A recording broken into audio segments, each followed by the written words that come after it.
2 of the ALGS Open. We already sent home 17 teams yesterday, and today more hopes will be dashed, and some will keep the dream alive as we continue on in the competition here. And we have so many interesting storylines that I cannot wait to get into. At the end of it all, we will be crowning a winner. Will it be one of the new teams that is showing up here for the first time ever at LAN, or will it be one of our veteran squads who knows what this experience is and is ready to claim it again? My name is Glitter Explosion. We've got a fantastic desk of people here joining us to kick off the day. We've got Lace, Jamerson, and the legend Jayhawk himself to get you through all of the action in the series here today. And we've got a lot of series all day long that we have to get through, whether that's here on the main stage or the action that we have going on in the pit. So if you are here live with us or even at home watching, I hope you are ready for another long day of Apex Legends, because I can't wait to see what we get here today. Lace, day 2, you got to be in the pit all day yesterday. So first of all, say hi, but tell us what that experience was like. Honestly, it's kind of nice to sit down on the couch here, but like being in the pit and just like hearing the atmosphere and the action and all like the communication the teams got to, I guess, portray in front of me was absolutely amazing. Like, I know you guys didn't really get to see every single game, but I did. So be jealous a little bit. I mean, I am jealous. Also because we could hear the screaming in the literal green room from the pit. Like, it was a hype area. So I am a little bit jealous that you got to be over there. But Jamerson, back up here, kicking off the day with us. After what we saw yesterday, are you excited for day 2? Yeah, I mean, excited is an understatement. I want to say, I think at some point we hit like a delirium state once we got to that last set, because what we got to see in the final set of the day was just, it wasn't transcendent, but it was definitely close. It was just so much fun to watch what felt like almost week 1 of Apex, you know, just we're back with the Legends bands, right? And so we're seeing all these different compositions, so many aggressive compositions coming out, and it's just been fun Apex to watch. Yeah, absolutely. I mean, we've been seeing so much slaying ability out of our teams, but Jayhawk, we got to see you doing your moves in the audience when you were on camera. Now you're up here with us, hanging out on the couch. How are you feeling? They just bring up anybody to this couch, don't they? Sitting on us for a little bit of a long time. Okay, I felt a little uncomfortable. You know, you start to do the thing like, "Hey, how we doing?" And then it's just still sitting there. And you're like, "Okay, what do I do now?" You were ready though. You had it. You were, you were ready. Y'all caught that? Yeah, we saw it. The red light wasn't on, it. so I didn't know if the camera caught that. It was actually a kiss cam, and we were just waiting for it the whole time. Next time, I got you next time. We'll get Jumbo involved for that too, you know. All right, guys. Now, before we get into all of our action here today, let's take a look back at the series that we saw on the main stage from yesterday, because right out of the gate, Jamerson, we kicked things off with a bang. Man, this was a 3-horse race between some giants. Furia, Na'Vi, and NRG were just popping off in their lobby, and it was just a matter of time for Furia to finally find their win in this one. But every single map was hotly contested between all of our teams. Yeah, and you know, we knew that it was going to be a really tight lobby, but I think one of the things that we really liked seeing out of yesterday, Jayhawk, was the fact that while we're getting a lot of success out of our incumbent squads, we saw so many new names stepping up to the plate as well. Absolutely, and with all the legend bans that are happening, it's so cool to see some of these unknown teams maybe mix it up and play something that maybe the big teams aren't actually doing, and it's working because, like you said, all that aggression in these early stages, that's what's running the lobbies. You have to be willing to fight and put up big points. And we saw that that was actually really successful for these teams. Even if they weren't getting the wins, the slaying out is what they needed to do for the beginning stage of this competition, Lace. Yeah, and like, it was, because I can only kind of touch on what I saw in the pit, right? Sure. Right in the pit. And you were sort of saying about like the different legends and stuff that they were using. There was actually a lifeline in the pit, and I don't think you guys would have absolutely seen that. But to see like all these different combinations these teams are coming up, and you know I love an underdog story, so it was just exciting to see, like you said, fresh faces flowing through, but like I didn't actually get to watch the main game, so I feel like you guys have to kind of catch me up on this sort of stuff. Listen, you're getting a little bit of a review right now. Monster was one of those newer squads that was able to put away 2 wins, Jamerson. Yeah, 2 wins, and again, in a monstrous lobby, right? As the day went on, we understood that as we got into further rounds, that these games should be harder for our open teams. Our Pro League teams were the ones that were struggling in this set, and teams like Twerk were popping off. Monster, like you said, having the 2 wins, and then I forget the third one, YVR? Yep. YVR having, I think, a great game number 3. Yeah, I mean, and that's what we've been hoping for. We talked about it, setting kind of up those storylines to kick off the day, letting everybody know at home this is what we can potentially expect out of an Open, and these teams are giving us exactly that. We're trying to see as we move through the competition, will they be able to hang with the likes of the win out of the Liquid Alienwares? We saw lots out of Na'Vi. I mean, all these big names. Well, that's the crazy part is we're talking about Twerkaholic. They go crazy. And on the other end of that, we have a team like Crazy Raccoon falling down to the Elim bracket, one of our LAN winners from last year. And on the other side, at the very top, Twerkaholic, a team that nobody knew coming into this LAN, and they absolutely dominated. Finishing off the day with, I think it was 18 kills just to close out that 6th match. I mean, that is a performance that a lot of people will be remembering and paying attention to throughout the rest of the weekend. And while we get to talk about a lot of success stories here, we actually had some bracket upsets, and Lace, this is perfect for you because this is what was happening in the pit. Yeah, these teams here, Infinite, were just locked in for this whole entire series. They did an exceptional job, and it was just a beautiful thing to see. Now, I want to jump over to Movie Star Koi because I did get to watch a little bit of them as well.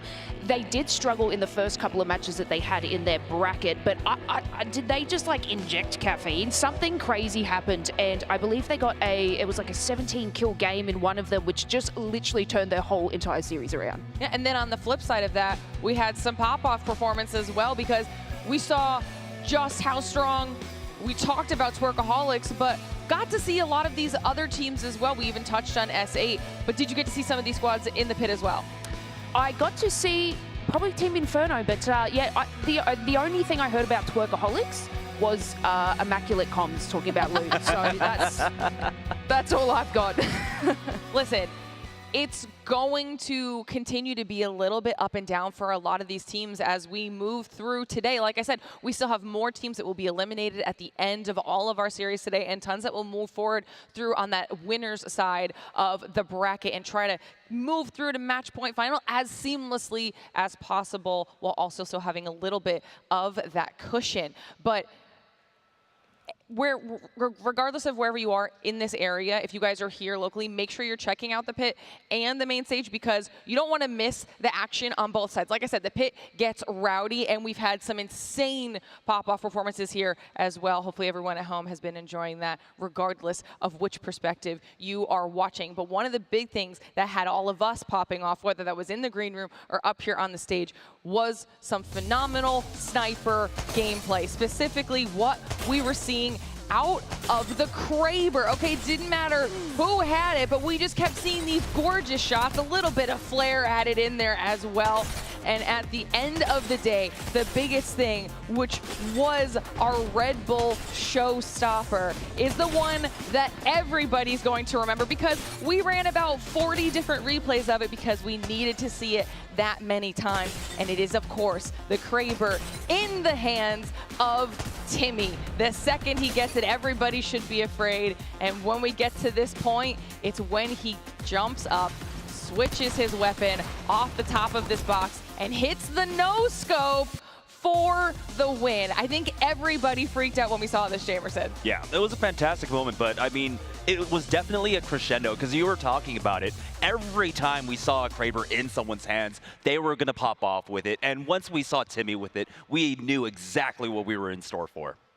He literally couldn't have been any more perfect to hit that shot at the end of all of it. But now that we got a little bit of a review down, let's take a look at what we can look forward to here today, because this is the schedule for day 2. We're going to be kicking things off up here on the main stage with that winners round 2 continued, and we also will have an elimination bracket running in the pit at the same time. Then 2:15 p.m. CT, we're going to be doing elimination round 2, and then to close out the day, winners round 3 and another elimination round 3. So lots of series for everyone at home to really be paying attention to, looking out for your favorite squads to see how they're faring throughout the rest of the competition, okay? Because it's a lot for all of you to be paying attention to. But we've been talking about this event and how it is the perfect opportunity for our teams to make a name for themselves. And every single year of ALGS, regardless, we're always looking for that new wave of talent, players that are going to show up and make a splash on the scene, ones that we know will absolutely be contenders for the title of champion. And this weekend alone, we have some of those very players here.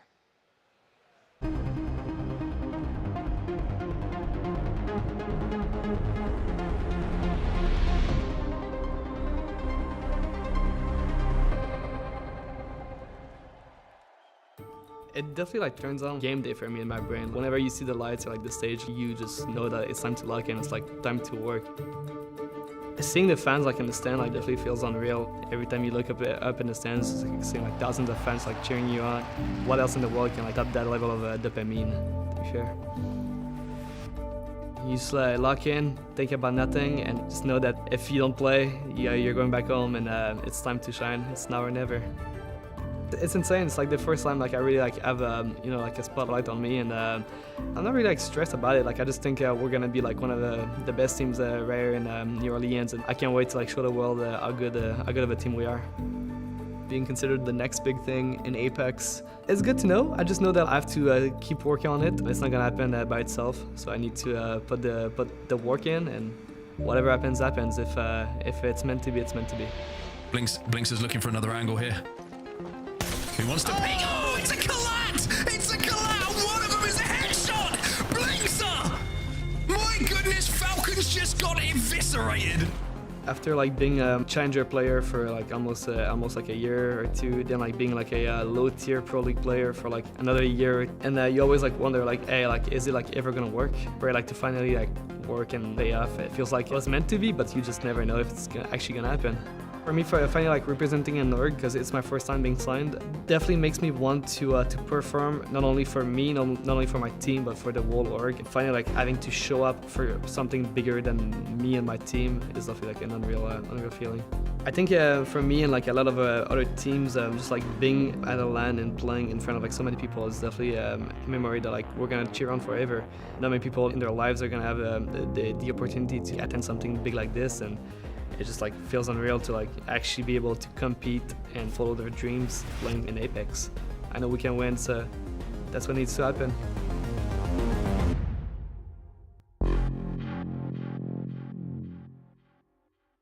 I mean, we have seen some phenomenal plays out of Blinkster Jayhawk over time, so that was a really good way to showcase just what I'm talking about when it comes to that new talent really stepping up to the plate. Absolutely, and Blinkster was definitely one of the rising stars towards the end of last year, and so it was a little surprising, like Lay showed us yesterday, that over in the pit, he did end up falling to the Elim bracket, but I do think that that team has the capability of absolutely making a run, potentially all the way through to the finals. Yeah, 100%, and we'll see them in a little bit later on in the day, but for now, let's start talking about who we've got up here, okay? Because we have some really strong teams. These are the participating squads that we'll see up here on the main stage. Lays, are there any squads that are kind of jumping out at you here? Look, I got to watch a little bit of Purple Slushy there. You guys probably didn't see too much. And like just the jerseys, like I just gravitated towards it in the pit. But they are a team that obviously is quite consistent. But Team Orchard, okay, I will talk about them a little bit further as we move on. But they are going to be my one to definitely watch out in this lobby. I mean, we've got some very recognizable squads in here, and I'm sure all of you want to be talking about them, so I won't kill any of your momentum, but we know Green Stego, we've got Kenotrope in there. Lots of teams outside of the juggernauts that we're going to be talking about in just a second here. But playing off of what you were just talking about when it comes to Blinkster here, Jayhawk, or just up-and-coming squads in general, individual players, talk to me about which team you want to be keeping your eyes on. Yeah, last year we saw a little bit of a Cinderella story from Gaiman Gladiators, Yes. truly a team that was on the rise. They went 10th, 5th, and 2nd in the first 3 tournaments of last year. But then at Champs, they kind of had a little bit of a fall off. They did make the finals, but they got 20th. And so I really believe that this squad, the pedigree that they showed the entirety before Champs, could come back in this tournament. They have that fire. They want to bounce back. They want to show they are the team that was absolutely dominant throughout last year. and almost had a record-breaking LAN win in Germany. We talk about Light. Relating that to Blinkster, he's kind of an up-and-coming story. Light, I think, was probably the most improved player in the entirety of Apex last year. Like we said, 10th, 5th, 2nd. As an IGL, those are incredible performances, and we saw some of that yesterday as they were able to put that on full display, absolutely looking dominant in their group. I mean, there was a point where I think everybody thought they were going to be the one that took a whole thing home. They played phenomenally. Yeah. So definitely a squad that I think everyone is forever going to be watching for this next year of competitive play in the ALGS. But we saw, I mentioned the juggernauts that we saw on that participants list. We have to talk about them. So give me which squads you want to be keeping your eyes on. Yeah, I think it's no surprise here we're going to be talking about Falcons and 100 Thieves. I mean, we're talking about amongst both of these rosters, just tournament winners, just winners across the board. But we've had that huge roster shakeup last year. And in 100 Thieves, we are seeing a huge rise in them right now with Verhulst, with Phony. I mean, you have to talk about Falcons, though, right? Because this was the big super team. This was what started off, that kicked off that big shakeup. And now we do have this iteration with Walty coming in, Jen Burton joining on the 100 Thieves with Phony, with Verhulst. And Falcons, they had a huge upstart, right? At the beginning of Pro League, split 2, they started off with meeting everyone's expectations and then crashing them with how well that they were doing and how well they were dominating. But since then, they seem to have lost a step, and now it's everyone else catching up to Team Falcons. But you can see that they perform extremely well on Storm Point. Even now, breaking through onto Broken Moon, getting a 1st and 3rd in their group, that's good signs because we know that they're a great Storm Point team. We need to see them across World's Edge, across E-District, across Broken Moon, really starting to break out and perform better there. But on the other side of the tape, we're talking about 100 Thieves here. Once again, Jen Burton, Phony, and Verhulst, all champions in their own rights, in the past, of course, and they have been popping off themselves. We're seeing some great performances for them. A 3rd, 2nd, and 14th on Storm Point, a win there on Broken Moon. Again, the rivalries are here, right? With, of course, so many former teammates now clashing head-to-head. This is the big head-to-head that I'm looking at. Yeah, I mean, talk about storylines. This is not even in-game. If you're just following all these roster swaps, the storylines are writing themselves here. And now we get to see what they're going to be able to do for the first time here on the main stage. So I'm sure that chat is very excited about being able to watch them. But finally, Lace, we've got one more grouping of teams that you want to talk about. And you mentioned one. You said Team Orchid is one of the squads you want to talk about, but I think you've got another as well. So give it to me. Yeah, look, we've got Team Omit and Team Orchard. You know, we're talking about these juggernauts and these big teams and their roster changes, but you know what? I love a veteran story. So all these players, you know, they've been throughout the Pro League for a very long time, but they're kind of now just coming to fruition. It's kind of not a make or break as per se, but you know, we might not see them further after this tournament. And Omit, as a squad in general, you know, we know these names, Sang, Cody, Reckon, they basically have such an incredible cohesion as a team. Yesterday, they were quite consistent in all of their games. I personally wouldn't say it's something where it was like crazy draw-dropping energy, but they managed to pull it together in every game that they played, and they were consistently, you know, forming in that top 10 whilst raking in those sort of kill points as well. But overall, I feel like today might be a little bit better for them. I feel like they're shaking off the nerves in that sense. You know, they have played on a stage before, but it's something where they need to lock it in a little bit further because now all these crazy teams are going to be joining them because, you know, when you have those sort of winners brackets and elimination brackets, you know, you are versing a couple of CC teams and things like that. But team, okay. Yesterday, I was standing behind them playing. You know, we got Rambo Hambino being the IGL for this team.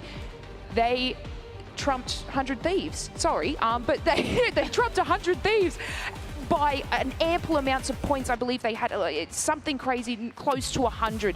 And it was just an insane plays from them all together. And the energy that they protrude as well was just, you could just see that they were so happy to be there. Yeah, and that's the important thing, right? We were talking about it through the matches that we were actually had on stage, that it felt very vibes-based. And with the squad like that, with Rambo and so, right, it is definitely vibes-based. And you were talking about it. You were there present for it in the pit. The vibes were definitely there. We could hear it in the green room. Get out of my lobby. These guys were popping off. They were getting up out of their chairs. They said the word light work. 100 Thieves is in their lobby and they're like, light work.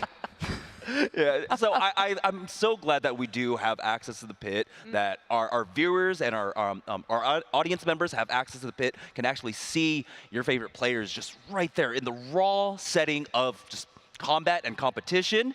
And it feels like it's brought a new energy even to us here on the desk. 100%. I think that's what's so cool about the Open is the fact that while we're playing a massive LAN, this feels a lot cozier from the in-person experience, a lot more experiential from the pit side of things, because like you're saying, you get to be that close to your favorite teams, your favorite players, and watching them kind of go through these series while also still getting the grandiose experience of the main stage. So it's a really cool hybrid to kick off this entire competitive year, and I think everyone's been enjoying it so far. Plus, it's been giving us these insane storylines with these new squads showing up, or even like you're saying, we've got veteran players, but the team itself is a new team for that veteran player, and we're starting to see what that experience is bringing to the table, Jayhawk. Can I just say, one of the craziest storylines that, obviously, Lace, you got to see it, and I really wish that everybody else did with Team Orchid, is this kid Panic. He went absolutely crazy yesterday. He dropped 12,000 damage in 6 games. He's averaging 2,000 damage a game. Isn't that, like, he out-damaged Imperial Hal, the best player in the world. Isn't that crazy?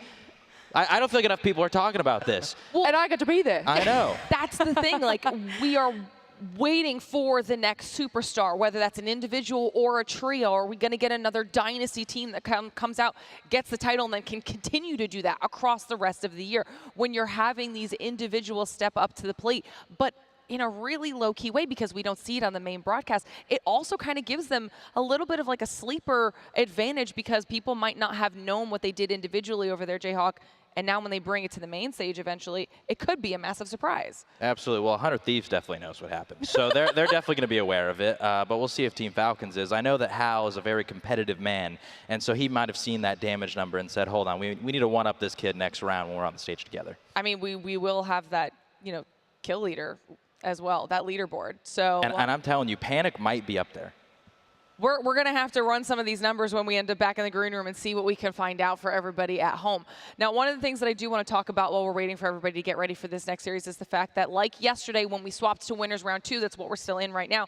So that means even though we started off the weekend with Stormpoint and Broken Moon, in this series, we're going to be focusing on World's Edge and E-District. And we got to see a little bit of a preview that yesterday with what our teams can bring to the table. But now, once again, we've got some more experienced teams back in this lobby. And when we went on to World's Edge, Jamerson, we were like, okay, these experienced squads should be able to handle this. And the thing about World's Edge was that it ended up being World's Edge, right? We ended up getting two Skyhook zones, very similar, but different in their own right. And we saw the experience playing out, especially for the shot callers, right? They're like, oh, I've seen the zone a million times before. I know exactly where it goes. I believe for Furia, they just misread the zone. It pulled away from them, and that ultimately was their downfall in, I want to say, match number 1 for them. And then when we went back to Skyhook for match number 3, they kind of second-guessed themselves on that one. They took Tower, and it was Na'Vi that ended up taking the same building.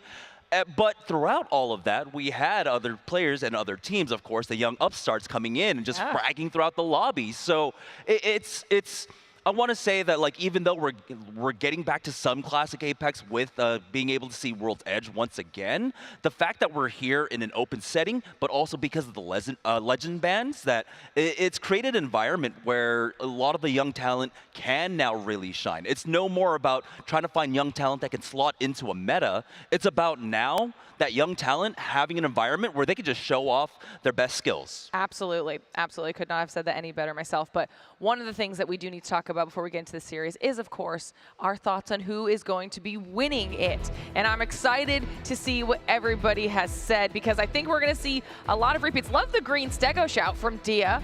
Love that pick. We've got 100 Thieves for myself. We've got some Team Falcons on there as well. But Lace, I want to get your thoughts, because I don't think we're going to see your prediction up here, so I want to see what you have to say.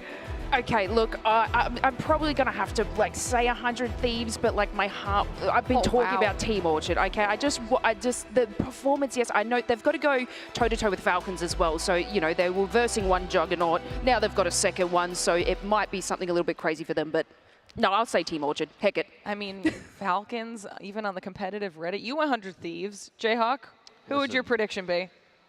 You know, the brain says Falcons or 100 Thieves. Listen, I get it, but everybody else picked that. I think it's a little boring. I'm going with Team Orchid as well. Yeah. Team Orchid fans. I believe. I believe. I love that. I love that because you know what? Dia gave the Green Stego pick as well, a little bit of variety added in. And I actually don't think that these picks are unreasonable with what we've seen throughout the day. We could end up with another Twerkaholics who are casually dropping 18 kills without really even trying. So I'm ready to see what these teams are going to be bringing to the table. And while you all at home are watching these matches, don't forget that you could also be getting your Twitch drops. Now, yesterday was that Pathfinder, today is the Hotline Vault skin. All you have to do is watch for 30 minutes on Twitch and you'll be able to claim that skin in-game. And you can see that we've got cool skins all weekend long, all the way through to Sunday with that blue napkin skin there for the holo spray, all right? So make sure you're logged in and doing that so you can, of course, get your really cool skins at from every single ALGS event. But we get to talk about Twitch drops. There's another form of drops I want to talk about. It's POI drops, because we're going to take a look at those before we get into the series. Let's see what our teams chose when they did their draft. Now, this was completed last night, so they have had a little bit of time to kind of sit on this and figure out what they want to do here today. But taking a look at this, Jayhawk, what's jumping out at you? I mean, well, Jamerson brought up we saw a couple Skyhook zones. Yeah. Look who's over in Skyhook West. Yes. It's Team Falcons. They're probably hoping that we get a little bit more of that. But World's Edge, it was really interesting that it was the map that went a lot in that first round. Teams were very much prioing this map. It's one that obviously a lot of these veteran IGLs, they have a lot of experience on it. But if you know anything about World's Edge, you know that some of these bottom tier POIs don't have the greatest loot. So I think that's why a lot of these teams were definitely prioing it, like you can see with Falcons, 100 Thieves, Green Stego, and the rest of the list. Absolutely. Now, Jamerson, what about you? Yeah, of course, I'm looking at 100 Thieves, right? Picking that Climatizer, that's always bread and butter for so many of our experienced squads. You get great loot out of there. You have priority to Skyhook zones and typically easy rotates, right? The Survey Camp team's going to move out easy. The Skyhook East team is going to move out easy or early on. And so you'll have very little friction getting into Skyhook early on. But then that move down south coming out from Climatizer is also super easy, going down to staging. The most difficult one is always going to be that cross map, getting yourself into thermal. But at that point, you're kind of just playing for Edge, you're playing for the KP, and coming out of Climatizer, you're going to have the loot to actually do that. Was there anything you noticed on there, Lace? I mean, you kind of see like a lot of the top hitting teams sort of more spread out in the map, and then we've got some, you know, I guess smaller teams that are going to have to find their way in their rotates against those sorts of things. Like you said, we've got Falcons in one zone pool, 100 Thieves in another, so it might be a little bit difficult for them. But you know what? Team Orchard has Survey Camp. I mean, yeah, I did notice that. I mean, they can go either which way, which I think might be good for them. Hopefully a good loot path. Also did see that Diaz shout and Green Stego, they had thermal, so not too shabby either. Yeah. You know, they'll be comfy down there. GG at Lava Siphon. We saw one of the zones go there yesterday that could work in their favor. I mean, it's World's Edge. These teams should know how to do every single one of these zones, but that's just the first half of our series. We also will then have E-District later on for the second 3 matches. So let's see what our teams decided to pick here. Because when we took a look at what happened yesterday, everybody was really prioing those World's Edge picks. Seems similar here for E-District, but a second place pick out of Team Orchid, Jayhawk. And it was a little bit surprising because this is where I think playstyle versus sort of the meta comes into play, because Energy Bank is not really considered the best POI in this map. It's usually the ones that are around the edge of E-District, like an Electro Dam or a Heights or Resorts or Boardwalk or some of these sort of POIs. But they said, we are a team that wants to rotate. We want to get to good positions. And if we can be in the middle of the map, we can guarantee no matter where the zone is, we can get there. And also Energy Bank, you can just see the size of it. That's a lot of loot for them to get. Yeah, and they've got a couple squads to worry about around them, but they set themselves up well. Plus, we talked about this a little bit, Jamerson. E-District, it's not as new as Broken Moon, but this is, you know, only the second time we've seen it at LAN. So still opportunities for some of these newer squads to maybe have this be their bread and butter. Yeah, I mean, the difficult thing is, of course, trying to learn the zones, right? That's I think, one of the most useful things that you actually get out of the scrims, because people talk about it all the times. Teams don't play the way they normally would on game day when they do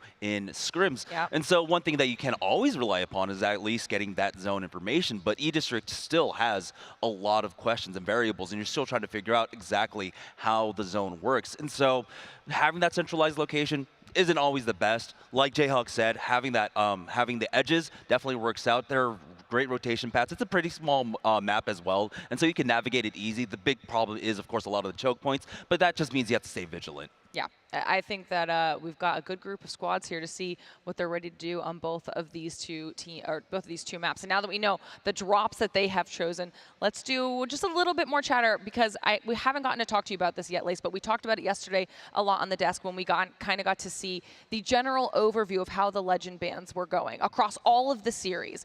And one of the things that Jamerson was here when we talked about it, but that we were seeing from that first day was that the legends that were more popular, like the Newcastles and the Catalysts, were either getting banned first or they were just making their way through after that and not getting banned at all. So talk to me about what you were noticing with the legend ban system.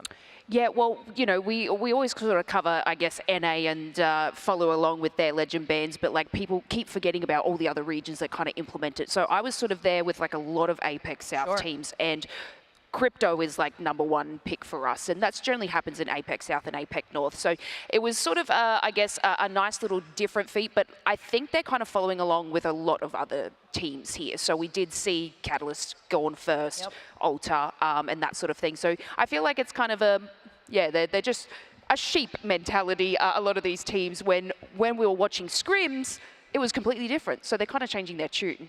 And, you know, you had mentioned it too, Jayhawk, when we were talking about the legend bans. There are some teams that are not necessarily off meta, but picking legends that are making sure they're not getting banned in the first few rounds so that they can stay in a set comp. So give me your thoughts on that.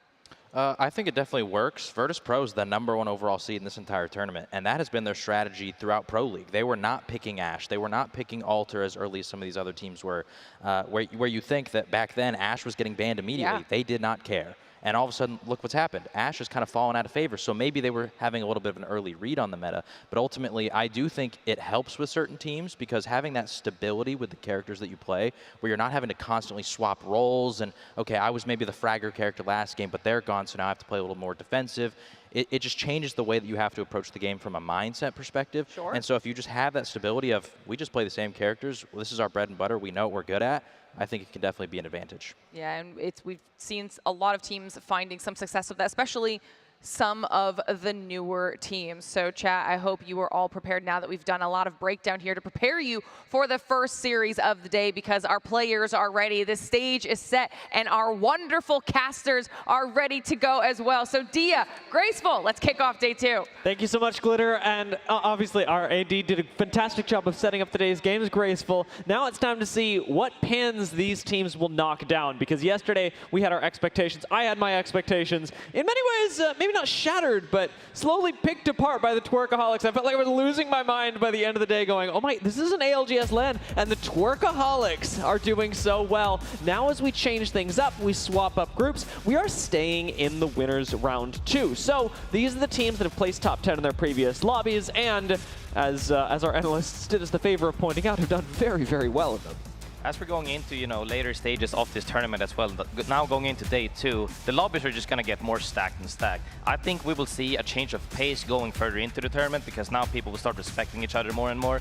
As of yesterday, we just saw a few teams holding straight up W, running at everybody, which is also very fun, but it just goes to show, because they also started getting punished by it. In the beginning, they didn't get punished by it, but now they are. It starts to show now, okay, we're fighting more disciplined teams and people are waiting and lurking around the edges. Can we replicate it or not?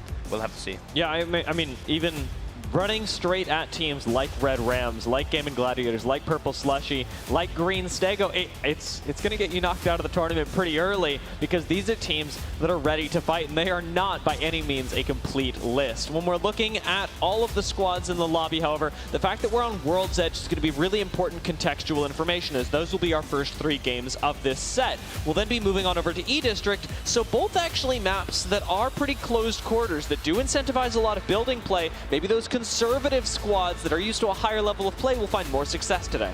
Yeah, most definitely. I think that we'll also see more teams in zone than normally. Yesterday we saw a couple of games where there was even up to 8 teams on edge.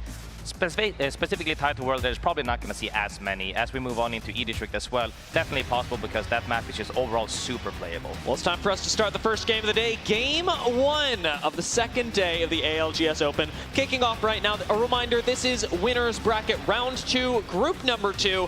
Falcon's going to be landing over in Skyhook West, as is their right, being the first seed coming into this specific group. And Sky West, not a bad choice. I mean, Falcon's a team I also picked for prediction because I always, you know, keep myself to the ritual of staying true to veterans. I think have a advantage going into these tournaments, knowing how it's been playing. We've been playing this game now for over 6 years. You know, they are ready, locked and loaded, getting loot, playing their macro, and now we'll have to see, will they run into teams early on, as we saw a lot of teams having the same macro. And looking at just who they're surrounded by as well, Falcons picked Sky West very early, like many teams, ended up prioritizing World's Edge, but Lonely Let Gone did not want to jump into Skyhook with them if they could do anything about it. Unfortunately, a lot of POIs had already been taken, and it turned out, you know, I guess Sky East is going to be all right, but it's not something you want to be opting into. You don't want to be sharing a lot of space with a team like Falcons, who for the moment are giving a lot of respect to Lonely Let Gone. Zone as well, pulling more towards the central side of the map, more towards Lava Siphon, northeast perhaps. We'll have to see now if people are opting to go early. We're already seeing about 4 or 5 teams walking towards there. Will we see a shift of speed now? Because we've been seeing a lot of mid-speed. I don't think that'll be as prevalent on this map because getting through choke specifically when you're getting held is very punishing on this map specifically. For a team like Kinotrope, I'm glad that they're able to move quickly. Moving out of Harvester, it's one of the most important things is that you're able to play zone really effectively. It's not really a POI that you're able to flex to edge from with nearly as much ease. So they've got themselves a nice spot in the center of ring in the game, and Gladiators, who opted in to playing through the center of the map from the very start, picked Siphon, are naturally going to have a great spot as well. Yeah, most definitely.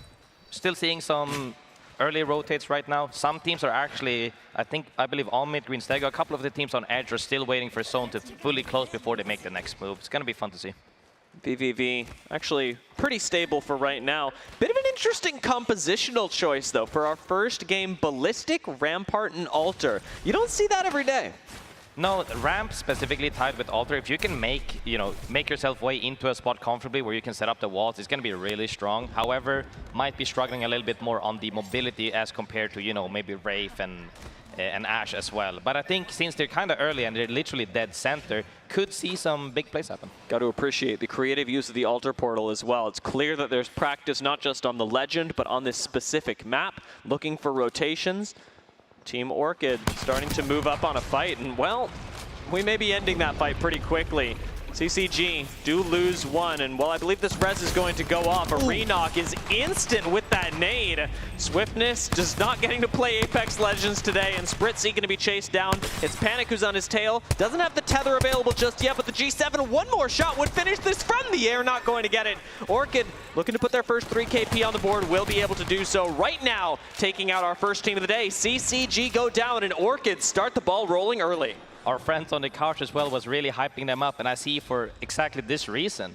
Ram, Panic, and Ambino looking really strong, taking that fight with ease, not even taking any damage almost. Really perfect placement on their frag, ended up for an easy clean wipe. And it'll be really telling how Orchid does in this round, in future rounds, because I'd expect them to be one of our teams that does continue on. But like you talked about, they're also a squad that is really reliant on aggression at this point, and while they've got a fair amount of experience to temper that, how much is this aggressive playstyle going to age well as we get later on into the lobby? A team like 100 Thieves, very, very used to playing constantly in Pro League and specifically at that very, very highest level in the finals, in the top 5s, top 1s in the world. Are they going to maybe have a playstyle that ages better today, or will they have to wait until tomorrow's rounds to really get their payout for being at the top of ALGS for so long? Yeah, I mean, it really goes to show to see if they are able to adapt to this current lobby, because as I said before, people are going to rotate more early. We only see 5 teams on edge now as compared to yesterday with 8, 7. But I think, when you have that much experience as they do, they're normally in the finals lobby at the height of Apex, literally. They are definitely more than capable of adapting. It just comes down to how fast you really do it. You have 6 games to do it, but if you do it a little bit too late, we'll have to see.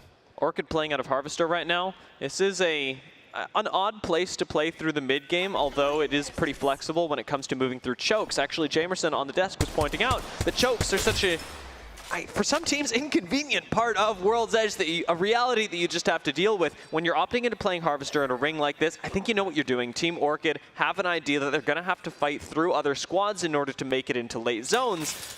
I'm a little uncomfortable seeing them opt into it this early, because it really is, we are going to fight these teams, we're going to win these fights.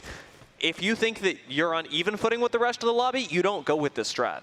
I like to talk about timing a lot of when do you pick the fight and when do you not pick the fight. They opted to just poke and see if they could. They're probably just checking, scouting around right now to see if they can take this fight, because they definitely looked hungry. But the longer we move into the game, the more punishing it is, especially on a map that's also smaller in the sense that people can get to you way faster than on other maps, as let's say E-District, where the map is humongous, right? Yeah. But on World's Edge, you know, you're going to get punished a lot harder. As long as they can keep, you know, be aware of that timing specifically tied to this map, they could take more fights. But they also have to be mindful, because like I always say, always look at when the round is closing and or showing, because that's when we will start seeing a lot of macro happen on the map. Nice way to take up space with the altar.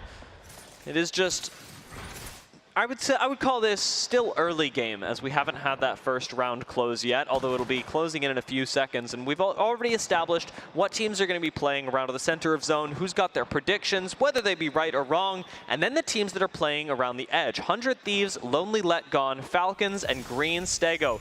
Even Purple Slushy, actually. If you take a look in the bottom right-hand corner of your screen, those are the notable squads that will be playing around the outside of this ring.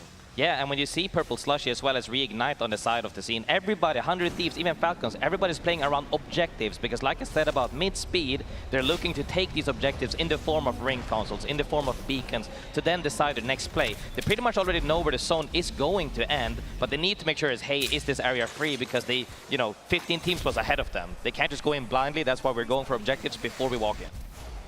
Falcons making good use of the Void Nexus, grouping up towards the north end of Harvester. This will put them directly in the path of Lonely Let Gone, where we're seeing Reignite start to move in towards Tree. South end of Lava Siphon actually going to be slow side of the zone. So for teams like Reignite, even Purple Slushy, should they choose to, you can take your time on a lot of these rotates and not face a lot of pressure if you're lucky, if you're a bit lucky. Yeah, most definitely. I think people are still, you know, although we see zone damage getting taken already, they are very comfortable. I always say this to remind people, so you can maybe learn something at home as well, is that this zone is not scary. Next zone, not really scary. Zone after that, however, a lot more scary. Yeah. At that point, you don't want to be messing around anymore. Falcons actually getting into a pretty early fight. Remember, Orchid was nearby earlier, but have now vacated towards the south end of Harvester. Falcons are not going to actually pick up a kill. So we get a quick Void Nexus out of here, and I don't believe they're going to be following that, as it would be typically ill-advised. The fight, however, that you talked about, finding fights in the mid-game, that's certainly something that Falcons are looking for, and I don't think Fabo are going to be able to avoid this. Humongous frag came out, pretty much did 150 on the character in the choke. They decided to offer, hey, we don't want to take it. We want to see if we can catch somebody. They also recognize immediately, obviously, we have world-class players on this team. They immediately recognize, hey, we didn't make something happen within, I would say, 15 to 20 seconds. Let's just disengage for now, because if we stay any longer, we're going to get punished. But I can count on one hand, Graceful, the amount of teams that would land 150 on a nade and not push through a Catalyst wall. Like, that is some restraint on a high level to be able to make that play and still go, you know what, no, we're going to back off. We're going to make the smarter macro decision. Falcons now playing over towards Harvester, and Orchid starting to move into the south end of Siphon. The team that was at Harvester earlier now looking for their way in on, again, the slow side of zone. Yeah, and now we're seeing a lot of teams are going to hold out their backs. Falcons immediately getting into a fight with the team behind them, coming in from the zone, looking to take this fight out, gets the drone out, and this is really nice. But Hal goes down early. Zero gets really low in Wallsy as well. Can they retreat for this? Looks like they're going to look up for a reset instead of a fight, as Dexter takes both Falcon members down. Green Stego, yeah, I'm starting to feel pretty good, but with Reignite going down to Orchid, that is another full squad claimed by Orchid, who were just looking for their way into Lava Siphon. Deadly and with great macro. Orchid, absolutely a team to look out for, and Falcons, unfortunately, will not be a team you could even look at, as they get taken down in 18th place. Green Stego, predictions. Ooh. Green Stego, all players are very veteran, really strong at the fight, and they're not scared to shy away from anything. They immediately came in late with the zone, took that fight 3v3 incredibly clean. Now they're feeling really good about themselves, because I always talk about momentum building. When you get that first team wipe, and when you get that clean, you're really feeling good, and I'm very hopeful to see something snowball from here, because all of these guys are very, very good. We'll see what they end up doing, because while they did win the fight, Green Stego have won a fight over Harvester, which, as we pointed out earlier, difficult to POI to rotate out of when the zone brings you even over towards Purple Slushy right now. Again, Void Nexus just to play safe, but this whole eastern side of the zone is really what we're focusing on. Teams like Green Stego and Lonely Let Gone have to rotate a pretty far distance. The cool part about Purple Slushy is they try to play more space than normal. Onmu right there, standing up there. They're seeing, hey, can we also play train rail without people punishing us? And this is what I always talk about. You have to try. If you never try, sometimes it's a missed opportunity. But as long as you at least gave it a shot before retreating, I'm more than happy with that. Yeah, Green Stego looking at Lonely Let Gone right now. That fight starting to brew. Purple Slushy again well set up on the south end of this zone. Really curious how Omit will play this as well. Center of Lava Siphon, they are directly in the line of sight of Orchid. Yeah, I mean, this zone was ending more towards the crane of northern side of Lava Siphon. Very common zone that we have seen before. Lonely Let Gone coming in late as well. Not nearly as stacked as Green Stego. Is this a fight they're gonna take? I would say the best chance you have at this point is to rotate somewhere else if you can. But a YOLO evac is never a play that you want to see from anybody, and taking a fight either down the more central side of the side choke is really hard, and taking this fight, they're bound to get squished by any team that is currently holding them further into the zone. Especially when there's a Kraber in the hands of Ziki. That can change a fight so quickly, and Lonely Let Gone are going to start moving up towards the north, maybe evacing, like you mentioned earlier, to just try and avoid any risk that they would have encountered moving into Green Stego. But Green Stego's fight is not over. They've still got a team to move through. Babo actually encountered Falcons earlier and managed to survive that. Will they survive Green Stego? Oh! Lolly goes down to Ziki, immediately tries to push off of this. Is this enough as they immediately rip both utilities? Wall comes out and Alter TP came back as well, I believe. They're going to get EMP'd on immediately and pushed by Asia. With the Ashipi through that, this worked bigger play than yesterday as they immediately go wiped by this. We saw an Ashipi yesterday that I was very questioning of, but this one was perfectly placed on top of the box. Asia mobs them with the help of Dexter and Ziki opening.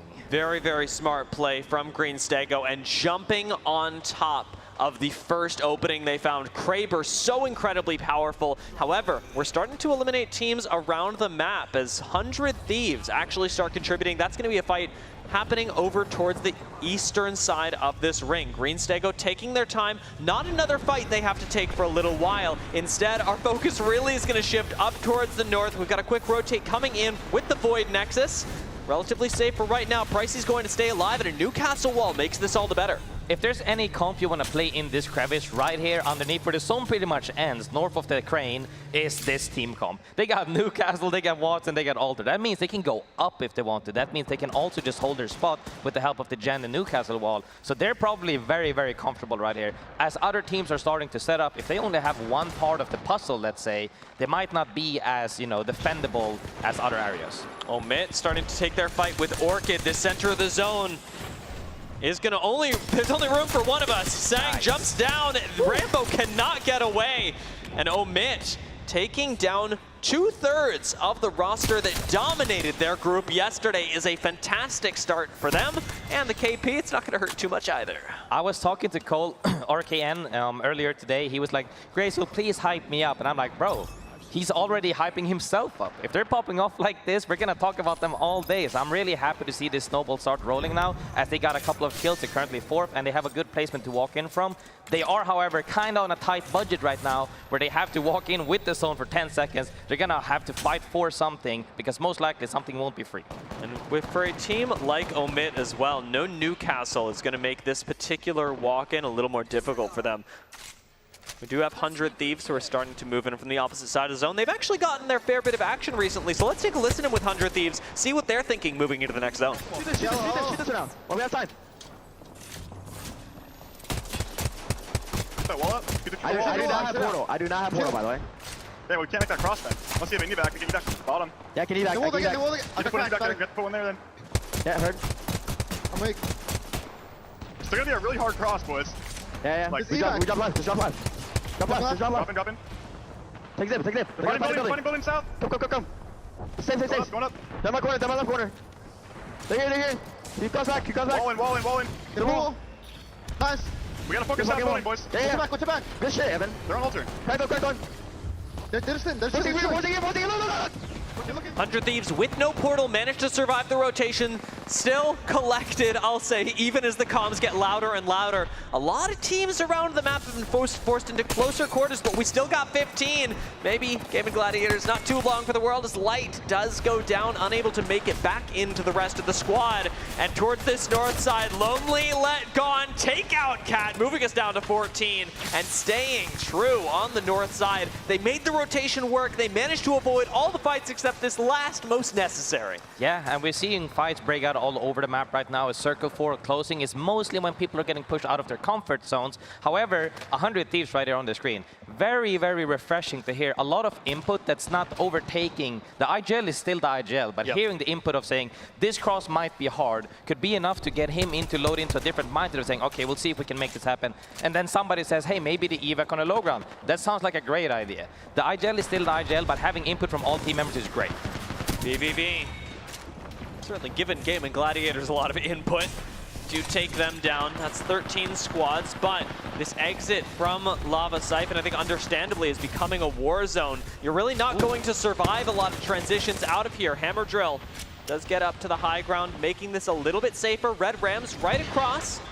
I hesitate to say VVV even survived the cross. Zone's starting to move in, and it's either Red Rams or VVV that's going to die first. VVV go for the send to collect the KP. This is big for them, but are now moving across onto Meteor and being shot by Orchid and being shot by Purple Slushy. That's just not going to be a recipe for success. Orchid go down, Red Rams go down, 100 Thieves on the portal, up go down, Lonely Let Gone, clutching another fight. Everybody is so proactive right now. Everybody has been warming up, perhaps VOD reviewing, looking to take the fights for the win of the game rather than just fight for KP. This is very impressive as we saw fights break out all over the place, still fighting to this extent.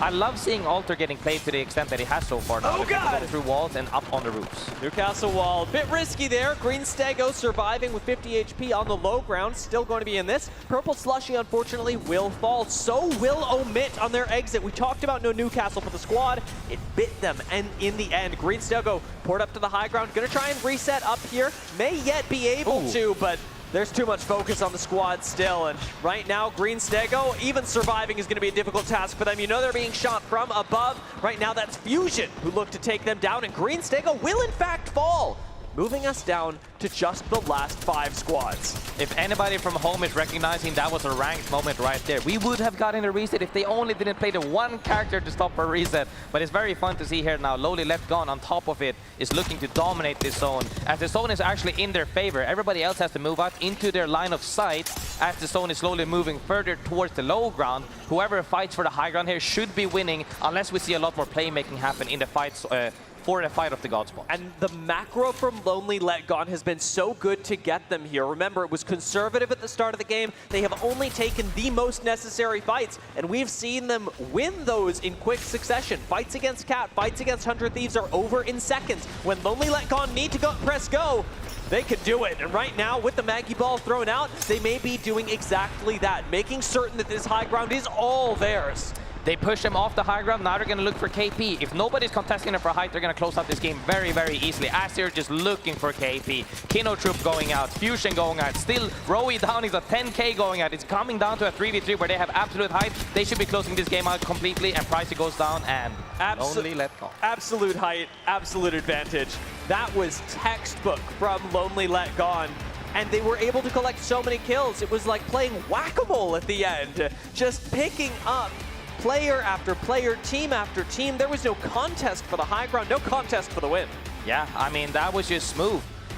Like, a lot of people tend to just focus on the absolute end game where they are like cleaning everybody up for the KP, right? Yeah. What I'm looking at taking away from this, especially if you were to VOD review this team to learn something, is that, wow, they took the fight against 100 Thieves up top. That enabled them to keep going down layer by layer onto the roof, pushing them off with the Maggie. They got scared of the ball, pushed them off of low ground. That enabled them to win the game. So those two previous fights, rather than the end game, is what helped them close out. Yeah, I'm really surprised that the fight against 100 Thieves went as quickly as it did, because holding on top of the crane was likely the riskiest play that Lonely Let Gone took, and it's really difficult to time that as any squad, because there are so many lines of sight when the circle is a little bit larger that let people take a look at you.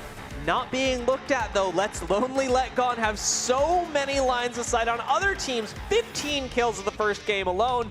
12 placement points on top of that gives them a nice 27-point lead, and almost assuredly is going to push them into the top 10 into the next round. Yeah, they're most definitely safe at this point. With that gameplay they just had, they just need a little bit to push them past for the threshold of making it into top 10. Other teams that we see on the lower leaderboard, don't worry, this is game one. They can still make it. Even other teams that only have 3 or 5 or 7 points, feeling kind of good about themselves. Like I said, we're looking for a top 10 cutoff. You want to have 6 points on average. If you have one blowout game like we just saw here, you're feeling really good going into next game. And World's Edge, remember, a very academic map. If you know how to play one, you know how to play a lot of them.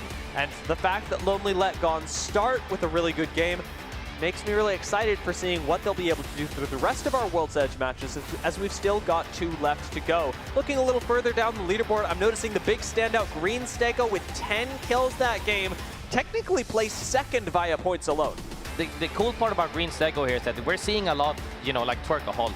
They're playing the same playstyle of being on edge, taking fights, being comfortable taking fights. They took out Falcons like this pretty much. And the biggest part is that there's so many teams trying to replicate the same playstyle, but when you have one team dominating, will we see them keeping this form throughout the series, or will we see other teams trying to play the same playstyle, fighting them for that action? Because as we know, a lot of these teams like to play mid-speed or even edge. You know, it's much like Lace was saying, there's so much conversation. I mean, we're in North America, we get a lot of North American focus, but when we look over at APAC South, it is the team that is constantly producing these rising stars of Apex Legends. This is absolutely one of those teams. In this lobby alone, we've got the #1 and #2 seed out of APAC South. Lonely Let Gone, that #2 seed, are crushing it right now. Yeah, I mean, I'm so happy for this because, you know, we've come a long way throughout all of these years where a lot of representation from around the world has been showing up. Yeah. There's no longer about the discussion of this region is best, that region is best. You just know there's god-tier players everywhere at this point, and I'm really happy to see them show off. And it's a great way to, there's a word that I'm looking for, showcase. It's a great way to showcase that here at the ALGS Open.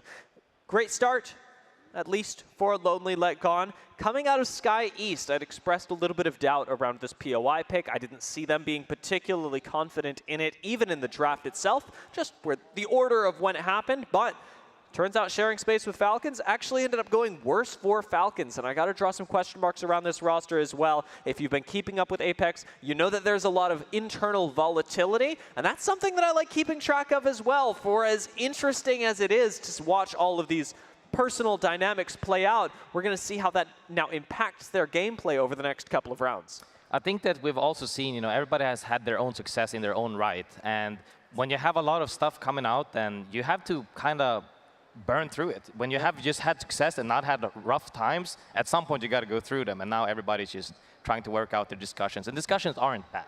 No, not at all. It's always important to keep open lines of communication with your teammates, to continue iterating and improving. Over the next couple of games, we got 2 more on World's Edge. But for right now, we are going to take a quick break. We'll be right back with the second game on World's Edge.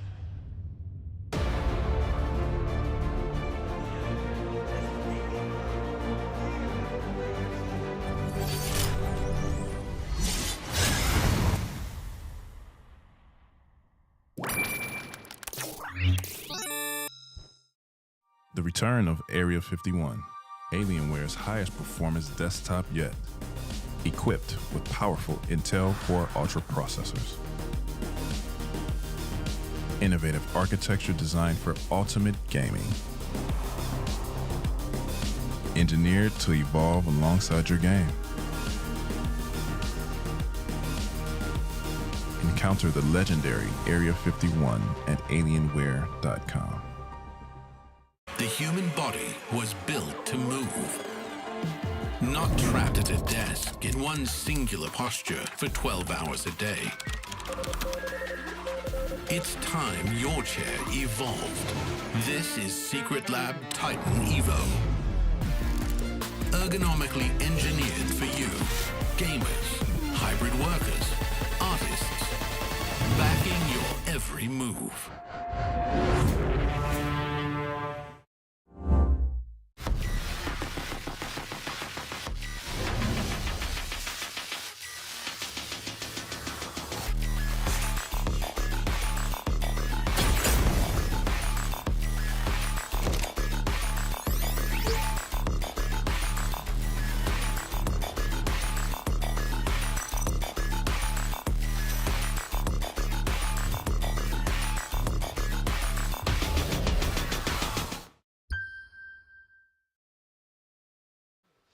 Red Bull is the official energy partner of the Apex Legends Global Series.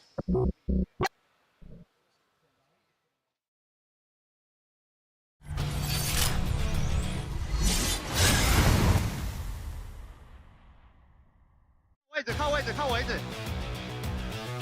他们在打，我知道，我翻过去看一下，来跟我，他们下去了，我这边可以输，看几滴，一滴，秒，最后，我跳下，再来一个，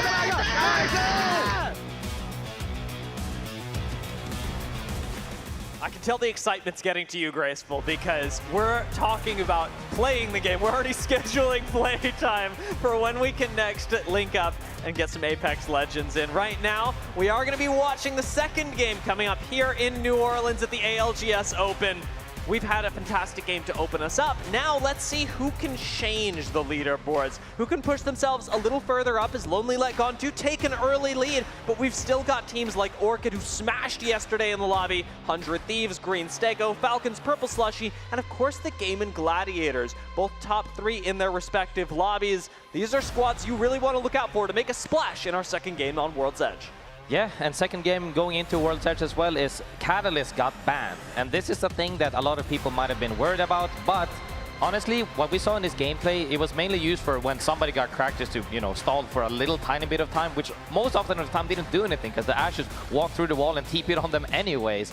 I don't think that this ban will do too much to many of these teams. They have several comps to go into. It's very early into it, but going into this game, though, I'm looking to see other teams that fell early, the likes of Falcons, etc., going out early to see if they can wake up. Because now, like I said before, when you have teams with the same macro, you're going to get bound and stopped at some point, which they did.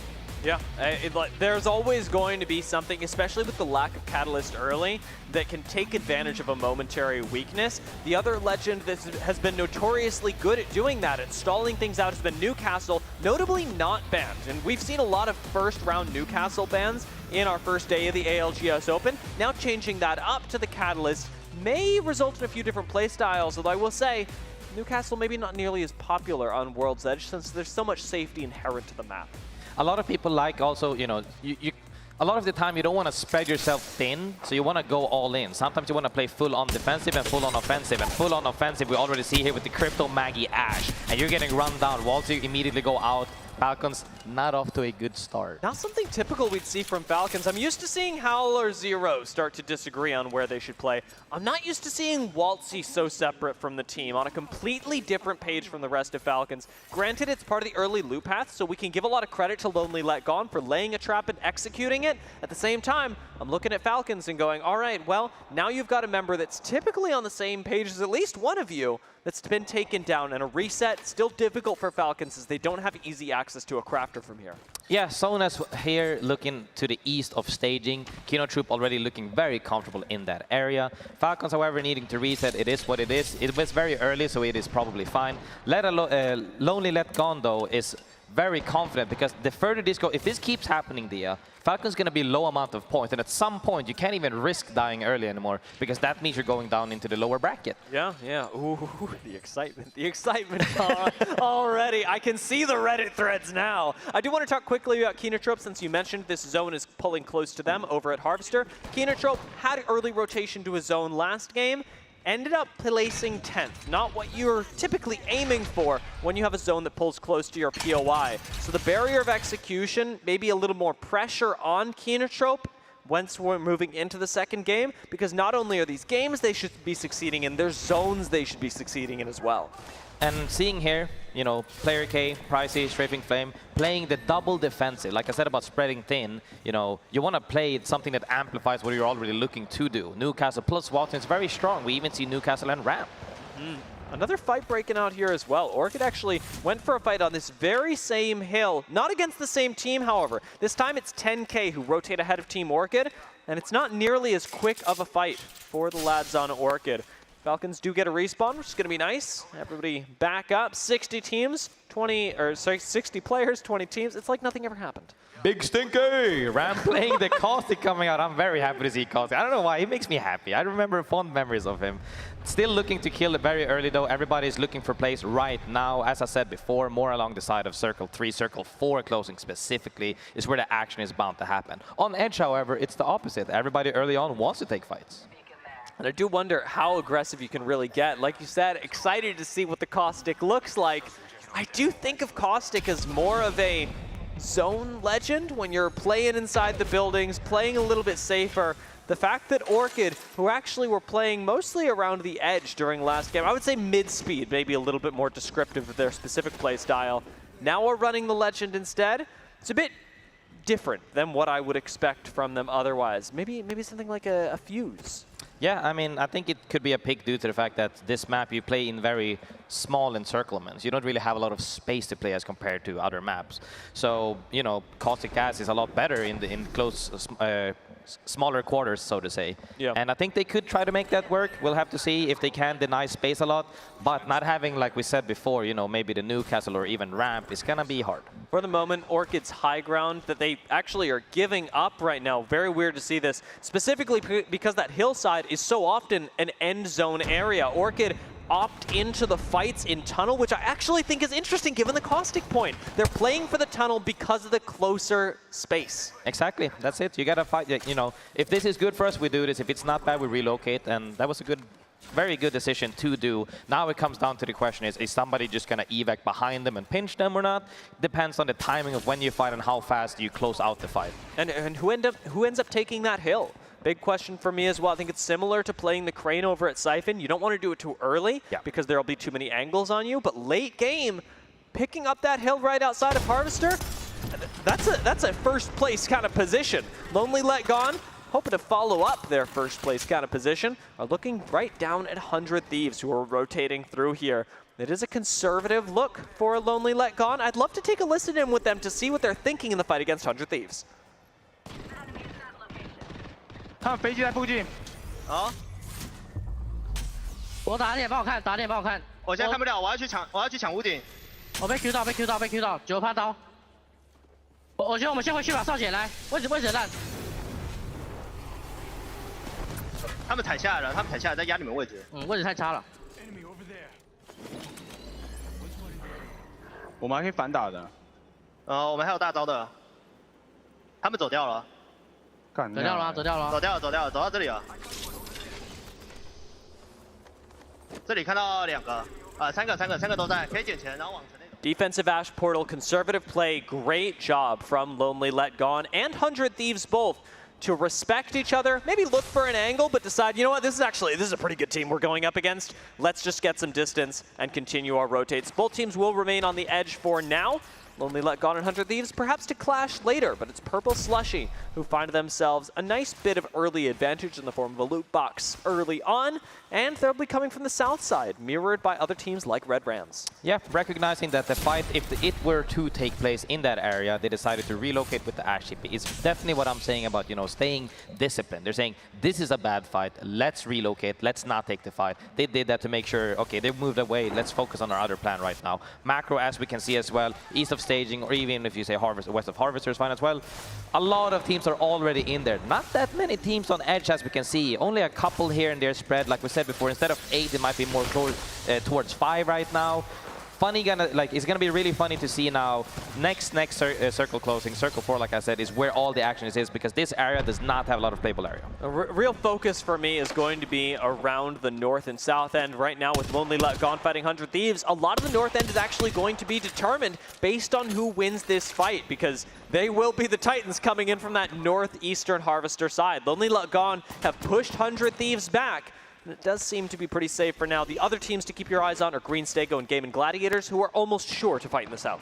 The cool part about this is everybody sees a Maggie queue and immediately know it's them as well. So people are definitely a little bit more reserved to say, hey, we might not want to fight this, because they are just running at people right now.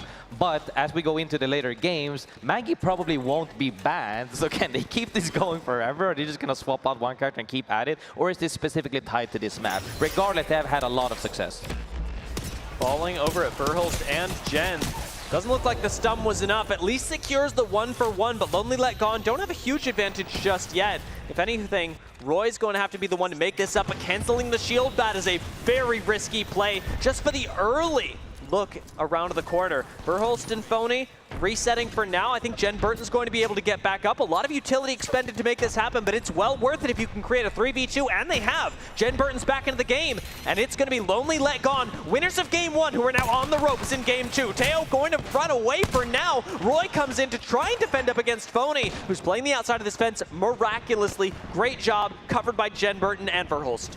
Yeah, I mean, they let them reset, and that's a really bad thing. And as we can see, with the higher level lobbies and the higher level teams, 100 Thieves immediately punished that. They got it, they got the reset, and now they're chasing them. We're not just letting you guys run away now that you took the fight to us. We're an advantage, we're running you down. And Tao's gonna go down here. Verhulst collects the kill. Yep. Great awareness from 100 Thieves, like we had just talked about. Good turnaround, and the utility expenditure when you actually use your grenades, super important here.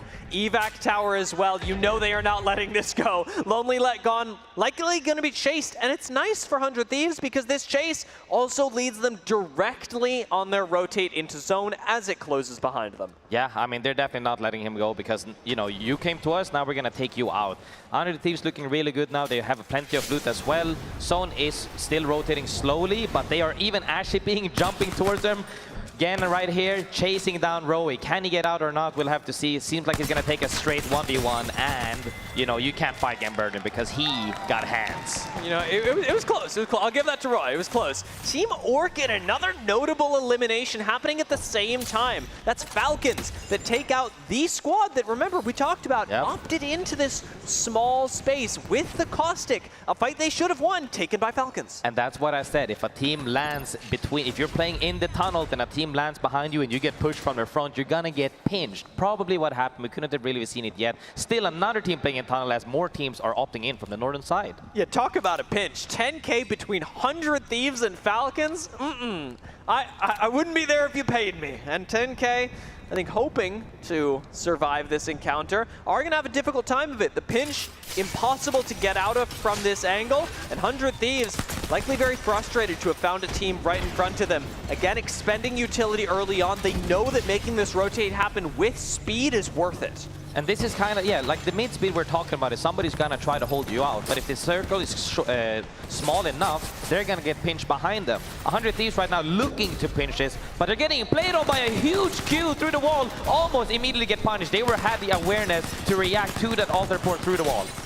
100 Thieves are taking this fight handily, but you know Falcons are coming in right behind it with Phony down. This should be an easy cleanup for Falcons, who are going to swing through the door right now. Portal out by Jen Burton in an attempt to survive, being chased down by Hal, but it will be 100 Thieves and 10K that go down simultaneously to Falcons. Falcons playing in a prime spot right there. Like I said, just waiting for fights to happen with all these mid-speed. Sometimes you play a little bit early to hold teams out. Sometimes you come in late to hope to be the last on the edge of your side. And sometimes when you trade in that fight and somebody is waiting to pinch you, you both get wiped. Timing is everything. Falcons, really good job on that. Now get to emerge victorious, looted up with nobody on their north side of the ring. But I'd ask questions about the south side, and as this zone closes in, we're going to start answering them. Green Stego, Purple Slushy, Game & Gladiators all over here, and I'm looking specifically at the choke that Game & Gladiators are holding right now as being the big prize if you're able to emerge from the south. If you can hold it, this is one of the areas where you can actually get engaged with the likes of Alter, with the likes of Ash. People can be there way faster than we are used to from back in the day. Now, a single down, although they might be in the bottom tunnel, they can just queue straight up and run at you and you can barely react. So making sure that everything is clean and you share the damage and nobody goes down is very important there, as frags are flying in and Blast almost going down. Fortunately, before that, managed to secure the knock on Red Rams. Another big trouble squad for Game & Gladiators, who they would rather not deal with for a while.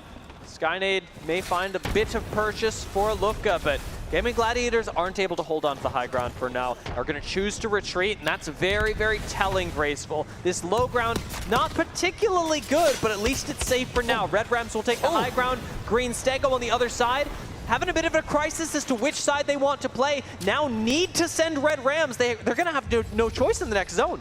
At this point, though, you know, you could chase, but it would be into the unknown. We can't really see how many teams are on opposite side waiting to hold us out right here. Green Stego opts for making it into a fair 3v3, making sure that, no, we're not letting up to any RNG. We want to make sure this game is played on our terms. Gaming Gladiators retaking height, maybe taking down Red Rams as that first knock does go their way. I see the charge rifle. I know Trestex is shooting him in the back, and so is Yuka, as blasts will fall. Reset off the Newcastle should work out for Gaming Gladiators. Should, and I say should, be safe, although blasts does almost get re-knocked. Mobile shield expiring just as they take the Void Nexus back. So Gaming Gladiators collect a few kills and come back to home base. I mean, resets on both sides as well. Green Stego kind of stuck in a hard place right now because they don't know where to go or where to fight a fair fight. Yeah. With the zone moving in about 40 seconds as well, it's going to be really scary because this is the zone that I'm talking about. You do not want to out-heal this at all. Ring 4 countdown is about to happen, and you can't eat all of this damage while also having a 3v3. And real quick, we talked about this high ground. Fusion have taken the high ground right outside of Harvester. A very likely game-winning position is currently owned by Fusion. Green Stego taking the fight up against Red Rams right now. They're going to win this, or at least it seems, but they will inherit the fight up against the Gaming Gladiators as a result. Still needing to get out of this corner. Dexter actually gets focused by Babo from the train line, and Green Stego need to now reset after having taken down Red Rams and then take the fight up against Gaming Gladiators, an even taller order than before. They did manage to get the reset on time. I saw him flying from up above, getting the down on Dexter. Dexter actually surviving, not going down to the zone. They're going to have to reset really quick and walk in with the zone to see if they can find or fight for anything. This zone, however, is very hard to fight for something because teams are mostly holding you out. Purple Slushy also getting down as we speak, getting EMP'd, just in the no man's land, not a spot you want to be at all. It was nice to get a look at them before they went down, but that spot untenable. Green Stego starting to move in from the high ground. Falcons starting to move in from the low, and it's not looking much better for Falcons than it did for Purple Slushy. This low ground impossible to navigate, and Waltzy, even on the crypto, doesn't have drone to go invisible. Isn't going to be surviving for too much longer if things keep going this way. Fortunately for him, VVV are all looking, they're looking straight up. Waltzy, no way. A little bit of a sneaky beaky like sitting right there with the P20s in hand. They're all, nobody looked at their bags. Oh, never mind, somebody had the awareness to say, there is somebody looking at us. Dude, that was a long time. VVV surprised, but it doesn't cost them anything. As for now, they'll be able to loot up plenty off of the last box. Their position on this low ground, though, typically a lot better when we see zones pull further towards the south. In this particular case, VVV are one of our next teams to go down, more than likely. Oh, yeah. Cannon right here as well, dropping down with the team, eliminating Cat very cleanly. Kino Troop looking good, having the high ground right now, but now is where you have to fight several teams inside the Snake, as well as use underneath you. Two different teams on left and right. How many fights do they have to take before they're in the next safe spot with Zone 5 about to close in 25 seconds? Dia, you tell me, can they make this out? I think time will tell. If I trust a team to do it, if I need a team to do it, it is going to be Kinotrope, though. Since they started at Harvester, remember, we're expecting top 3 placements when you get a zone that comes to you. And Kinotrope are a team that performs at a very high level in their own region internationally that should be able to measure up to that. Take a look at the zone in the upper left hand, though. It is CCG, it is Fusion that have huge advantages when it comes to this next ring. Gaming Gladiators, not in that same boat. In fact, they are in a boat I'd like to get out of. I would be constantly throwing nades out of it because there are way too many in there. Lufka does manage to survive, jumps down onto the low ground, but Blast's not so lucky. Yeah, Blast getting hit by a PK, I believe, as well as fragged is not something you want to take close quarter combat with. But with the zone closing right now, people are going to opt to fight each other. We have seen Godspot fights before, but are we seeing it right now? Some people are coexisting. Kinotrope in a great spot. Got a spot on top of the rooftop. Can they survive here without getting pushed by anybody? It seems that they're just cleaning up Gaming Gladiators as they were running out to a safe spot. Good play to take the rooftop of this Snake out of Harvester. You can tell Fusion are firing down on them, but Fusion are actually in a fight themselves. They've been pushed. And this fight on top of the hill could determine everything. It'll be Green Stego that goes down. Fusion going down as well, and Keenatrope take advantage of the chaos, and on the low ground, farm up a couple more squads. Reignite will fall, and Keenatrope on the outside of the snake. CCG still on the inside. Meteor playing on the low ground, and it's ALGS who are on the top right now, pushing Fusion. Did not expect that from this squad, but ALGS, they got second in our first game, and now look to be in a position to maybe take first in our second. I'm still very surprised that CCG on the inside didn't look to 3P anything while they're hearing all these gunshots.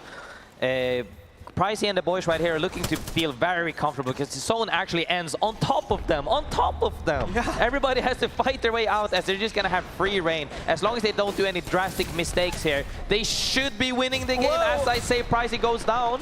They do have to be really careful about this. A team like Keenatrope would push you, but Keenatrope can't. Instead, it's CCG that have to. Jumping up onto the high ground, they look to take out ALGS, but they can't finish the kills. They don't have any sight lines on anyone. Finally, ALGS will go down. CCG, they own the hilltop now in a crazy turn of events, and it's a solo from Keenatrope. So I'm going to say an early congratulations to CCG for having picked up this game, for having taken a reversal of fortune and a big misstep from ALGS and turned it into a win.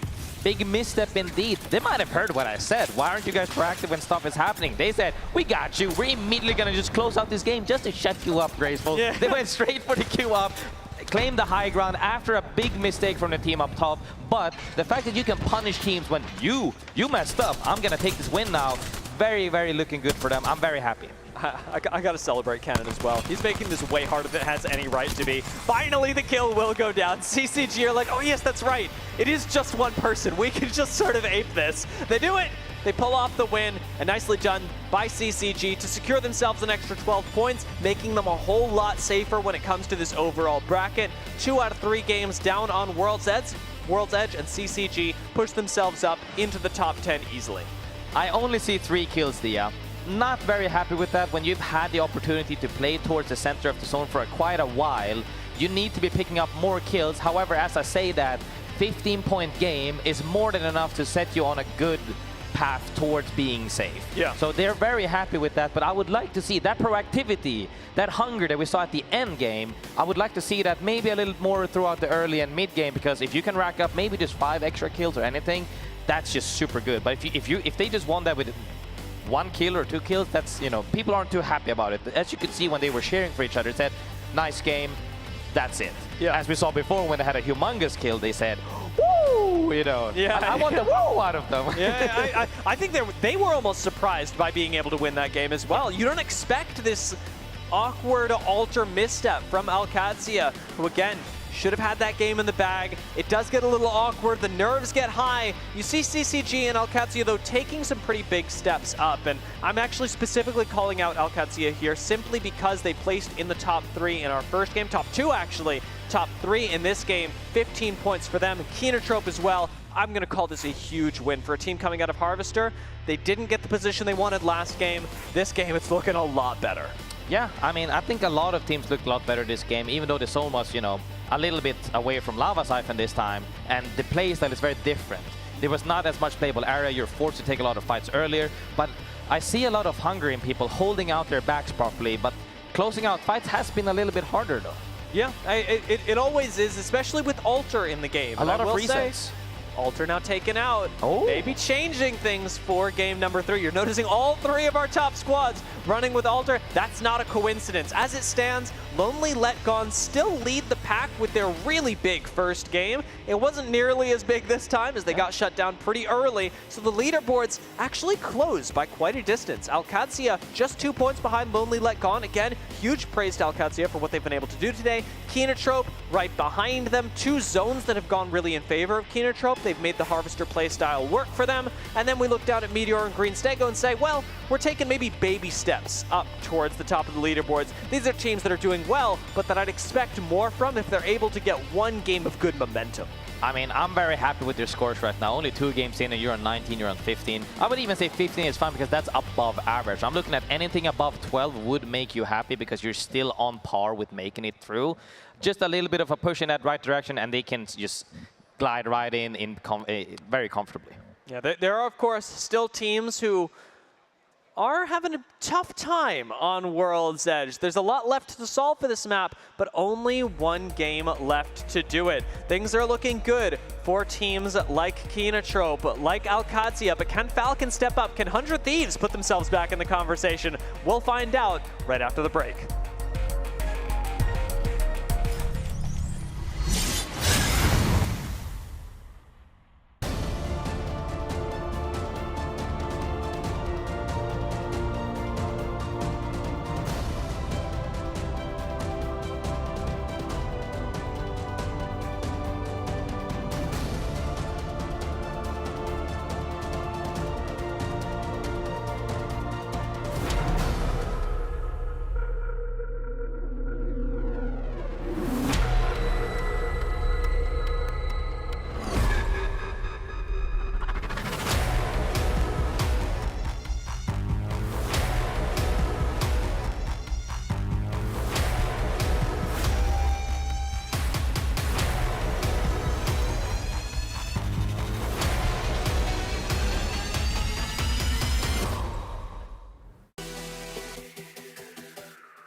Sony InZone, the official monitor of the Apex Legends Global Series.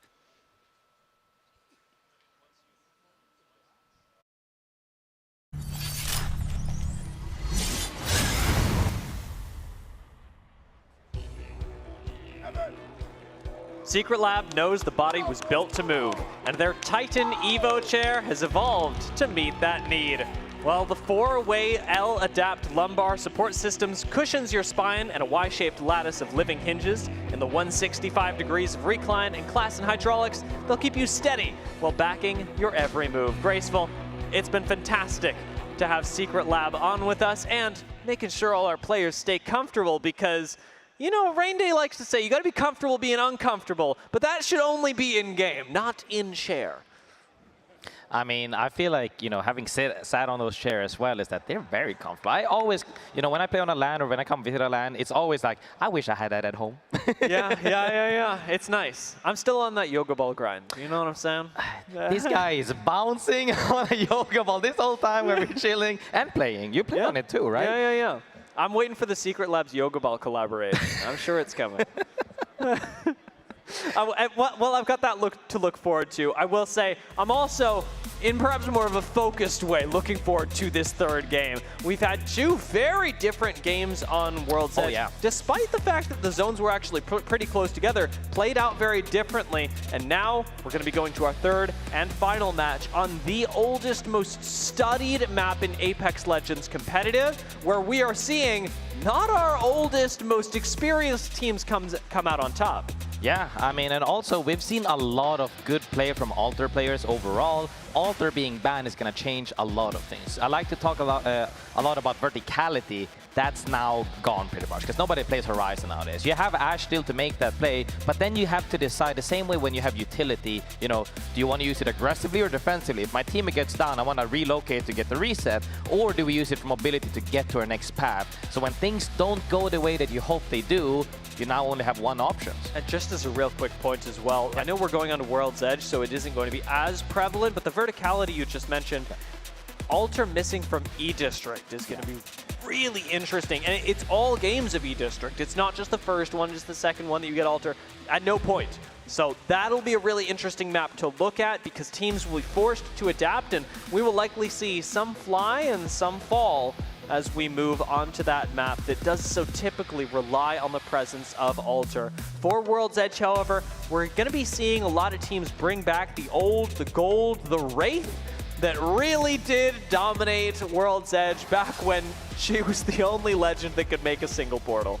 I mean, a lot of the times, like we said, if you're comfortable with a composition and you are also very much enjoying of the mobility that it brings, you could just slot in a little bit of Brave. You could just slot in Ashe if you didn't have her before, just to try to keep that same synergy of the way you play things.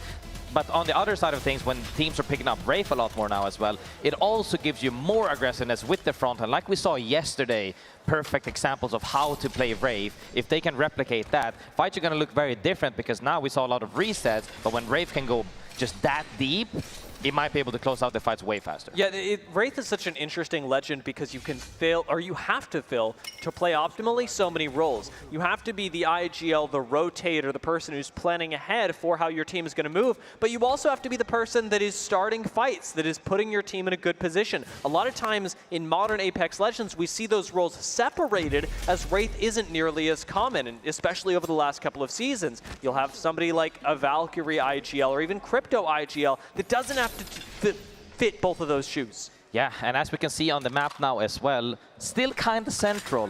A little bit more to the west, east of Lava Fisher, you know. We have a lot of things here where teams don't have that much playable area again. So we see a lot of Newcastle still as before.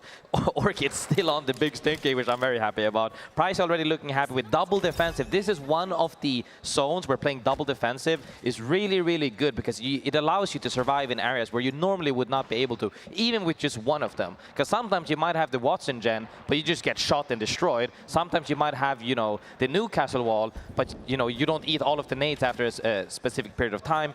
You can just get mobbed, but having double, they can even play in this truck if they wanted to. Not many other comps can. Yeah, right now Babo arriving at the same truck at the same time. Pricey's got to defend until the rest of the team shows up, and be assured they will. ALGS playing together, holding hands, as we said yesterday, are going to move up to defend their teammates and should be able to take this, hold this against Babo. I think the problem for Babo becomes that they're not the only team to have their eyes on this. Fusion have rotated a little later than everyone else and are looking straight at Babo, who are forced to disengage into the choke. I just hope that Babo can understand that some areas, this is a more than well playable area, depending on when. We say that a lot of the times because you can just get walked up by several angles and get shot out. But when you have cleared out your back, you make sure nobody can rotate behind you, now it's playable. I'm not too comfortable them sitting there this early, because as you saw, Fusion was trying to walk up on them as well a little bit. Now VVV also has sightlines straight into them. This is not a spot you want to be too early, because I don't think a lot of teams have that much resource to play there. If you already wasted 12 cells or 4 bats, how much do you really have left in your tank? And you're in a difficult spot once you're center zone in a ring like this, because there are only so many positions. There's this cart, there's the little car ahead of you, a bit of Lava Fisher. You've got some open ground to play where Babo are at right now, and maybe if you're lucky, you get 1 or 2 teams that can coexist in landslide. But this isn't like a stacks zone. This isn't like a monument or a fragment zone, or even a harvester where you can play inside and outside in so many buildings, rooftops, whatever. There are like 5 spots that you can realistically play in open space like this. Reignite right now kind of split, getting chased down by a mid. They're seeing that they had the scan that, hey, this guy's solo, let's just keep looking at him, see where we can go on about this. Still, a lot of teams are opting for mid speed, and I always like to say you got to be mindful of to see how the lobby plays out, because if everybody does it, it's not good. You kind of have to rely on the fact that other teams aren't doing it, but if too many are doing it at the same time, you're going to get punished. As we saw, a lot of teams did get punished, because we can't even follow all the fights that end up happening after Circle 3, Circle 4 closing, because they're on the same speed. Yeah, you almost never want to be rotating right with somebody else, having them shadow you. Sometimes they'll use the word mirror to describe the situation as well. The fact that Green Stego and Reignite have actually been pasted together on their rotate for the last couple of games hasn't done either of them any favors, although Green Stego still looking pretty good with their 5th place. Right now, they're in a position where it is likely that they move on to the next round. It's not secured. Definitely not secured, but they're sitting kind of comfortably right now. This is the 3rd match, you know, where people can still step up to the degree that we want them to, and we know every team's potential as well. We all like to see them succeed at this rate, but there's only so many teams that can succeed in one match at a time. So you have to make sure that once you're in this match, you got to get every single ounce out of it. For Babo, the pressure is on. Sitting at 20th right now. It's time to dial things up, grab a few points, and this could be just the time to do it. Specifically given the position they were forced into. I know it doesn't feel good to be forced into the spot that early, but now that they've got it, maybe it'll work. I say that as soon as they get knocked. I mean, it just happens. I think they can reset on time, but I just hope that, you know, they're also playing Watson, that they can survive and keep resources as much as they can. We'll have to see if it relies, if they get pinched or not. However, on Mu, Purple Slushy walking up on Train Rail. Very common rotate here, you know, coming in pretty late. Very comfortable because you have a lot of lines of sight, but they're about to run into someone. Yeah, this lower end of the map.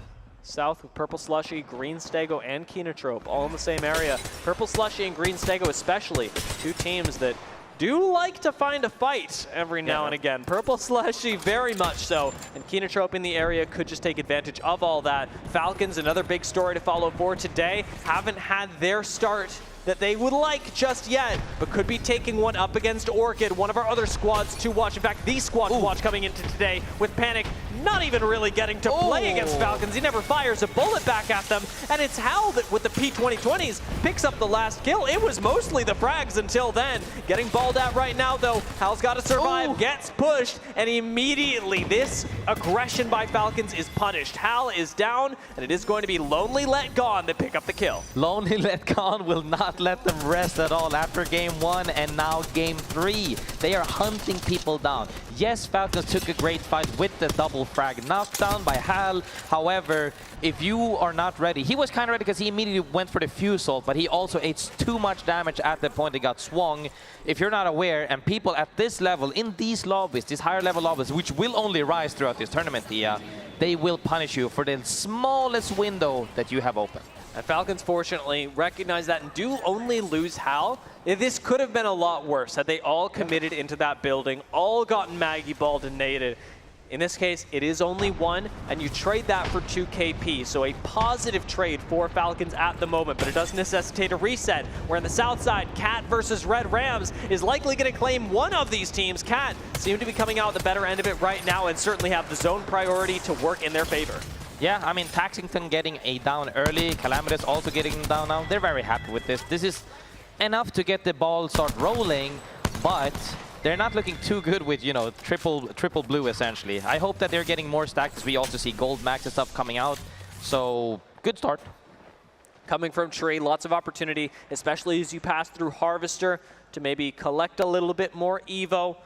Get Cat to purple shields before they've got to fight more squads, because more squads are lying in wait for them in center zone. 10K already set up at Landslide. Looking at this ring, it does seem graceful that we're pulling a little further up, and maybe, just maybe, we'll have more of a countdown zone than out in the open as I'd expected.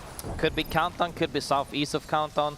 We'll have to see which way it pulls rather drastically, but a lot of teams already in. A lot of teams misread this zone and/or are playing too slow or maybe mid-speed. Yeah. We'll have to see. Fights are going to break out as we see LLG taking out Trev Stack in January. Babo again getting aggressive, and Fusion going down. Not being able to hold on to their spots for too long has been a punishing weakness for this squad coming into today, who have gotten otherwise good spots and just can't hold on to them against teams like Lonely Let Go. Evict them from Countdown. Falcons going to be coming back into Countdown now, so we'll see if Lonely Let Gone and Falcons have their rematch.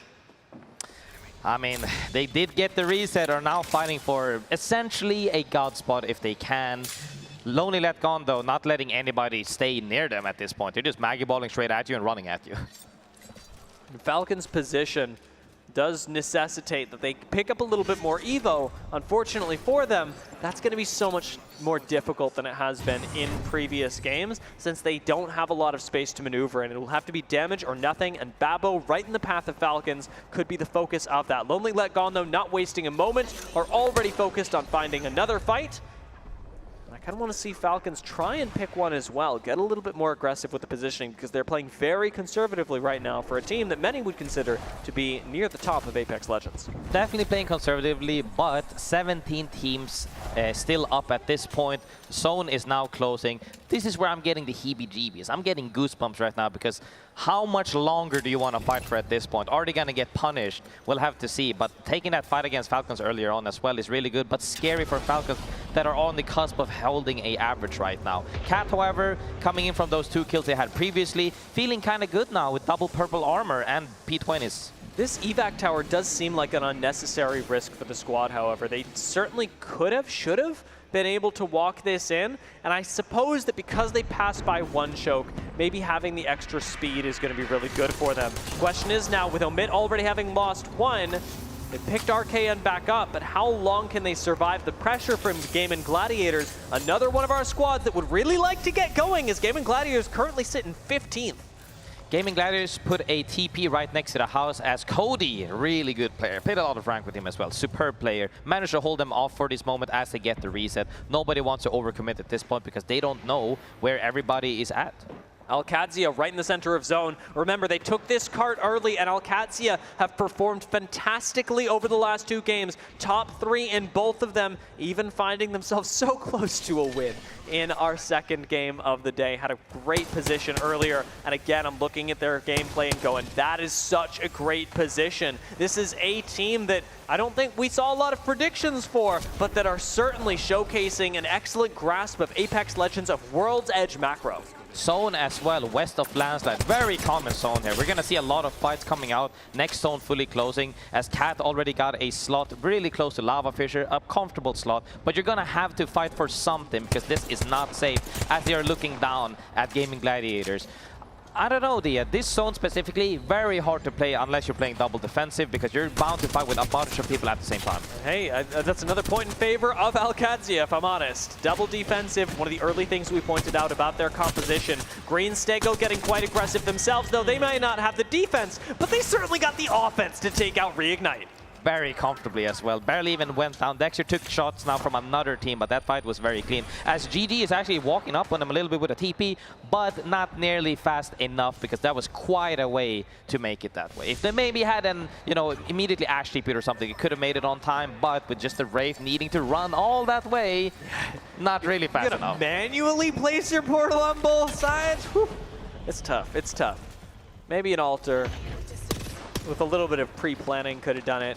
Right now, the question is, in terms of the planning, what will Green Stego go for? Do they go for VVV on this high ground bridge? Do they go for Gaming Gladiators on the low ground? We'll keep our eyes on that, as right now we've got a fight breaking out between Omit and Cat on the western side of the zone.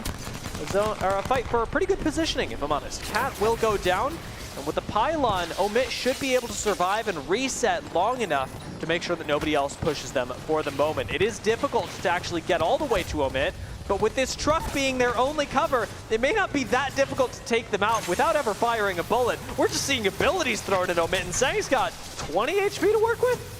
Very hard to survive here as well, as they're not even getting shot from the height right there now as well from landslide, but they're getting absolutely bombarded. Ash Q's coming out, frags coming out, people trying to shoot their toes right now.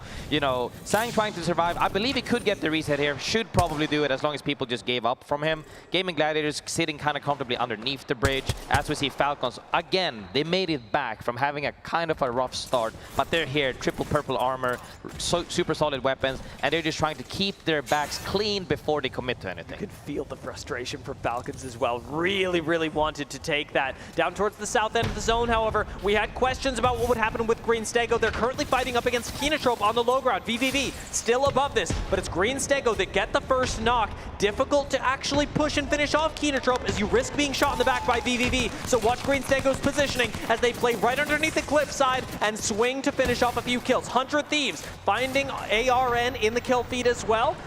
Green Stego continue their momentum. Asia unfortunately getting focused and maybe getting taken down. Green Stego are out. Kinotrope survive. On the other side of things, Falcons is currently fighting as well. They are getting pushed once again by this aggressive team. Tau taking down Walty, Zero taking down, and Falcons getting knocked out for the moment. However, Babo coming from the choke, clearing their back like we talked about before. Can they hold out their back? Luckily enough, a fight happened. They just pushed back out, and now they should have their backs cleared, but the playable area in front of them is not that wide. And the team that was in 20th coming in, taking out Falcons. Omit coming in, maybe taking out Gaming Gladiators as RKN just needs to land a few more bullets and will do so. 10 HP left on him, and he's panicking. No. He doesn't know where the shots are coming from, if any. Unfortunately for him, will manage to find a safe space for the moment. Gaming Gladiators are gone. VVV clean up RKN's 2 compatriots. giving Omit the chance for a reset later on. The zone's closing right now, and that's going to push a lot of teams uncomfortably close together. ALGS starting to rotate out negatively. 100 Thieves playing the outside of a truck at the moment. Ooh. Looking for their kills on Meteor, and they may just find them. It's up to Phony, but 100 Thieves will go down. Meteor with the last member will survive. I mean, huge swing by Meteor, cleaning up that fight, but they immediately get TP'd on, and Meteor also gets eliminated. As we say, these teams are getting close and personal. 10K also gets eliminated on it, literally within the 50-meter yard, and we'll have to see here that, you know, teams need to reset at this point. Kino Troop looking really good, but still on triple blue, though. I mean, this is World's Edge, so I shouldn't be surprised that our zone teams are thriving, but Kino Troop, man, are they thriving with the last game and this one, now putting them in top 6. Looking at ALGS as well, still alive, still playing the same truck they were earlier. Absolutely a team to look out for. Double defensive, as you noted, and currently getting pushed on both sides. Ooh. Do jump out with the massive strafing flame, almost gets the knock, but gets, importantly, back into safety. Rezible by his team as Pricey plays defense, throws out the Watson fences. This is a war of attrition, and it's one that ALGS have sustained for, but I don't know if they have damage to ultimately win. Any other team comp and they were dead right there. Yeah. Double defensive was what made them survive in this truck because no other team could have done it. They even got the reset. The other team decides to, hey, we tried, let's back off for the moment. Maybe they re-engage, maybe they don't, but being able to have the presence of mind to say, this is not working, it's taking too long, we're gonna get 30 probably, let's back off, is really good from VVV. Yeah, this is great sustain from ALGS. Like you talk about, the game sense from VVV, keep them in the conversation as well. ALGS actually swing out, and this is interesting, the balance of aggression, of defense that ALGS are demonstrating is keeping them in a good spot in this lobby. Strafing Flame going to get back into the truck. Again, play with the team, but now they finally got to give up this safety. And Newcastle ult and Watson ult, both having been expended moments before. Omit actually get the respawns. I mean, not only the respawns as well, but Pablo sitting there as well, actually cleaning them out from the east side. We do have just a moment. ALGS in the top 5 once more. They've made it so far. How much further can they make it? Let's take a listen in real quick with ALGS. We're good, we're good. We're just gonna carry this right. Double smoking left, double smoking left. Yeah. Carry the left wing. I got no gen for 50. I think we need like 3-man run up. I'm grenading right. We need to try and kill right. Ready? They got walls, they got walls. They're playing wall. Shot broken. We need to chill here, then go left later. I'm really good on me, I'm really good on me. You don't have to move yet. They're fighting left, press, come to me. Come to me, yeah. Look at me, look at me. Someone needs to stay right. I think we can wrap left. Alright. Ready? 1, 2, 3, go. Go! We need a wrap. ALGS make the call. ALGS push on the eastern side of zone. Kino Troop have just gone down. They are making the perfect third party onto Babo, but Strafing Flame doesn't land. The shots gets taken down. ALGS now in a pickle as they've got to reload. Pricey still not landing the shots, and through all this push, through that big decision, Babo will still be taken down, but it's opened things up for VVV, who play patiently, who don't over-aggress at ALGS, and who ultimately take the fight and the game. Patience paying off for VVV. VVV coming in late, smoothing out that fight very easily. As we saw huge plays being made, however, maybe a bit too much. And this is what it means to be proactive is good, but overextending might not be too much. If they could have cleaned up that fight regardless, I think they would be wiped by VVV. So I think that being proactive is good, but also realizing, hey, we already pushed them away. Maybe we focus on a team that's actually fully ready to jump in on the fight. Could win them the game. However, we're never mad, ever, at a second place with a lot of KP from a spot where they've been playing passively throughout the entire game, but they never... The location was passive because they were in the truck, but they always play proactively, sticking their heads out. Can we do something? Can we get KP? And then back in, and then even got the reset. Yeah, I think the last 2 games, we've seen ALGS sort of slowly ramp up in terms of their aggression.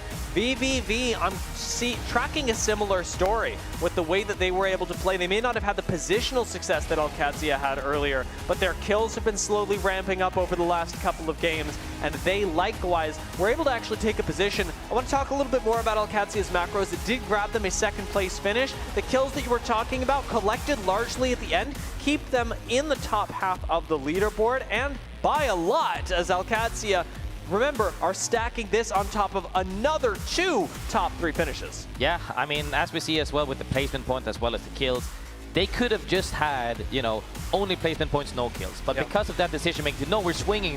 And I love the calm as well. We're swinging 1, 2, 3, or 3, 2, 1, and they just swing together. That's exactly how you explode a team, and they did get it done. Sure, maybe, you know, they're like, oh, he didn't finish up the, he might have been whiffing at the end, but the fact that they wiped him cleanly, got the KP, and then secured a 2nd place is enough to feel good. We are really lucky to have had a listen-in like that is just about what the decisions are in endgame, what's working out for you, what's not. Taking a look at our top 3 squads, I do want to call out the quick macro play that ALGS were able to make there.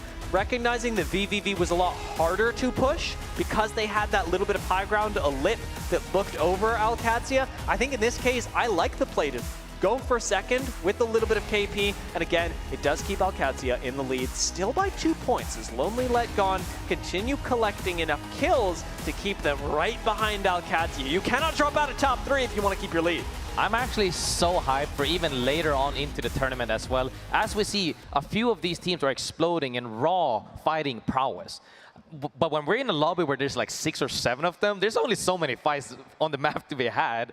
But seeing this right now, as they are just going at it after at it, 3P and also taking isolated fights, that confidence really is fun to watch. And also, I would like to hear their comps maybe at some point. It is. We've got a lot of interesting changes coming into today as well. Given that we're playing on World's Edge and E-District, 2 maps that actually do very well with our zone teams, and it's no surprise that we're seeing ALGS and Kinotrope place in the top 3, given their zone proclivities. But for a little bit more insight on that, and perhaps, I don't know what topics you guys got cooked up over on the analyst desk, I'm gonna hand it over to you lovely folks.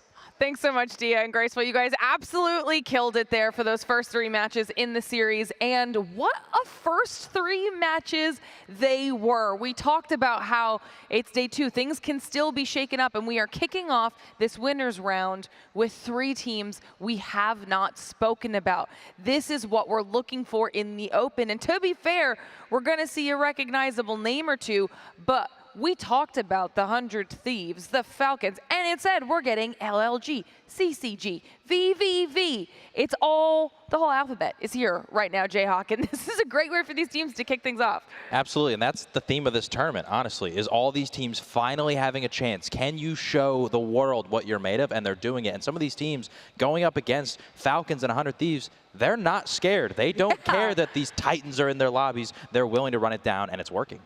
I mean, this is also going to potentially change when we swap our maps on over to E-District here, Jamerson. But right now, the fact that we talked about how yesterday World's Edge was World's Edge, we got a little bit of a shakeup here this time around. Yeah, right now you have to understand that if you have LLG around you, as an IGL, you now have to take that into consideration, especially with how hard that they're shadowing both 100 Thieves and Falcons and making their life a living hell. We have to be completely honest with that. Yeah. And so you have to take that into consideration now here on E-District. Definitely impressive, to say the least. I'm excited to see what happens by the end of the series, because we've also seen a couple of these teams, Lace, while they're not getting the wins, similar to yesterday, it's the slaying power getting them the points, putting them at the top of the leaderboard. I mean, we just saw ALGS there. Like, if this roster is an Apex South roster, and, you know, they have a triple team threat where they've just put all these these players together, and look at what they're doing. And, you know, sometimes you forget about these smaller teams, and then they just pop out of nowhere. You know, they may not win the match, but their kills are making them like fire up that leaderboard. I love it. I love what we're seeing. We'll take a look back at our final circles so we can review and talk through these moments, because right out the gate, Jayhawk, it was LLG Roy. Yeah, and I talked about these teams are not scared. Well, 100 Thieves ends up moving onto the late game here, onto the crane on the height over at North Siphon. And LLG did not care. They ash-ported straight onto them and wiped them immediately. And I got to shout out their young fragger Xiao Ji. He does not use the P20s. That's the gun that is running this lane. He doesn't care. He only plays Maggie, a character that no other team is running for the most part, and he's using the EVA 8. Why? Because Maggie, using shotguns, gets the speed boost, and it makes him that much more deadly in those close-range engagements. Sure, the P20s, they're really great. They have a lot of damage per mag, but there's also a little bit of an RNG factor. You're hip-firing when you're shooting them, so it's a little harder to always secure the kills, where with him, he only needs to hit you 3 or 4 times, and you're dead. And then on top of that, he can throw a Maggie ball at you. When they get height like that, and they're challenging a team like 100 Thieves, huge win. Yeah, I mean, that was definitely massive for them. But then we move into match number 2, Jamerson. And we got CCG. Yeah, so you know what? I'm going to touch on CCG, but in this situation here, obviously we got Walter here and they do turn around and get them, but moving forward from here, CCG are sort of just patiently waiting. They obviously took this match for a win down near Snake Building. Kinotrope actually held the left side of the building for quite some time, as Alaquotsai did fight for this height originally, which made them sort of just be able to have that dominant position for quite a long time, because most teams are sort of forming down near Snake Building. It was a bit of a feat for them to secure the height, but they managed to do that for quite some time. Kinotrope held the right side of this building, moved in, had to destroy I think it was oh my god, I'm trying to figure it out. The transition, Meteor, then Alucard bombarded them from height. And the decision that Meteor made ultimately destroyed, it would have been Kinotrope's actual positioning to move up here. And CCG, they were just kind of hanging around. So we did have the height, they were just chilling there, and then they managed to take that win with smooth transition. I mean, we've seen in quite a few matches today just how kind of lying in wait will benefit our squads. And then, Jamerson, match number 3, we just wrapped that up. And again, it's the story of what happens in the early rounds, right? Because we have this fight breaking out between CCG and Kinotrope, but VVV lying in wait the whole time. They were able to play off of the train tracks outside of Landslide this entire game, and because of all the action that was taking place around the map, no one really forced them out of their position. Usually that train track there is going to be hotly contested. Teams rotate in from the south, and then you'll have a big fight over there, but they never really had to deal with that. And so they took their time, were able to play off the train track, slide on down, come in for the third party, and we get to see this time and time again, tournament after tournament after tournament. There's always going to be a team that somehow, just because they play zone, they play patient, and they just get the luck of the draw, they don't get challenged at all, they end up with the win. Yeah, calm, cool, collected with their reactions there out of VVV after getting that match number 3 win. But it's time for us to take a look at what we've seen so far when it comes to these legend bands. We talked about it a little bit before heading into the series, and now we're getting to see what's happening here. Jayhawk, is this what you expected? Yeah, definitely. I mean, with the Alter ban, obviously we're going to see a character like an Ashe or a Wraith replace her, and then obviously Catalyst and Newcastle. They just provide so much utility for your team. Yeah, and so then things, as we move into match number 2, we also get to see what these pick rates are and how, teams are trying to move their way through World's Edge here, Lace. Yeah, and I feel like it's still kind of a consistent thing happening from both maps. Obviously, they haven't played World's Edge during scrims, and we've sort of just added it back. It's an OG map, but finding that they're still using the same sort of, I guess, characters throughout every single one. We're not seeing like a close meta, but it is a little bit interesting how they're still sort of flowing with the same stuff that they would use on, say, Stormpoint, for example. And then we move into match number 3, and, information is always key here to wrap up World's Edge, and it could also impact what we're seeing now once we move into E-District. Yeah, I mean, crypto has been a huge uptick, I would say, here for the Open, and it's so strange how now, like, it has become a very aggressive pick overall. Yeah. So being combined with the fuses, with the ashes, it just helps so immensely, especially with the assault changes and the skirmisher changes that allow you to get involved in the fights that much sooner. But with being able to pick up that speed boost after the EMP, it is huge for not just sitting out the fight, right? You're no longer the eye in the sky for your team anymore, right? You can still get involved in the fight. So I love how the crypto gameplay has just shifted in terms of how you play him out. 100%, 100%. And while we've had all of this action happening here on the main stage, don't forget we still have our series happening in the pit as well. And I know I want to find out what's been going on over there. So Ryan is standing by to fill us in on all the action. Hello, hello, hello. Yes, it's been crazy down here in the pit. Matches going on all morning and afternoon as we get into it. Of course, here at the ALGS New Orleans Open, over 100 teams in the mix, and of course, everyone trying to get into those winners round 2 and 3 spots. I think the first one I want to report on, I think winners round 2, Lobby 1 had some interesting results. We saw, zone spammers. We haven't heard too much about them, but they've been performing quite well. And, I think a lot of people would agree that it's quite unexpected, although they obviously know what they're doing and they're really, really good. LG and VP, dominant strides, Virtus Pro coming in, business as usual, dominant throughout the series so far. I don't think there's any surprise there at all. And then if we look into the elimination rounds that we saw, I mean, yeah, a few surprises. Definitely. I think Go Next being on the bubble, staring Elimination potentially in the face. Yeah, dancing on very, very thin ice is probably not something a lot of viewers will have expected, of course, coming off that huge win in Sapporo, Japan. So yeah, well, we don't know what's going to happen yet, but they definitely do need to step it up a notch here. And then, of course, Reject performing well, in that top spot there. 17 kill points and 27 place points. They're looking really, really strong at the minute. And I think, yeah, that, for me, I mean, yeah, that group, yeah, I think Go Next will be probably the biggest surprise in that one. And if we go over to the next elimination group there, I think we saw, who was it now? So yeah, and Yubin for Zone Spammers, of course, the more experienced member of that team. Annex Esports, top spot there, and also great performance. They'll want some good results here, as well as Temper, who of course we've seen good results from in a few of the pro leagues. They want to make a mark here. You never quite know what you're going to expect from them, and so it's going to be interesting to see if they can deliver here. This is a huge opportunity here on LAN to get the job done. As you can see, teams on all of sides here, my left, my right, behind me, looking to stride forward here in dominant fashion. And for you guys watching at home, you should make sure that you play Apex. Why?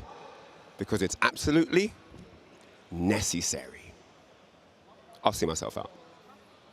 Thank you so much. It's not that bad. Not that bad. Don't worry, Ryan, if you think that's bad, people got to deal with us for the next 3 games, so don't worry about it too much.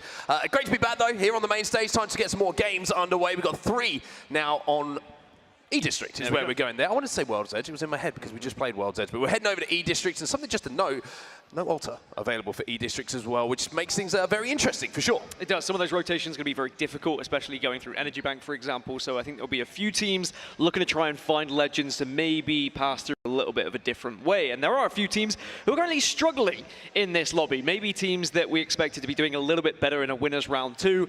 I'm going to address the elephant in the room. 100 Thieves and Falcons currently sitting in the bottom 10. But E-District, maybe that opens things up for them here. It certainly does indeed. And like we mentioned, some of these lobbies play a bit differently to a scrim lobby, to maybe teams they're used to playing against in those quote-unquote higher tier lobbies. These are the series results, and this is how it stands at the moment. And the 2 teams that you mentioned, 100 Thieves, Falcons, we have to talk about them. We have to keep our eyes on them, because if it stays like it is after the next 3 games here on E-Districts, they will be going down to that elimination bracket. And whilst it wouldn't be the end of the world, you can run through the elimination bracket, but you've got to remember, if you fall into that elimination bracket, it means you cannot have a top 10 draft in POI if you get to the grand finals, right? So you need to be staying in the winners bracket to keep your position in POI draft a solid one. You do not want to be falling. And if you do fall in winners round 2, questions may be asked. So I'm expecting big things on E-District from both 100 Thieves and Falcons. But you're completely right. In a lobby where people are playing a little bit differently, there may be not, there's different regions being involved. You have to adapt. But that is one thing that these players will certainly be used to, adapting to what is put out in front of them. And I'm sure they're going to put some points on the board. Okay, you want to hear me nail some acronyms? Oh, I was about to do it. Don't worry. Forget I said that. It's disappeared. Anyway, let's look at the POI draft here for E-District. And talk us through it a little bit here, because Team Orchid with one of the biggest picks here, and they've gone for Energy Bank second overall. Yeah, I was saying how difficult it is to rotate through Energy Bank, so you take it early on and you are there for housing if it does move your way, but of course you can rotate out of it quite quickly. Purple Slushy also were one of the first teams to take a pick. They went for Electro Dam, whereas you can see mostly everyone else prioritized World's Edge here, and I guess that could be a little bit of a concern for the likes of Falcons, the likes of 100 Thieves, who did have early picks on World's Edge but didn't capitalize on them. But now they've got to get job done here on E-District. Well, here we go then, straight into game number 4 of this series in our winners bracket. A reminder, if you're only just watching, top 10 stay in that winner's side of the bracket here in New Orleans at the ALGS Open. Bottom 10 at the end of these games will go down to that elimination bracket, which is already looking slightly terrifying. And if some of these big names fall down there, well, it gets even more scary. Well, Ballistic and the Ash both with 11 picks across the board, so one of them will be banned depending on who has been picked the most throughout this series. I'll get confirmation from that a little bit later. 9 Newcastle, 7 Wraiths, Ramparts, Watsons all in this lobby as well. So, I was mentioning earlier, how do you transition with those rotations? Well, it looks like Ash and Wraith are going to be the key factors here, but a lot of Ballistics turning up in match 4, similar to what we saw yesterday. One thing that you can rely on a little bit more here on E-District is the fact that there is a lot of buildings to play in these end games, these POIs that we find the zones pulling towards, which means that something like Newcastle, not as necessary, maybe as a map like Broken Moon, for example, where it's going to give you that artificial cover and some of those POIs that don't have those stacked buildings in the same way that E-District does. But as we take a look at a little bit of a loop path, CCG, one of the winners of our game a little bit earlier, one of the acronyms I was very excited to say, will now get that opportunity to do so. CCG, Dan, CCG. CCG, just CCG. confirmation, by the way, it will be Ash that will be banned after this game due to her overall selection throughout the entire series as they are tied in match 4 here. Now, as we can look at the lay of the land, I mean, at the moment, Orchid, they had an incredible day yesterday, but can they find that same kind of pace? You know, you've got absolute legends like Rambo, Hambino, and Panic was destructive on the side stations yesterday. They need some style of form, excuse me. That's not an acronym. I just errored like a robot. Don't worry, we'll reboot down. We'll just blue screen for a minute. It's first game of the day. It happens for us anyway. It's obviously 4th game of this series, but CCG, I've got you, don't worry, you recompose. This is all karma for yesterday, by the way. Really you is. know it as well. It really is. You were on top of me yesterday for any mistake, but no mistakes allowed to be made here by 100 Thieves. We're seeing our first fight to involve them. Playing this one defensively at the moment, utilizing the Newcastle wall, but Verhulst has taken some damage, so they are going to retreat slightly. They have a shield advantage, though, but I think they're a little bit concerned that maybe there could be other teams in the area. Well, Phony's going to go down here. Luckily, they might be able to get him to drag back with the Newcastle, but they're being pushed here.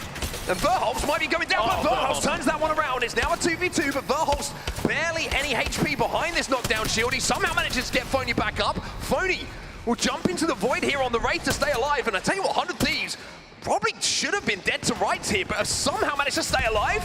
And now Reignite are entering the fight. Yeah, that was a heroic play from Verhulst, and they're going to maybe keep themselves alive. Verhulst does get the finish as well, so LLG are going to have to retreat away from this one. And I think several teams are all going to be scattering to try and get back up to a full 3. A very messy start to this first game on E-District. That was a very scary start, I think, for 100 Thieves there. I'd like to say, Verhulst with some superhuman plays on Newcastle to not only angle himself away from those bullets that were coming in, but also from Phony to immediately jump into the void, having been brought back to his feet. Very, very impressive, and also heart-fluttering moments for 100T there.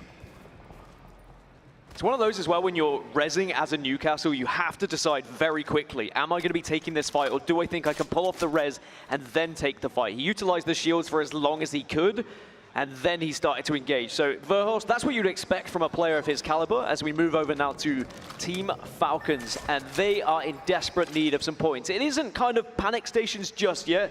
13th place, 10 points, it's not the end of the world, but you know, if you go into match 5, match 6, and suddenly you're down in that bottom 10, I think questions might be asked and maybe some shifty looks being exchanged between teammates. Yeah, just spoke to Waltzy this morning as he was walking through, and he said, pretty happy with how he played yesterday, 99 points, pretty good. I was like, are you happy with 99, not 100? And he was like, good point. And I was like, yeah, maybe you should have aimed for 100, just to keep him on his toes. But looking like they have a pretty good position on bridge here. You did see where that zone was going momentarily. Looks to be pulling towards the edge of where Falcons find themselves right now. Gaming Gladiators, GG. We've not really talked about them much so far in this tournament. Haven't seen them on our main stage as yet, but here at draft point, popping some batteries. It looks like they're taking a little bit of damage, but their rotate is good enough to reset here. Another team that I'd be expecting to be progressing into winners bracket round 3 as well, but they're down in that bottom 10 and they are currently being bombarded by grenades. You did see in your kill feed 100 Thieves lost Jen Burton, so they're still struggling in trying to get back up to a full 3. It looks like GG have been able to stabilize here and avoid all those grenades, and they're going to have a chance now just to reset. Some beams of light flying through the window as well from a charge rifle that was aimed towards their position. A lot of action here on this choke as well. Just outside of the center of E-District, it looks like Cat going to run away for a few seconds here and try and chase down these remaining players of Red Rams. It looks like they've got good damage. They've got the opportunity to get this knock. That's going to be a Mirage who just jumped into his camo for a second to try and heal and get away, but Adam too smart for that one. Too smart. Sadly, though, for Red Rams, they're going to have to just reassess, and maybe they can actually get the last player away. It looks like Dutch has been able to escape, so it's not the end of the world for them at the moment. And you know, every team has been able to at least save one, so no teams eliminated as of yet. I think I can already sense how nervous some of these players are. You have to kind of take the game by the scruff of the neck at this point and ensure you put some points on the board. GS are going to start to approach yet again, maybe to take a fight. They've been excellent so far. They had an incredible day yesterday. Were able to come through second place in their group in winners round 1, and they've already put 24 points on the board. If they can find another 10, they should be comfortably into winners bracket round 3. When I first saw Green Stego, by the way, I thought it was Green Stego, not Green Stego. Which just makes me sound so middle class. And Australian. And then I saw the logo, I was like, I am an idiot. Anyway, GG still involved in a fight themselves. Reignite on the other side, and speaking of Reignite, it's going to be the Flames of the Motherlode that's going to take down one player. Lufka comes in to clean up the second. It's all up to Momon here. Light up on height, Light will stay on height, and Light will win that fight. Reignite are eliminated. Yeah, GG have well and truly claimed this building, and if I was another team who just witnessed that, I'd probably avoid it, because it looks like they've got it kind of locked down at the moment. I mean, it's a very aggressive composition looking at it as well. 3 assault characters to work with.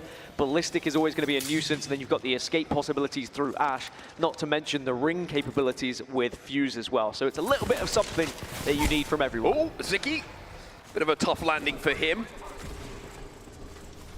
As it's Cody from Omit who rips him down. Grimstego looking to deal with the remaining members of Omit though. You can see that RKN has disappeared. Lots of options to strike, but unfortunately he has been bamboozled. RKN has left them for dead. The big fight to win on this northern side as well. You have a lot of room to play with and to be able to move down towards the circle and where it's going to be moving as well. But it looks like GS is just going to retreat back and make sure they can try and just reset a little bit here. The white shield should be get punching, get punching. Oh. All right, you're safe. Couple of whiffs. That looked like me playing ranked for a second. Whenever anyone hits a Mirage ult, I will shoot every single one, but the correct one. But the correct one. You have to have an eye for it. Graceful's been trying to teach me. Apparently you can really tell the difference if you look closely. I said Graceful by that point. Once it's popped, I'm already running. Graceful, if you haven't won the fight by then, it's over. Falcons on our screens right now, 15th place overall, but still in this game. But like we mentioned, 3 games to go here, including this one. Great spot for them here at the car park in zone though. They're a central zone here on E District to start off, so pretty good priority to a lot of teams. But getting here a little bit later, like we mentioned, with the Alta not being available and has been banned in the compositions, can't use that ability to hit that void passage through those big walls that kind of surround these central areas of E District. So that changes the dynamic a little bit. If you're here early, you're in a good spot, but a little bit later might be tough to enter. Yeah, it's going to be very tough to enter, especially with most of the chokes kind of watched and taken over by teams at this point. Team Orchid, also another squad that have found themselves in a comfortable position. 10K have just been tethered, but I think they're going to be fine. Probably not a fight that's actually going to break out. Instead now, back over to GS, they are again just trying to see if they can maybe make a rotation, but I think they've noticed there's a res happening in the zone. So they're just going to be patient here because extra KP, again, could be their way to winners bracket round 3. Yeah, and it was Omen, and I think it was actually RKN who not only got away, we saw the ult being popped by him to escape from that original fight that was going down with GS. And now he's managed to get his teammates back in, so a really good play from the experienced RKN returning to our stage. I did say to him today as he walked in that I was going to rip him on stage today, but you know, I'm going to be nice to him, just for once. Hard to when you are in winners bracket round 2 and you're currently in the top 10, right? You are progressing as maybe expected for a man of his experience. As now, speaking of experience, here is 100 Thieves. And I do wonder, are you starting to feel the pressure if you're a team of this standard and you are still in the bottom 10? The expectation, I would assume, is that you should run away with a lobby like this. So you have to kind of dig deep and maybe look back at your roots a little bit. Well, 19 squads still remaining as Zone 2 is about to close. This is a very high-quality game at the moment. So many different teams alive, and 100 Thieves looking to hold out. Or, excuse me, are being held out by VVV here. And they've got a Sheila to deal with as well. That's why Jen's playing these angles, trying to not give too much of a target to that Rampart on the other side with the Sheila wound up. Verhol's trying to take some very cheeky angles here as well with that scout in his hand. Omid, though, still in a fight themselves, taking one against Red Rams, who took a little bit of damage earlier on. Cody's going to go down, so it's a 2v2 for now, but here comes RKN with a rampage of his own. No sling weapon this time, he's just keeping it old school. Yeah, this is a 2 versus 1, should be cleaned up, will be cleaned up, and as long as there's no third party, Omid should be able to survive. There was a temporary panic there. I thought maybe they were going to be thirded. It looks like VVV won the battle for the Mythic Bin. 100 Thieves backed off and said it isn't worth trying to take this engagement right now, and instead they're going to make a different rotation, but it's Trev Stacks. Trev Stacks with the charge rifle. When the charge rifle comes into play, that Mythic Bin doesn't look as comfortable as it did previous. If I was having to pick a player that was in this lobby, probably Trev Stacks. The man is born with a sniper. He spawns with the sniper, And I think genetically, if you were to break down his GNA, it would actually look like a sniper rifle. So he's hitting some good shots at the moment with that charge rifle, just being a nuisance to anyone who's trying to rotate into zone here. Get another rampart wall up and try and get that mythic bin round 2.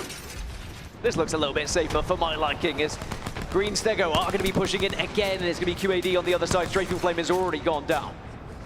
Ziki trying to move in to follow up on some entry damage, but you can see on their position in the top left on the map, they do have some progress to have to be made to get towards that zone.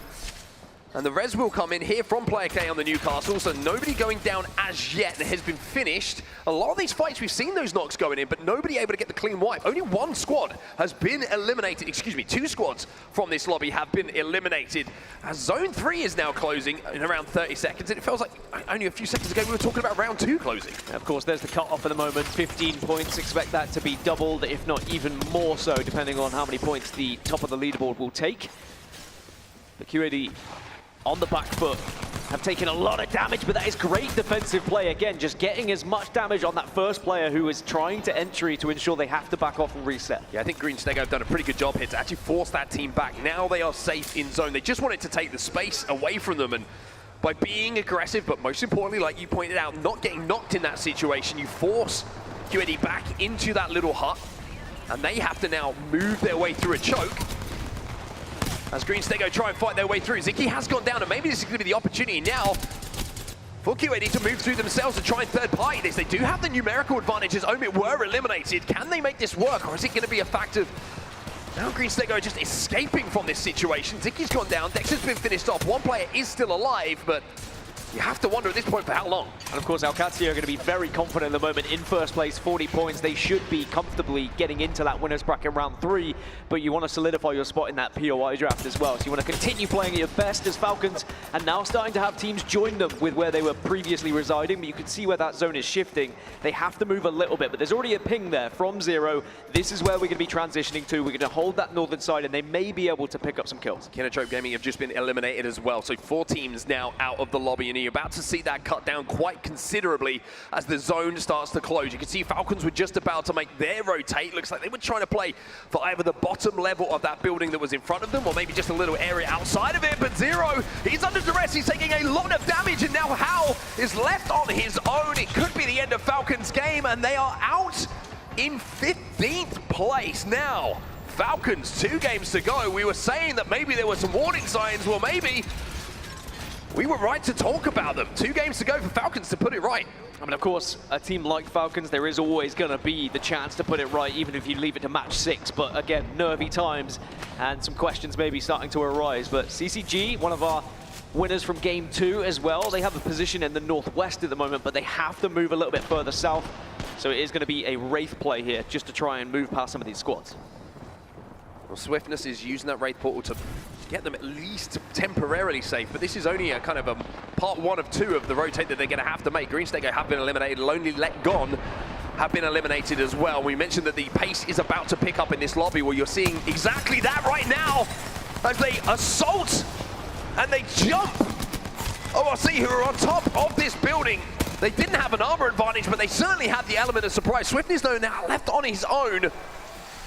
And you have to wonder if he's going to be able to survive here, but he might be able to pick up a KP of his own as before he goes down. Meteor eliminated, CCG down as well, as we now have 10 squads remaining. Went out with a bang. Adam may be doing the same here. It looks like Cat going to be eliminated, which they will. So now 9 squads as 10K are still alive.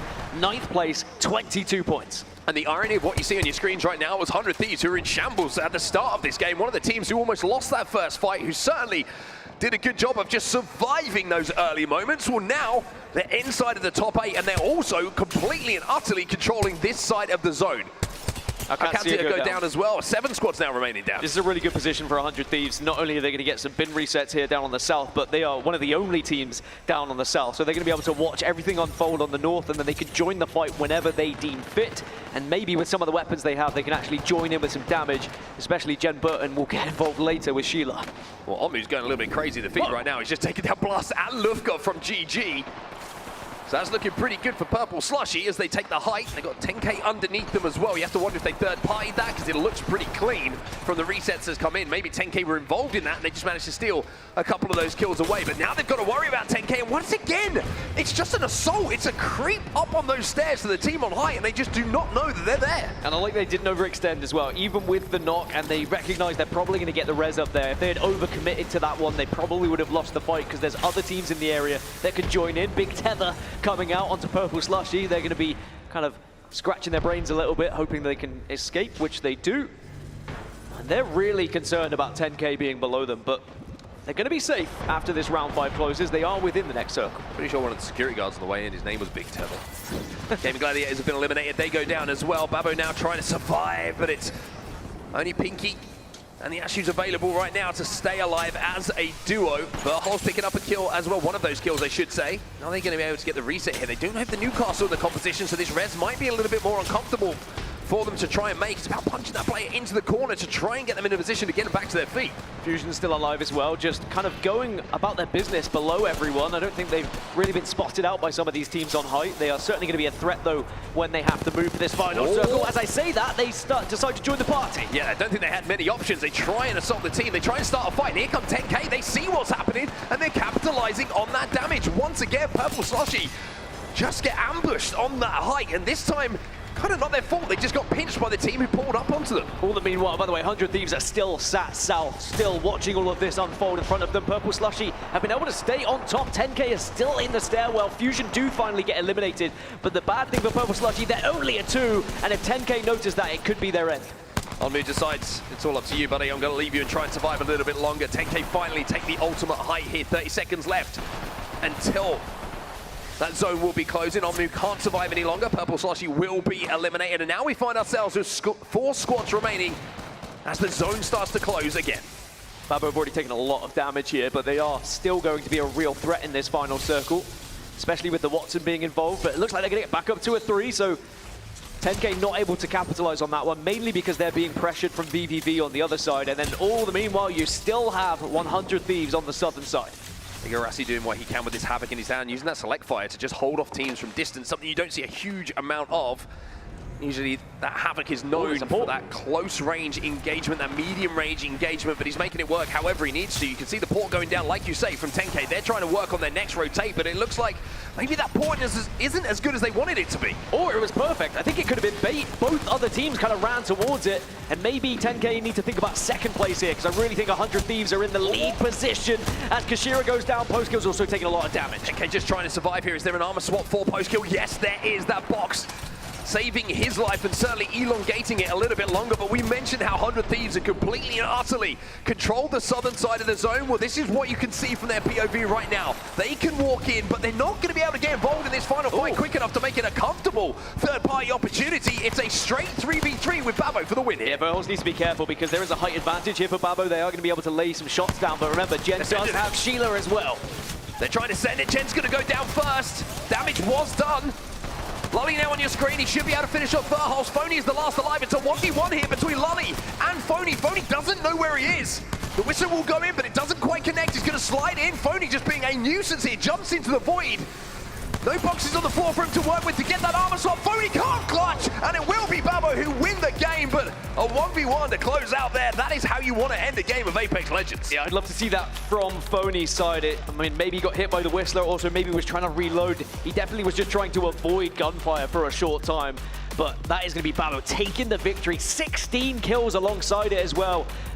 I'm pretty sure we're going to be seeing them in Winners Bracket Round 3, but great points on the board still for 100 Thieves. Yeah, really, really important for 100 Thieves to get those points on the board. Like you say, maybe a little bit of frustration in the final moments of that game. It seems like everything just happened so quickly in front of them that they weren't able to be fully involved in a third party that came up. But the gentleman on your screen, understandably so, very happy with what they've just done on the main stage there. And like you say, a big kill win as well means that they should be pretty secure in that top 10 and looking to qualify and stay in this winner's side of the bracket. I mean, 28 points in one game will send them up to first place, I believe, in the series standings. So yeah, they're going to be up to around 44. 100 Thieves will still put 12 points on the board, very much needed. That will put them into the top 10 as well. 10K getting 14 points for themselves. The big question mark and the panic stations maybe starting to siren is Falcons, 1 point in 16th place. Yeah, don't quite ring the alarm bells yet, but certainly warm the hands up and maybe tickle the switch a little bit, because Falcons have 2 games to put this right. And we will say,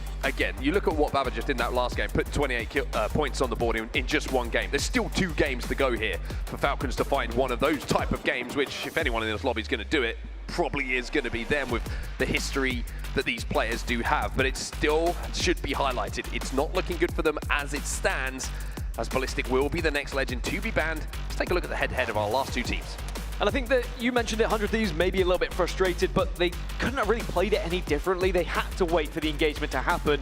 Usually when you watch a fight unfold between 3 teams, you're going to be coming across a team that's weak in the end. It was just the fact that Baba were able to avoid enough gunfire, force the other 2 teams into each other, and they stayed very healthy in the meantime. And also just their output of damage was insane in that game. But those are the overall standings that we were talking about. I mean, only 14 points between 10th place and 17th place. So again, no one's really out of it. I mean, the bottom 3 are starting to fall away a little bit, but I will say that even if Red Rams had a big game, a similar game to what we just saw from Babo, they could find themselves in the top 10. Yeah, look at the teams who are outside right now. Omit, Purple, Slushy, GG down there as well. We haven't really highlighted them. They are struggling in consideration to the achievements that they have, of course, of an Apex Legends in the Apex Legends Global Series, but Falcons are the one you got to keep your eye on. Reignite down there as well. A historic org with some very good performances in the ALGS, but I mean, it's all about the 3 gens. That's a monster game to put up, and I feel like a very good time to do it as well. Just takes the pressure off of them in these last 2 games. Especially because of the points they already had. I mean, a victory doesn't always guarantee you, like, entry to the next round. Sometimes it is going to be a difficult situation where you have to find more points afterwards. It was certainly something that CCG may be feeling. They won game 2, but now they're in 10th place. Well, Babo take the win in game 4. We'll have to see if Falcons can land a fly here in our final 2 games, because it's not looking great for them when we get back. 2 more games to come here on E-District. We'll see you in just a few.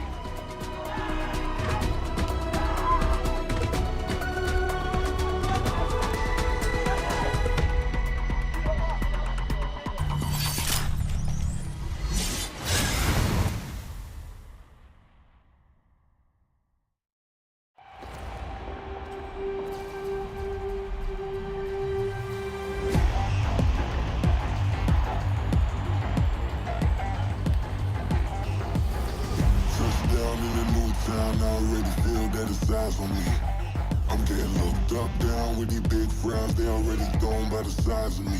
Nobody do it better than me, not incredibly. I do this competitively, uneditably.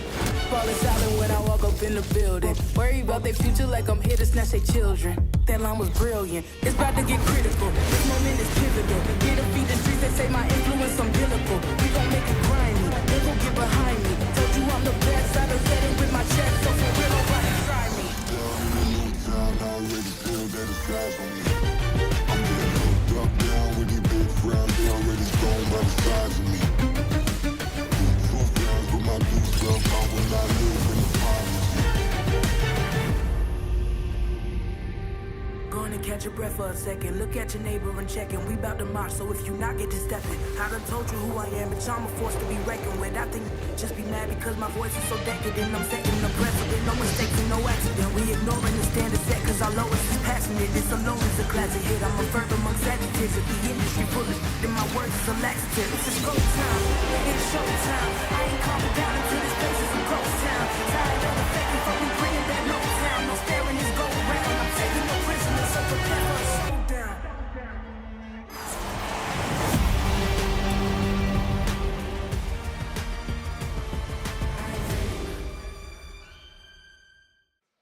Alienware, the official PC of the Apex Legends Global Series.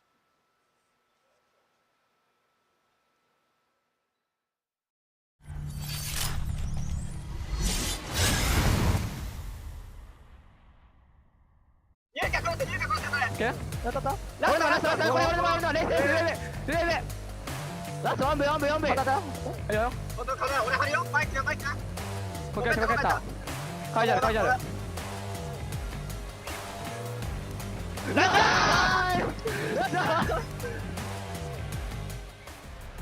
Welcome back, everybody, to the Big Easy. Welcome back to the ALGS Open. Welcome to day 2. Where have you been? It's been quite the day so far as we continue here on E-District in our winners bracket. 2 more games to go before we have a confirmation of who our 10 teams will be continuing in this winners side. And of course, who goes down to that elimination side? Don't want to go there. Don't want to go there. You Very don't simple. want to be there. And of Don't course, wanna go there. if you progress into winners bracket round 3, that's essentially the winners bracket semi-finals, because there are going to be 2 winners bracket lobbies. You win 1 more, you're in the winners final, and then you're only 1 series away from match point finals. It feels closer and closer, doesn't it? I mean, we've got 4 days of action here to get through before, of course, we get to match point finals, but it does feel like the rounds are starting to progress to a point where you start to look at that form, you start to look at who is looking extremely good, and maybe keeping it in your mind that match point finals, of course, will be coming up on Sunday. But we've got 2 more games to get through here before we even know who's going to continue in that winner's side. And who have you got your eyes on here? Is there a certain team that you maybe keep your eyes on? Dan, who do you think? I think it's hard not to keep your eyes on the likes of Falcons, Gaming Gladiators, Team Orchid. All 3 teams shouldn't be in the bottom 10 in my eyes, and they have the capabilities to have big games, to send themselves up into that top 10. So if you're one of those squads that is in 8th, 9th, 10th, you have to keep the rhythm up. You have to be finding consistent points here. Even if you're only finding 6 or 7 points on average, that should be enough to send you into the winners bracket at this point. But if you have a dud game, if you have a 0,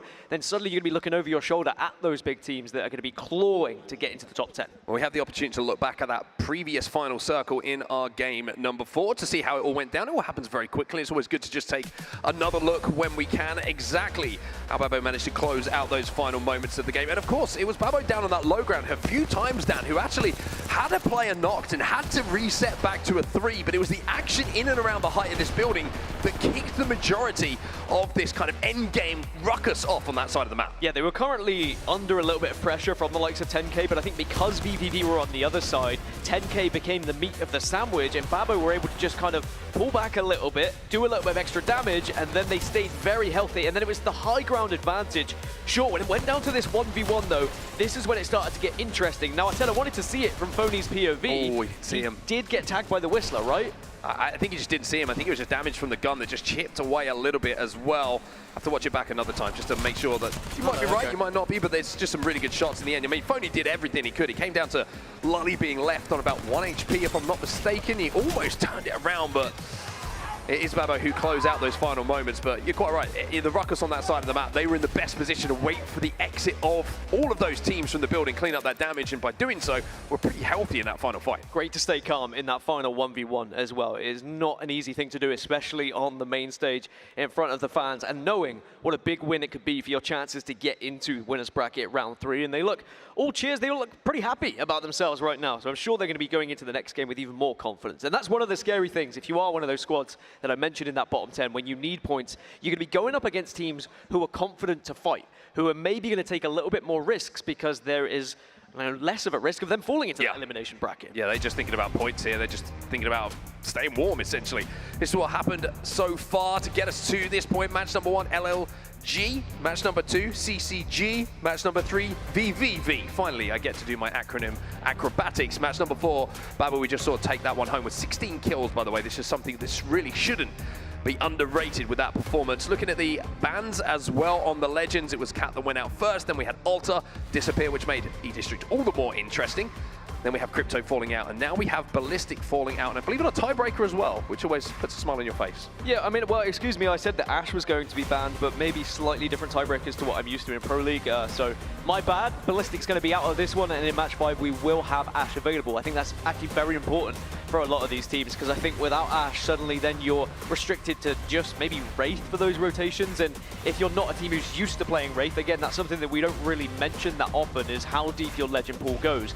It's very simple to say, oh, if you don't have Ash, just use a Wraith, but if no one on your team actually has played much Wraith, suddenly things get a little bit sticky. They certainly do indeed. Well, it looks like we're moments away from match number 5 kicking off, and in fact it is less than a few moments, because you can see on our main stage now, things are lighting up, everyone's getting ready to go. Ballistic is out of there. Once again, his head gets chopped in half by the graphics on our main stage. It's quite a brutal way for Ballistic to be banned every time I see that. It's quite unfair, really. I think it's disgusting that it happens live on a main stage. But yeah, no Ballistic, so that's going to be one more Assault character gone. But all the support characters are surviving. It has been interesting to see how these Legend bans develop and it will be even more so when we get closer and closer towards match point of how those Legend bans will happen, especially as the lobbies get a little bit bigger as well and stronger teams start to develop. Those metas do shift a little bit. They certainly do indeed. It seems like a pattern starts to emerge on who is going to be banned and who isn't. And maybe we'll see a few teams, like we mentioned, look for those longer kind of compositions that allow them to play multiple games without the Legend bans having too much of an effect. You can see all of the players on our main stage here ready to lock in, ready to go. I would say arguably, Dan, they are locked in at this point. You would certainly hope so. So none of them need relocking? They don't have no relocking required as yet. Well, don't allow yourself to be unlocked. Stay locked in because Game 5 is very much approaching, and there's certainly a lot of different reactions on those cameras as well. A few nerves, maybe some people just not showing their emotions, and then there's the trials and tribulations of those who are just happy to be there. As Game 5 is loading in, you can see the Legend selection has started to begin. I'm already seeing plenty of Wraiths and Ashes coming into the equation just for that rotation help, but a lot of Newcastle also, and even a few Watsons creeping up. A few Bangalore's in there as well to help with those rotates through the chokes, which is certainly never going to hurt you if you've got someone who is very, very strong on the Bangalore. But like you mentioned, Legend depth is something that's going to be highlighted a lot at this tournament with the Legend bans coming in. But we are now into game number 5. This is the penultimate game of this winners round 2 lobby. Let's see what goes down. 9 Wraiths and 9 Ashes, so one of those will be banned depending on how... take a guess this time? Depending on how the tiebreaker works, which, again, I'll get some confirmation on, I guess. We'll start, though, with Babo, of course. They get the loot cam as their reward for winning that first game, and the real question for me is where is that circle going to be going? Because it was a pretty good one for Babo to work with in the previous, but if we start to head a little bit further south, it could be quite difficult for some of those northern squads. Yeah, Energy Bank finishing last time right in the center of E District. And we're waiting for a little bit of beacon information to pop up, and we'll see, of course, who has a beacon. And we are going down to the south, so between Draft Point and Shipyard Arcade is where we are going to be finishing. And by the looks of that, we could be finishing either in and around the bridge or in that kind of open area, which is very, very difficult to navigate, especially if you don't have a Newcastle. So keep an eye out for the teams who do have that in their composition, because it could be a Legend whose value has just skyrocketed based upon the zone. 2 teams that can have priority to zone is going to be Meteor and 10K. Both have a ring console, one at Draft Point and one just west of Shipyard Arcade. So VVV are down on the south side, but they only have a survey beacon that I can see. But I think in their natural rotation, they're probably going to see teams arriving, so they should be fine. You can see Cat also moving from Humbert Labs very quickly. They also had a ring console. So they're going to be your 5 main teams who get early positions and are going to really be a nuisance to those that are going to be arriving late. Yeah, pretty good zone here for Gaming Gladiators as well. They might have to go out their way ever so slightly to collect a bit of Evo before they rotate, but we mentioned Falcons. It's only right that we talk about GG as well, being a team who is a threat, going down to that elimination bracket with the points that they have on the board. But still, a lot of Apex to be played in this set and a lot of upsets and maybe heroic runs and games to save a winner's bracket run for some of these teams. Lonely Leg gone on our screens right now, a couple of Sky Nades and a couple of triple take bullets hitting. It's going to force the player to retreat. You don't really want to take any of these early fights when you're moving around here, because you've got a pretty good position for trying to move towards that zone. They're certainly playing this one patiently. They feel like there is a chance of maybe catching a player off guard. As LLG are going to be moving with purely white armors as well. Not a fun scenario to be having your rotation. Not nice. Never nice. 100 Thieves. Last time they moved to this area of the map wasn't too comfortable for them. Think about what 100 Thieves went through in that last game to get those points on the board, to get that second place, almost out of the game. The first team to fall in the lobby overall, essentially. But this time they're going to use the evac tower. They're going to head towards the bridge, and in fact they're going to swerve back as they see a building that's open for them to play. So a good rotate here for 100 Thieves. They're going to be pretty safe for now.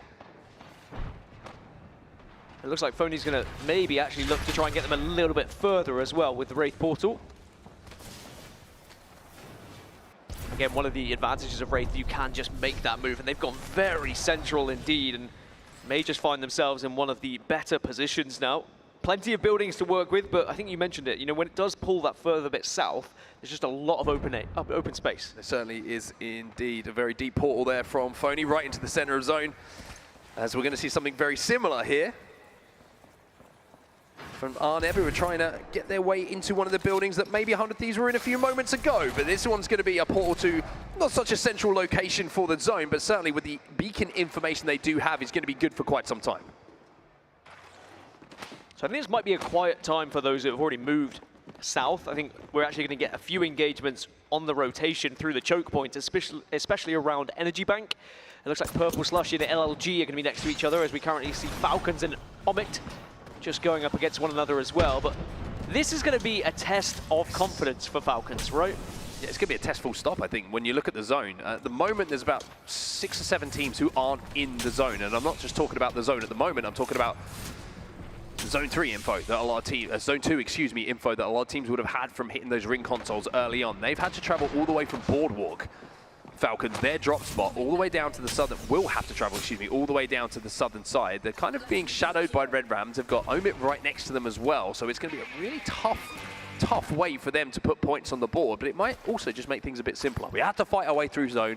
We don't have to think about rotates too much until we get towards the end, the edge of where this zone is going to be going. And in the meantime, of course, they can just go around collecting Evo. They can make sure that they're looted. They're in purple armor before they have to fight, which some of the teams who have rotated already aren't going to be in the position to do. Well, at least Falcons are going to have a comfortable rotation on that southwest side. There's not really many teams that are going to encounter them as they move through Street Market. Oh, you hate to see that. You land and you get sliced up into about 1,000 different pieces. It's going to be 10K who are trying to hold down now. The push is coming in from QAD, and it's going to be Kaisha who has to jump into the void to escape. The question is he going to be able to survive here, or is he going to be chased down? Looks like he's going to be okay. You really have to try and get your team back up at this point. A Strafing Flame is going to probably dive down and maybe try and take the fight against FS as well. The trouble is, if you engage in anything on this southern side, there is going to be bullets arriving from somewhere else, and they also might take that opportunity to take that position from you as well. So you really have to be very strategic with taking any sort of engagement here in this area. Yeah, VVD in an interesting position here. We don't really see too many zones pulled to right at the back of Shipyard Arcade. One thing they could be doing is playing for a light play off of that balloon that is available on the ship. So it's an interesting play for them. It's maybe a rotate that they got slowed down on towards where they believe zone is going to be going by the amount of teams that are just stacked up in this area. So everyone just kind of putting the brakes on each other's rotation, so to speak, as they move through Shipyard Arcade. Only 4 teams not within this next circle, by the way. Everyone else has found somewhere to call home, and now Omit were trying to hold out Falcons earlier, but it's going to be Red Rams now coming across, but this is a far more important fight for Red Rams. And we're going to see the EVA 8 go into work again for Chico Chandad. Good shots going in from him to take down RKN, just being aggressive on that Mad Maggie. And Omit have to try and retreat to stay alive in this, but it's another KP being picked up. They did get the Finn, so a little bit of a change of plans now for Omit, who were one of the teams we mentioned, who were initially shadowing Falcons, but those two teams have split off a little bit. Falcons have gone towards Street Market, and this is a little bit closer to Draft Point. Yeah, Draft Point is going to be a temporary area for teams to hold before they start to head even further south, but you can see the zone is continuing to shift further. Could play for that third beacon as well over at Draft Point, a lot of these teams. Yeah, it's a transition area, and you could maybe get extra info, but I think by that point you might be a little bit too late. I think the writing is on the wall with the zone that we see in front of us. It's those kind of pink areas next to the bridge which are so hard to hold when it gets to this final circle. Yeah, it's an interesting zone as well, because I mentioned like Shipyard Arcade, not usually when you were looking at that third zone, second zone, excuse me, the most popular you would say for end games, but it's kind of splitting teams on where they are going to be playing, because it looks like it could be actually pulling down to that side, maybe on that bridge, maybe around that bridge area. So for teams, this is one of those, it's like, do we hedge our bets and play to the south? Do we try and wrap all the way around? And looks like Falcons have made that decision. They are wrapping all the way around to the south at the moment. VVV are watching this at the moment. And the portal's going to come in from Zero. And this is a massive, massive portal for them. He needs to find a safe spot for Falcons to play. Yeah, this has been a big rotation for Falcons, and I think it's actually going to benefit them. They're in a position now that they can stay here for quite some time. It was a long rotation. If they had met anyone in Street Market, it would have definitely been scary for them, but it's comfortable. Comfortable for now, but one thing to just highlight as well, not a lot of teams dropped out of this lobby. So it's a position, yes, but no real placement points to talk of for them at the moment. No real KP opportunities presenting themselves at the moment, but the traffic at the north side is what we really need to start focusing on here. Team Orchid, Kinotrope, 100 Thieves, Meteor, all in this vicinity at the moment. Let Gone trying to exchange some fire at the moment. Xiaoji is going to be taken down, so they're left as a 2, and Tao's just trying to get out of there. But like we mentioned, on the northern side of this zone, everyone is starting to stack up a little bit, so there's going to be third parties, there's going to be chasing that's going on for these KP. Getting into zone is going to be tough from this position, so teams are going to be willing to take these fights. Tao threw everything in the kitchen sink behind him just to try and let Roy escape, and it looks like Roy will be able to do so. So LLG not over for them just yet, but they're still in a great position in the top 3. We've still not lost a team yet, by the way. This is very much congested in every single area around Shipyard Arcade and, of course, Draft Point. There's now more teams outside of the circle than there was beforehand because people have realized they actually have to go out to go in. And that's going to be difficult for them to find their way back in, actually. Yeah, you wonder if teams are actually going to go back north and wrap around either side of where this zone is going to be going towards Shipyard Arcade. But, of course, by doing that, if you kind of counter-rotate, there's a chance you run into teams who are arriving a little bit later from the northern side of the map. Teams like Purple Slushy, Green Stego. So some interesting decisions for the IGLs to have to make here. This is a really fascinating zone for this game number 5, and I think it's really testing the IGLs and how they want to approach it. It's just one of those zones where it's very difficult to take fights because so many teams had already moved, and even those who were kind of moving in the same kind of areas through the same choke points, you realize that there could be another team around the corner as well. So again, you have that reluctancy to actually engage in anything. And everyone's just kind of let everyone else be and saying, well, you know, you can make your rotation as long as we can make ours. As look at the split from east to west at the moment. So many squads just trying to find themselves in, and it is going to move southeast. And now you look at Alcazia, you look at Falcons. VVV will have to move, of course, but I'll tell you what, if you were in a position to hit that next ring console, that is golden information, because look at the amount of buildings that are free. If you have an evac tower or something like that to get into one of those buildings that is to the south of Cat, you have a really good chance of surviving to this endgame. We do have our first team eliminated in the meantime. Just as we were looking at our map overhead, Red Rams will go. There's also a Mythic Bin that's spawning towards the northern side of things at the moment. Lonely Let Gone are on top of that at Draft Point, but Babo also eliminated, so they cannot repeat the success of their previous game. As 100 Thieves, they will send CCG back to the lobby as well. Omi got eliminated as well whilst we were in the map. No! Verhost has walked into a trap. No, that is scary, scary, scary stuff. That is a knock at the door that you don't want to answer. Goes back through the port and gets ripped down by Yuka. Peradaptor, and now he's going in to try and take down Jem Burn, but Jem Burn turns that one around. Finally will be finished off here by Cannon. And the question is, can 100 Thieves survive once more? Phony's going to try and get the res, and I think he'll be able to at least get one player up here. Verholst has been finished though, so 100T, they've got some decisions to make now. Yeah, it's going to be difficult for 100 Thieves from this point, but at least they survive. They'll be happy with that, because then they can at least try and get some placement points, as 10K just respawned post-kill and Kashira. So they're very much back in this game, but they had to go quite a ways out to do so. They're all the way up towards Draft Point, and I think Lonely Let Gone may have got that Mythic Bin that you were speaking of as well. Now remember, Meteor were dropping down here. They were one of the teams that had priority to zone. These are the kind of difficult areas I was talking about holding, the areas under the bridge, a lot of open space, a lot of grenades could join you, but Jem Burton's just gone down again. 100 Thieves are under pressure from LLG. Yeah, certainly are indeed. This is all the teams who had to rotate from the north, and you can see that red, purple, purple is going to be a fighting shield composition for Lonely Let Gone, and also a Kraber. I mean, why wouldn't you? That we talked about that Mythic Bin. That's probably what has produced these goodies here for Lonely Let Gone, who rotated late on the northern side of the map through Draft Point, were able to pick up that Mythic Bin, and now got the goodies to really go to use and really rip their way in towards the zone. Trouble is, there's 5 teams here on this northern side as Arnhem get eliminated in 16th, so 1 extra placement point for everyone who has survived to this point, including 100 Thieves, who still have a solo ratting out and heading south at the moment. But at LLG, I mean, all these teams have got to kind of move across open ground at the same time, but the Kraber could make a real difference here. Just looking at that zone, it is going to be pulling northeast of where it was originally. Great news for Cat and Purple Slushy. Also, Team Orchid have managed to get themselves into a really good position. 10K, who you mentioned, were respawning. Well, they're now up to a 3. That was the team who was on the other side of the Skynades coming in from Roy, and the attempted angles to be created for a Kraber shot. They managed to hold for now, but they have such a long way to go. And if you compare the armors between the two teams who are looking to fight, I mean, you're looking at blue, blue, blue versus purple, purple, red. It's a huge HP advantage for them.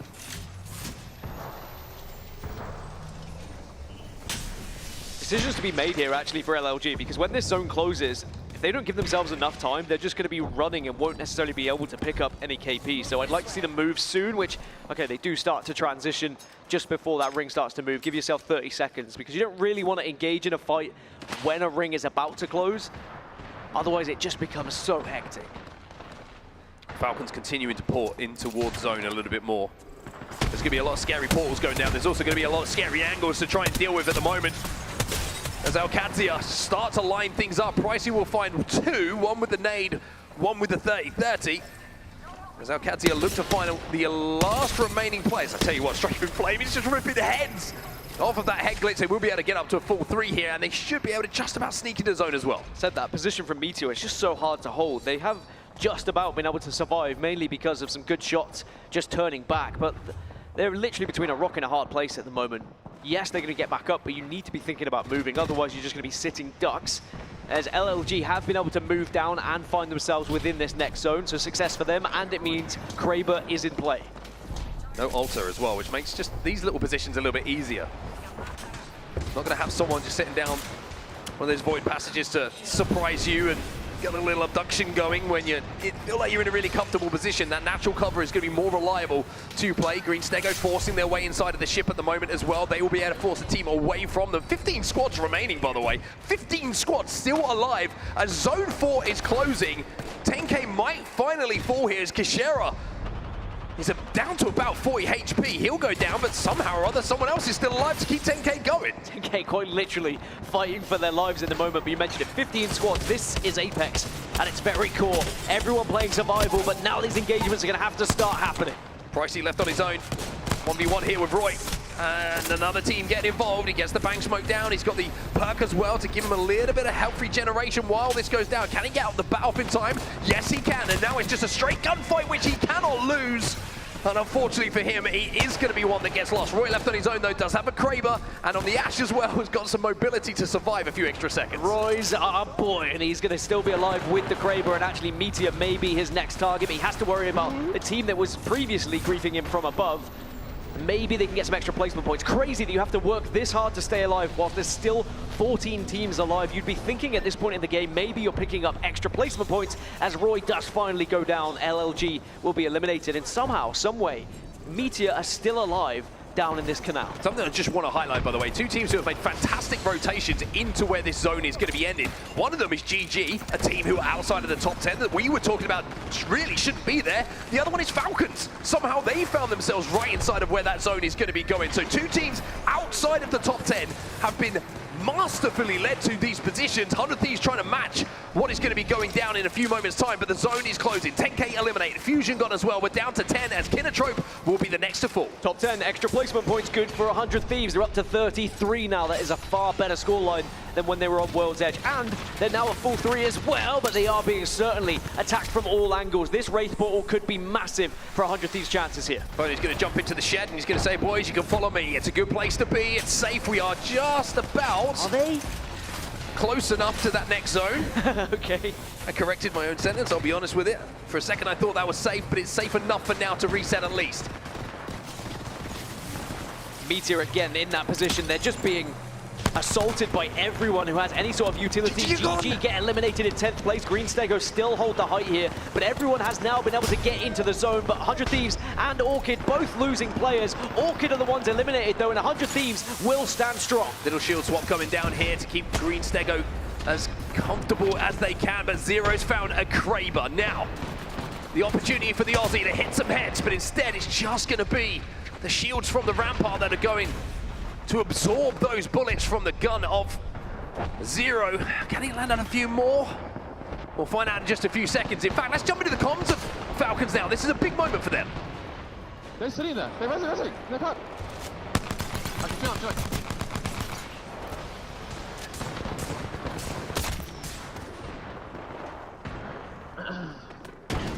They're just sitting hard.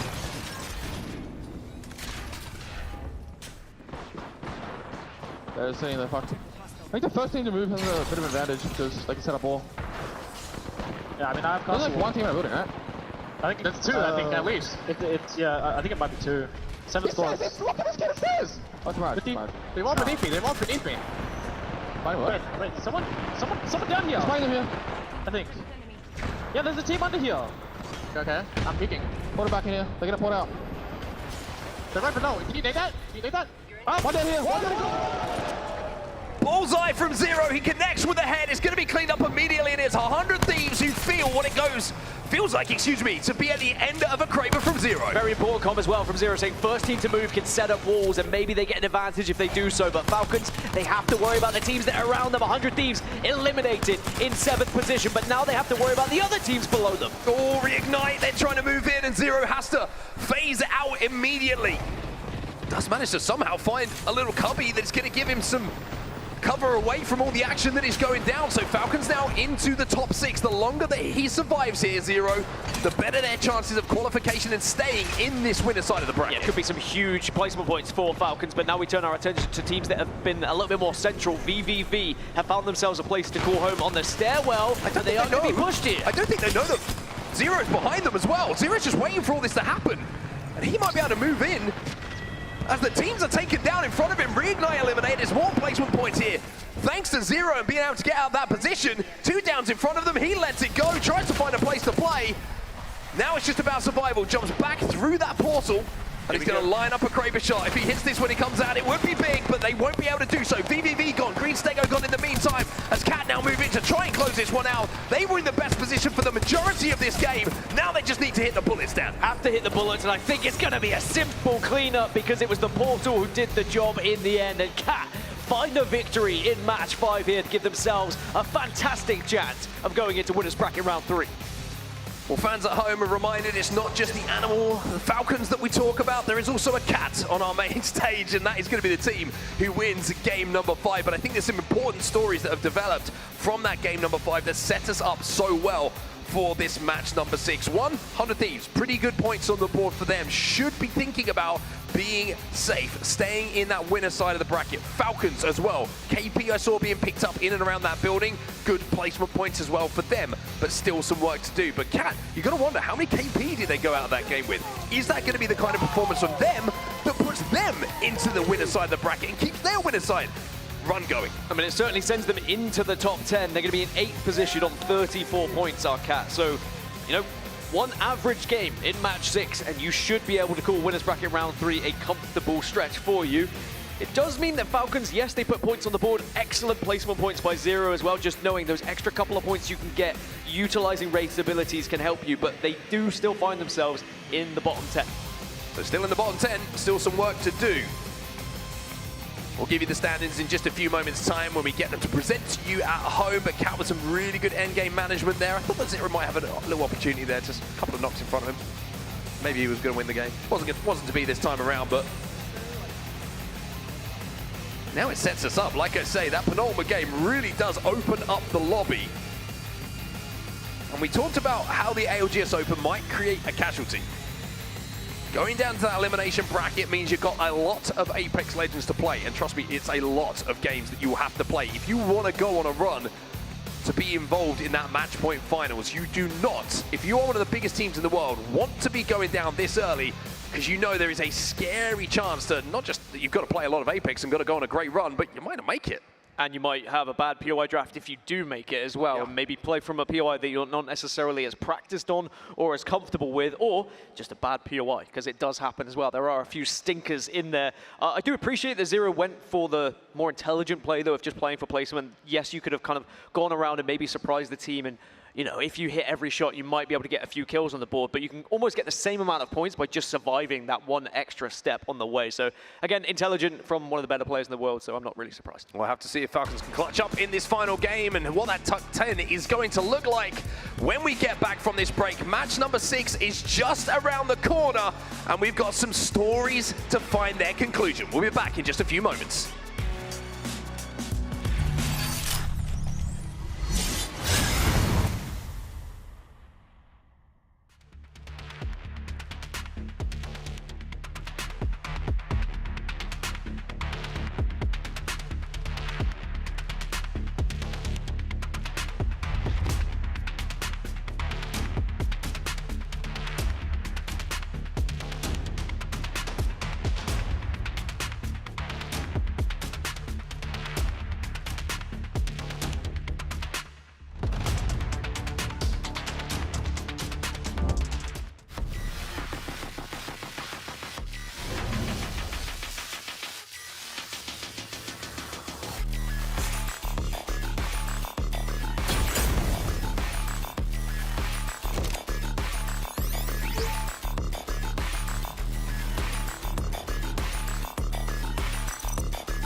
human body was built to move.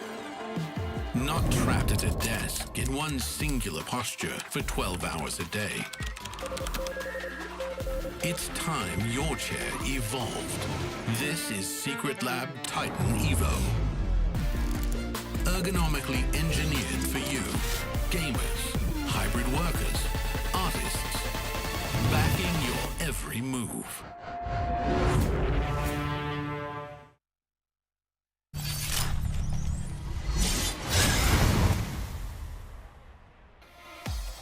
Welcome back, everybody, and before we get the final game underway, a quick thank to our sponsors. Sony InZone's 27-inch M10S gaming monitor is tournament ready. Co-developed with Fnatic, it boasts a 480Hz refresh rate with up to 0.03 milliseconds response time, allowing you to quickly spot and track enemy movements.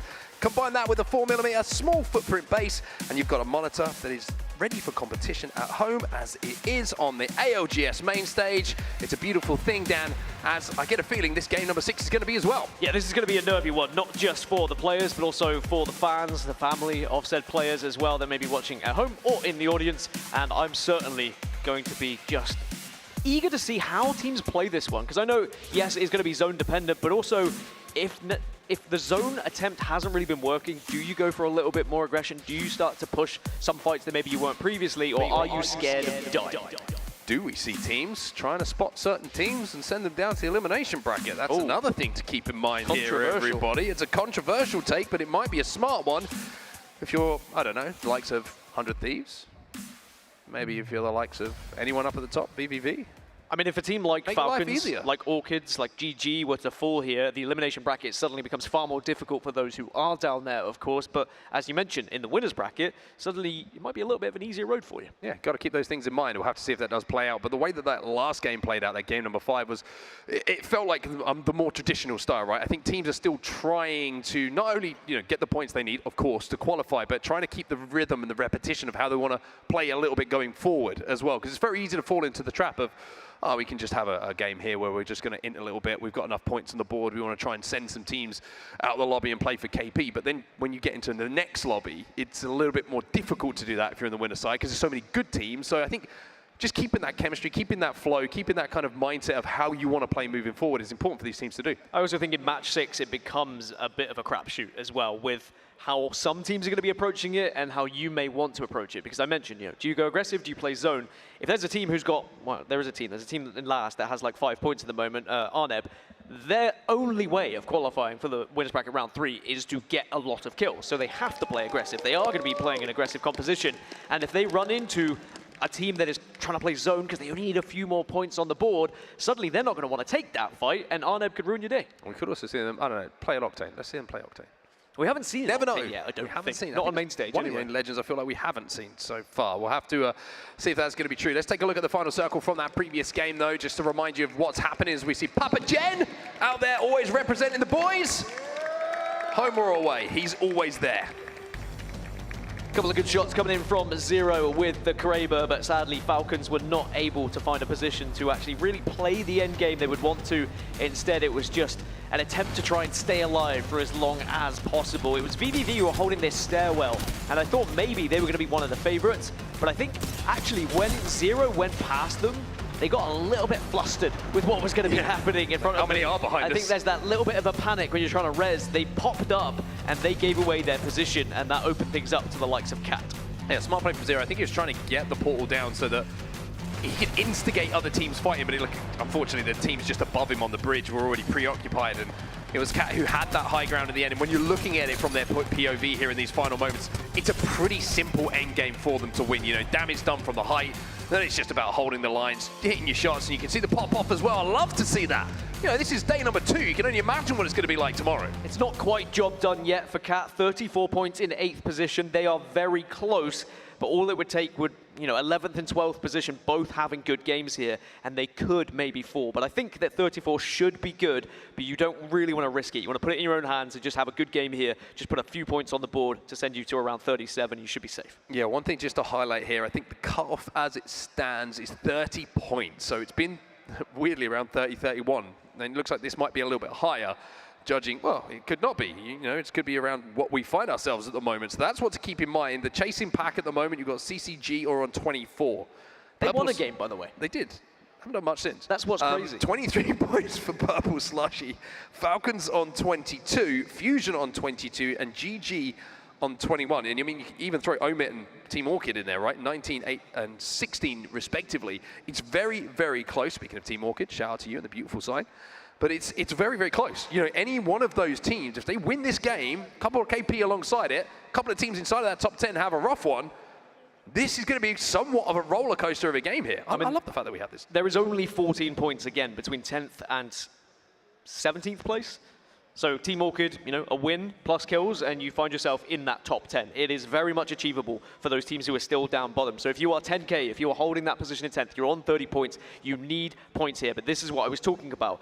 If you're a squad like 10K, your approach is going to be very different to someone who's in that bottom 10. You just want something solid. You just probably play zone. You probably just get points through placement. But if someone tries to take a position off you because they are taking a risk, suddenly you might get a little bit flustered, and that could cost you the winner's bracket. It's a very difficult match to approach. I've always said that about match 6, especially in this kind of format. Yeah, one thing just to highlight here is some of the damage stats that we have in front of us as well. One team inside that top 10 who has a big outlier when it comes to damage is actually Green Stego. I mean, they're plus 3,558. The other team who's closest to them inside of the top 10 is going to be VVV, if I'm not mistaken. Sorry, excuse me. Alcancia, who are on 2,751. So it's almost a K in damage difference between the teams. And they're down in 6th place in comparison to 2nd or 3rd. So you can see that they're outputting a huge amount of damage. They're really influencing a lot of these fights. And it could be a team to watch going into this game that could be the team who's involved in a fight that could either cause an upset or open up the lobby completely. Because if 10K go first, that's the scariest situation I think in Apex to be in. Being the team who's on the bubble, watching everybody else take control of the game and just hoping beyond hope that the bottom 10 who are chasing down your number don't get any points on the board. I think the scary thing is for 10K is they are the main ones at risk, right? I think they're the target. Cat, Kinatrope, 100 Thieves, they should be okay because it's very difficult for 2 teams to have good games who are in the bottom 10 to both be able to send 2 of those who are in the top 10 down a little bit. So realistically, it's going to be 10K or bust unless we see something miraculous from some of these bottom teams, which again, I will not rule out. But most likely the story we're going to be following here is, can 10K hold on, or will their position be taken away from someone like Falcons? Do we know who's going to be banned in the next Legend ban round as well? Do we get that? I think it's going to be Wraith or it's going to be Ash. It will depend. I actually found out what the confirmation was on bans, by the way, because in Pro League, I was told at one point it was just who had been told, who had been played the most throughout the series, right? It was just a simple count, but that rule has now changed. Similarly to yesterday when we saw it happen in game 1, if there is a tiebreaker, it's whichever legend is on the winning team. If both legends are on the winning team, it goes to the 2nd team and then the 3rd team and thereafter. So it's just basically the best legend in that series, in that match, is banned for the series. Did that make sense? Yeah, it did. I can't remember who said it. Was it Wraith or... I don't know yet. Well, we'll get confirmation as soon as we can for everybody who's watching. We're just waiting to get this final game underway. Looking at the team stats as well, just looking across some of the things to highlight. 16 kills for Babo in that game that we saw a little bit earlier. That was a monster game for them. Where are they in the overalls right now? Just go to the overalls very quickly. We'll get this for you. They are in 4th place, and I think a lot of it is down to that monster game that they had. And that's something to keep in mind. Again, it can happen in this final game for one of those teams who's down in the bottom 10. One big game, everything can change. Babo had Ash and didn't have Wraith, so it's going to be Ash banned, by the way, just for confirmation. Hope I'm right, because I was wrong earlier, but it's okay. I think I'm correct now. So yeah, with Ash banned, then we'll see a lot more Wraith, because we've seen how important it is to have one of the two, right? The portals have been everything, whether it be transition, whether it be just engaging, whether it's escaping. Having that ability to just go into the void for a short second and avoid any gunfire could be the difference to surviving. Yeah, it's an interesting one now, because you know, Wraith, you say Wraith's been banned, right, correctly? No, Ash has been banned. Ash has been banned, okay. Fair enough. So Wraith is going to be even more relied on for those rotations in the end game. This is the match 5 results from what we just saw. Cat, shout out to you. 12 placement points alongside the 8 KP. They were the team who found themselves in Godspot earliest the most at Shipyard Arcade, just to the top right corner of the map as you were looking at it, northeastern corner. And were able to survive both Falcons being underneath him and another team. I think he was trying to take that position away. It was, if I'm not mistaken, let me look low in my head. It was, my brain stopped working. Reignite, who entered that building as well. So I had to just flush through the memory banks there. And they managed to hold out for that endgame as well. Nice transition away from them from that building towards the bridge where that endgame actually ended up. So it'd be interesting to look back a little bit in the VODs to see how they actually transitioned from the building to that position they found themselves in to win that game. So you saw there, Newcastle was most picked, but again, tiebreakers meant that Ash is banned. I was right, thank goodness. If there's anyone who I would trust with manual math, even after a little slip up a little bit earlier, that nobody noticed, it would be you. Imagine if that was down to me. I think that's actually a big change as well, because if Newcastle had been banned, this would have been a completely different match 6 as well. It would have been a very scary one for some of those teams. You don't get that just fake cover. These are the series results that we've been alluding to, though. You can see them for yourselves on the screen. 10K currently hold 10th place on 30 points. CCG are the closest team, but this is what I'm talking about. Like, there is a gap between 9th and 11th of 10 points. So for 2 teams to try and take those positions away is going to be difficult, but of course there is a possibility that, you know, maybe Cat drop out early, 10K put 5 points on the board, Purple Slushy put 13 points on the board, and then suddenly it would be Cat dropping out. I think most likely what will happen is one team from that top 10 will drop out and one team will replace them, but I'd be excited if there's a couple that start to get towards that top 5, and then suddenly the mathematicians who are watching at home will start to be thinking, hold on a second, some of those teams who thought they were safe may not be anymore. And a reminder as well, the teams who are at the top, they're playing for the POI draft as well. They're slotting that, so it's not just about qualification, although that is the biggest hurdle to overcome. It's about where you finish up placing so that you get a better position in that POI draft for the next round. This is what happened to bring us to this match number 6. LLG, CCG, VVV, Babo, CAT. Do you know, I should have just gone with BABO. Just really kept it going, but E-District is going to be our final map here in confirmation, of course, thanks to, do you know what, thanks to you, only you, the Cat is still in, and Ash is banned. Nearly got you, because I nearly messed up again. And now all the teams are starting to pick, and I'm expecting a lot of Wraiths here because we're going to see Ash banned, so that's an Assault character going, but mainly it's a Portal character going, as those transitions are going to be very difficult. It is going to be a 14 pick rate for Wraith in match 6, and also 11 are going to be picked on the side of Newcastle. Plenty of Rampart, Mad Maggie starting to come into the equation. A Bloodhound, a Seer, Valkyrie, Mirage, and Fuse, as well as Watson. All the legends are coming out to play here on E-District. And I'm not surprised that we see a bit of Mad Maggie, because aggression is key if you need points here and you are down in that bottom 10. Shout out to Bloodhound on Red Rams. Red Rams composition, by the way, is Bangalore, Mad Maggie, Bloodhound. Oh, they are. How do you think they're going to be playing? They are out for blood, and for good reason. As I said, they were one of those squads that just want to put points on the board here.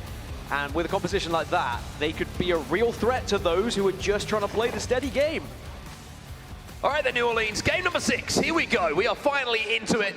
Starting off, understandably, with the point of view of Falcons and Imperial Howell, the CEO himself, going to have to hit the boardroom if things don't go well after this game and re-establish maybe the strategy moving forward for an elimination bracket run. That's where our zone's going to be going. We're going down towards Humbert Labs. Yeah, so not too far away from where we were previously, but a very similar rotation for the teams that are in the Northwest, for example. Omit are probably looking at this one, just scratching their head saying, are we ever going to get a Northern Zone? And again, for Falcons at Boardwalk, that's a long old journey. So when you see that circle, is there the consideration, is there the call of maybe we can pick up some extra kills here on the way? Could we potentially stop anyone? Could we hold anyone out? Or do we just try and move as fast as possible?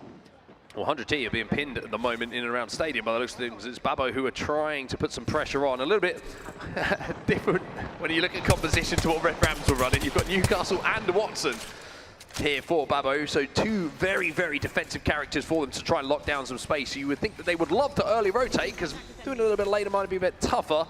A lot of responsibility, tough word, for Igarashi and those end games to navigate his team using those Wraith ports. It's been 3 fantastic zones for Babo, if you think about it. Energy Bank down towards Shipyard Arcade, and now at Humbert Labs, where they've been dropping, is just going to be excellent for them, because they literally dropped between those 3 zones. So they've had the priority, and you know, when they're playing a composition like this, it does mean they can move fast, they can set up, and they're going to be a real threat toward this end game. A similar team that's had the chance to move early was Meteor, but of course, 10K is certainly going to be the focus. And no, Zero is not on 10K, but we just had a little glimpse just to check in to see if he was okay at the moment. So 10K holding down the 10th spot. It's funny how that thing kind of works out more often than not. You can see they do have zone information as well. They did have ring console to play with, so they're going to know that we are going out towards Humbert Labs. It's an interesting zone as well, because I think zone 3 info is going to be interesting as well. A lot of teams have already hit Humbert Labs and believe it's going to be pulling to that side of the wall. But if we see a weird shift, which, you know, if you've watched enough Apex Legends, you'll know that that certainly is a possibility, even though the percentages might not be there for this particular zone. There'll be some teams scarpering to leave, which might leave the door open for some of those teams who rotate a little bit later. Excited to see what Orchid can do in this game as well, because they had such a good day yesterday, and they were one of the real threatening teams in winners bracket round 1, but they just haven't been able to find their footing. But again, another team capable of a big game that could really shake up that top 10, and especially make those who are down in the bottom half of it a little bit scared. Good to see Rambat back on the main stage as well. Caught up with him a little bit the other day while I was having a refreshing beverage after the event was day 1 was done. Great hugs, as you would imagine. I mean, you look at Rambo, gives great hugs. Well, Gaming Glad, I mean, we're going from POV to POV of teams that are in this bottom 10 who I would be expecting to be in the top 5, not in the bottom 10. So again, GG, they have the capability of having a big game. They're running Mad Maggie as well, so looking to try and get a little bit more aggressive. Voiced by Lace, I believe. That certainly sounds like it anyway, but no, of course, I know. There is an actual voice actor. Kinotrope at the moment, trying to force their way towards zone. Going to have swapped the R301 because there's only 20 bullets of energy to work with there, so they're trying to rotate nice and early. You can see that just by the attachments and the lack of, so to speak, but there's enough of a sight for Vols to hit that shot. Omit also in the area here. This is really, really busy. You've got 3 or 4 teams. I'll tell you what, one team who's having a look at this is going to be Falcons, and Sang has no idea that there's a player behind him. Cody's going to find one and get the finish, and Sang luckily was on the right there. He can jump into the void and survive. Arneb have lost one as well, and Arneb will be eliminated. They were in last position, so they will be knocked down to the elimination bracket confirmed. So that's one team down for the top 10 not having to worry about. Strafing Flame has just also fallen in the kill feed, and suddenly things start to get a bit interesting. A lot of aggression now in match 6. Yeah, pace certainly is picking up here. Now, is that going to benefit the teams outside of the top 10, or is it going to hurt them? GG do get that knock, like you say, and I think they got the finish on it, or certainly are trying to. No, they don't. It's going to be a Newcastle who gets the mobile shield down and manages to stick the res. Trying to thread the needle with this grenade, but not going to be able to get that finish. But GG want these kills. Lufton's going to move in. He will get that finish on the player. K will re-down in the meantime, and GG will move into this building now. Won't be able to finish off the final players, but certainly do get at least 1 point on the board. Crazy, just a couple of kills. Just a 1 kill sends Gaming Gladiators up to 12th from 15th. It's very tight between 11th and 15th. Actually, 16th. Only 4 points separating them. ALGS are just going to be trying to survive here, but job done for them mostly. They are still going to be in winners bracket round 3, but I think they'd be quite disheartened if they exited now because their POI draft is going to be at risk. But still, 47 points is nothing to be ashamed of in a lobby like this. They have been so good so far today, as Purple Slushy just about can work with the building that they have presented in front of them. Lonely let go on the team on the other side of this fight outside of stadium. Both want to take it by the looks of things. Purple Slushy, 13th place at the moment. This fight means a lot to them. If they fall here, they will be down to the elimination bracket. Let's jump into the comms now as they take this fight.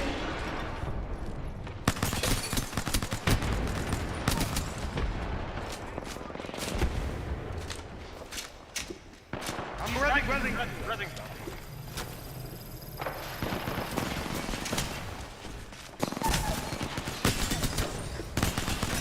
100 earlier, you win this.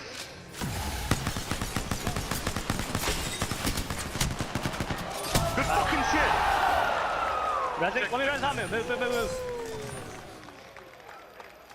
Well, I think everyone in the room had their heart in their mouths there. No more than Pluto, because that was very, very close to them being eliminated, but they clutch up when it matters, and it's the repeater that hits I think the outside of the brim of the hat of the seer that he was taking on in that fight. As long as he could hit anything that would do damage, he was going to be happy, but LLG eliminated, but of course, they already had 45 points on the board. They'll still qualify for winners bracket round 3, but again, maybe their POI draft position could be at risk now because Babo, Meteor, even Green Stego could catch them up in that top 10. But most importantly, it keeps Purple Slushy's chances alive of catching that top 10. Red Ram's trying to chase down some kills at the moment. They're going to need more than one. This is the respawns coming in from QAD as well. It's going to be Datch who's taken down. Maybe he's going to be sacrificed once more. Bloodhound on our screens, everybody. What year is it? Makes me happy as a Bloodhound main. Vicky's dancing right now in the green room. I can guarantee it. Vicky's always dancing in the green room. That's maybe not the best example.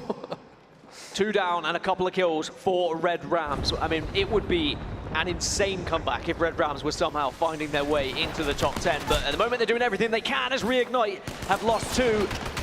And they are soon to be set for the elimination bracket unless you can survive here. Oh, 3 seconds till the Q comes back. Not going to be able to get it back, and Reignite will be having to continue their tournament in the elimination bracket, and it's Green Stego who keep that damage output up.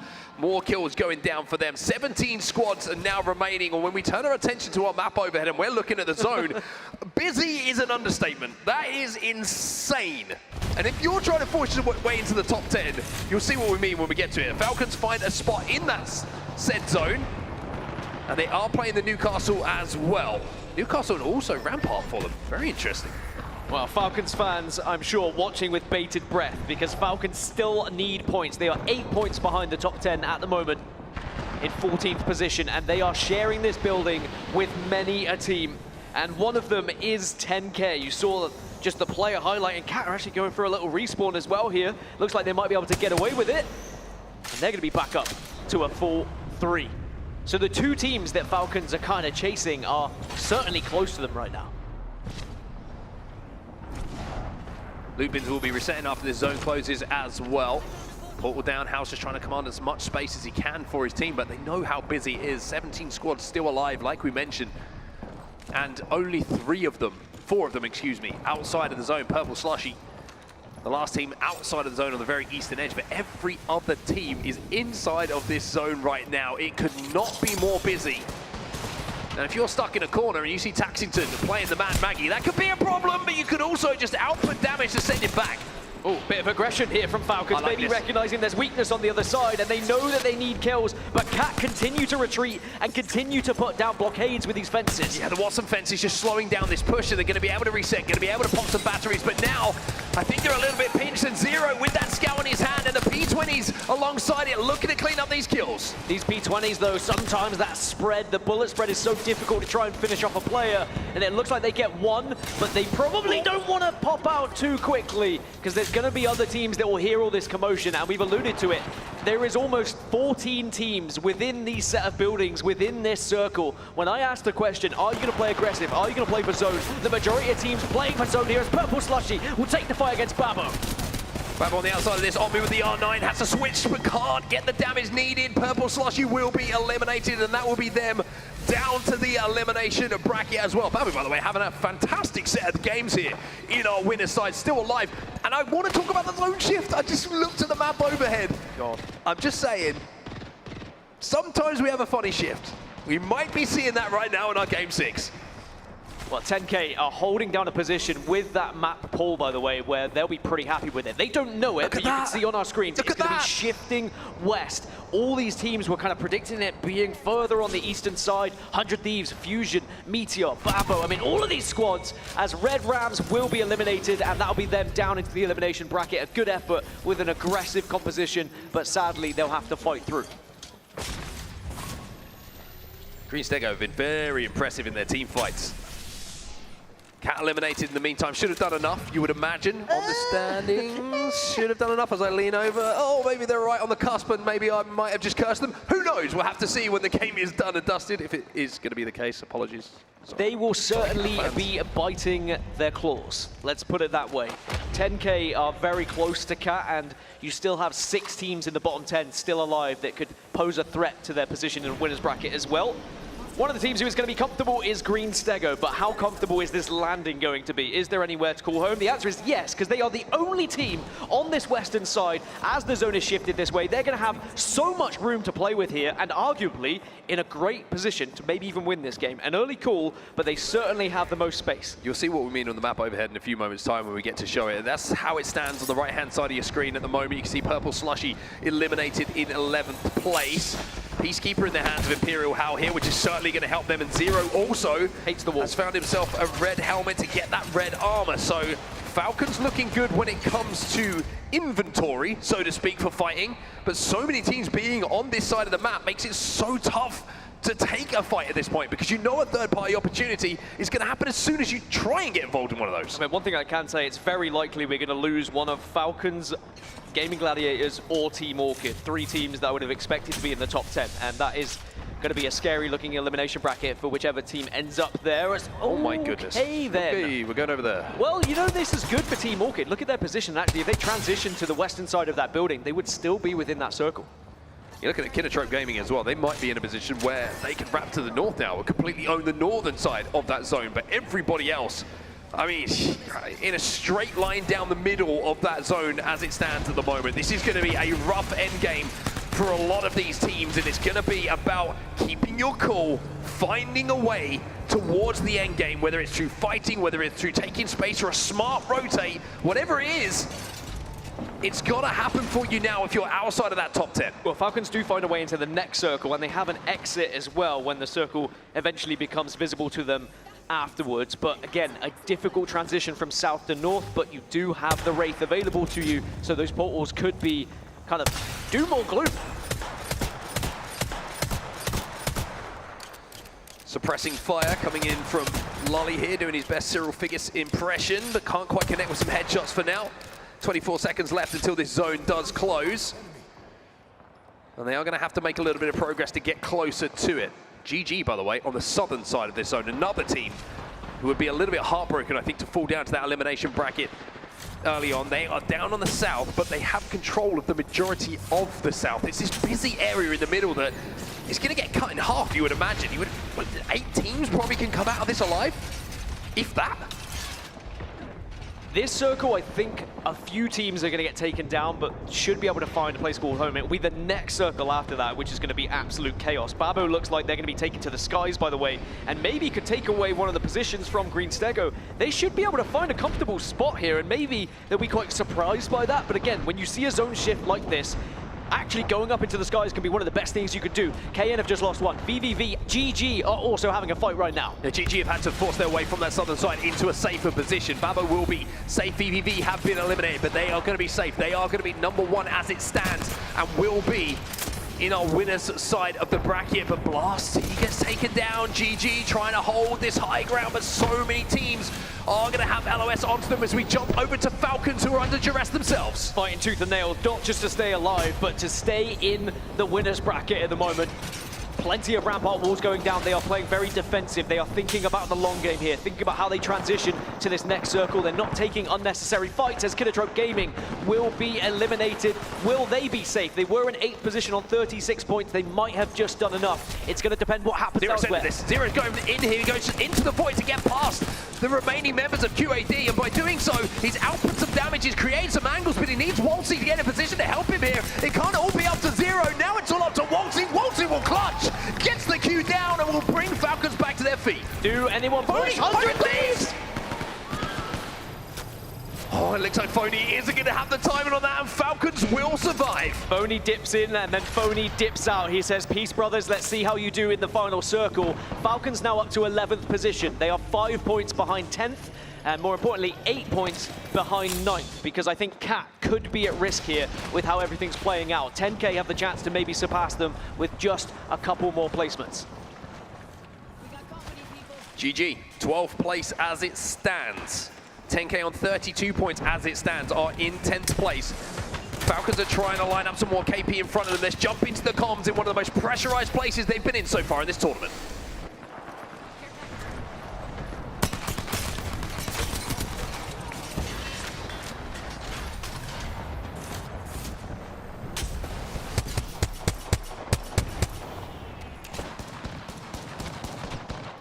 Well, no comms for now, but good KP here for Falcons, and they've managed to find a rotate here. This is looking pretty good for them here, Dan. Yeah, they've still got a lot to do, though, and yes, they're being aggressive at the right times, but all it takes is stepping one place out wrong, as Babo will be eliminated, but they should be okay. They're in second place. Green Stego now will overtake them. Here comes the Falcon push. They're on to 29 points, and they're trying to play it safe. They will have this southeast side at the moment, and they are bullying teams away from this position. And now this is where the composition really starts to show its value. You've got so many pieces of artificial cover to play with. It's 100 Thieves, who were the victims a few moments ago, but now you're seeing the slam above them. They've got to be careful, but there's an LOS from the team on height that's taking down and doing a lot of damage to that Newcastle castle wall above them, and Falcons could just sit pretty. 10K do overtake Cat and will take 9th position, so now Cat are at risk at losing their spot in the winners bracket round 3 to either Falcons, GG, or maybe Fusion, as CCG get eliminated as well. CCG will be down into the elimination bracket. Falcons need 4 points, 5 points maybe even to overtake them. We don't want to go down to tiebreakers and get invested in even more maps. It's been enough for one series. Cat won a game. You don't want to go to a tiebreaker. You have to win this otherwise if you're Falcons. So we have 7 squads remaining. 10K down on this low ground. Havoc in the hands of Kaisha as well.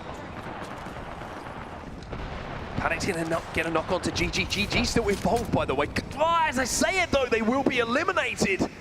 And GG will be our first big team of notable players to have to force their way through the elimination bracket. Falcons, Fusion, Team Orchid, all still alive, and all 3 of those squads are still in the bottom 10. So it is really Cat who are very much up for grabs when it comes to the chasing pack here, but it is about moving and finding a position. Great portal to go very central here for Falcons, but the real question is, did anyone see it? Do they have eyes on it? And when do you move? Well, you can see that it wasn't the perfect position that they wanted to play, and they're going to have to rely on a castle wall again. Does it become available in the competition? Yes, it does. They have the ult available, so now they can play their backs, but in front of them, there's going to be a lot of kills, but Hal is down.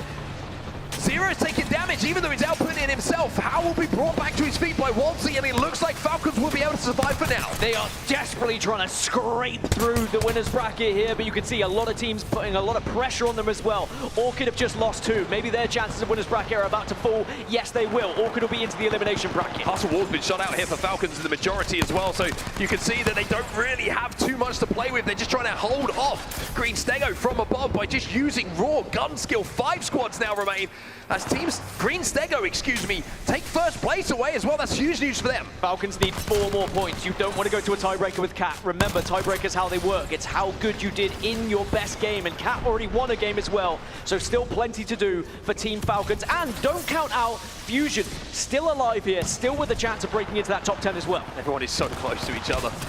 Everyone is touching each other, can smell each other in these situations.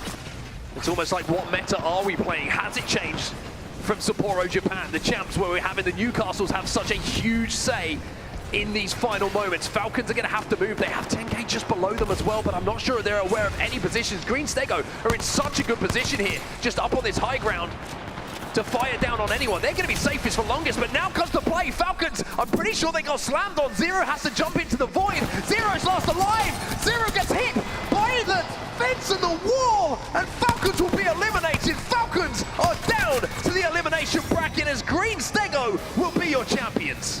One of the giants falls, but Green Stego will stand strong with a 69-point series to really put their name on the map here at the ALGS Open in New Orleans.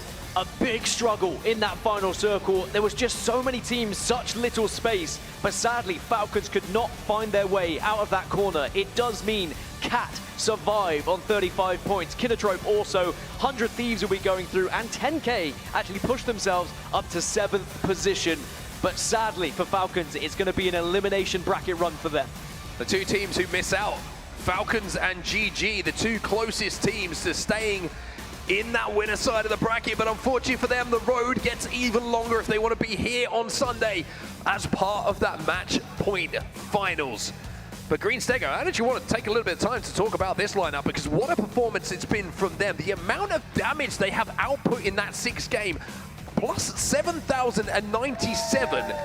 Nobody in the lobby really anywhere near close to those numbers. Yeah, that is a crazy damage output from Green Stego. And again, when you want to show dominance going into the rest of the series and make other teams fear you, that is one way to do it. A 20-kill game in match 6, 32 points. When we think about the teams that have achieved big kill games so far, you look at the likes of LG, for example, who had that 22-kill game on day 1. Well, now Green Stego said, well, anything you could do, we can do it as well, just not quite as good. I mean, you want your headline from this, it's Green Stego on top, but you know, you're going to sell a lot of papers if you're talking about the performance of Falcons as well, and I'm sure that there will be a lot of people talking about that. 100T, they make it through, but you're starting to see how tough it is to get through and stay in this winner's side of the bracket. You have to take so much into consideration, different compositions, different playstyles, different POIs, all of these things rolled up make it so tough to make that winner's bracket run. For the teams on the left-hand side of your screen, they are the ones who held strongest. They will stay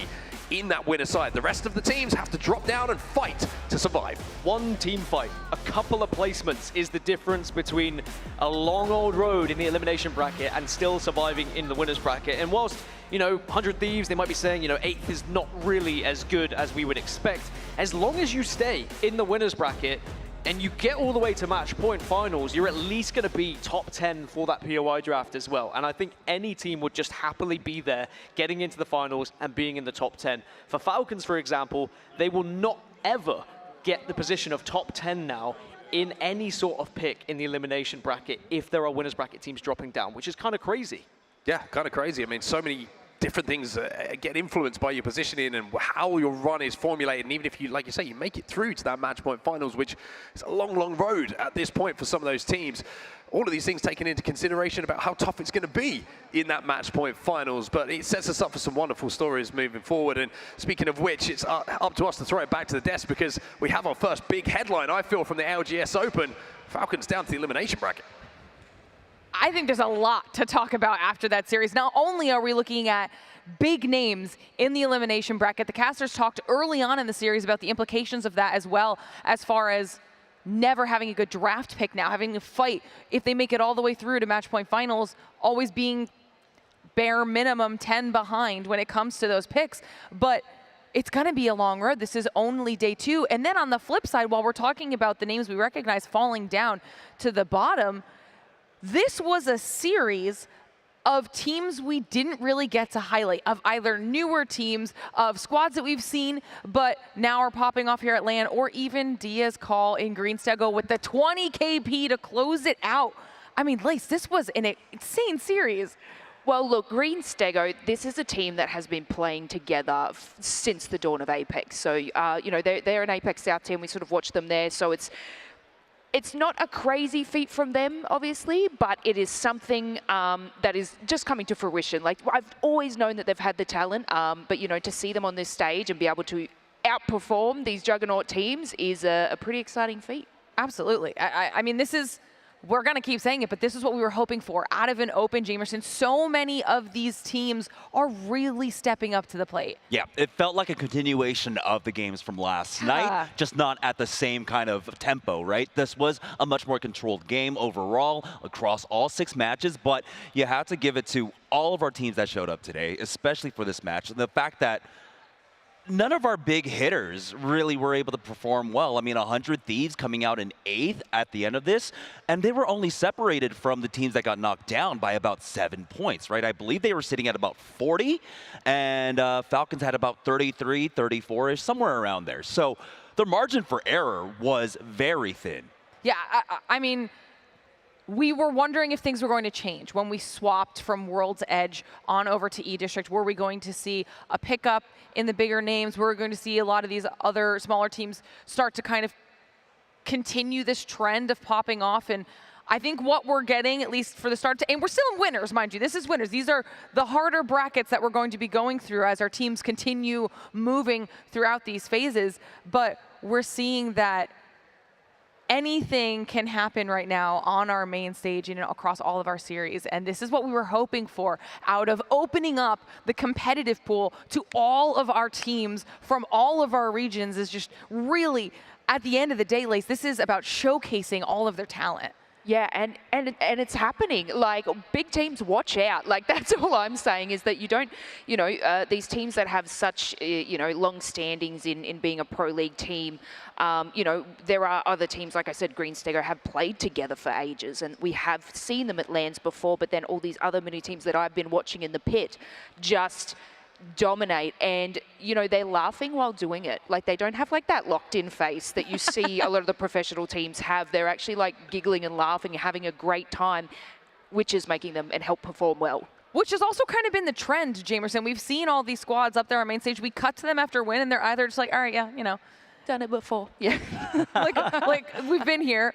Or they are genuinely having a blast. Yep, I will say that, but there was a noticeable kind of shift in the vibe for this set, right? Yesterday, after the big wins coming out, it was all celebrations, but here it was a sigh of relief from almost every single team as they got their wins along the way. They understood that the implications were going to get more and more dire, right? And they can definitely feel it at this point, especially when you do have 100 Thieves and Falcons in your lobby. That you were able to survive means massive, massive things for you. And let's talk about the flip side of things, right? We are seeing Falcons and GG now going down into that elimination round. Now, to be fair, we've seen Falcons play well under pressure before, but definitely a surprise this early on in the competition to see teams that we know have so much firepower, so much experience, finding themselves down in the elimination round. And really, it does come down to what happened there on World's Edge, right? Yeah. A lot of people like to characterize Falcons as a slow starter team, but what happened to them on World's Edge? Well, they were forced to slow start because of what LLG were doing out of Skyhook East. And we got to see that when we got to the second half, when we moved over to E-District, that 100 Thieves were able to make the necessary adjustments. Luckily for Falcons, they weren't anywhere near them, but now they had to kind of gain their footing once again. So it was just a consistent slow start across the first 4 maps for them. And then going into the game number 5 and game number 6, it was really difficult for them to finally get it together in game number 6. Yeah, and while we're talking about this here, obviously this is winners round 2 up on our main stage, but we'll keep mentioning we have so many other series going on as well. So whenever those are ready, we'll make sure you get an update to all of you at home so you can find out how that's going, because we're going to be talking about winners, but don't forget, we've got multiple elimination rounds today. We're going to be sending more teams home today and really focusing on trying to see who can continue their way through this bracket of competition. And we're already able to see a few squads go home, but right now, Green Stego is not one of the teams that has to worry about that. We're going to take a look at some of the highlights here that we got at the end, or some stats that we got for their overall performance here. What I'm loving is that it's similar to what we saw when we were looking at Furia yesterday, Lace, is the fact that they get the kill points to start it off and then are able to close it out with the win at the end, because that's what it comes down to, right? You have to get to match point, but then be able to get that final win. I mean, I've been, as I said, I've been watching these guys play for a fair amount of time, and they've got like that steamroll effect where one kill is doubled, and then it's just an ample amount of kills, which give them that sort of fun momentum that they find that win in. Which is just something, that they're so casually doing. They did it in the Apex South region, and now they're doing it to every region today. So it's a great feat from Green Stego. All right, well, if they've won, we've got to get them up here on stage as well. We have Dexter joining us from Green Stego. Welcome up to the sofa. Congratulations on your win. How's the team feeling right now? ทีมรู้สึกยังไงบ้างคะ ตอนนี้ก็รู้สึกว่าตื่นเต้นครับ We feel very excited. Of course. Now, tell me a little bit about what your experience here at the Open has been like so far. ประสบการณ์ที่นี่เป็นยังไงบ้างคะจากตั้งแต่มาจนถึงตอนเนี้ย ก็รู้สึกประทับใจครับได้เจอผู้คนหลากหลาย160 ทีม We impress a lot. We meet a lot of people, 60 teams and over. Yeah, I mean, that's one of the best parts about this event. Was there any specific team or player that you were looking forward to meeting in person? ก็คือนี้มันก็เป็นอะไรที่แบบน่าตื่นเต้นเนาะได้เจอคนอะไรอย่างนี้นะคะมีทีมไหนที่เราแบบอยากเจออะไรอย่างนี้ไหมอยากเจอเหรอครับคิดว่าเป็นทีมโรลลี่เลสกอนครับเพราะว่าเขาเก่งมากในโซนครับ I think it's the Lolly Ledgon. Yeah, that's the kind of best team, one of the good one. Oh, I love that. Lacey, you have a question? Yeah, so I've obviously watched you guys play for a very long time in Apex South. Now you've come over to New Orleans. Who is your biggest rival at the moment? ก็รู้นะคะเราเล่นมากับ Apex มาตั้งนานแล้วนะคะแล้วใครเป็นแบบคู่แข่งที่แบบน่ากลัวที่สุด แน่นอนครับฟอร์คอนครับ Of course Falcon And you beat them. Look, you know, that tends to be a lot of people's rivals. But you know what? You guys did a formidable job just before. Do you think from previous lands you guys have changed any sort of play style, or are you still doing that kill hungry, very snowball effect play? เราได้เปลี่ยนการกลยุทธ์การเล่นไหมคะหรือว่าดูแค่แบบ kill hungry เหมือนเดิม เปลี่ยนครับแต่ว่าหลังจากอัปเดตแพทมาเนี่ยก็คือมันเหมาะกับการที่เราต้องเล่นขอบวงครับ We do change the strategy so after changing paths we need to place at the rim Yeah, so very sort of like edge zone plays, which you know, at the edge. Yeah, which they've done, you know, for many years in that sense. So it seems to be working because I guess a lot of teams now, Lauren, are sort of playing for zone and not really getting too far, and they're just cleaning everybody up on the edge. Absolutely. And กลยุทธ์ clean up นะคะ I want to give a little bit of love to you as well, Dexter, because you had 21 kills in that series to yourself alone. So, I mean, just tell us a little bit about how you're feeling about your individual performance, because that's a great series. เขาบอกว่าน้องเบิร์ดนะคะคิวคนเดียวเลยอ่ะ21คิวรู้สึกยังไงบ้างคะ ภูมิใจมากครับเพราะว่าเมื่อวานถึงจะได้อันดับที่ 3 แต่ว่าก็ไม่ได้เล่นดีขนาดนั้นวันนี้แก้ไขทุกอย่างก็ดีขึ้นเยอะมากครับ I'm so proud of myself yesterday even though we got on the 3rd place but we were not that great but this one after we fixing what need it's better today. And that is the mark of a great team, to be able to notice your mistakes on the first day and fix them for day 2. You guys absolutely crushed it. Thank you so much for coming on here and chatting with us. Thank you so much. It was wonderful speaking with you. Congratulations yet again. But we also, like we said, we have our games going on in the pit, and we have Ryan standing by with another interview. Okay. Hello, I'm standing here with Liffen from ALGS Esports, who coasted through that elimination round to get past that hurdle. Now, talk me through a little bit about what the thought process was. I mean, of course, you know, it was do or die. It was a potentially last lobby scenario. What was the thought process going in? I mean, we were all disappointed after the first day, but if anything, we need to bring more confidence into the day, and that's what we showed, was confidence. It definitely showed indeed. Now, you guys are a relatively young roster, of course. Vasade, yourself, and Jans making the triple. As people, you know, for those watching on that may not understand how teams are formulated, what are some of the hurdles that you're trying to get through right now? I feel like one of our main issues is just trying to listen to each other and work off each other more. We kind of get split, but we're getting there eventually. We worked on it a day and it worked really well. Definitely did indeed. Now that must do great things for the morale, the team morale, the spirit, the confidence moving forward here. What's the game plan going forward? Are you confident now? Has that helped you to kind of recover some of that initial bravado that you had coming in? I mean, yeah, 100%, but you can't be too confident at the same time. We need to keep our minds checked and just play our game. 100% agree. Got to play with the game that you came planned to play with, right? All right, thank you very much for that. And yeah, so Limps, IGL for the team ALGS Esports. That's it from us here. Back over to you guys. Thank you.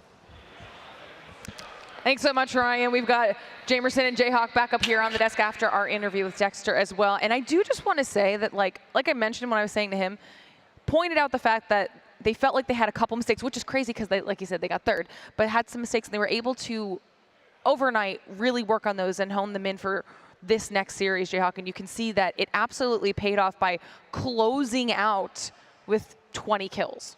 Yeah, and Green Stego is one of those teams that they thrive when they can be aggressive. I think back to the first time they ever made their name, they were challenging the old LG roster when they had Yanya over at Stacks, and they were winning those fights in a LAN finals. And so this is a team, they build the momentum off of winning fights, and so I like that they saw, okay, when Twerkaholics was doing that same thing, they're dominating, let's just go out and do it too. Yeah, I mean, we've only scratched the surface of what we have on the board here today. Like we mentioned, we just finished our series up on the main stage, but we finished a lot of series that happened over in the pit as well. So let's give a little bit of a recap on what we got to see over there, because we need to see where a lot of our teams stand. And we're going to start things off here with the reaction out of the win here. And this is what we were talking about when it comes to the pit. And Lace, you got to see that firsthand, but like, our teams are hyped over there. If you are here in the venue, go check out that side and watch everybody playing live and see just like the passion and hype. Yeah, I was on one side and Dupe. I just heard Dupe screaming at the loudest, but like most passion. So I had to just run over there. Like, they are going absolutely crazy. And look at the scores to represent why they're going crazy. It's just been, you know, Virtus Pro even up in there. We've been sort of loading through them. We have had them as like the what is it, the #1 seed. You know, they're going toe-to-toe with LG as well. But LG's performance today, 79 points out of that one, Lauren. Yeah, nice little point gap there between first and second as well, because you can see they had a very strong performance. But we'll move on to the next series with another reaction as well. This time, Team Nemesis in here, Jamerson, getting to see how they feel after the win. Yeah, I mean, getting knocked down so early, it's a little bit disheartening, but I'm glad that they were able to pick it back on up.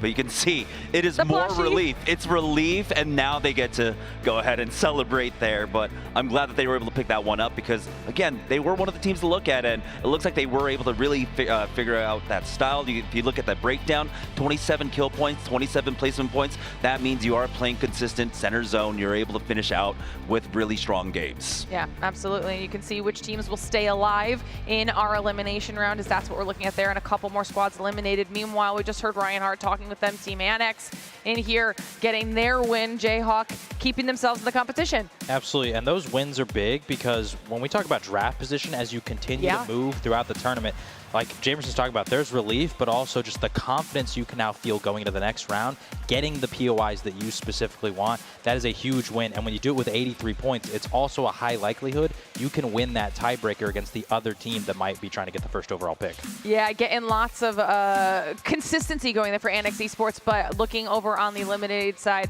unfortunately noticing NIP over there, Jamerson. Yeah.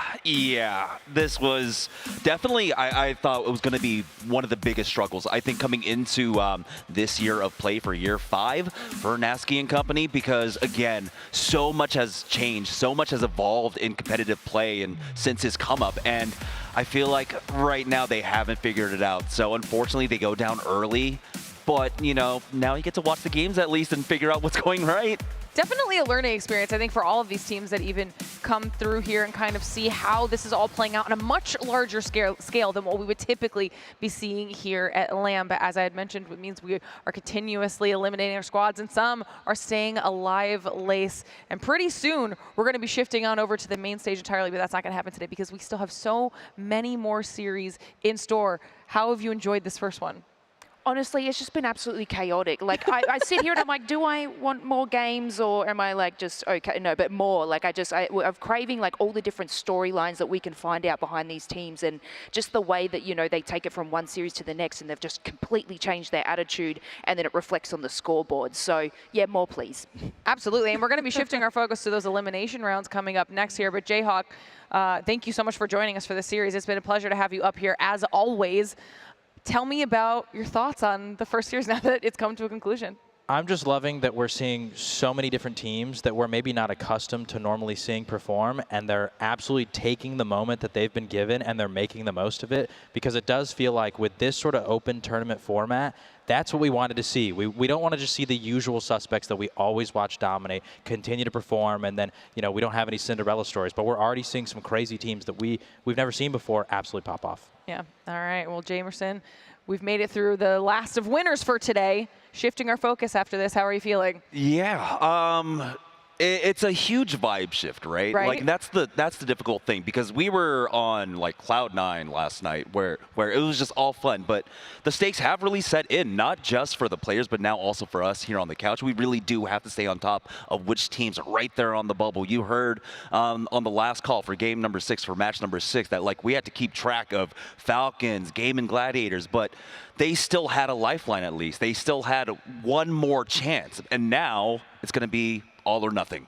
And we see that all the time in Apex Legends. Sometimes it comes down to that one point, that one kill, a couple placement points here and there that can be the decider between staying in the winner's bracket or going down to Elim or staying in the competition at all. So things are only going to heat up from here. And if you're wondering what the schedule for the rest of the day is looking like now that we finished our first series, well, here is your look. Now that we've gotten through our winners round 2 as well as our elimination round 1, we will be moving over to our elimination round 2 at 2:45 p.m. CT. And then later on in the day, we still have winners round 3 and elimination round 3. So lots of action still left in store. Of course, as always, if you're not able to make the stream or you missed anything that's happened already, just follow us on social media at Play Apex Esports on X and YouTube at Play Apex on Twitch. Make sure you're on Twitch getting your Twitch drops as well. You don't want to miss out on any of that, but that way you can stay up to date with everything we have going all weekend long. For now, it's time for us to go to a short break so our players can get them set up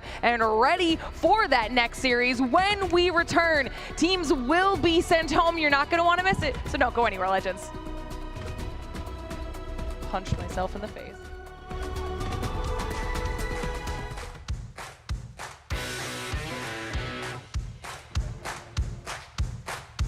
Well, it's time for us to start the first game of the day. Game 1.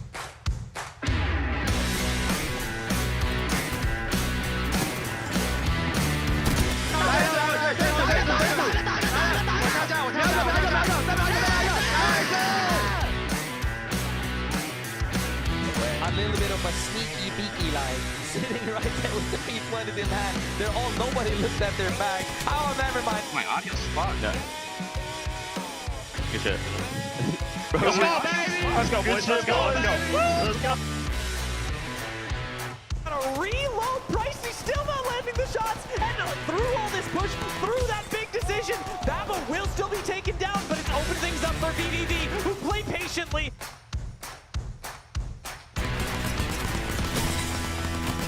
He doesn't know where he is.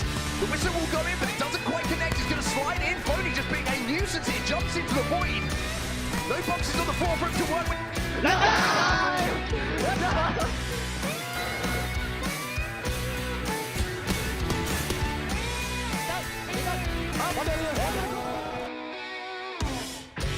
Last guy's one, he's behind you, behind you, behind you! There's the fucking goal! Waltzy to get in position to help him here. It can't all be up to 0. Now it's all up to Waltzy. Waltzy will clutch. Fence to the wall. And Falcons will be eliminated. Falcons are down to the elimination bracket.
Hi, I'm Alini and I'm a content creator for EXO Clan. I started content creation because ever since I was little, I've always loved to record, take pictures. I was always the kid that was running around recording everything 24/7 and people was like, can you stop recording? It was like consistently 24/7 I recorded everything. Because my boyfriend, he was streaming a little bit and then he showed me what it was because I didn't know what live streaming on Twitch was. I got to try stream on his computer and like after the first time I tried it, I was like, I'm hooked. I gotta buy my own PC and set up the whole stream and go for it. And ever since, I've loved it so much. I started playing Apex in season 19. I remember that was before I started streaming and then I think it was right after my boyfriend bought his new PC, and then I got his old one. Oh, I don't know what to play. And then my boyfriend was like, I think you would really like Apex. And then I downloaded it. I don't know, I got addicted and hooked straight away. So ever since then, Apex has been like the most played game on my PC by far. Like, that's the game I love. The thing that makes me keep playing Apex is probably I've gotten to know so many nice people to play with, and like especially like my Apex community is really good. I love my Apex community. That the game feels so much better than any other game. Like how it feels, how it looks, how it's moving, the guns, the characters, everything. I just love Apex. Who's your main and why? Okay, so I have two mains. My first main ever was Loba. And I still love playing Loba till this day. I haven't played Apex that long though, but the time I've been playing Apex, I've always loved Loba. That's my main. But recently, I've also played a lot of Ashe. Yeah, those two I really love, Loba and Ashe. The reason I love Loba is because I've always been a loot goblin. I know people hate that, but I just love stealing my teammates' loot. So I feel like Loba fits me very much because I love looting. I always loot too much. Taking everything that's gold and stealing it in front of my teammates. I'm sorry, but I just love it. And Ashe, I really like to snare people. And I think also I'm kind of an escape person sometimes. So I feel like with Ashe and Loba, I could just like, bye-bye. What's your favorite in-game skin? Okay, this is really hard because I love everything with skins. So I have way too much skins. I think I really love Lunar Goddess from Loba. I'll show you. I really love this one. I think this is my favorite Loba skin. Even though I love kind of all of Loba's skins. But I think this one is one of my favorites right now. And if I'm gonna pick one for Ashe, this one, 100%. I love it. Apex Legends is the best BR game just because it's such a fast-paced game, and I really love the fast-paced games. It is the best BR game. For me, I can't compare it to any other BR games. Just the movement, the looks of the game, the characters, everything. It's just way better. So, Sander, if you're watching this, thank you so much for showing me Apex and getting me into streaming.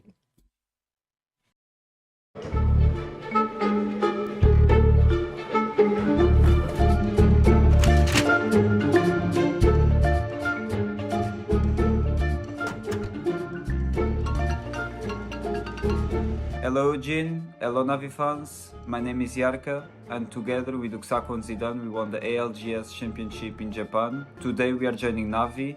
I hope you guys can cheer for us. We will do our best to bring another big trophy to Navi.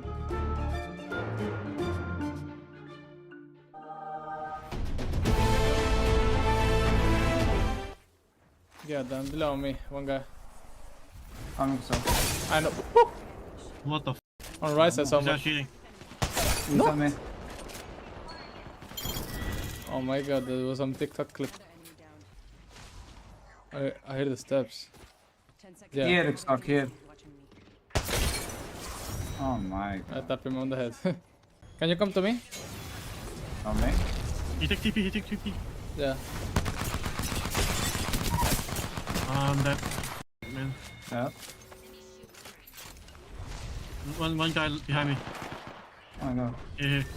He took TP. Oh, you kidnapped him. Did I? You cheated him. Back on you! Then. I will cut another one. Above you, above you, above you! Exactly. The last on the bond, on the bin. I don't have bot no more. I'm just playing on the building. Yeah, alter Q there. It's flipping here. And the solo guy on the right. He might try to intro. We just chill and then I'm going to Solo guy 1 HP. Dead. I have my bang ult now. Now we fight. A bundle sit on just. Wait, give me a second. There's one guy in the platform. I'm imping all of them. Can you guys swing left? I bang ulted. Yeah, I'm doing. Swing these guys on me. Yeah, swing. I'm half swinging. I'm doing other drone. 1 HP to altar, 1 HP to altar, dead. I don't know where's the third. You're on. I drop energy, stick. Here. No. Good shit, okay. In the open. In front of me. Crack the ash low. One Dead. more. That.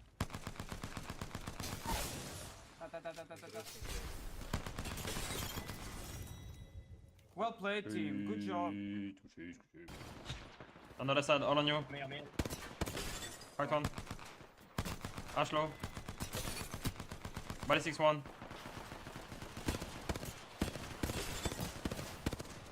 M-lock. Woo! Throughout the early history of competitive Apex Legends, the scene was dominated by two dynasties for years. TSM and Dark Zero had been battling it out, repeatedly trying to top the other, as no one else could truly threaten the Titans. But in year 4, everything changed, as new challengers from around the world finally managed to break through and win. We saw the rise of squads such as Alliance and Shopify Rebellion becoming true powerhouses, and in response, the dynasties merged to create the super team, Team Falcons. Heading into the end of year championship, we were going to Sapporo, Japan for the biggest Apex event ever, over 30,000 tickets sold. And for the first time in Apex history, it truly felt like it was anyone's game to win. But although the list of contenders was as big as it had ever been, nobody saw this coming. It's moments like this that you spend years waiting for. But it's match point finals here in Sapporo, and it's time to get the action underway. Here they come up with the zipline with the Newcastle wall, the hip fire shot from Howe, but he gets traded off, and Falcons take game number 4 in such a dominating fashion. Won't he do what he can? Won't he did it? Won't he did enough? It's Alliance with the win. Falcons hit match point, and so do Alliance. Falcons getting peppered. Falcons getting smashed. They're bubbling onto Aurora. They got the stun damage. Alliance are roaring towards a victory. He gets the res, but now he's getting swamped. Unlucky, somehow still alive. The knockdown is keeping him alive. What is happening? Unlucky. Oh, it's Shopify Rebellion. Shopify Rebellion will join them on match point. There's never been a better time for Alliance, for Falcons, or for Shopify Rebellion to lift that trophy. Go Next or LG can push us to another game. Alliance or Falcons can win it all here. Falcons are in shambles. How is one shot impossible? Falcons get eliminated. It's another 1v3, but I don't think Alliance can do it. Go Next! See the bubbles go down, and they send the Cowboy down as well. They split the zone. They completely own this side. Will Go Next get the chance here to win this whole damn thing?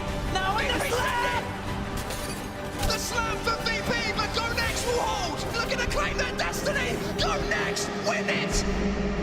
Talk about an underdog story.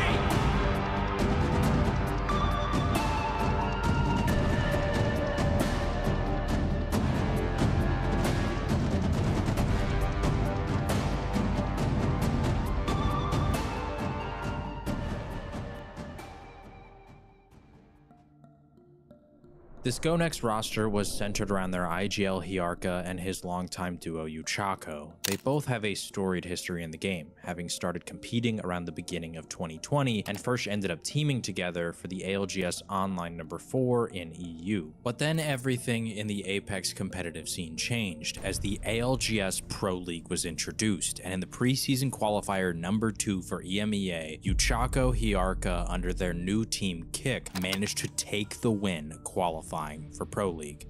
Actually going to go down, trying to push up into that, and now it's Oracle with only one member left, and it's going to be Kick. Uako is the one with the 301, and that's actually going to hit, and Kick is game number 1 champions. What a clutch play there by Uako. And it is Kick, our second qualifier into the ALGS.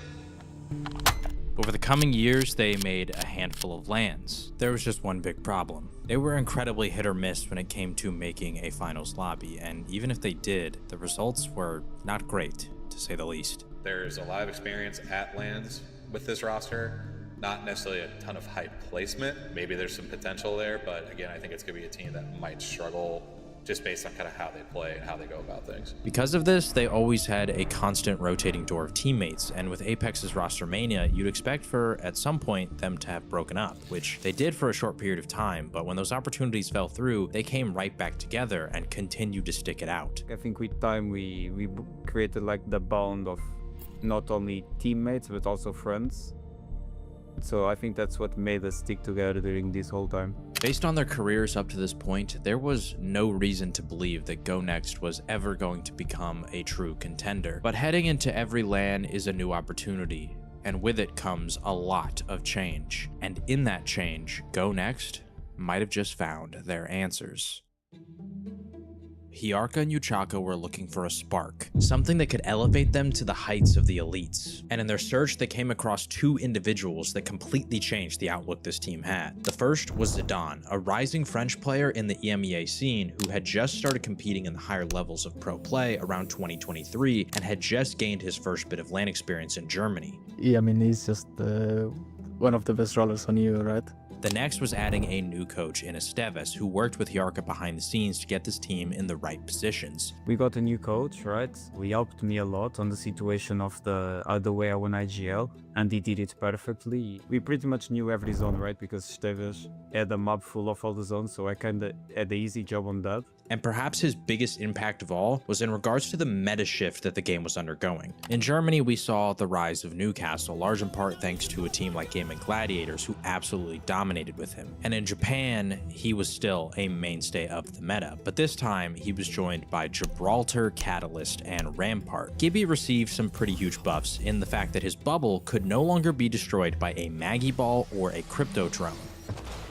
This meant that paired with Newcastle, we were entering the ultimate reset meta, with both supports being able to constantly buy space and time to revive their teammates. To join them as a third in scrims was either going to be Catalyst or Rampart, but once champs begun, Cat had been all but dropped as Rampart's pick rate skyrocketed. Rampart was a huge counter to Newcastle, being able to use her ultimate Sheila to spray down enemy walls as fast as possible and punish the attempts at revives. But in this meta shift, they decided to stick to Catalyst. While Cat can't counter Newcastle like Rampart can, she does have immense value in two key areas: bubble fights and endgame. Was Esteves, once again.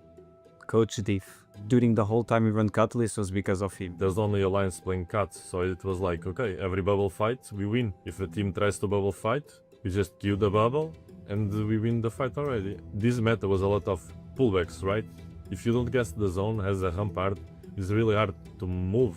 If you have a Cat, you can just wall, and then you have the Nemesis, you shoot, you have a wall again, accelerants, you have so much things to have ults, right? So the Cats, even with this meta of pullbacks, you just wall. If you don't guess the ring, you just go to the next one. And in the group stages, Catalyst actually made a huge impact for them as they managed to win their second set of groups, sending them through to the winner's bracket. Even though the castle wall will go down, it's just a duo for them to deal with, and Go Next again will win here in Sapporo.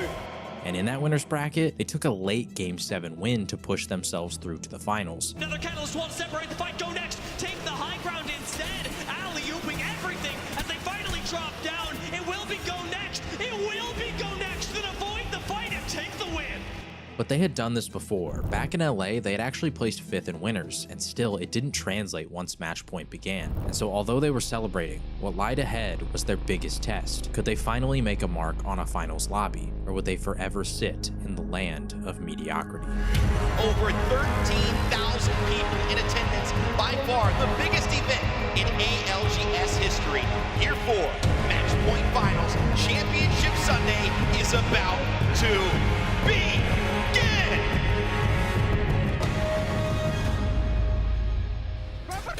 There! You win that! Not Gibby! Last guy, Gibby, fucking Gibby! He's low, he's low! I can help! No! How? I have an ult! I'm up, bro! I can help. Bro, you guys... Talk talking, Yuxako, bro. Shut the f. Listen to him, bro. They're getting in the back. They're getting in. Hello! Press! I'm resting, Sudan. Stay alive, put me in the corner. Behind. Ban us. Ah, bro. I'm resting. Bro, what are we doing? I said Q, bro. Not wall. So that is.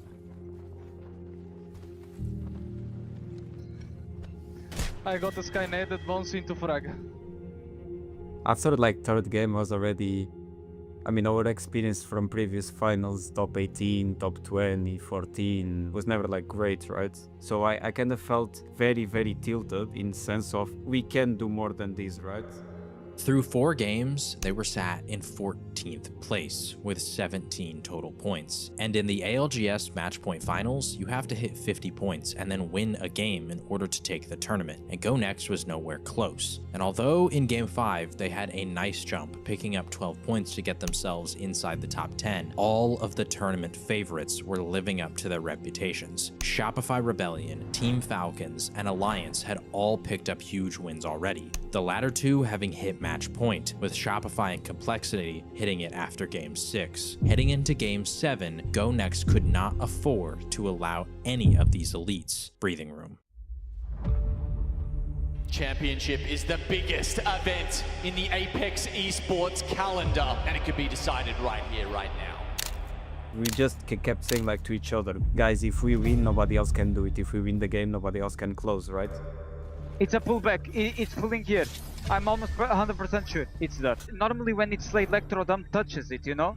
I mean, it's only touching there. I don't think it's there. I think it's a pullback as well. I think it's here, bro. I think it's there. Yeah. Can you move into these houses? They're taken, I think one of them's free. In front of me, guys. Behind us. Okay, all good. Go in. Come in, debubble. You good to or no? Yes, I'm good. But these pullbacks can be unpredictable, so they take a risky move. They decide to sacrifice their spot in order to grab third ring information. You think they're gone? I think so. Maybe they're rushing it. Yeah, call that up, so. Alliance and Shopify, though, are on the outside of Lotus, battling it out. You see Bob? This is good. Yeah, let's just start it. Triple zipping on me. Yeah, join this. I'm gonna give you all inside, okay? Give you all inside. Can we dodge below? They won't play up with that, I'm pretty sure. Yeah. They stand hitting. The 2 guys are still look there. Don't pull away. We drop down and play for Mythic Bin? Yeah. That's drop down, that's fine. We can go. We can maybe take the Mythic Bin. Take the Mythic Bin and then we can go back tunnel, okay? They're dropping with Mythic Bin! Can we get above them? Yep. Probably. Protect. They don't have buff. Bro, come on, nice! Drop here. There, please. Get in there. Yeah, okay. Careful, guys. I'm dead. Can we go inside? Yeah. I got a bubble here. Rebuilding on us.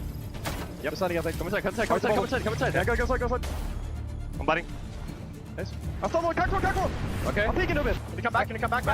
Yeah. I'm batting. I'm getting... Take the window. Give me 1 HP. Okay. Nice. Play up. I'm low. I'm dead. Can we run back? I'm coming. Watch out. Can we run back and storm? Yeah. Pull me. Nice. There's one on the match point team. Nice. Next bubble, we take the mid. Down goes one of our match point teams. But back to Go Next, they finally got their ring information and have decided to make a move. You see, it's a pullback. I knew it. Is there anything free? Is this one free? Yes, will be. Okay, we should get it. Go. One is moving to loot it. They have blue Siarka. Okay, it's fine. Come. Yeah, we fight them if needed. Okay?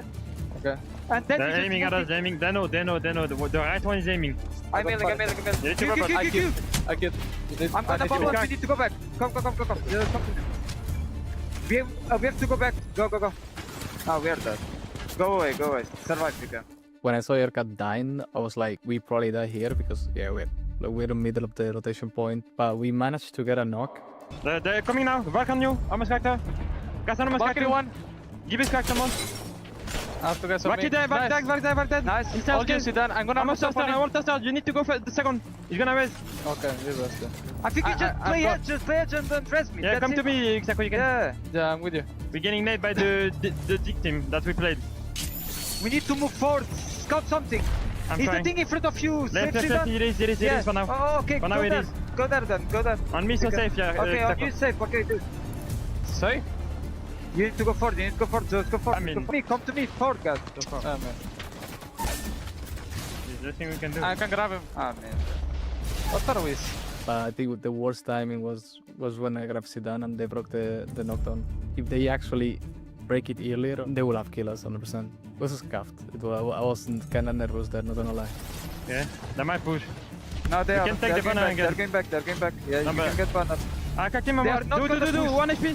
1 HP. They are not gonna push. Just get my banner. You do. I will do. You need to do it ASAP if you can. Yeah, I have no Q, Erka. On Q, no? 7 seconds? Just behind a little corner, and then there comes the composition. Uksako put to the castle wall, he rezzed me 2 times, and then I think we just waited on people's mistake. They move, they're getting shot. We need to play that hut, later. Get shot from the right. Is it good? I don't know, but I can wall to it. Wait, these guys are gonna fight! Shoot the shield, don't do shit, these guys are gonna fight, shoot the shield! Yeah, I have wall. Back to their north, after Alliance won that fight against Shopify, they're now being held out by Complexity. I'm just knocking these guys to zone over and over on the north. That's 2 dead. Wait, under me! Heard. Under me on the north! I got you. Wanna make it, then we go in, okay? Where? I don't see them right now. Maybe not. Okay. Maybe not. Get it on. Yeah, right Ready? here! Right here! I'm looking. They don't. Get the fin! You're gonna drop. I'm dropping. They drop! Come! Come with me! Climb here! Okay. Is he Rocky? They know. Wait, why did we double drop? I'm coming. Yeah, I'm coming back. Alliance then seizes that opportunity to rotate around them and below to the bridge that Go Next wants to play. We need to play bridge. Above us, no? Above us, people above us. Yeah, chill. I need my next pop. We need to go there. Just stay alive. I have 3 cells. They just took it. Come to me. On me, safe. Just crouch. And this is bad news. Go Next are taking damage and have literally no heals left at all. I'm going Guys, there. I don't have cells. I have no self neither. I need cells. I have nothing. With nothing, no one have anything. Timing here is everything. They can't show presence. They can't take a straight up 3v3. They have to get a perfect third party. People got give ult on the left side, Erka. We will need to trip this. Yeah, I'm waiting for that. Okay, can you go? Yeah, we're going. I'm going. One death! Give it on left. Behind the wall. We're getting mirror. Behind us, stay alive! They're going back. They're getting mirror. They got mirror. I heard you.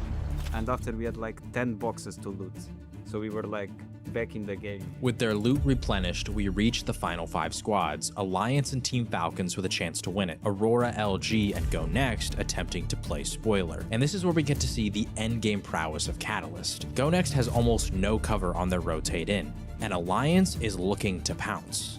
Wall of fight, we can look left maybe? Yeah. 10 now. Move to me. To play on the right, Move to me. I will have it, this bubble. I will have it in 10. You need to wall. I won't have. You need to wall off the right side team. But a Gibby bubble stalls to buy time, which allows Zidane to build ult charge, and then he cuts off the entire zone. I got stunned so far. Plan me! I'm trying to get to you. Like 1, 3, 3 else. Don't let the take our right. Yeah, look it. Not triple. Do it. To our right. I hear them. I'm not Wall here. Okay. Tool. I ult that. Two. Midi Q in 8. Yeah, okay. Midi wall in 8.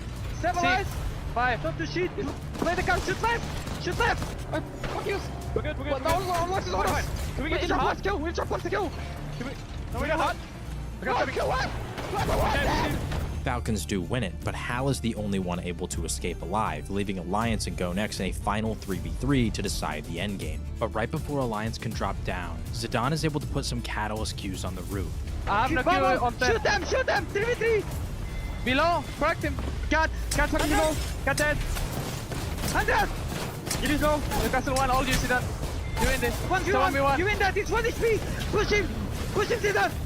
Nice, Zidane! High ground! Falcons are in shambles! How is one shot impossible? Falcons get eliminated! It's another 1v3, but I don't think Alliance could do it! Go Next! My reaction said everything. I got so hyped to keep playing. I don't know, it was so good. Especially when you take off those headsets, it's incredible. Like you can just hear so loud. Go Next take a massive win in a game where nearly everything went wrong. And to make this win even sweeter, Go Next just hit match point for the first time in any of these players' careers. But now that they've hit that 50-point threshold, They have to win one more game to close it out.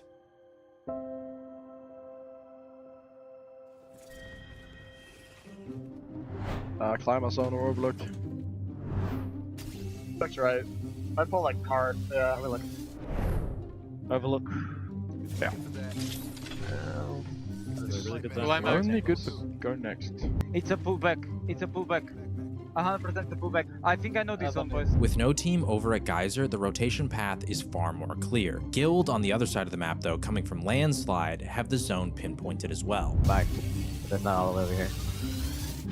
Overlook side. Keep going. Take a win. Just pull back overlook. Yep.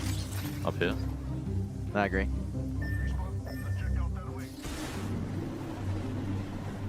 And because of this, LG, despite not having ring console at Monument, are able to gather where it's ending based on Guild's movements. They're going right. No, that's landslide. That's landslide. They're going right. It's like an overlook. It's like a deep overlook climb zone. Tons of teams are on their way in, and the importance of getting into Overlook is at an all-time high. Overlook is situated at the top of an elevated hill, and with few spots to play inside of the POI itself, all the teams relegated to the edge will have to fight their way in on a literal uphill battle, and Shopify Rebellion learned this the hard way. This team might be racing us for the spot, guys.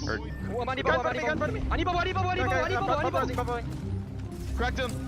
He's one dead. Sin. Got it. Get moves down. We need to slide. We're just gonna have to slide back down. Can we slide back down? Okay. They're moving down, guys. They're going down here. I'm looking. Can we shoot the castle? Floor on. Kill. Castle's cracked. It's a bad one. He's in the corner. He's running right now. 81 flush. I'm just aping in. Dead. All dead. Luckily for Go Next, because of their proximity to this end zone, they don't have this struggle, as they can walk alongside the back into Overlook itself. Once posted up, they have a decision: either commit to a building in front of them, or hang back and play for third ring information. Can you scout that house? That I said? It's taken. Who is knocked down? Yeah, they just took that thing. Yeah, they just... And this one. Let's move Big forward. one into this house at least. Come. It's not, it is what it is. You should try to check this building somehow. I think it's what I want. It's what I want. They are going for it. The team that shot me. They just took it. We do the third we can play.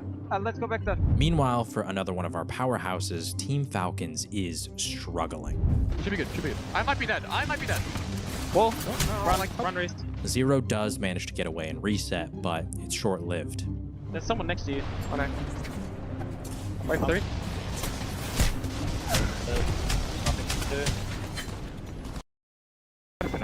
But before this comes the crucial rotate. Go Next have ring for information, and they know where it's ending, but they have to make it closer to the end game. But these guys have Valkyrie. If they have Valk, they cannot hold bottom floor.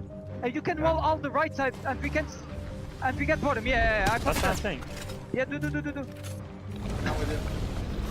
Bam, Chilling out the back. Did you chill? Heal up. Yeah, I need Castle Q in the back. You good. Chill, guys. They got the pick up. Chill. Picking down. Double. Chill. Oh my god. Chill, boys. Chill. Crack valve. Chill. Go top. I need to back. We need to go top tower. They're gonna kill us. Please go top. I killed over the back. Guys. Nice. I'm milling. Stay alive, Taco. So basically, if they are playing Valk, they have no reinforced doors, they have no spikes, and if they are playing Valk, they also have no rampart, right? So as soon as we get control of the doors, they are done. From there, they realize that the lobby has made an error. The truck in the dead center of zone is completely free. Can we get the fun? It's way better than that. Than this, I think, no? Later on, no? You want I think we should do it, no? What do you think? I think it's better. Even to live later. It's your call. Because we're gonna get shot. It's your call. Come. Yeah. 1, 2, 3, come. I got this one. I need to You good. The one is way better. But on the other side of zone, Alliance has finally decided to make their move. Yeah, go to Hex. Coming. Slay it out here. Hold it. Just take it. Yeah. Okay. Take the high. Follow me. I might die. We're good. Just follow me, land here. No wall, okay? Okay, just stabilize here. Maybe wall, okay? I'm bubbling instantly. DB ulting on us, stabilize. Yes. We have to fight something, bro. Yeah, just get to the corner, we can maybe kill this thing. Go. Okay. You ready? You guys are low! Yeah,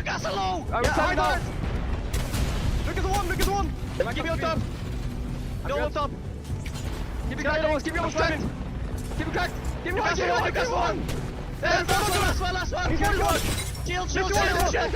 You team on left. Guild comes in with the third party on Alliance, but Aurora and VKG sandwich them. Be careful. Doing that. Crack Newcastle. Crack TV. You got the one. Dead. I'm on one. I'm refreshing. Reset. Watch her above. Underneath us. We can pick this. Yeah, ahead. Back there. One HP. Stay on there. Going down. Dead. On us. Oh, on me. On us. Now everyone's here. Aurora want to get involved in this one. And do VKG as Guild get eliminated. 7 squads now remain. VKG pick up the pieces, but Hackers will survive. But Aurora now say, actually, maybe we want a bite of this one. Still alive, still kicking. Hackers might not be saying that in a few seconds' time as well, but he hits the no-scope! VK Gaming, they want to be aggressive. They want to try and take this win. But have they overcommitted here? QQ, he's down. Trying to stick the rest, VK will not win it! And just like that Game 7, where GoNext stole away the high ground for Falcons and were able to win the game off of that strong positioning, once again, Hyarka knows where the winning position is. Yeah, they're gonna fight. We might need to trippy that. Chill. Yeah, we're gonna need to trippy that. Should I wall? Not yet. No, go, wall. Left. Go. Into here. My bubble. Dead. Stay alive, top Behind us. Chill, they're gonna fight. Top 3. Chill, they're gonna fight. One team there, one team here, chill. And with that, we have 3 squads remaining. GoNext and LG, who managed to rotate early, both have strong positions and have a chance to end the lobby here with a win, since they're on match point. Meanwhile, Virtus Pro somehow managed to clear the entire west side of zone, and are the only hope of pushing this lobby to one more game. But GoNext has the ace up their sleeve, Catalyst. I'm gonna have my Orton. Break the grass on the right, Zidane. We need your wall. I will have. I need to do some damage. Do damage, please, Zidane. Zidane had just used his wall in the fight earlier to go in third party Aurora and VKG, but in the recent Apex update they had added a new hop-up called the Accelerator. When using a Nemesis, Scout, or Car, any damage done enables you to gain extra ult charge. And so although Zidane has already used his ult, he just has to do some more damage and he can get it back that much quicker. I do have. 2%. How you want it? Not yet. Forward towards there. What's that? Okay. No.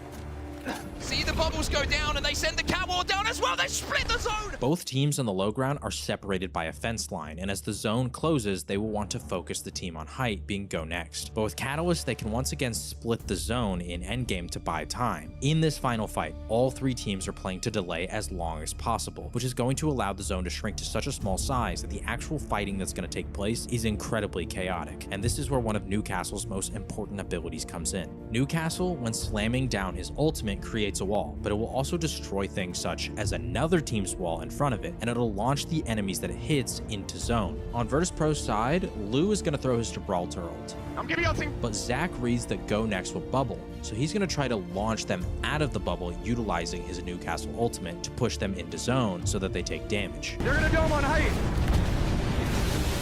When he does this, he sends Hyarka straight into LG's waiting arms, and he pushes Yuchako out into the zone. But as he's midair, he turns to try and simultaneously give himself cover facing towards LG. If he pulls this off, VP probably wins the game here, but the turn in the air ever so slightly angles so that the slam misses the push onto Zidane, and he's able to get the kill onto Zach before he can even respond. While this is happening, Hyarka goes down, but the zone has moved entirely up to the height, meaning that VP and LG are now fighting each other on the low ground while taking storm damage. On that height, Yuchako has an amazing late Q placement to give them space to breathe. This buys them so much time that Yuchako only actually has to get one single shot of damage as Virtus Pro dies in zone, and GoNext takes the win. I couldn't believe it. My reaction says everything. I couldn't believe it. I lost even my blood pressure. I went on the floor. I was lost. I couldn't believe we won. It was crazy. I don't know. The moment was, I had so much adrenaline inside me. It was crazy. It just feels unreal after such a long grind. I don't know, I just wanted to cry of emotion. and I mean it with all due respect, there was a hell of a lot of teams who were named before yours as being the ones to lift that trophy. But you have proved, if you put in the time, you put in the effort, and you believe in your teammates, then you could become the ALGS champions. The ultimate underdog story.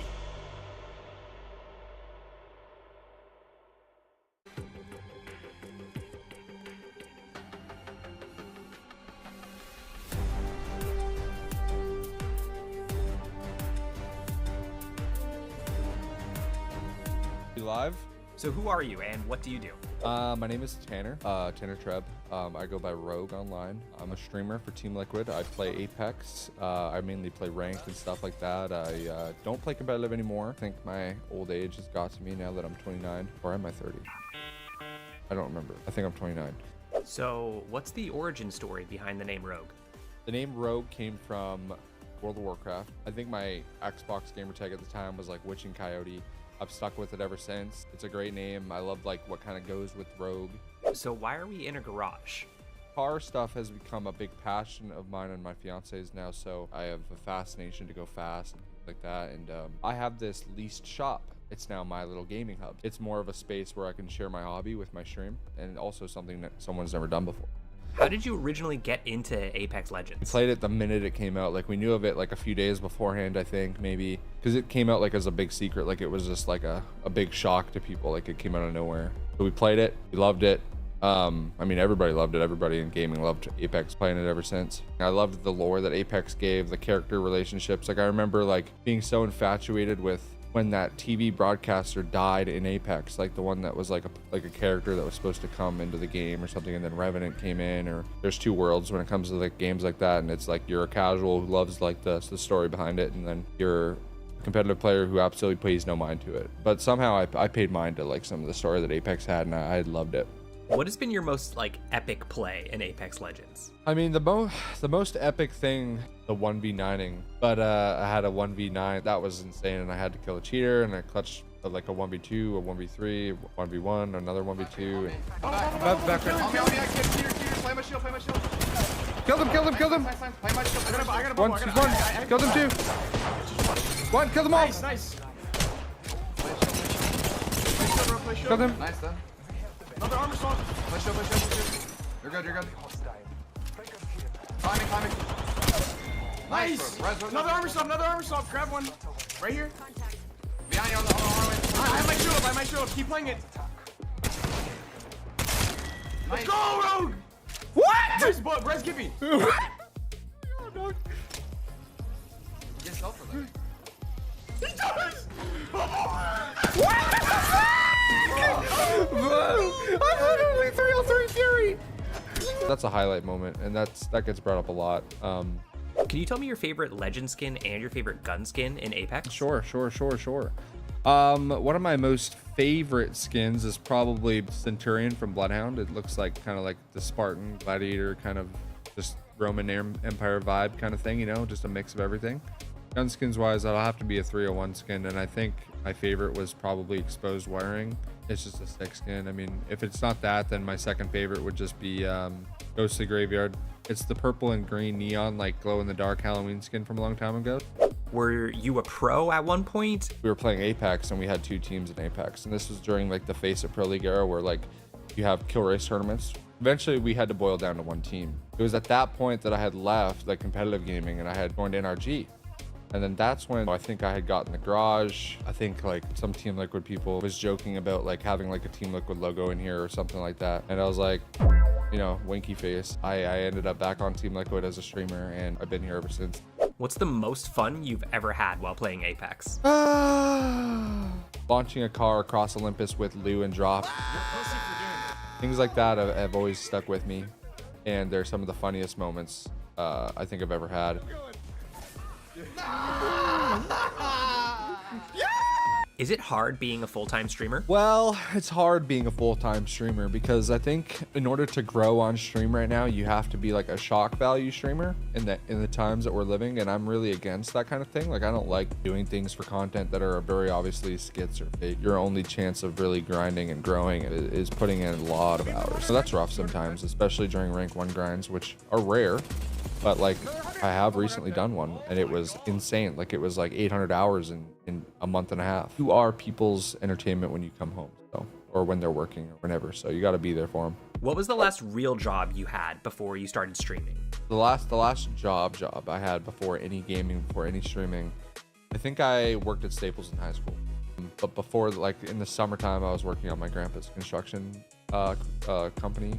Like, I was like a little teenage foreman. What are your tips for someone who wants to start streaming? You don't necessarily have to put a lot of hours in on stream to necessarily be popular. If your content is unique and it's something that people want to see, I think that's the most important. It doesn't have to be long. Hey, can you actually show us the inside of your car back there? Yeah, we can go to the car. I loved the lore that Apex gave, the character relationships. Like, I remember like... What's something special about Team Liquid? Something Team Liquid fans, people don't really know about Team Liquid is how much fan supporter engagement they really do. Compared to other orgs, Team Liquid goes like in depth, my blue stuff, or anything that has to do with pop-up meat. But Team Liquid has like a genuine love for Team Liquid. What is it like being part of Team Liquid? Like, what is the vibe like there?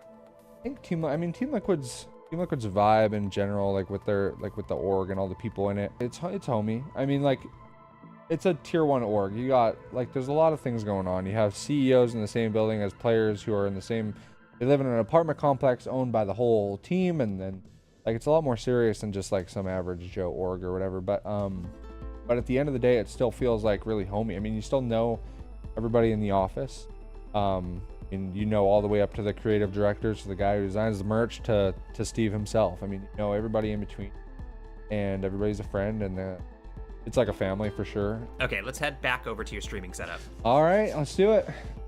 How do you control the R301 recoil?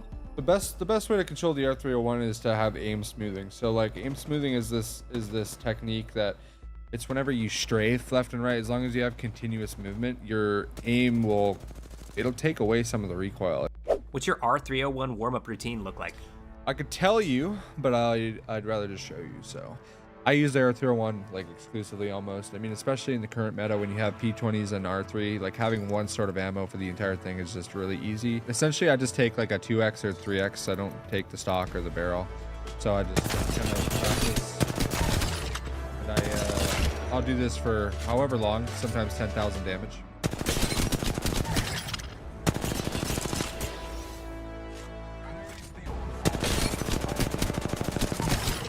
And I'll try to one clip as many as possible, or switch sights and do the 3x after. And I try to do like 10,000 damage per sight.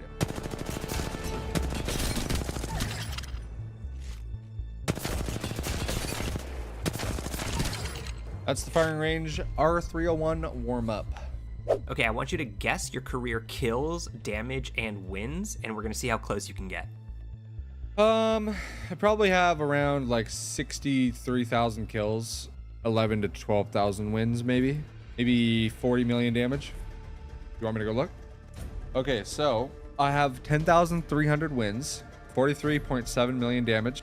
I'm way off on the kills. I have the 114,000. How do you win games when you're in a top 3 situation? If you end up in the top 3 and you just always have a problem trying to close out games, my advice would be to maybe like record them. Maybe you fought the second place team too early, or maybe you actually had the god spot and you didn't need to fight the other team if the zone was going to touch them first and they had to move first. So I mean, recording your own gameplay definitely helps a lot when it comes to trying to discover and reason with yourself. Who's your favorite Apex legend, just based purely on vibes? Vibes? My favorite legend vibe is just probably like Watson, honestly. Watson has hilarious French lines. Not even the abilities, but just like the little meme things they do, the little mini claps, like just when they're like switching guns or whatever. Do you get to play Apex with pro players often? I like to play with a lot of different pros actually. Imperial Half and Falcons, Sykes from MV. I play with Prodigy Aces a lot, and Dropped. Those are my main men Those are my main men right there. What's your favorite map in Apex right now? My current favorite map, I think it's Storm Point right now, but I've always been like someone who appreciates Apex maps whenever they are like outdoorsy. So like Storm Point, Kings Canyon, Olympus is great, but this doesn't feel natural. It's weird. Like it feels like I'm on like a paintball field. What's your favorite POI? My favorite POI? It might be Mills probably. It's just like we've just dropped there so much. I mean, Mills is just a very consistent fight, like off spawn fight. Got nice loot around you with Cedo and Beast, so yeah, I'd say Mills for sure. Top 3 teams to watch. So obviously we got Liquid and the boys right on top. Got to represent Alien or Liquid Alienware. I'm gonna be cheering for them above and beyond everybody else, of course. Liquid's for sure my favorite team. I think they're incredibly humble, and I think they represent a region that's like very under broadcasted. Liquid's my pick for sure. Second, Envy. They've been doing really great in scrims. They've had really like better play as lands have gone on. Their placements have only gotten better. Third team to watch, Falcons. I consider Falcons to be having like a midlife crisis right now, but I wonder if they can turn it back during this event. And I'm a big, Hal. I'm a big Hal guy. I've been friends with him forever, so I always support Hal's team. What do you like about the Team Liquid roster? I think they're incredibly loyal to each other, which I think a lot of other Apex teams aren't necessarily. People change rosters looking for the perfect puzzle pieces to fit together. Really, I don't think Liquid has changed their roster much beyond Yanya leaving a few events ago. And they've stuck together, they're friends. I think these are the type of guys that hang out together after the matches, It's not just like a come join the Discord, play their scrim, skip out kind of thing. So I think that's just a huge strength above a lot of teams right off the rip, is that they're able to hang out with each other. Krav's a mouse and keyboard player, so he's the one to watch out for sure. But I did just see Jaguar as 1v3 100 Thieves like a day ago. Newcastle Wall is good enough. 100 Thieves still alive at the moment. Somehow Vermos is left. Jaguar, what the heck did you just do? What are you looking forward to the most this ALGS Open? I'm excited to try some seafood boils, have some Cajun food. But more importantly, I'm excited to watch New Orleans ALGS Open and just see how this event goes, cheer on some of my friends, and enjoy some good Apex.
We ball till we fall, we ball till we fall. That's right. We here to serve them all. We ball till we fall, we ball till we fall. The final countdown, it's time to brawl.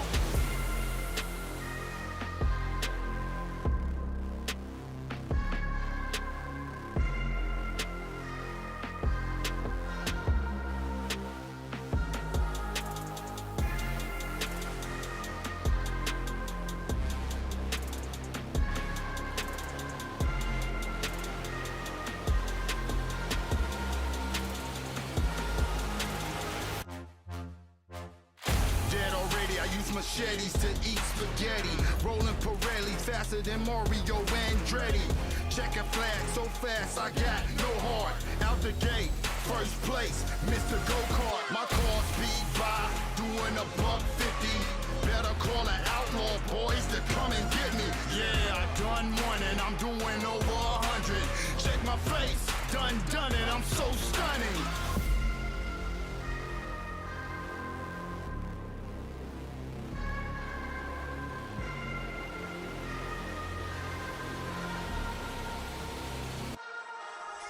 We ball till we fall, we ball till we fall. That's right.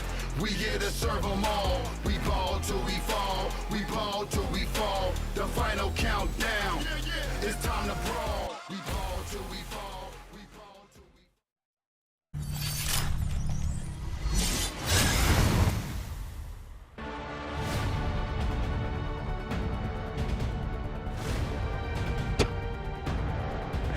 we Is there something in the water? You might find that maybe is a little treacherous to swim in, but it's not the only place where people are going down and not coming back up. I'm talking winners brackets and elim brackets as well here at the ALGS Open here for 2025 and year 5.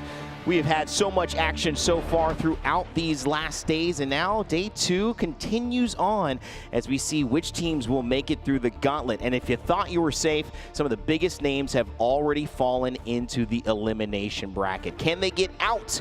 That is the question, and we're going to find out right now because 10 teams are moving on and 10 teams are going home. Welcome back, ladies and gentlemen.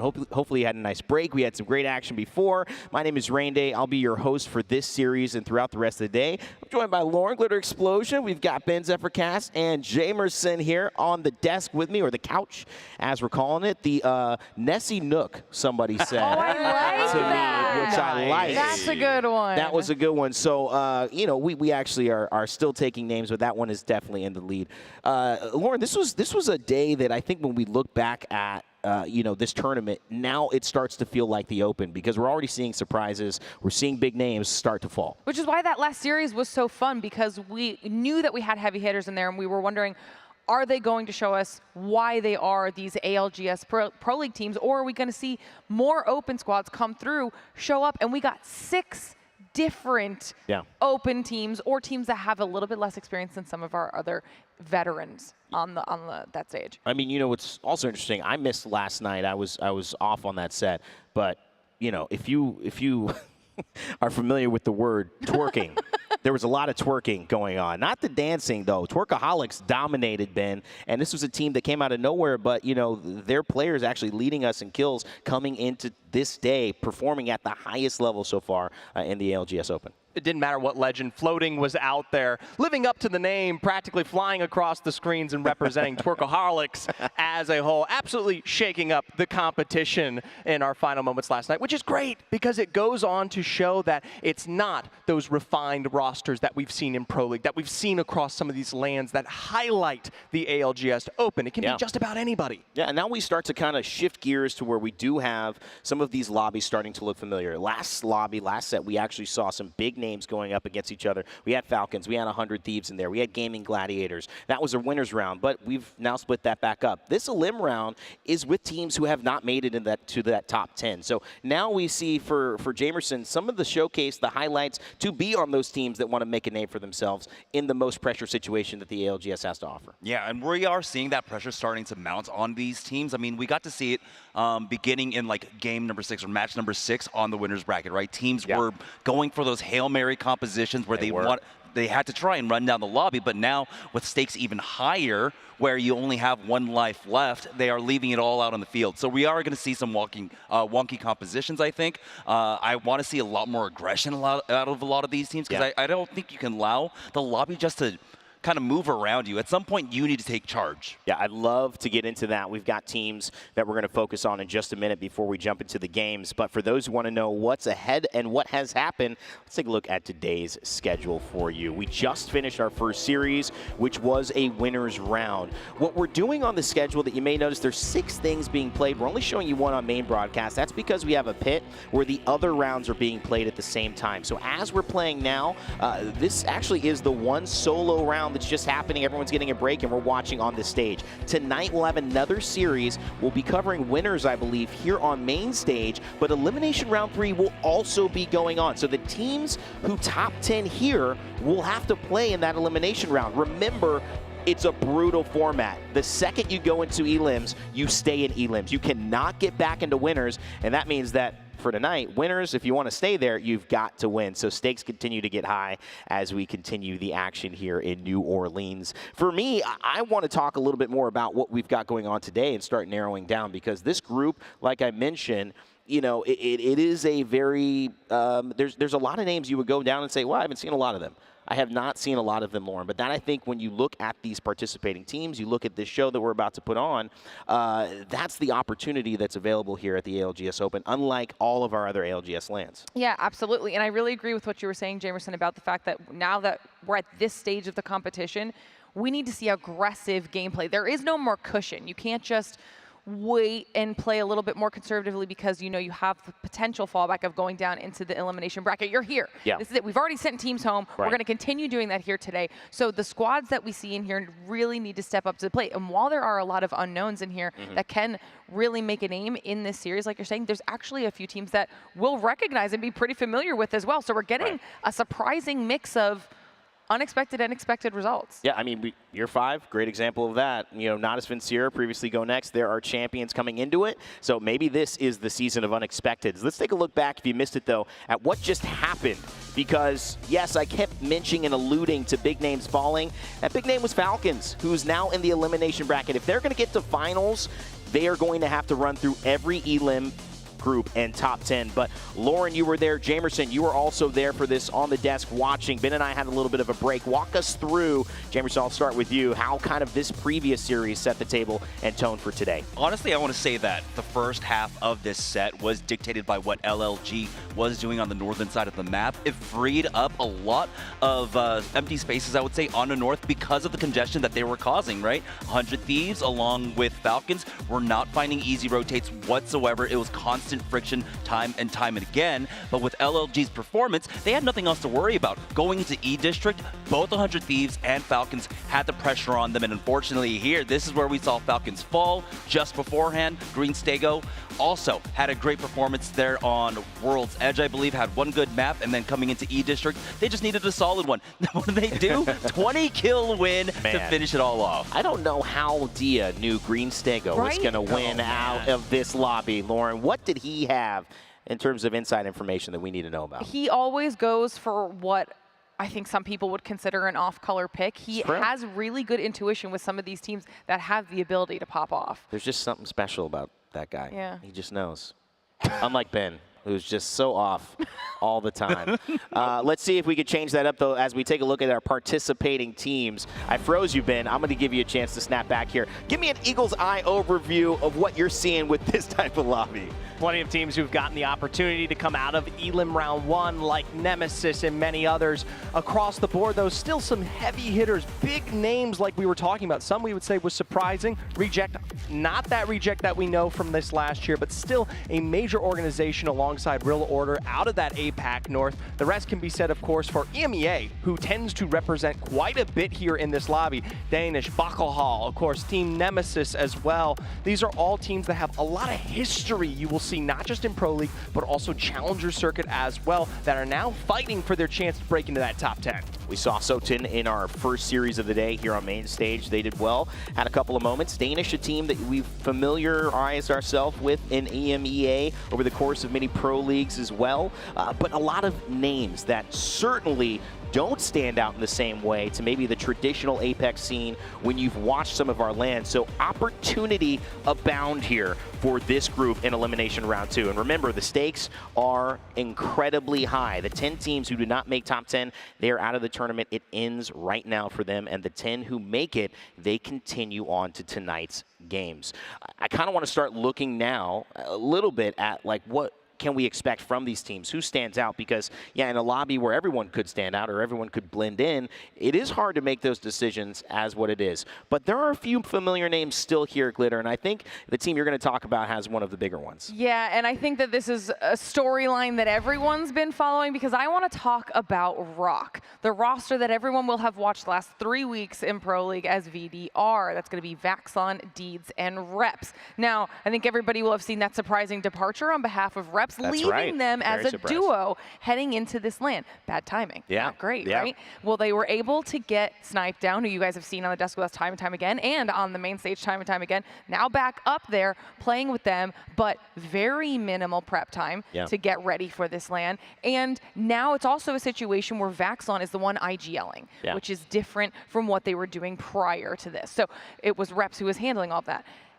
talk about adaptation. Okay, this is something that's been rough for them. They were able to make it through their first series, did drop down in their second winners round into this elimination, and now we find them here. Not a performance I think we expected from them, knowing what all three of these players are capable of on an individual level. So we get to see the lobby where they did end up dropping down. This is the last one that they played in, and you can tell by just the placements alone, this isn't really what they're looking for, right? Yeah.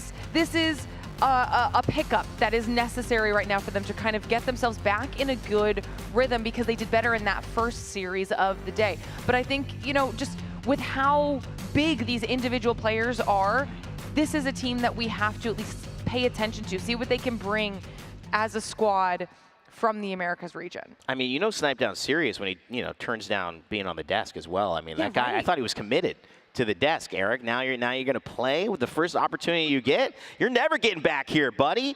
I'm just kidding. We love Eric. We love Snipe Down. I think Rock also a team that clearly is also another story in Vaxlon's side of kind of being not kicked, but I guess Furia essentially said we are kicking Vaxlon and looking for a replacement. That's worked well for them. Vaxlon, obviously a lot to prove as a result of that, to see if they can mesh with Deeds. That team clearly just kind of living by the, you know, moment to moment. Yeah. Hopefully this is a moment they can continue on. We'll see if their ways can push them into the next elimination round. Jamerson, I want to see what you're thinking about. Yeah, I mean, continuing on, talking about community members, big community members here in Apex Legends, I want to bring up Reject Winity here, as they have reshuffled their roster quite a bit, right? Yep. So after Champs, they ended up picking up Urice as a streamer, and they decided to pick up 2 members from the former Noisy Fox Noisy Fox squad. Dude, I love this. I love this. That is total aura party. Right now. He just stopped us all in our tracks. What if it was like an actual like Danish, like the pastry? Yeah. And he's just sending a message to just one particular team in the lobby. But yeah, I want to talk about them, right? You've got Mia K and Rage, formerly of Noise Fox, and then you have Urice who's coming in. And honestly, I love Urice's story, right? Because I just remember him as a kid playing with Hal on stream. There were a lot of accusations back then, and then he's blown up, going over and streaming in Japanese, learning Japanese and streaming in Japanese. He's huge over there. And we got to see him. He had his watch party while we were at Champs, but now he's competing. He's got the call again. We have another player being called back into competitive Apex. He's been playing in APAC North. Now they've had mixed results so far. Their first day of play in APAC North didn't go so well, 19th, but on the second day of APAC North for them, they ended up in first place. It was pretty close, but it looks like they are starting to get the tools going. All of those guys too have a lot of experience, very different ways, but have been OGs in competitive Apex in their own right. And I think Urice's story too, compounding that off the fact of just how cool of a guy that he is, of Filipino-Canadian descent, now been living in Japan, became one of their bigger Apex streamers, and he was there at Champs with us in Sapporo.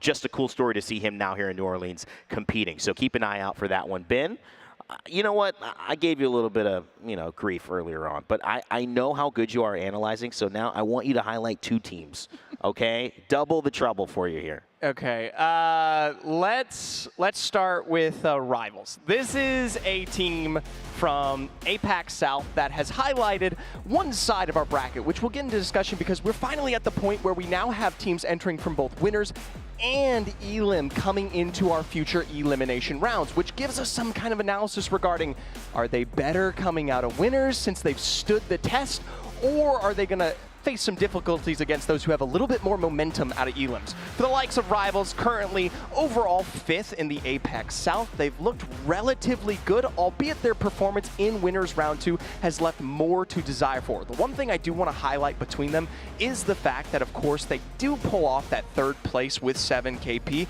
Had they had even just a small sliver of this re-performance, especially as we made that change onto E-District, it would have been very likely that they would have been moving on to Winners Round 3. I know it says Urice there. I do want to point that out, that is Fafa, who is the 3rd member on that APAC South roster, who is definitely, like I said, in the hopes and the position to potentially now move on. But on the other side of things here, Rain, there's another team I want to highlight because it's a very similar story. Team Nemesis. Look at them. I can't not discuss someone from EMEA. They put me on Rivals and I had to bring up another.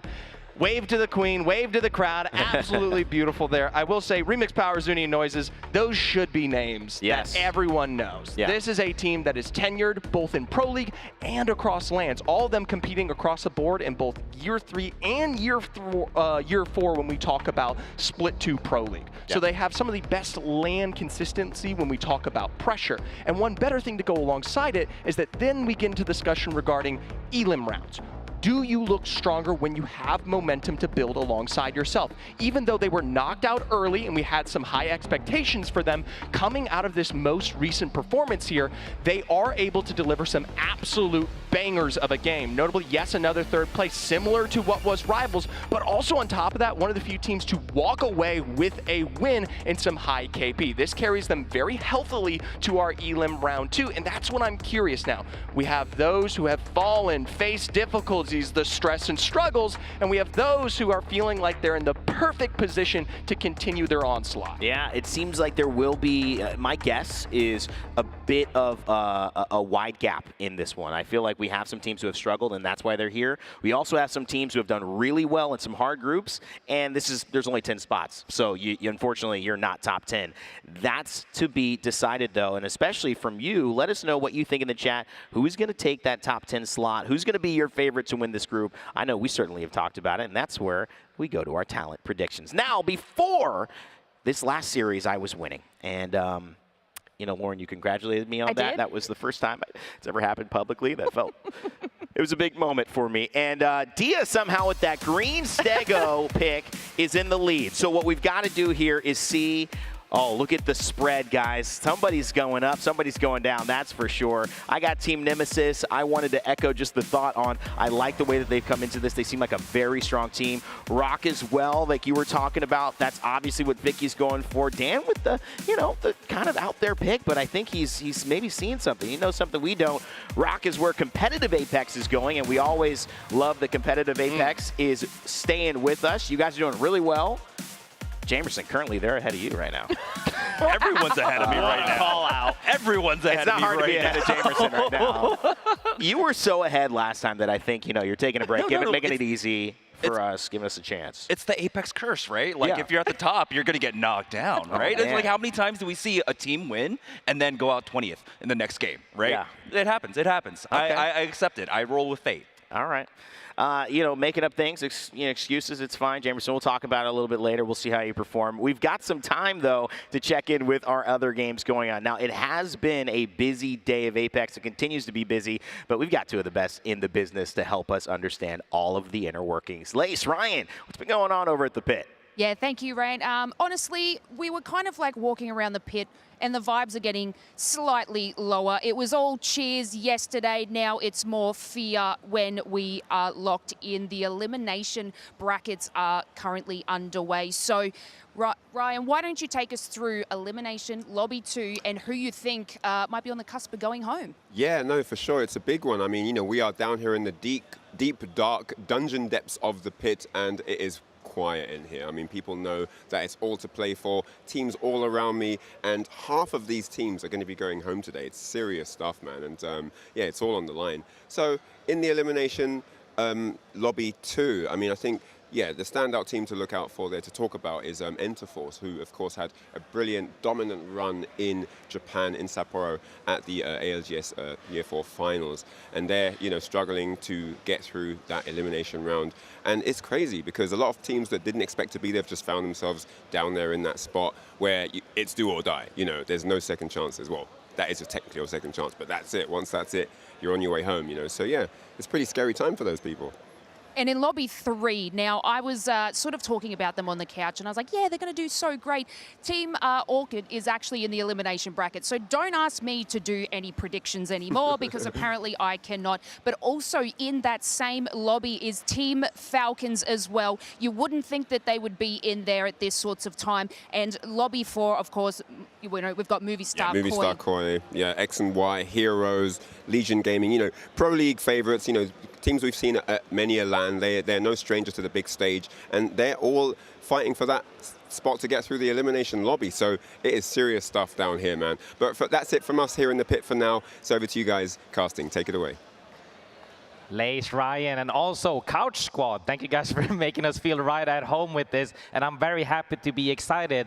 Also sad, but very excited to go into Elim round now, and lower bracket always makes me more heated. I will say, the nice thing is that we have the first 3 games. So we set the stage for who might be eliminated, but Graceful, you don't actually have to send anyone home. So that's gonna be nice for all of our teams. We'll even get to see those first 3 breakout games and who's starting to, when the pressure rises, actually rise to the occasion along with it.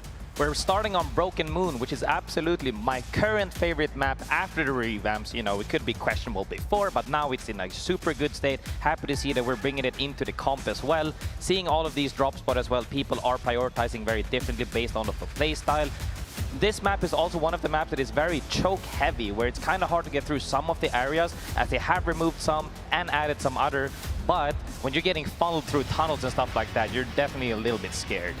I'm thinking back to when we used to have Promenade and we would just all be going through the center of the map. There's a lot of action that can be had on Broken Moon. As like you mentioned, the choke points really create some interesting situations. But now as we drop in for our first game on the main stage of elimination rounds, it's time to see who the big performers are going to be. And one of those teams that we're really expecting to perform, or rather to continue their good performance, is Bacalao, who while they have dropped down from the winner's bracket, were the winningest of teams to have dropped down.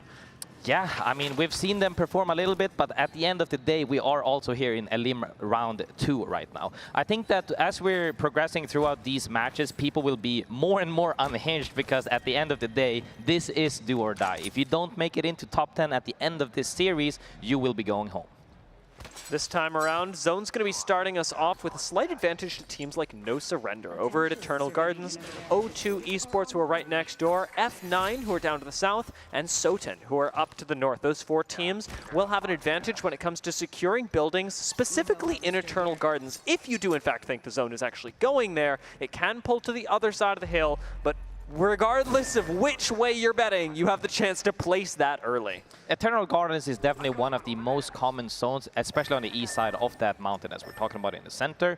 However, a lot of playable area. A lot of these teams shouldn't really be scared to either move in very fast or slow, especially mid-speed, due to the fact that it is, you know, very safe. A lot of cover, even several layers. And because it's the first game of the series, we have no legend bans. And so things like Newcastle are available, playable in the early rounds, and especially when you are going to be using a lot of open space around the Eternal Gardens area, Newcastle can be extremely valuable for making sure that your team survives just a little bit longer. We are seeing some squads, instead of the altars that we'll normally see banned later, actually opt into Wraiths. We're seeing O2 really notably do that, as that tends to be a bit rarer of a pick until altar or Ashe gets eliminated.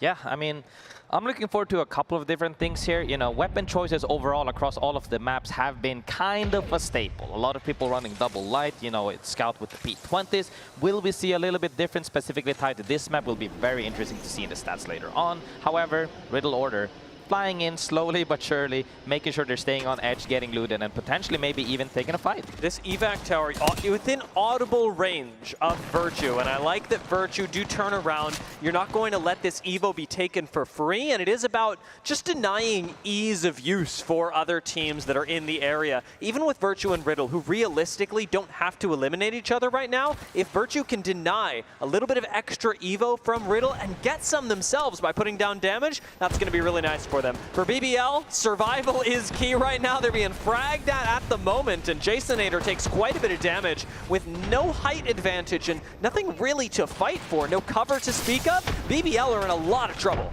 Yeah, I mean, playing just behind essentially 3 covers is rough with the nades coming out, as all it takes is one person to off angle and you step into the wrong direction towards a frag or an arc in this case. EMP and arcs come out immediately behind the wall. They're even getting knocked behind the Newcastle wall. Are they going to engage on this or not?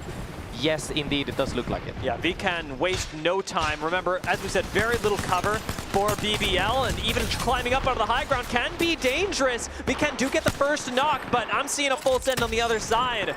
And it looks like Jukesy answers back. BBL actually pretty in charge as they get 2 knocks, and it's up to the solo from Vkan, who now has height advantage. On Fuse, lots of damage as well. I'm surprised to see him turning and running from this. I'm very sad to see that play because essentially they got an early stop, an early knock, I mean, and then it ended up being a 2v2 due to the fact that he tried to off angle or flank at that time. This is one of the most important part of that. Sometimes when you just have a big advantage, you can just deathball or hold hands and triple swing into 2. Even if one of you go down while climbing, that's still fine. However, making it a 2v2 and then losing that 2v2 and then not being able to join the fight is never acceptable in this case. Especially when you're in the Elim rounds, when control over your 3v3s means so much. This isn't the time when you have a lot of forgiveness anymore, as well we are going up against teams that may still struggle in controlling their own 3v3s. Those that can excel in these small moments are going to be the ones that end up in top 10, that end up continuing their tournament runs. Teams like Take Flight avoiding a lot of 3v3s so far. No kills for them, no damage for them, but a building in zone, not going to be a bad place to start. Definitely a good spot here. Even having Watson or not having Watson, this building specifically where the zone could potentially be pulling very close to is great. You can play on top of the rooftop, you have a 360 view, you even have doors to play around. Very easy to cluster and use utilities from as well. Super solid. Speaking of solid right now though, Reject looking to take a fight on the team underneath. This will be a slower fight for Reject. Nade bounce. I don't see it connecting, although we do have an EMP answering back.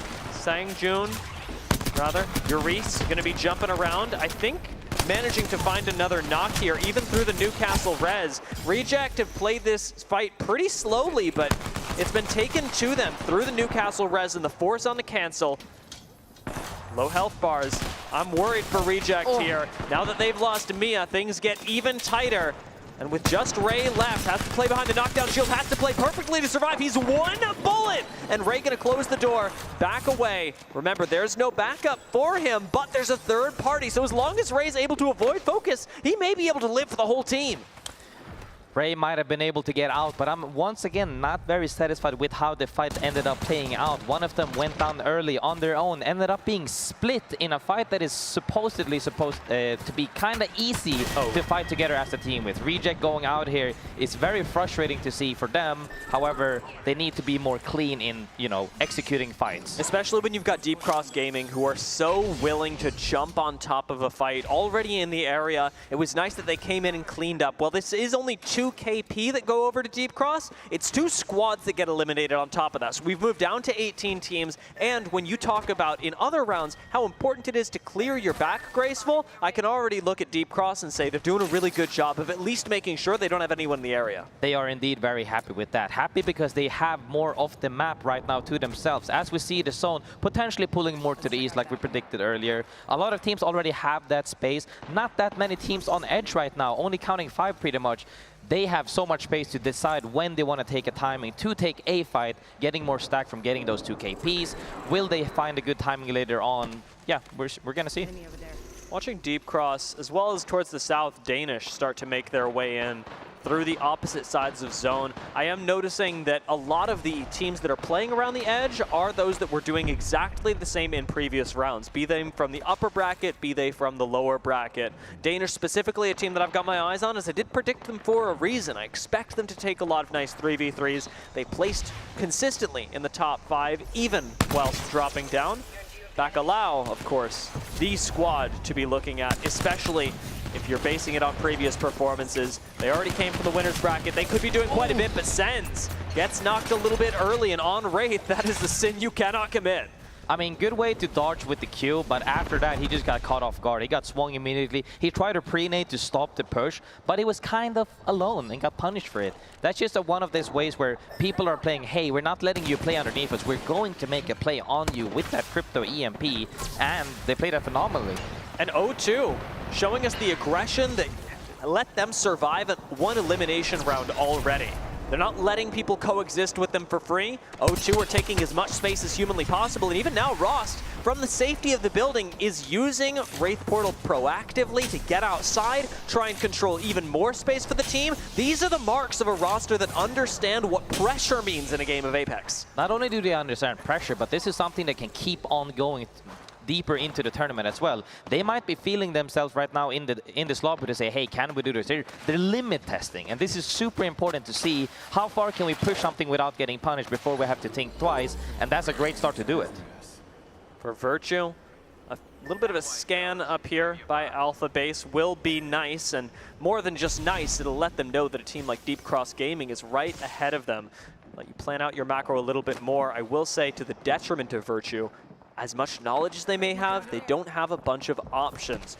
Macro can get really tough when choke points on Broken Moon start to limit your options, and a team like Riddle Order, for now at least, have a little bit of choice, and that's something you can treasure during the mid-game. Yeah, I mean, ring closing right now, 1 minute left. People are right now moving towards areas where they're not going to be locked in, but looking to where do we move from here? Seeing where teams set up right now. Can we make it through this show? Can we maybe go past them and hold them out, or do we need to wait a little bit to decide to see are our backs cleared or not? I'm noticing O2 taking out Bacalao. So the top team from the Elim round taking out the top team who had just dropped down from winners. It's already a big shift in the favor of O2 and to the detriment of Bacalao, as there will be in this lobby both those who succeed and find a win and those for whom finding a small loss even now can be really detrimental. That was very close, but he does end up getting that frag. Almost got shot across the building, right on the across the map, honestly, at this point. But they managed to get the KP, TP back out to safety. Very good move, because even if he did go down there, I'm pretty sure he could have made it out. Aniki looking really good, taking what was essentially a 1v2 and then alter portaling back. That's the kind of play you need to keep you in this tournament. Now, immediately afterwards, that spot is going to be occupied. So remember when we talked about Eternal Gardens and how there were a lot of spaces to play? That's still true, but you can tell that they're starting to be limited, because as soon as one team gets eliminated, you see Deep Cross Gaming take their spot.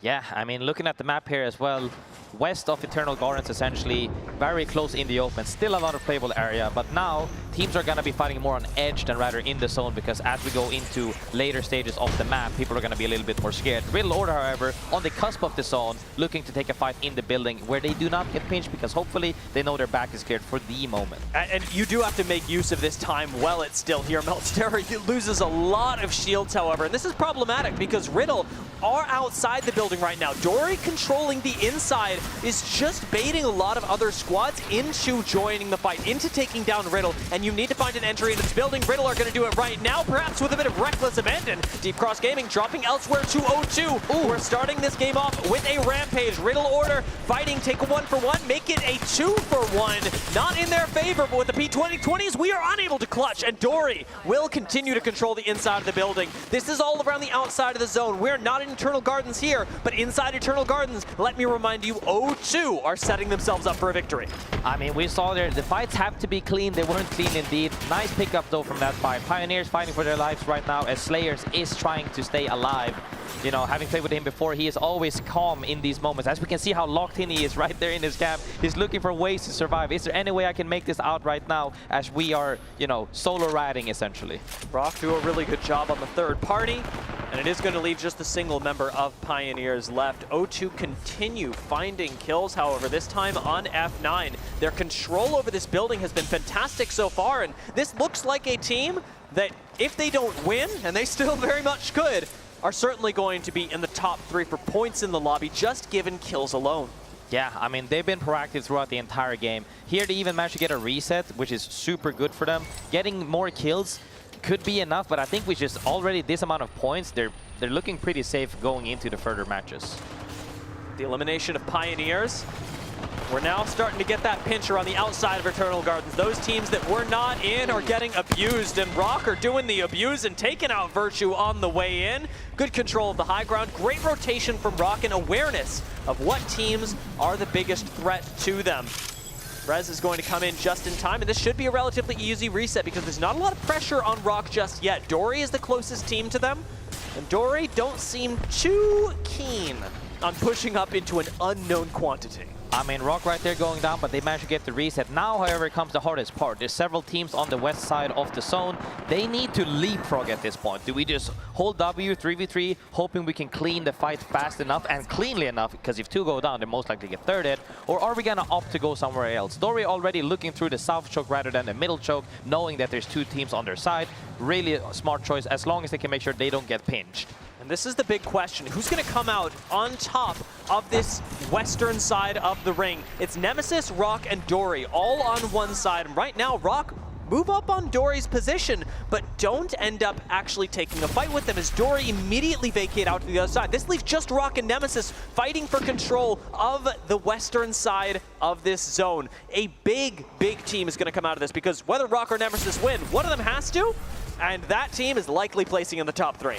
Yeah, I haven't seen Nemesis equipment really, so from just the looks of it right now, having a Kraber and triple purple, Rock looking really solid in terms of being stacked with gear. Most likely going to look to pressure something, but they might be opting to just play alongside the wall, maybe playing a little bit smaller for the moment, hoping that fights breaks out on either side, and if it does end up breaking out on either side, it could potentially 3-pit it. Yeah, even with the 150, I mean, it's a lot of damage, but it's not a push yet. You need a full knock with this Kraber from Vaxlon to open things up. Right now, Rock are doing a great job of taking space. Snipedown is ready to go on the push, but they need an opener, and that has to be in the form of a knock. With Snipedown going down, it is horrific for Rock, as now they are the ones that can get pushed, and Nemesis know that just as well as anyone. Waiting for the knock on Remix Towers. Vaxlon unfortunately gets shot in the back, and Rock in no man's land go down. Nice job from Nemesis, great capitalization, and now Nemesis resetting as they could still be pushed by Dory to take control of the western side.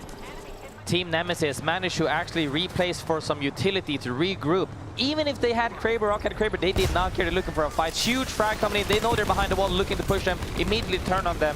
Kind of show goes down immediately, and now Team Nemesis looking behind them. But the zone is also moving across with them. Are they going to finish this fight cleanly? And Team Nemesis takes that down as they also have a safe spot. I like the commitment from Dory there, as awkward as it was. They knew what they had to do, but they weren't able to pull it off. Now, can the job be finished by a third party? EC come in to try and finish off Nemesis, who are now holed up in a corner, and Nemesis, incredible survivability. We did say the team that comes out of this eastern, or rather western side of the zone is going to be one of the teams in a power position. In fact, likely secured just for the top 3 alone. Nemesis are now alone in zone, and EC have had to back off entirely. Now we're focused on the eastern side, and that's where things are going to get really tough. F9 have just been taken down. We have 7 squads left. Nobody but Nemesis is actually in the next ring. I mean, 1 team on the western side, 6 teams on the eastern side. Not only do they know also, well, a few teams probably knows that there's a Kraber in play on the western side. They try to avoid it. As you know, Ballistic also gives you unlimited ammo during the ultimate, so people are probably terrified at this point. Everybody's going to be fighting right now as the zone is about to collapse essentially in 15 seconds. Mayhem is going to go down because everybody has to collapse. At most, it will be 1 team north, 1 team south. Rest have to fight for their lives. Nemesis, can they hold their ground as they have been doing really well so far? Wiping at 3v3, surviving at 3v3, and then holding off at 3v3. And if you're a fan of Bear Claw, if you're a fan of No Surrender, you're getting pretty nervous right about now. No Surrender do fortunately have the option to take the zip line, but as the zone starts to close, that timer's going to run out, and I like that they choose to take the option now.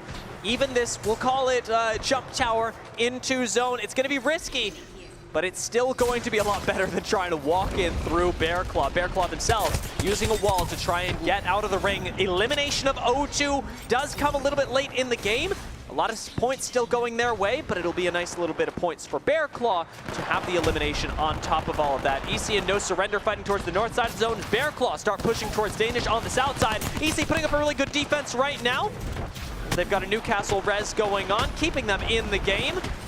And again, Southside has Danish versus Bear Claw, with No Surrender being pincered on by Rival Esports. That'll be Rival cleaning up No Surrender and resetting very quickly as they took almost no damage. EC coming over the top and actually committing onto the low ground is huge. They got no entry damage, but just continue to jump down onto Rival. This could be the finish for Rival. Numbers advantage for EC, but they're going to lose one as another team joins the fight. And Rival getting away with this, maybe getting away with murder. Rival will be taken down, but it's Team Nemesis who come in for the third party. Team Nemesis looking to clean up, going straight into a last 3v3 right now. Danish versus Team Nemesis. Can they close this game out? They walk back for height. Can they, stop the push or not? High ground was huge, but Misi swinging through the catwall, really wants to finish a kill, can't actually find Remix Powers and has to commit over the wall. Goes to the assistance of his teammate, and it's Danish playing as 3, holding hands graceful to take game number 1. Team Danish managed to rotate south very early. As I said about before, when this zone is collapsing, it's gonna be mayhem. 5 teams out of 6 pretty much went northern side instead of southern side. Allowed Danish to be on the cusp, waiting for the right moment. you know, Team Nemesis might have had a couple of kills right there, but Danish very smoothly take that. Even if they walled back, they immediately played up against the enemy wall and said, hey, we're going to just triple swing and hold hands. We're still going to take the fight. And it's a return to what brought Danish so much success, even in the lower bracket. They may not have won any of the games, really. But they were placing consistently in the top 5, top 6. They were one of the most consistently placing teams during the Elim round, and were doing so via this slow side edge play. If you'll notice, we barely talked about Danish throughout most of that game because they didn't fight anyone. They just moved in through the south side of zone, took spaces that were being emptied out by other teams, and when it came time to take the God spot, they waited for Nemesis to walk off of high ground and then just walked into it. They might not have fought a lot, but they end up with 11 kill points. They have been playing fundamentally very good.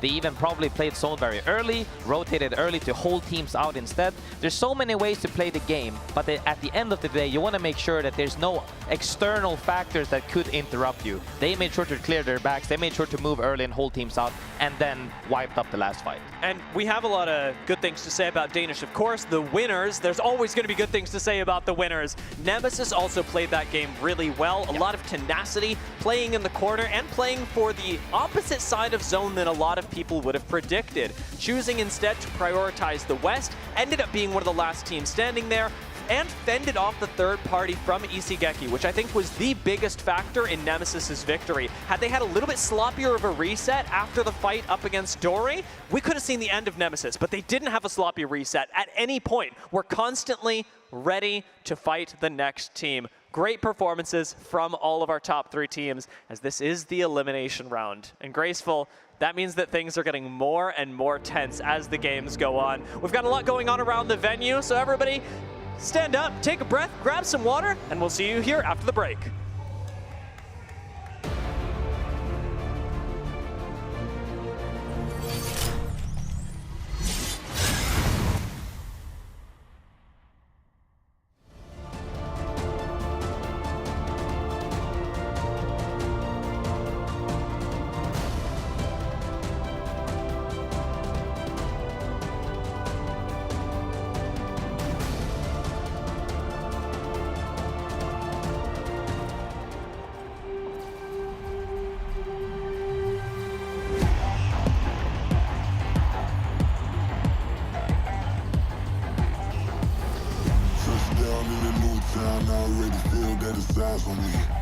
I'm getting looked up, down with these big frowns. They already thrown by the size of me. Nobody do it better than me, not incredibly. I do this competitively, uneditably. Falling silent when I walk up in the building. Worry about their future like I'm here to snatch their children. That line was brilliant. It's about to get critical. This moment is pivotal. Get to feed the streets that say my influence umbilical. We gon' make it grimy. They gon' get behind me. Told you I'm the best. I done said it with my chest. So for real, nobody try me. I already feel that it's eyes on me. I'm getting hooked up, down with these big frowns. They already thrown by the size of me. Two frowns, but my dudes up. I will not live in the poverty. Going to catch your breath for a second. Look at your neighbor and check in. We bout to march, so if you not, get to stepping. I done told you who I am, but I'm a force to be reckoned with. I think just be mad because my voice is so decadent. I'm setting the precedent, no mistakes and no accident. We ignoring the standard set because our lowest is passionate. This alone is a classic hit. I'm a first amongst adjectives. If the industry bullet, then my words is a laxative. This is go time, it's show time. I ain't calming down until this place is a ghost town. Tired of the faking, but we bringing that no town. No staring this go round. I'm taking no prisoners, so prepare for a showdown.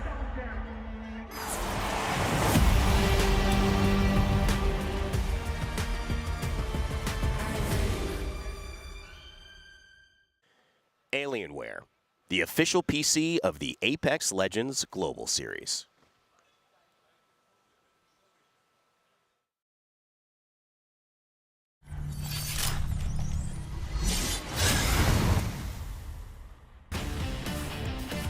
Top three, last two teams here. Yeah. Wait, last team. Yeah, push. There's space. Nate that shit. On the staircase. Hegglish. Climbing up. Walling. Rolling on me. I'm good. You guys push me. Crack. Cap. One HP. Dead. Lies on me. Last one. Cracked. He's 100 HP, 101 HP. Nice. That was so, bro, that was so easy. Like, what? Bro. First game, bro, it's so easy. Ah, Danish. Danish, I love you. Not just the pastry, the team, actually. The team, perhaps more than the pastry. However, here in New Orleans, Danish have just taken the first win on stage of the elimination round number 2. And it was a win that we didn't see coming in the same way as other teams. Nemesis really fought hard for their position in zone. Danish, like we said, well, they picked up a lot of kills, didn't have to fight a lot of teams to get there. Instead, played with a smart macro, and it's a team that is very experienced. One of the secret weapons that I didn't let anybody in on when we were doing our predictions, I was leaning a lot on their BLGS history from last year. This is a team that performed at the top of their region in the regional finals of BLGS. It was a fantastic performance from Danish. It's clear that they've got their heads on straight when it comes to macro and performance, and that game really showcased it. I'm not trying to sell them too hard. I'm sure that we've got 5 more games. There's plenty of time for a lot to happen, but keep your eyes on them. I mean, I always want to trust somebody I cuddle with. I still remember when Missy fell asleep on my shoulder in a taxi, but they had great fundamentals. They mopped up that lobby really quickly, but that's few 5 seconds on that wall play is what really sold me on that they're on the same page. One went really early, stayed until his teammates walked through with him, and then they triple pushed and wiped up the fight. If they can keep that form up on all the decision and all the awareness, that's a great start to start here, and it's a very good start from the beginning. And it's nice to have players to keep your eyes on as well. If you're looking for an indicator of how the team is doing, what the team's about to do next, always be looking at Micey, who is the front runner for what's going on with anything Danish related, because he's doing a lot of damage. That likely means it's where the team is going next. As we move into match 2 on Broken Moon, Danish are, of course, a team to keep your eyes on, but I want to talk a little bit about Nemesis as well, because they had some really fantastic macro. We talked about how they were playing the less popular side of zone, weren't going for that deep rotate play, but instead opting to win fights, and it got them a lot of kill points that keep them not just in the conversation, but have likely pushed themselves, I would say, 1 or 2 good games away from qualifying assuredly into the top 10.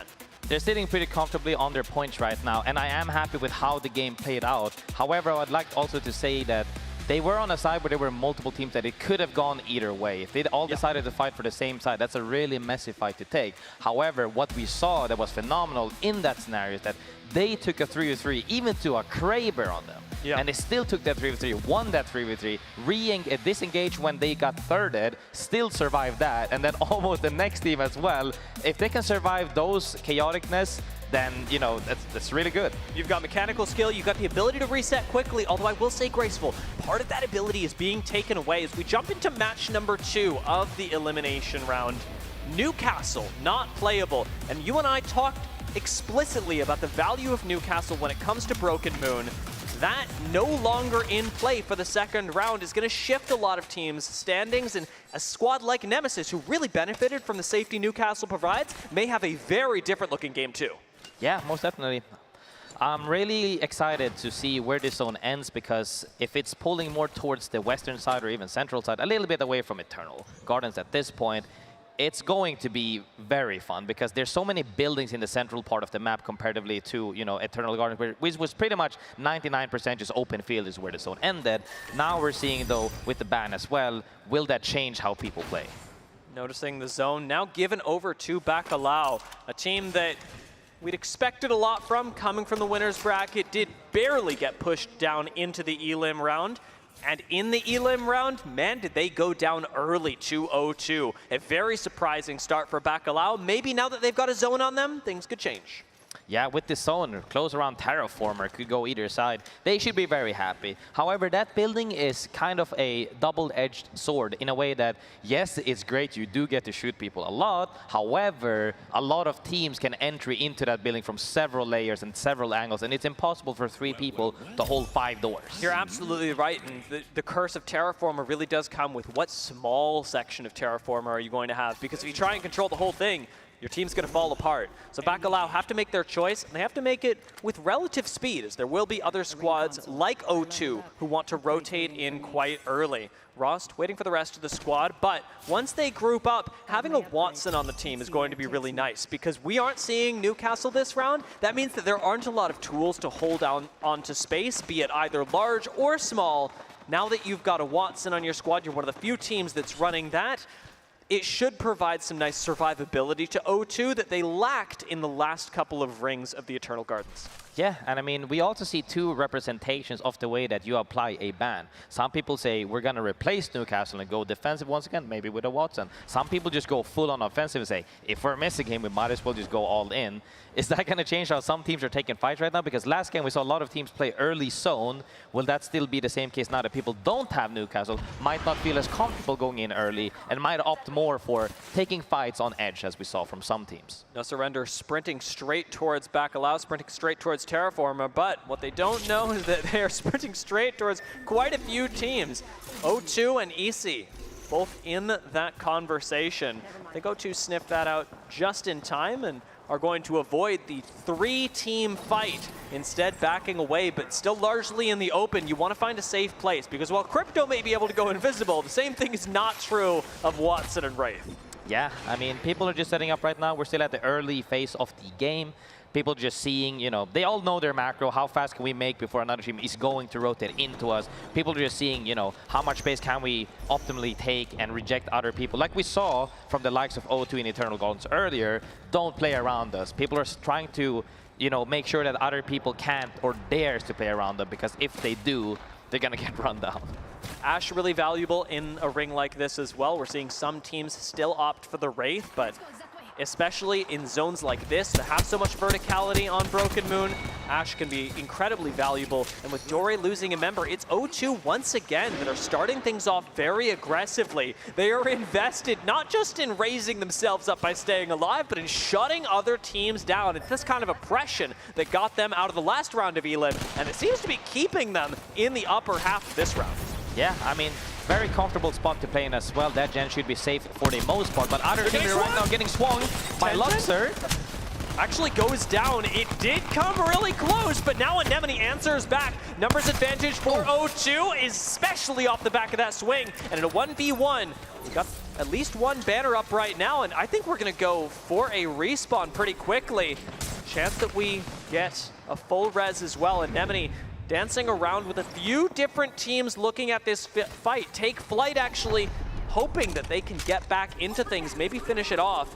But with only Chico alive, there's not a lot of opportunity for a res, and Take Flight, they can neither attack nor retreat safely. I think we're finally going to start sticking a few reses in this corner. My question is, O2, they must be doing this on the other side.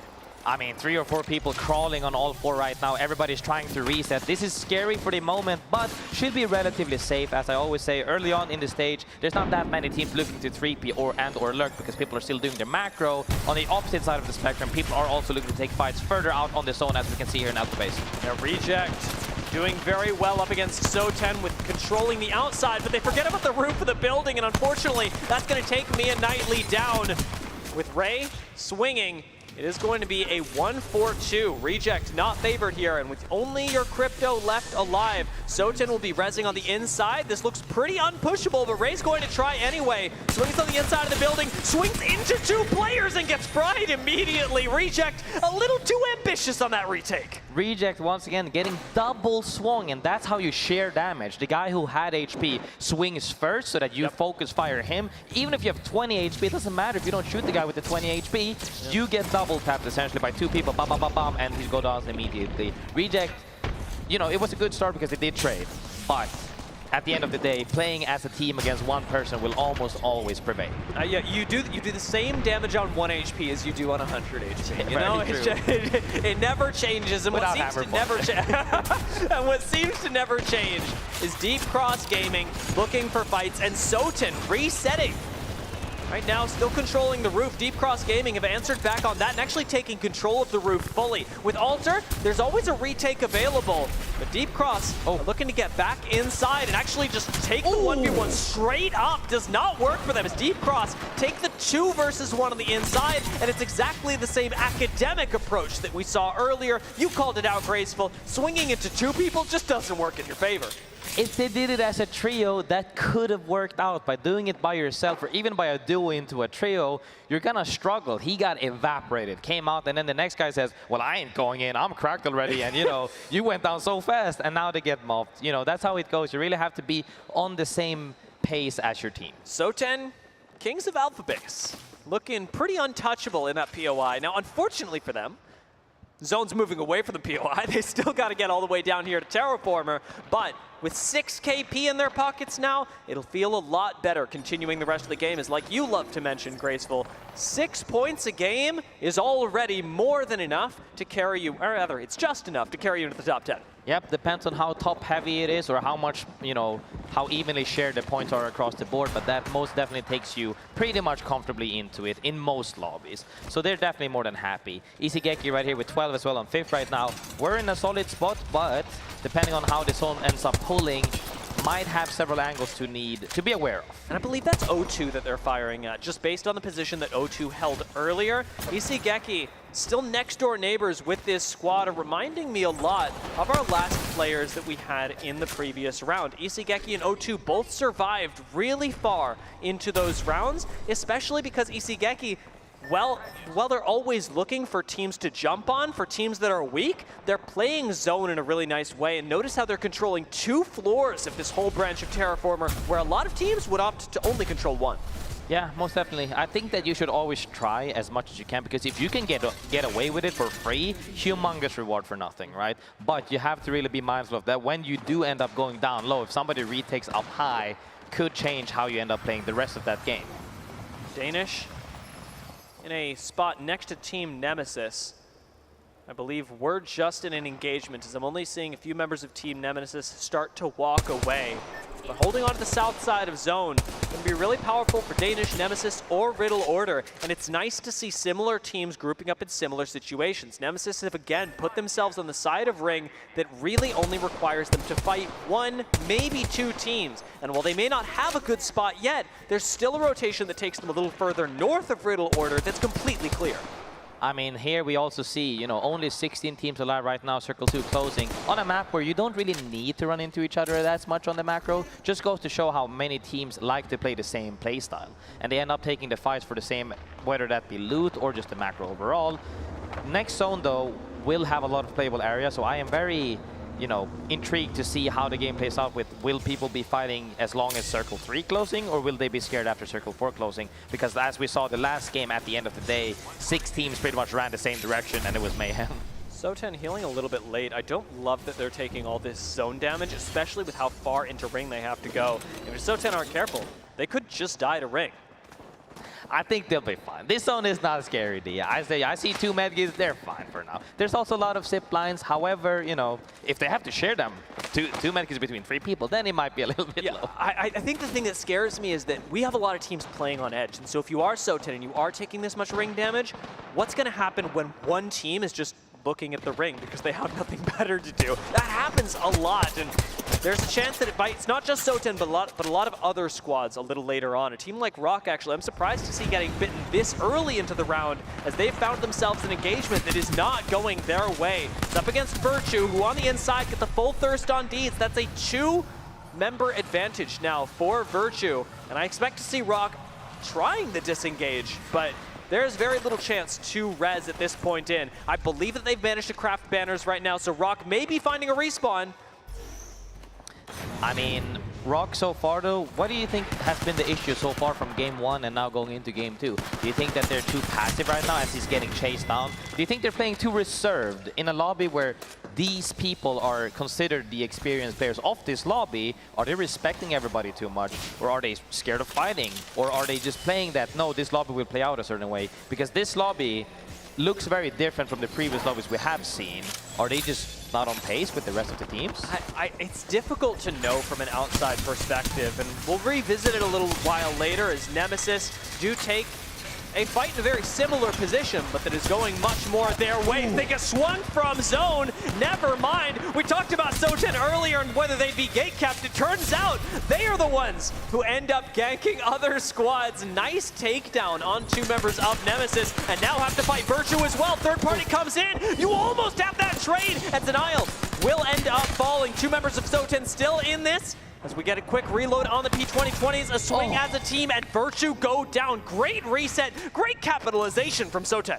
Not only that, but did you see the first double swing through stairs to insta-wipe that? Now they got thirded. He gets the rest off. No, it comes out to 1-1. Soten Nemesis goes down. Nemesis comes back with the rat to get the clean, and will also probably get the reset here. I would like to highlight, though, they had great double swings. Yeah, I mean, that was a great way to take the fight. And fight is something the Danish do wonderfully. Micey taking down Vcan with the help of the squad. Danish now being third-partied, however, by No Surrender. Could change their whole game, could change this whole lobby. We already got Micey going down, but No Surrender, playing things carefully, are going to Skynade to clear their way. Not a whole lot of damage landing so far, but Danish are on the run. Yeah, they're maybe on the run, recognizing the fact that, hey, we're not going to stand our ground. They almost had an early knock there even to retaliate, hey, don't push us. But they also recognize that, hey, not enough for them to stop from pushing us, so we're just going to relocate and see if we can reset properly. However, plenty of teams are going to rendezvous on the same location where there's literally 3 teams, 4 teams right now about to go down. KCP looking to fight. Small note of hope for Danish fans. There is a drone on their team. We still got Crypto, and that means we've still got a reset, actually. I'm going to see that come in right now as Riddle Order take the fight right above them. So as Danish respawn, they're going to be dropping down right on top of Riddle Order, who have now just lost Taida. Saku going to commit onto the low ground as Meltstera takes down Slayers, and with KCP and Riddle right on top of each other, you know the third party is brewing. The longer this fight goes, more and more teams are going to look at that. That is the curse of Terraformer.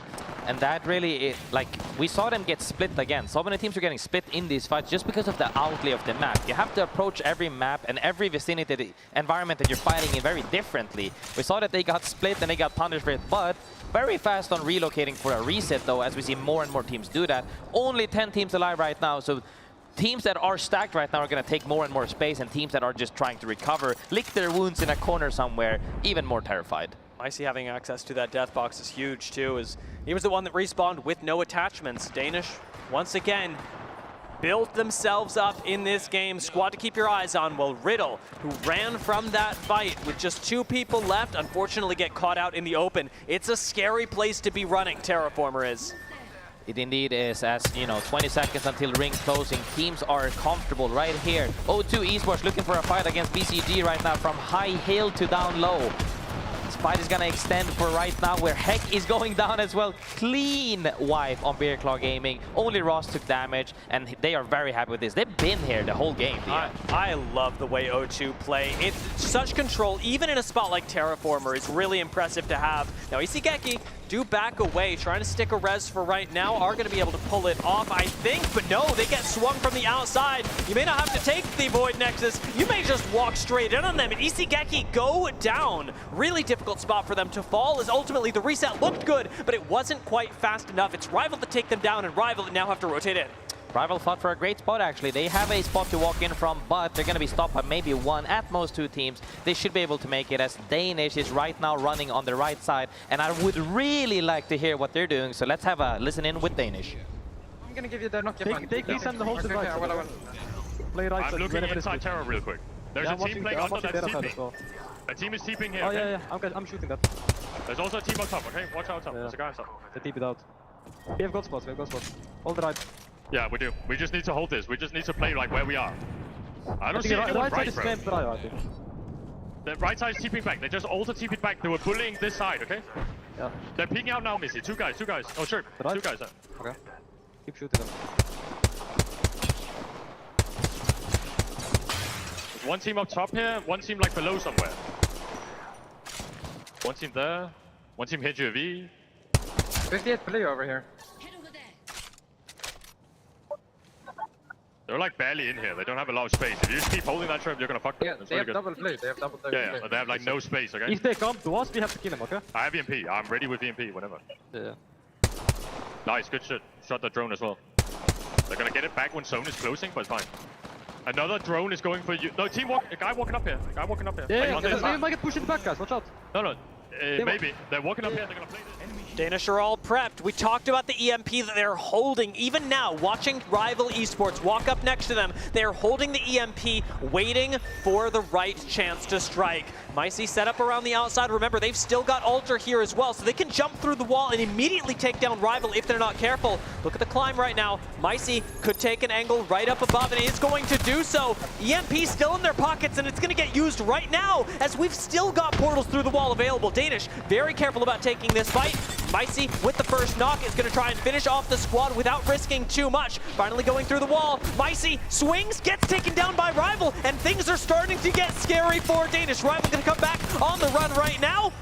Danish still have one member standing, chasing down the last member of Rival, and will finish them. Maybe there's time for a reset. Look at the way the map is set up. I'm not seeing anyone collapse on Danish right now, and this quick 3v3 into reset is exactly what they need. That reset is huge. The fact that nobody else is jumping on them means that they're probably looking at other teams or holding other teams out. One thing I would like to say, though, is that the secret recipe for the super juicy sauce seems to be across all teams.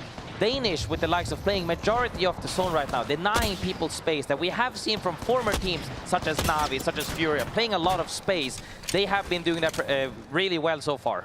Big fight to look at. Bacalao, top of their lobby. O2, top of their lobby. These teams will be forced into each other as the next zone closes. They have the option to fight, or they have the option to take two separate 3v3s. O2 against No Surrender, Bacalao against Danish. What will be the option? Do we see these two squads collapse on each other, or choose to take risky fights with those on the outside? Danish right now still set up in a very passive position, but it is a passive position that I'd say is quite smart. You want to play a little small. You don't want people to walk up on you, of course, but as long as Danish retain control of the outside, keep No Surrender from being able to pull off altar portals like this, they're going to be just fine. I mean, Danish just needs to control this wall to the east where No Surrender is playing. As long as they can do that, they actually have a climb straight into the zone, and even if they do end up climbing early, they still have some playable area. But you want to make sure that nobody else is going to fight for your spot. No Surrender does have a walk-in. Bacalao and O2 Esports, however, are on top of each other. They're most likely the highest probability to fight, and even if they end up not doing it, as long as Danish can keep people out, they should be able to close this game out. But it looks like No Surrender is not surrendering this space. They want to take a fight at them. Bacalao are starting to lose the option to take the bridge. No Surrender have decided that playing for Danish's spot is the winning play, but now they have to actually take the 3v3, and Fricks isn't going to let that happen. Swinging behind him. No Surrender melt in front of our eyes. Danish don't drop a single member, and nobody has contested Danish spot. O2 and Bacalao are still trapped inside the ring together, and now they're being cut off from Danish, who just have to wait for the perfect time to third party. This is really scary because all of the three teams actually have quite a great spot to play slowly from, because the zone closes slowly on pretty much all of them. Bacalao should be out first from the north, Danish should be out first from the south, but it looks like O2 and Bacalao are fighting, and Danish should be able to clean this up. O2 still alive, but it is one member and a duo on the other side of this. Danish know it's their time to strike. No, it is their time to show this lobby. Not just that they can win one game, but that they can win it all as they clean up O2 Esports and look for that last member of Bacalao, taking the second game in the elimination round 2. That was a great finish from Danish. They managed to isolate which fight is essentially the fight for the win of the game, which was against No Surrender at that little corner that they were trying, the little cliff that they were, and Fricks. The wide swing while both of his teammates took the aggro, essentially. This was a PvE fight in any other game. They took the aggro on the monsters. Fricks wide swung by himself and just mopped all of them with the backstab. Crazy. That was crazy. Watching the No Surrender fight, like that was the riskiest part of the game. Well, the riskiest part of the end zone for Danish, and they didn't even make it look difficult. And credit to No Surrender for even trying to take the fight, because you and I talk about this. You go for the winning play. That is the winning play. If you're able to take the fight against Danish, you win the game. No Surrender did a great job of identifying that, but sometimes you just get team wiped and there's nothing you can do about it. The fact that neither Bacalao nor O2 were able to swing out onto the fight as well, trapped inside Terraformer with each other, that basically just served Danish the win. Yeah, I mean, it really does. Kudos to them once again for identifying which fight to take, and the other team as well. Greater team stands on top. In this game, it was Danish once again, as they have previously as well. Really good work from them. I'm looking forward to see other teams pop off more as well. We saw O2 have a good early start of the game, a little bit slow down into the later end, but Danish, 25 points for this game. They are more than finished, you know, in top 10. They are safe. Oh, yeah. They are safe. This is a team that is going onwards in the elimination round, that can breathe a little bit easier. And if I am Danish, I'm looking at these next couple of rounds still with the mindset of let's play our cleanest games, which is something they've been doing a good job of focusing on. Well, we are seeing Danish take advantage of early fights. We're seeing them really dial things in the late game to what is academically the best play. And I'm happy to see that from Bacalao and O2 as well. O2 have really been impressing me in the mid game. It seems like they are a zone team, but with the killer instinct of a hard-edge team in NA Pro League. And Bacalao, I mean, the fact that they've been able to make it up here after a difficult game one speaks to their mental tenacity. I also want to take a look at number 14, Soten, with 11 kills. Not only is it a large amount of kills, giving them pretty much a win in placement points alone on 14th. However, when we saw the fights unfold, the way they double swung the stairs, the way they managed to reset, sure, they did get thirded by a solo rat and they went down, but it looks really good. Yeah. That's what I'm talking about, being on the same pace of swinging something together, insta-killing stuff together, rather than being split and, you know, losing the fight. And if you learned one thing from this game, teams that are playing in future elimination rounds, it is this: do not fight Soten in alpha base. They will take you down. Really great play from them, from all of our teams, but specifically these top three, Danish, Bacalao, and O2, who are standing out in their own ways. Bacalao, I really want to double down on this. Great job of recovering from a difficult game one. They've put themselves into top 6 now, and this is mostly off of one game since they got eliminated so early in game number 1. There's one more chance on Broken Moon to push that a little bit further and try and rise up to meet the likes of Danish, who are sitting at 48 points right now, with O2 just behind them at 30. It is a healthy lead for Danish.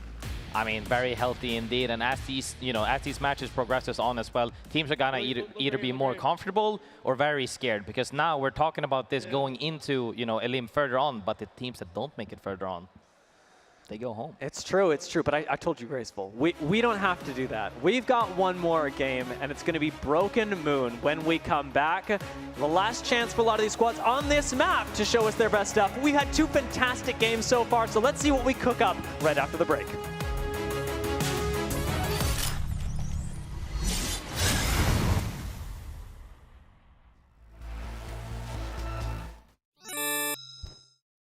The return of Area 51. Alienware's highest performance desktop yet, equipped with powerful Intel Core Ultra processors. Innovative architecture designed for ultimate gaming. Engineered to evolve alongside your game. Encounter the legendary Area 51 at Alienware.com. The human body was built to move. Not trapped at a desk in one singular posture for 12 hours a day. It's time your chair evolved. This is Secret Lab Titan Evo. Ergonomically engineered for you, gamers, hybrid workers, artists, backing your every move.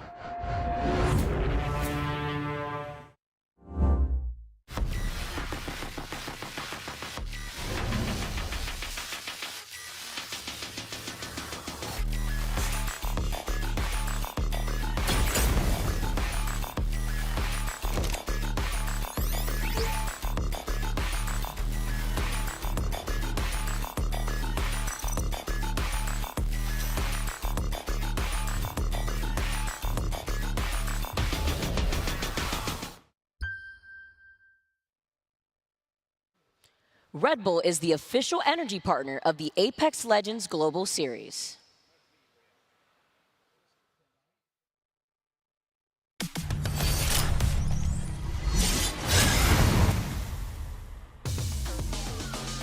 Chill. We win this game, guys. If we just don't do anything. They could be a bit to make it. Yeah. I'm burnating. I have drone now. I can DMP as well. Bill. Don't take that. Don't take the kid. Don't take the kid. I'm not EMPing yet. They're fighting. I'm EMPing. Shoot through. Shoot through here. Big red. Push hard. Yeah. Shoot.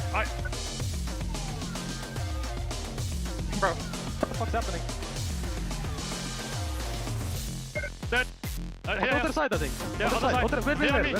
Wait. Bro, I've just kidnapped like 5 guys. There's like fucking 5 guys dead. This is too easy. Yep. My favorite part of those comms, the first bit, we win this game if we do nothing. Yep. And the second bit, which is what is happening? They go through the portal and they're like, where is everyone, bro? There are 5 people dead on the floor. What do I do? I mean, you know, when you're that confident, they knew they already won the game after they took that fight earlier on. So they already knew that. And sometimes, I always like to say that you need to be proactive. It's also important to stay, you know, proactive in waiting sometimes. It's not our time yet. They have to, you know, you can be passive, but you can also be, we're waiting for a window. There it is, let's go. And then, you know, that window was literally completely wide open. They're like, why is everybody knocked already? Okay, just win the game. Yeah, it's interesting. You say like proactively anticipating when you should go in, right? Like it is so important to be not just waiting in the sense that you're trying not to die, which we do see a lot of teams fall into the trap of, but waiting for your chance to strike and setting yourself up actively for that. This was something that Danish did very well, and it comes off the back of a mid-game reset. Remember that Danish also don't just take fights, but when they recognize that they've lost them, immediately ditch, find a respawn, find a reset, third party a fight. So while there's a lot of end game calculation that we see come into this, some great 3v3s in the end, let's not forget that this game wasn't always in Danish's control. We had the elements of a battle royale here where they had to work with a lot of difficult situations on the way in. I mean, yeah, that's just how it goes sometimes. You know, you win a 3v3 and you immediately get thirded, you have to recoup. But speaking of recoup, let's recoup the final circle a little bit here. Sherb and Danish, you know, playing on the other cusp of here, knowing that no surrender is going to be their only real threat on this side of the map, as they saw that the other teams are playing together. Already doing this proactive play by climbing the wall to make sure. This was a little bit scary. They did lose pretty much 2 people there, and you know, but they managed to win the fight and get the reset without getting third, just due to the fact that teams are playing on top of each other. And thankfully, we actually got the listen in just before that fight, which was really critical in helping us understand how Danish were preparing for their engagement, because while the fight against No Surrender happened almost accidentally, Danish were able to prepare really well for their fight up against Rival earlier, and take them down by clever use of saving their cooldowns for the right time, letting Micey find a flank on Ballistic and not instantly alter porting through the wall. Instead, getting creative with the angles, saving cooldowns for when you need them or when you know you can use them to finish off a team. I mean, we've seen plays from all of them. Fricks, Micey, everybody is capable of making these plays, and that's what makes them so great in this series for now. You know, if they can keep this form up, I am super excited to see them further on into the tournament. But with this shape right now, you know, more than happy. And this is one of the lobbies where I think Danish are set up to succeed the most, because sitting at 11th in their Pro League right now regionally, they are a very good team, almost top 10 in their region, and that's very early on into Pro League. But when we look at their BLGS results, when we look at the fact that this team has a huge history in Challenger Circuit, they are uniquely positioned to play in early lobbies like this, that while we may not be on the first day graceful, we are still in a position where, at least in the ALGS Open, you need to know how to win games, but you also need to know how to take fights early on and take advantage of those teams that may not be as well prepared as you. I'm going to say a take where I actually think that teams that aren't in the consideration of top 10 bracket, maybe even top 15, have a harder time of understanding how to be proactive in different ways, because different environments will prepare you in different ways. When you're used to clashing in more chaoticness of lower brackets, or if you're playing from Challenger Circuit, you are more accustomed to this lobby, you know, by default, because you know how to say, no, this is how these lobbies play out. It's like at home, and they're definitely taking advantage of that. I'm so happy to see it. Well, as we jump into game number 3, Crypto will be the legend ban. So no Crypto actually may change the game plan for a team like Danish really significantly, as their EMP usage last game to take end game fights was a really critical part of their game plan. Now they've swapped that over to Ash, which gives them arguably a little bit more skirmish potential, but it's not the play style that let Danish get to the point they are now. Yeah, I mean, you know, having an EMP setup, and they have, like, EMP doesn't only, you know, do raw damage, it also gives you information with the drone, and they had clear communication. You know, let them fight, I'm about to EMP, you can queue through. That alone can, you know, make you on the same page as Dory Show, taken out, what's a king.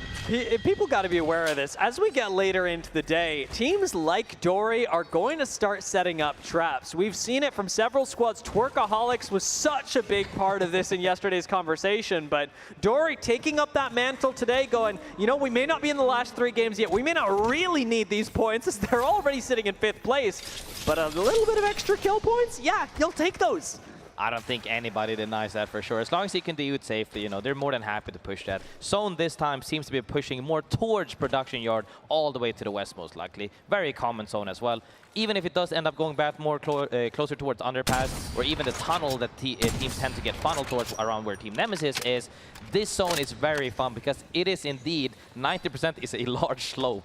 Yeah, and Nemesis, big question mark for me. They didn't have the game that really I loved about them in game 1, and I think that was largely due to the lack of Newcastle that they really relied on for a lot of resets. Now looking at this 3rd game with the zone on top of them, pressure's on them, right? They and Deep Cross Gaming are almost demanded to take a 1st, 2nd, 3rd place position. When you have a ring on top of you like this, especially when you've already demonstrated, like Deep Cross and Nemesis have, that you can take 3v3s pretty well. Yeah. I think Isegeki here was kind of happy that, you know, O2 didn't know that they were just a duo. It probably would have been sent by then. They're just, okay, let's just chill for now. Let everybody rotate for a bit. We're kind of far in the zone. People should rotate past us so we can get a proper reset. However, O2 is actually split. 2 people are waiting underneath if they drop, and 1 is trying to push them out but not dying. As we see the drop ball done right now, 10-10 ready to shoot him with the P20. At this point, I was going to say you're not going back up, but I forgot completely about Alter TP. That's really useful and a nice bait for Isegeki, who now have the opportunity to camp both of these zip lines. 10-10 in sights, but not actually taken down. I believe O2 try and set up a little trap up here since that split had already occurred. It's a nice drop from Rust to pick up the first knock, and now you've got a distinct numbers advantage. 3v2, 3v1, you don't have to know, you can just go for this. One last member of Isegeki, and O2, they are all over it. And he immediately drops, even though he got CRQ'd, and he's about to take fatigue damage, or fatigued actually, so he gets slowed down, immediately gets wiped. That was a great moment because even the Wraith just took the 1v1. I think even if he wouldn't have won, probably would have opted to queue and say, hey, you guys can go up, that guy's low. But he wins that 1v1, and it was an easy cleanup. It was a duo, though. Seer pretty useful there, too. I mean, you don't know that that's a duo unless you got something like Seer, and all of a sudden you're like, all right, well, actually we can take this fight pretty well. BBL in their own, I'll call this an engagement, although Rock are a little bit hesitant on what they actually want to do here. Overheat on Snipe down. Let's see whether that nade actually connects for any damage. Rock playing pretty passively, and I'll be honest with you, Graceful, I would be too. They have not had the easiest run so far.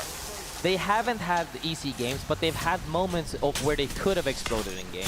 I am not too sure about, you know, fully leaning on, especially with a comp like this, fully leaning on just playing a building without making any proactive plays, when all 3 of them are very capable players. If they just keep letting teams engage on them over and over inside of a building, when you're not running Newcastle because you can, when you're not running Watson, when you're not running any defensives, is that you're just gonna get smoked. There's really not much else to say. You need to be able to at least fight on even grounds and not sit in a corner. I'm hoping Rock can recognize this or stay more proactive to where if other people are fighting, we need to move out of this spot to get kills because they are a little bit behind the curve right now. But at this point, any team could have a blowout game because we're only on match 3. Riddle order going to be around the same area as we saw Bacalao earlier. Vcan rotating through here as well. So potential 3v3s brewing on the entry into future zones. This is still what I'd call like a mid sort of battle where you don't really have to fight on edge right now. You can rotate past each other, and it's a matter of fishing for a little bit of damage. And Henji thinks that he's got enough to finish out this fight. Riddle, it seems, feel the same way as they back away, but Henji gets tagged by the Bangalore ultimate and will ultimately try and reset himself. Riddle pulling out the Alter Void Nexus to escape for a little while longer. You don't see a Mirage Heirloom every day. No, you do not. Yeah, I mean, they had to use utilities on both sides, essentially, to reset the fight. That's also not too bad, because Riddle Order did get pumped at the beginning, almost went down, but managed to bang ult and also, you know, escape with Ashe. Yeah. So that's really good. Clear reset from both sides, nothing happening just yet.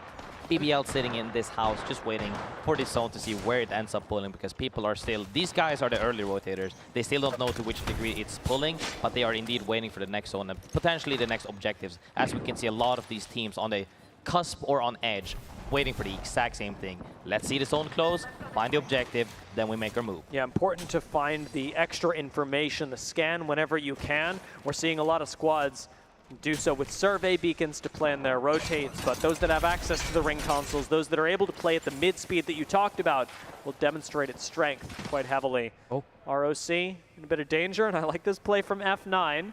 Just waiting in hazmat tunnel right now. I know O2 are nearby, and no surrender could come through at any moment, but it'll be at least, I want to say at least a minute and 30 seconds before anyone actually starts to walk through here. Yeah. ROC managed to be safe because, you know, they don't really want to full commit unless they maybe get it down and maybe even... They're still trying with the frags and whatnot. Other teams are waiting a little bit more passively, hoping that teams crosses through tunnels potentially so that they can ambush them. But I'm not a big fan of it. Dory, however, sees that, you know, they're getting native from the other side. Let's see if we can do something with the door. And they're trying to pinch them.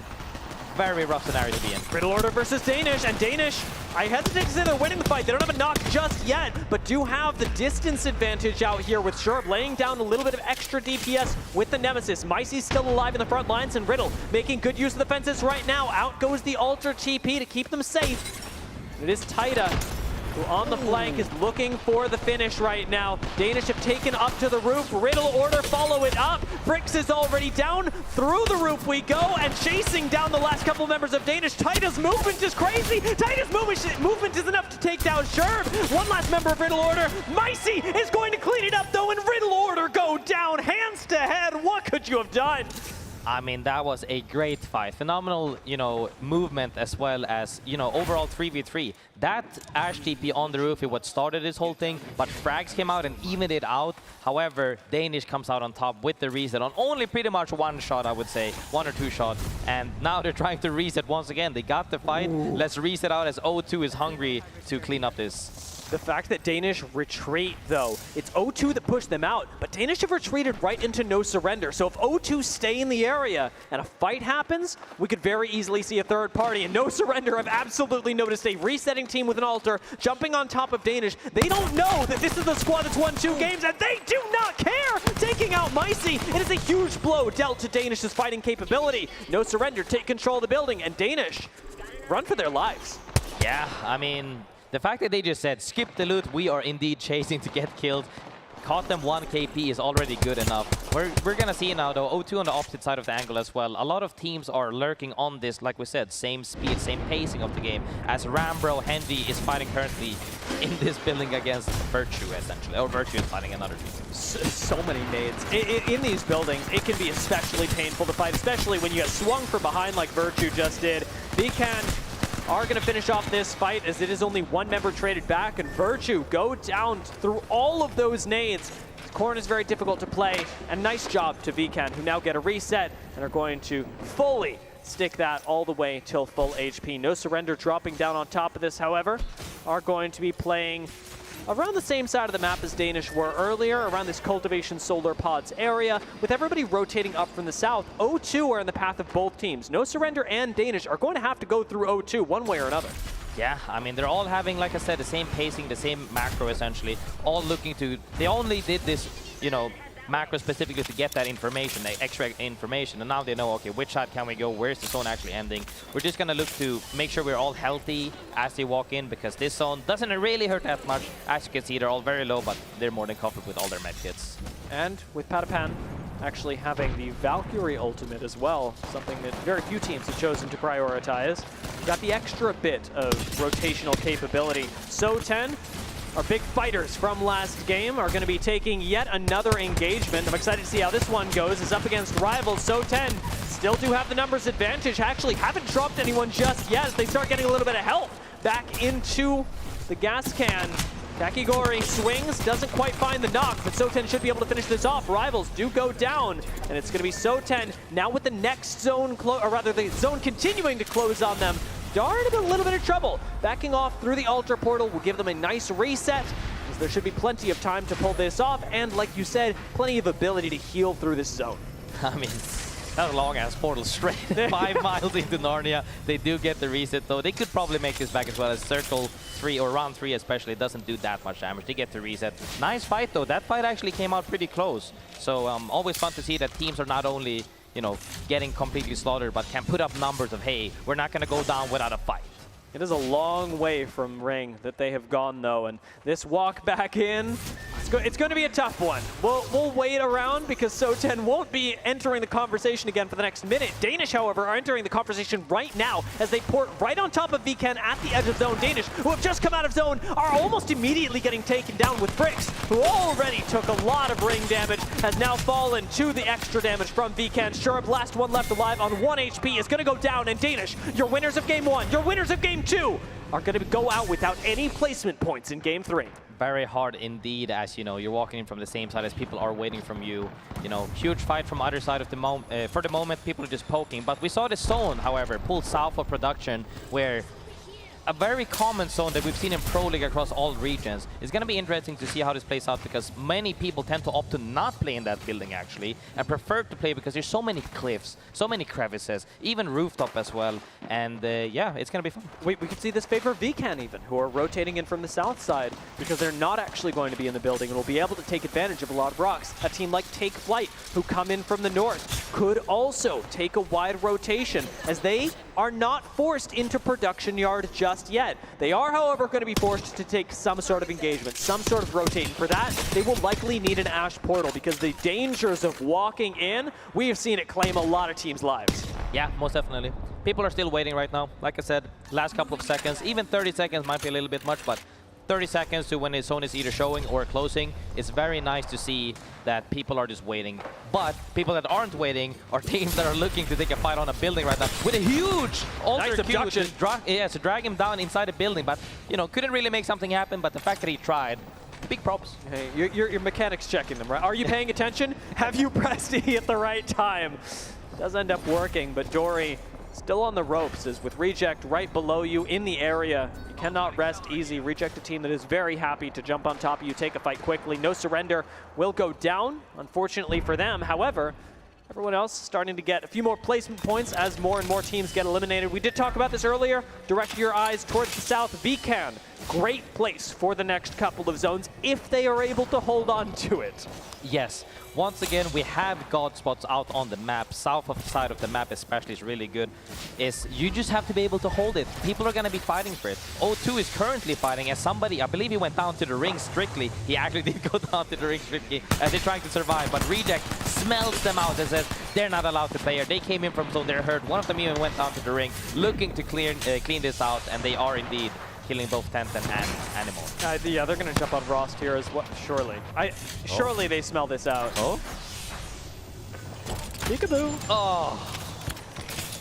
Rost will be able to dip into the void for a second, but it's a matter of time before we see all of O2 taken out. Reject got that killer instinct in them, and instead are actually going to use this time, knowing they have a solo at their backs, to try and finish off Dory. Very aggressive move out of Reject, kind of out of nowhere, and it might take Dory off guard at the right time. Ray does take a lot of damage from the Skynade, but it's still Reject with a big advantage, having taken down Captain first. Show's going down to BBL, who are contributing to this from afar. And Dory go down almost as soon as the fight starts. BBL still shooting at Reject, though, so Urice does have to play carefully, play back with the rest of the team. Great presence of mind to say, hey, that guy's not going to do us anything. The zone is about to move. We need to make our way forward. Pushing out Dory right there as well is really good, or killing them. Making it sure that, hey, we should have a path in front of us. But are they staying, are they keeping eyes and awareness behind them as well, as teams are currently mirroring them? Rock looking behind them right now to say, hey, can we just mirror them, see what happens if they end up fighting? Maybe we could third. Do we have any playable areas? This is going to be hard for a team that's also just been in zone for so long, but they have found somebody almost in the middle of the opening, almost down them. This is your opportunity to take a fight. Can they do it without utility? But we'll have to see. 65% for the next ult. It asks the big question. of Reject. Have you cleared your back? And the answer, pretty unanimously, is no. O2 Esports will finally go down after Reject tried to find the finish on them earlier, but with Snipe Down having fallen for Rock, things are looking, if you'll forgive me, rocky, especially as Reject swing on them from behind. Deeds now low, sitting in a corner, and with no real cover, is going to be fired at from the roof. I do wonder where Deeds goes, or rather who Deeds goes down to, as Eureka is going to answer that question for us. Swinging in, taking out Rock, and getting another KP. Another little bit of placement points for Reject. And that's what you're going for. You're a solo. You need to go for the consistency if you can. He's opts to say, no, we're taking them out. If I die, at least I'll get a KP and a placement. They might even be able to potentially reset as long as nobody finds out that he's a solo. Currently in a kind of comfy spot actually for a solo. I would say probably the most comfy spot we've seen a Rat have today. Yeah, very difficult to push, especially having to commit across all that open ground. With Pioneers going down, however, the amount of squads that can focus on you, especially from the roof, are getting whittled down slowly but surely. Team Nemesis on the inside do have a good bit of survivability with something like the Rampart. Sheila still available to cover an angle as well. But Nemesis have to play this carefully, as you need to be the last team standing on the inside. And that means applying pressure to those other squads that you don't want to be forced into you. VCAN on the outside, we mentioned holding on to a power position. If they were able to, had a great spot to win the game. That's been taken over by BBL. This could be the big BBL. The big BBL indeed holding the God spot right now, looking to shoot everybody else, making sure that, hey, you guys fight each other. We'll join in late and clean up the game if they can hold this. But it looks very promising right now, because they even have a Kraber with a ballistic. Don't forget that synergy as well. You pretty much have unlimited ammo, and you can just go ham at it as long as you time your ult properly. But will Reject be able to get the reset? Will the teams on the roof make a play? We saw a huge TP come out back underneath them. BCLH sitting right there in the corner. Not sure how long they can stay there. One bullet left, minus, of course, the ballistic ultimate that is pending. BBL just have to hold on to high ground. That is their modus operandi, the thing that will win them the game. Reject gonna be taken down as we whittle squads out from the rest of production yard. The exit of this building, torturous for so many squads. But Bacalao sitting on the outside with a few rampart walls, have the ability to stay alive should they not be pushed from above. That's got to be their win condition, is whether anyone's looking at them from up top or not. Deep Cross Gaming don't have that kind of luxury and will be taken down. Bacalao still sitting in this corner, one of only 5 teams left. I mean, BBL sitting kind of comfortably right there on top of that cliff, as other teams are bound to fight, because this zone is pulling towards the center / more leaning towards the south. Every other team needs to move before the team that has absolute high ground looking down on everybody. The only thing that can potentially mess this up for them is if somebody just YOLO TPs in any direction where they have to fend off, and that opens up an opportunity for the other teams. But very likely they should be closing this game out. Looking at Bacalao as well, a team that's in a lot of danger, but may very quickly sort of be passed by if squads choose to TP onto BBL. I got to admit to you, Graceful, in my head, I got the song. I got the song. We may we may yet whip it out. BBL sitting on top right now. We'll see what their game plan looks like. I want to take a quick listen in with BBL, see how they approach the end game. Correct one here. They have this team has a PK on the bottom floor.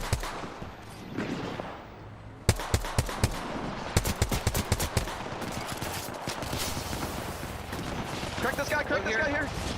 Big damage, crack 2 in that corner, I'm literally just playing slow. The team inside of Praz about to move. Team inside Praz about to move. This guy's full below me, full below me. I'm ulting. No. I mean, let this side go away. I'm looking for my angles. I'm looking for my angles with Kraber. I have to go crazy here. Your product coming out. Team below, 150, 120, Wilson. Below us, I think. They're gonna just start hard fighting. We literally have God spot. There's literally 3 people below me. Watch this. There's a whole 3 below me. Yes, just let this team fight them. Yep. BBL have tracked all the big threats. They got Bacalao right underneath them. They know Nemesis are on their side, and Nemesis playing the wall are actually helping eliminate Bacalao. BBL looking over all of this are going to start taking shots at Nemesis. Finally, removing 2 of them. F9 on the other side are going to get cracked by a Kraber shot as Jason holds down the fort for BBL. ASCII starting to peek his head out. Might be one shot, but Jason stays patient. So does ASCII on the other end. Bacalao still alive. Nemesis resetting in the corner. Nice shot from Jason. Takes down Miro. Big, huge Kraber shot right there, but they managed to let teams play underneath them, as they right now are dividing the team, see if they can clean up this side potentially.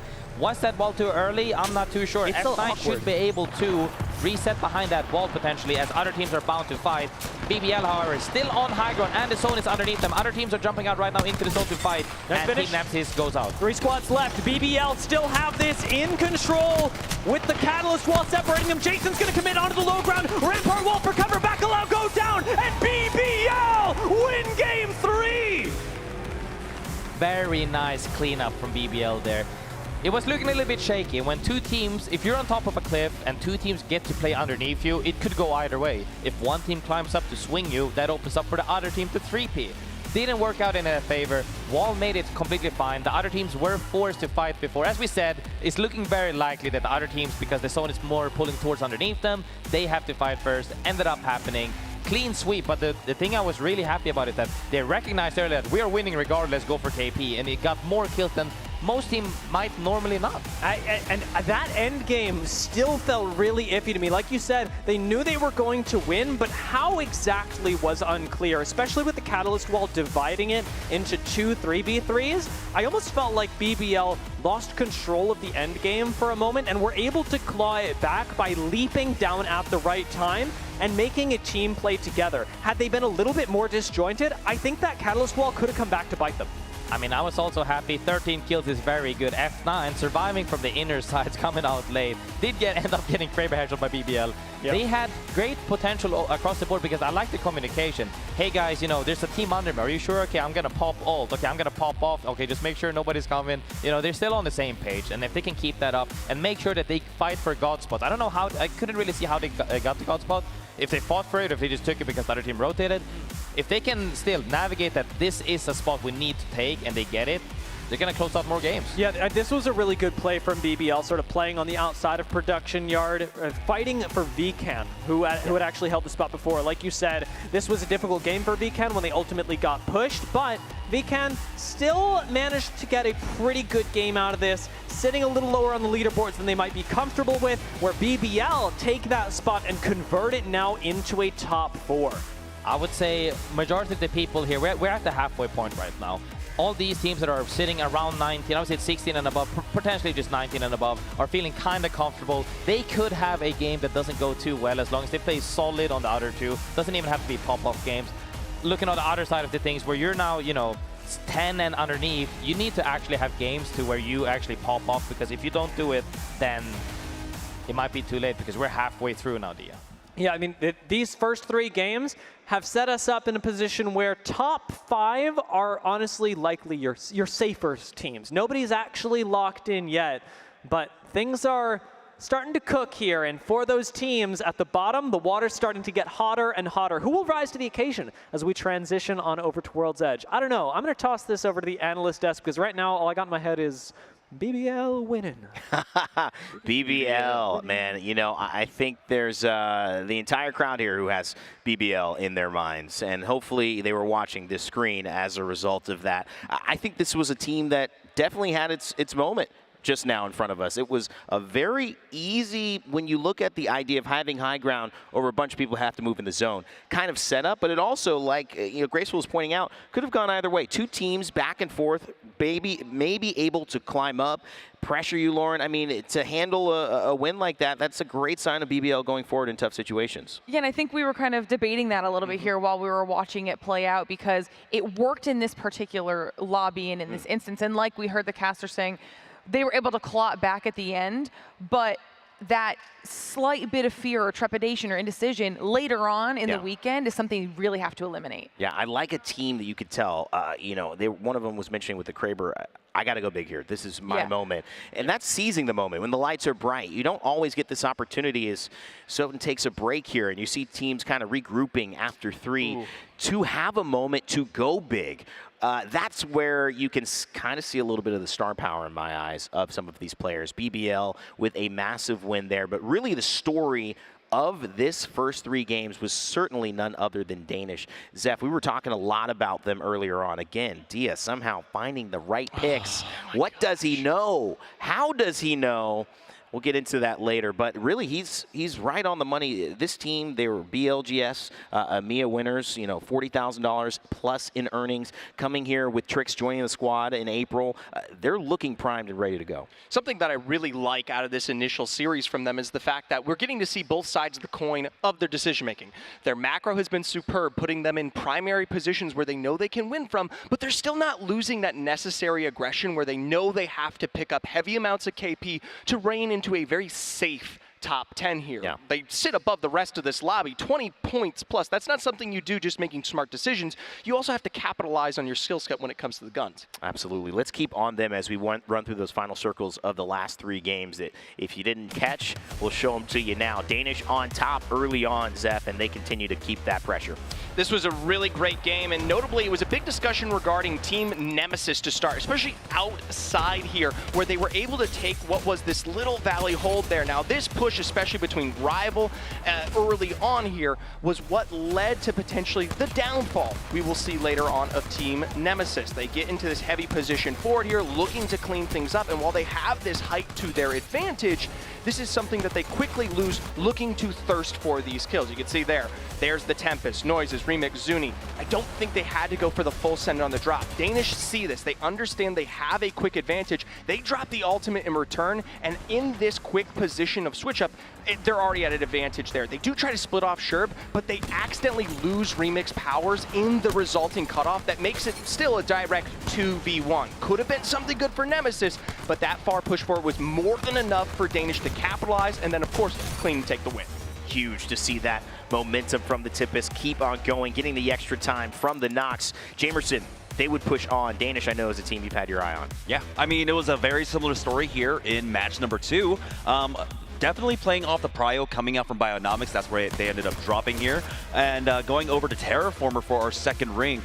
Dewa was talking about it on the casting desk there, that they did a great job of just identifying the threats on the outside. Of course, it came down to a 4-team finish here. Once they deal with this, get the full reset, it came down to 2 separate, team fights, 3v3s, clear 3v3s on the outside. You see No Surrender actually peeking their head out to try and take a fight with Danish, but Danish were quick on it. Look at the response by them. No one even going down there, and this was all just icing on the cake for them. They knew they had to win. The climb up was easy for them. They get involved in the third party. A few kills do end up getting away from them, but they try to jump in to try and eat up as much as possible. But for the simple fact that Danish were able to play off their prio, they convert 2 games into wins. And then also, when we go into map number 3, they get the cross map. That one's a little bit more difficult. We still see that they have really strong team fight prowess. Mizey and Sherb getting the job done. 3,000 damage between them in game 2. And then, of course, we just saw this match 3 with BBL. Yeah, and while we talked about BBL, before we even get deeper into it, one thing I do want to shout out as well is the fact that Bakelhau was in this top spot. They were the team holding that low ground behind those rampart walls, and they also had gotten second place in the match before. So we're starting to see consistency out of a few of these squads. But you had mentioned the Kraber in the hands of Jason, and was really able to output that damage using the ballistic synergy, like we heard the casters talking about, to their advantage, and really kind of being annoying in the best way, right? Being able to keep everybody away, force them to be in a tougher spot than they'd like to be, and use that height to their advantage. And this is the point when we were waiting for them to really make that final push down, clean it up, and the angle that they had on height the entire time was really all they needed to make sure they cleaned that up. And you could tell they really wanted that win at the end. And there was a comment we were having about grenade, throw a grenade, but I think when you're throwing a grenade in a situation like that, or you're running in with P20s, it's a difference between I'm gonna make sure I have every moment ready before I fight, versus I know I'm gonna win this fight, I'm sliding down, I'm just getting involved. That's the confidence BBL had, and it's continued to pay dividends. But now, if you look at that, there's 2 other teams in the mix, with Danish, with O2 that you just saw, that are also threats in here, alongside Team Nemesis, who's been performing, Ben, which you highlighted earlier on, alongside Rivals. I want to switch gears, though, guys, and talk Legends. Let's go more in the game outside of the players. We're now looking at Ballistic Ban. We've seen how important that has been, Jamerson, for Danish in their first 2 wins. No Crypto, no Newcastle. What do you have your eyes on here as we head to our last 3 games? I mean, overall, since the beginning of the tournament, we were talking about that early Newcastle ban is a big indicator. We are seeing that, once that safety of the Newcastle is gone, it is full pedal to the metal, right? We're getting aggressive legend after aggressive legend, Ballistic now, just shooting up the ban charts, right? Getting a lot of prio, although it was Crypto this time in the second ban, and then Ballista coming in third, but he has been seeing a lot of high prio here, and that might start to peter off a little bit later on in like maybe round number 4, round number 5, where teams are trying to play a little bit more conservative. Not everyone's trying to fight on the edge. So we'll see if maybe that evens out a little bit. Well, a lot of fun action on the way, and a lot of fun action has been happening. Again, this is the ALGS Open, so the pit is where the rest of the teams that you're not watching on main stage are duking it out. And we've obviously got somebody great standing by. Lace, let us know what's been going on these last few. Yeah, look, we've got lobbies 2, 3, and 4 to cover. This could be the end for a lot of our teams. We are sending so many home in the pit right now. So if we could take a look at these standings, we have so much to cover at the moment to see what teams will be staying or will be going home here for New Orleans. If we look at, lobby number 2, we kind of want to celebrate the teams at the top, but we need to focus on the bubble around 10th place here. So if we look at teams like Crazy Raccoon, Enterforce, who did a formidable job at Japan, they are sitting quite close to being eliminated. Zero Tenacity as well, a team, that needs to ultimately perform in this lobby here, and a fair few teams down the bottom that really need to pull it together just to be able to hit that top 10. Of course, we've got VG and all that at the top. It's kind of a given that these teams should be able to get back into the winner's bracket. But yeah, Crazy Raccoon and Enterforce need to be a little bit careful. And if we move over to lobby number 3, a lot of these big names in this one. We've got Falcons, Gaming Gladiators, Omit, but we want to focus on Fusion, Oiled Thunder, Red Rams, another excellent team, might be going home. Infinite there as well. Reignite, CC, the list goes on for this lobby. It's going to be a very nail-biting situation for lobby number 3. And finally, our 4th lobby, we have some well-known teams in this one who aren't new to the land pressure, but they seem to be under the pump today. And it's going to be a very, very crazy thing. Even a team such as Ruckus, you have no idea who they are, but they're actually in the top 10, and you might be seeing teams like Source Gaming heading home. So there's a lot happening here in the pit with these 3 lobbies, but time will tell. That's only 3 games. We still have another 3 to go, and we'll find out what happens. But I'll put it over to the casters where we can watch exactly what's happening on the main screen. Thank you so much, Lace. Vicky Kitty here with Genome, and after the action, we've already seen Danish kicking it up a notch here on Broken Moon, but we are making that transition onto our next map over by World's Edge. But it's been very interesting to see the legend bands that we've had already promoted to us within those first 3 games. Yeah, it's been differing across the tournament. We saw earlier today, some teams like Falcons struggled when Newcastle stayed in the entire time.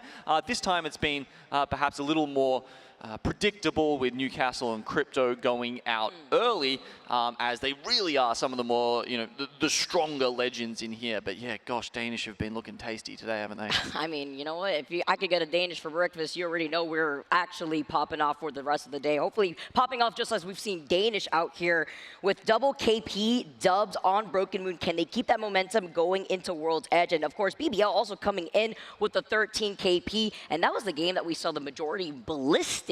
So that also means that we will have Alter available to us going into World's Edge. As you guys can see here for our map rotation within our lobby. Again, gonna end up this series. We'll be saying bye to some teams in the elimination round. Yeah, exactly. Every elimination round from here on out is going to be sending 10 teams home. So top 10 will be moving on, and there's still quite a ways ahead of them. I mean, as we mentioned, this could be the longest, the hardest slog of a LAN for any team if they're trying to make their way all the way through that lower bracket. You can play, I think it's up to 8 series. Lot to go here before we dive into our next map on World's Edge as we take a look at the POI draft.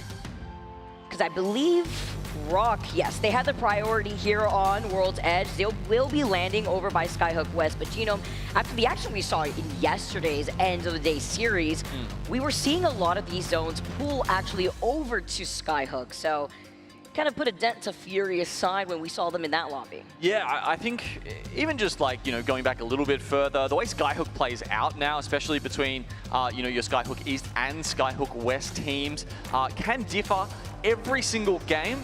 depending on, you know, where those Evo harvesters are located. And as we'll see, there's one to the west of Trials, and then there's one very much on Skyhook East. So they're actually pretty well distributed here, but you can get very tricky, very finicky with it if they're in the middle of Skyhook, and then both teams are looking to get into that. And that's, you know, we saw Lonely Let Gone taking advantage of that earlier today. So just one of those things that's changed from how World's Edge used to play. Highlighting the nice spread out here, and maybe a bit of diversity in where these circle pools will be taken. So we're going to have to see. Maybe it ends up being a Northern Lava Siphon circle pool. See our teams already situate themselves. BBL, your winners of game number 3. Yeah, what does BBL make you think of, Vicky? Because for me as an Australian, it makes me think of the Big Bash League. We've got a cricket series called the BBL. And, I mean, look, they certainly were bashing people around last series. Yeah, for sure. Yeah, we could pick that out here. I mean, you know, the way they're playing, you know, for sure. We could see how they're going to be able to do that since they get to spread out, go over to Frag East, get that survey beacon. Of course, they also have that survey beacon over by No Name, where that Evo Harvester is going to be at. The way that Bakuhal is also going to be able to get that information over by Geyser before they start making their rotate up the hill. Yeah, it looks like it's not going to be one of those North Lava Siphon zones. It's pulling further north than that, more towards Fragment. I don't think it'll go to Geyser. It's usually more centered on Geyser if that's the case. So I think it is going to be somewhere around either Fragment or Ghost Town, just outside of the vault. I'm looking at Rival Esports in terms of their positioning and their POI over by Overlook, where they also have a ring console. Pretty good area to hold when you see a zone pulling in this direction, as long as you get your backs cleared. But being there too early always gets me a little nervous because it's very wide ground, even if you could be on that slight high ground lip looking at Ghost Town. Especially with Riddle Order already on their rotate, coming out of Survey Camp where they had a ring console and Survey Beacon going through Epi, and BPL already getting involved in a fight. So many squads have already made their rotate. It's F9 and Rival now that have exited out of Overlook and are currently looking at BBL over in the building. Yeah, 4 or 5 teams rushing to find their way into Ghost Town here. You've even got Rival Esports who came from Overlook. They were not opting to stick around and hit that third beacon, right? I mean, very often you will have a team from Overlook stay there, even though they've got priority to the zone. They just sort of, they make sure, right? They stick around, they'll actually take a little bit of zone damage and hit that next beacon before opting which side of the zone they want to go, because it can go Fragment, can go Ghost Town, or somewhere in between. This time, they just full send it. They're really banking on that going into the no-name POI. So that player readjusts his headset real quick while we see KCP get some KP on the board already early on. The outskirts of Mirage Etoile. So seeing it out on Henji. They're actually just going to call it quits, back away. They're going to ping the replicator, try to play this safe. While they are going to be able to try to go around staging. I believe it's O2 Esports that's out in the distance that may have heard that fight earlier on too. Oh yes, they do see them too. You can see the Ash Tether coming out. Forcing one of those members of Weekend to just back away, maybe have to rotate back around to Thermal Station where there is also a Replicator and a Portal Nexus. Seems like one of the hotspots for fights on World's Edge, doesn't it? Every time we get up here, there's teams hanging around staging or Mirage Etoile and just looking to pick a fight. It's like, I don't know, it's almost like the boxing ring from Olympus here. We've set it up over near staging, and teams are always just rocking up and ringing the bell. That's literally always where we see people drop it hot. Try to collapse on one another as we see F9 taking a bit of damage themselves. Going to be able to pop that Phoenix kit. You see the ultimate accelerator too from ASCII before they find themselves looking at the other squads up ahead. So many teams have already gone ahead with this rotate. We really only have like 4 squads that really aren't in that next zone. Everybody else already in that next zone that they've already been able to scan. You can see those shots here with the 30-30.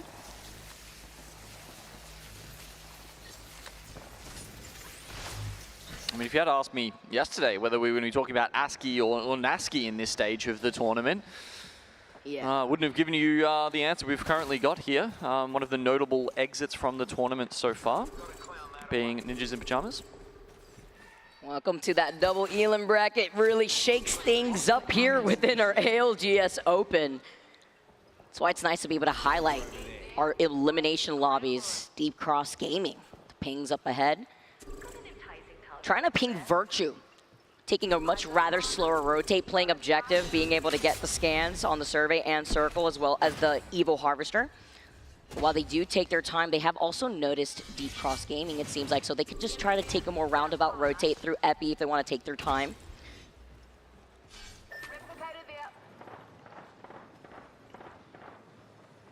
So all of the teams who rotated in first went for Ghost Town.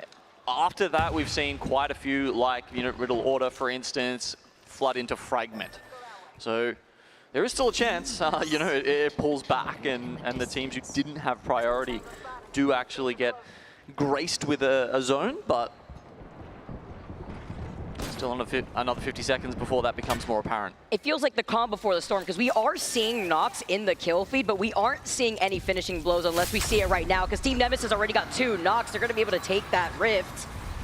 Oh, that was a reset too, and they left him 1. I mean, that was just right there, free. Served on a silver platter as Team Nemesis take out Bear Claw Gaming, the first team out of this lobby. Yeah, I mean, we only shifted onto that to the last second, but that looked like that was the other team's portal, right? It's the residual rift that gets left behind. It'll stay open for 8 seconds, and you have that 8 seconds to sort of think about that choice. You're like, do we follow them? Because it can be very risky. A lot of the times, they're just sitting there watching that for the 8 seconds and being like, okay, now we're okay, we're safe to reset. But this time, I guess they've done enough damage that they can opt to go with that decision. All right, great situation to be in. When you get 2 knocks, you leave the last player alive, literally 1. Why not at that point? While O2, Nemesis in hand, gold extended energy mag.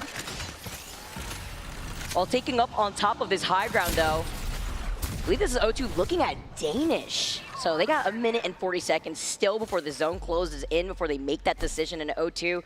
Not liking how far the zone is pulling. They would rather find their spot in that next zone to try to gatekeep Danish if they go in from either the southwest side. And they're not the only ones, right? We know that Dory, who also were trying to get some knocks earlier on in the kill feed, are also holding that southern choke.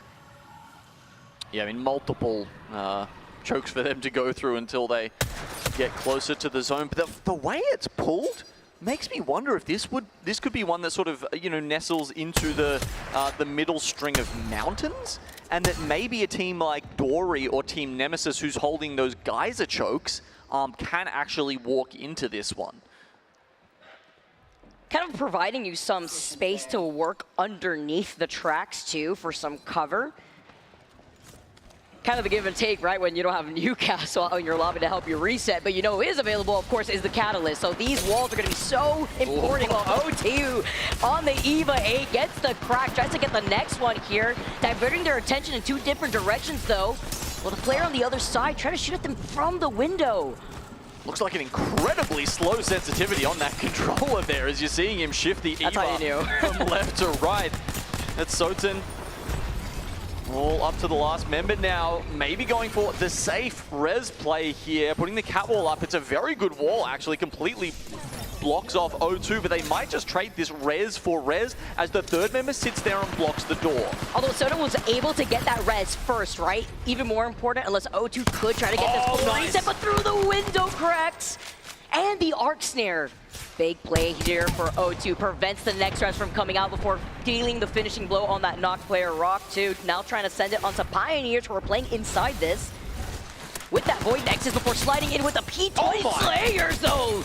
Slaying out and getting that knock onto Vax. This is the ultra play. Okay, that wasn't going to take you anywhere, but he can't put it down in time before he gets knocked. It's only up to Falcons now from Pioneers. Yep, Falcons the player, not to be confused with the team. It's all up to him now as he takes on the rest here. Takes on pretty much all the responsibility of his team to try and get out of this one. It looks like there is a Void Nexus. Okay, I think he was out of range of it, right? So he was trying to walk back into range, which does beg the question, are his teammates in range of it? Probably not, and therefore he will actually have to go for the crafting res rather than being able to just get a clean reset on the Void Nexus. Also, the timing on him moving back before a third-party opportunity could have come up from a squad or coexisting by Monument now. See if they could try to get that reset while Rock now move up beyond the replicator. VCAN are over to their south zone, closing in now, but it is just round 2. Exists outside the zone for a little bit for the teams that do want to reset. Very slow start for Rock here. Me and quite a few of the other casters. Yeah, we picked them to be taking out this lobby, and they're not looking like that's within reach right at this moment in time. Let's see if they can get some use out of the Altar. It'll be the last game they can do that. 13 Altar picks here on World's Edge. We've highlighted it as a solid pick on this map, but it will be banned for the last 2 games of the series. I want to point out that Weekend have not noticed the solo that is KCP, so he's going to have to go all the way around, probably to the Replicator by Monument that we saw Rock pass early. Nice little overhead, and you were mentioning Geno pulling a little bit more so towards the middle, on the middle of this zone, away from No Name. Okay, this is incredible for Dory and Nemesis. They're going to have their backs. And even you can see, actually, like it doesn't...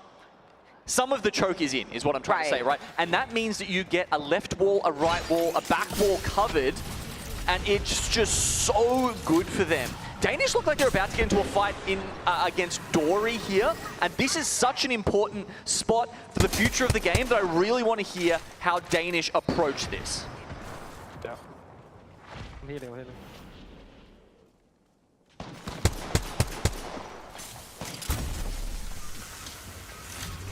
Tell 2 on the left, on the right wing. Getting closer now. Walking far left. What if I just TP or something? Yeah, get Can you do this and I just TP? I need to back, bro. Yeah. Donating your shit. Can you do? Do to our side, Or like get to our side. Is there 2 guys there though? It's so Yeah, shit. yeah. There's 2 guys there. Heal up, don't die.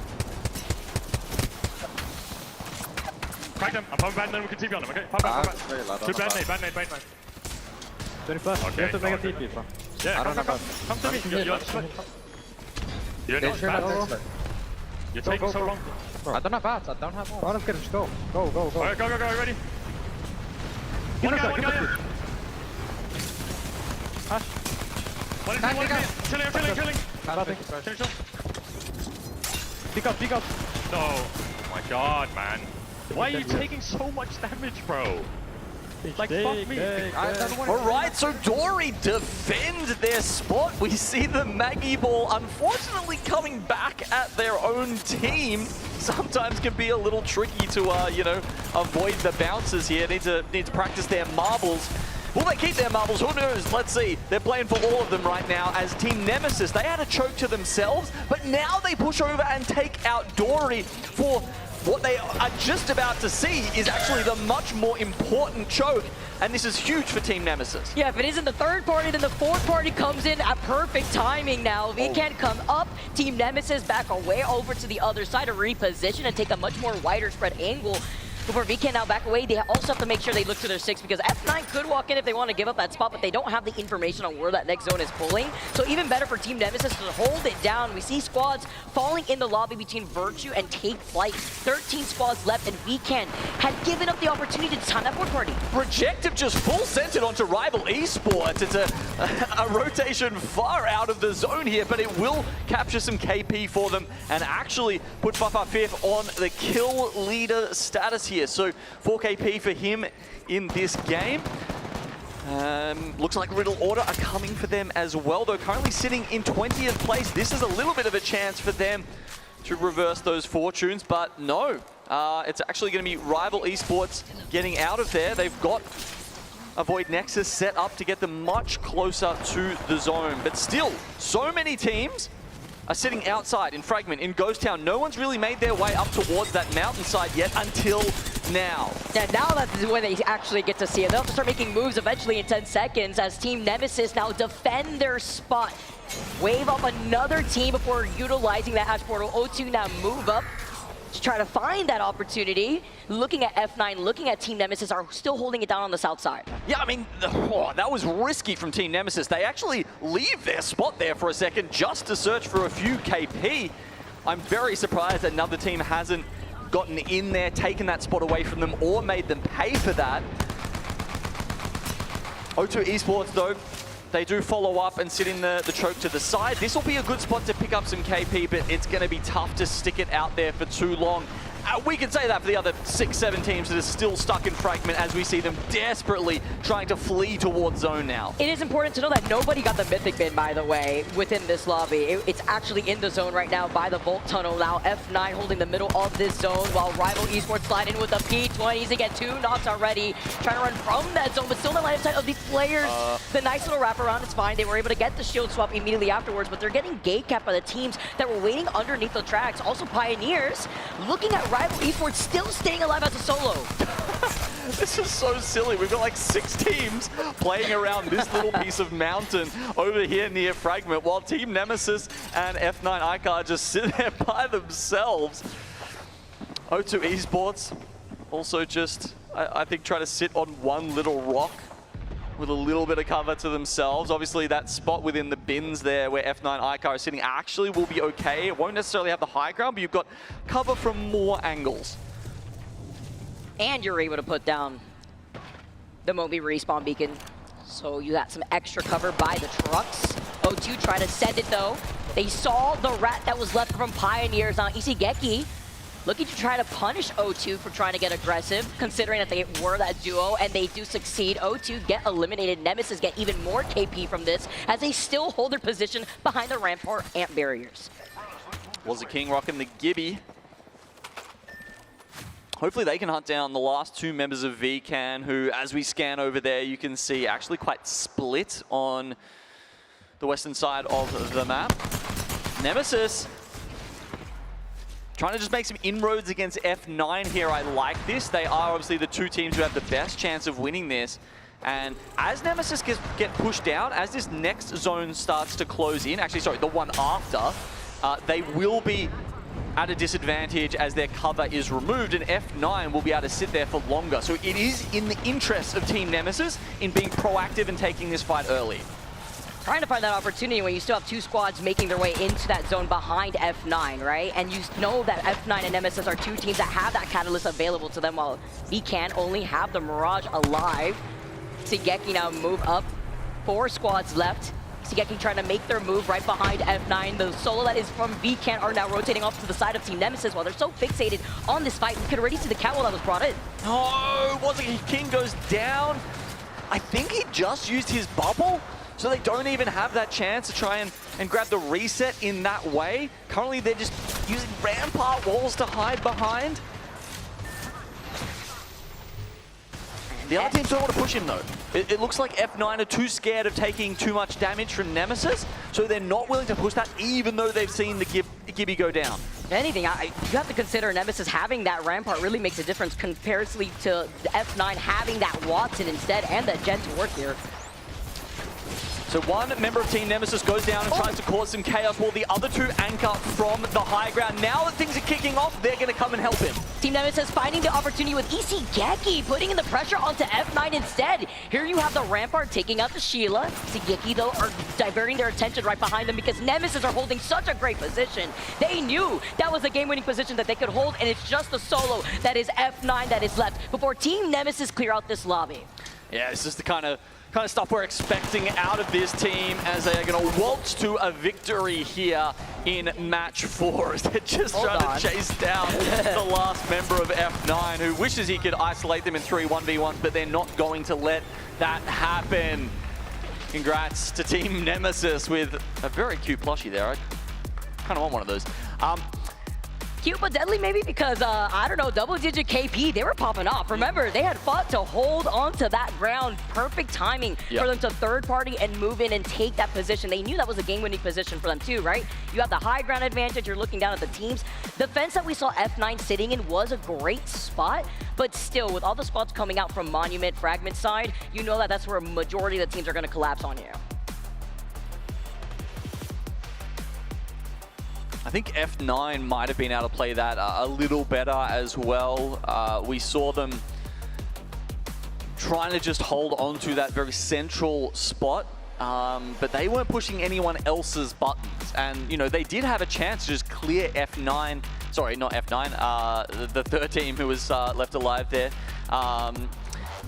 Isigeki they could have pushed them when that Gibraltar went down, right? But they hesitated, and I think they were just holding on to some sort of hope that maybe, you know, Nemesis would make a mistake and they could, you know, take advantage of that. But in some places, you really do just have to play for that second place and try and grab as many KP as you can on the way. And look at this, 14 KP on top of the dub. F9 playing a lot more patiently, only securing 2 KP. Isigeki also were able to hold the other side of Monument, trying to gatekeep a lot of teams, securing themselves 11 KP, even looking all the way down to Rival Esports, 11 KP too. So a lot of these teams sponging up a lot of that KP points that they need, as again, this is the end of match where we know that Ultra's going to get banned, and you only have those 2 games left to stay in this tournament.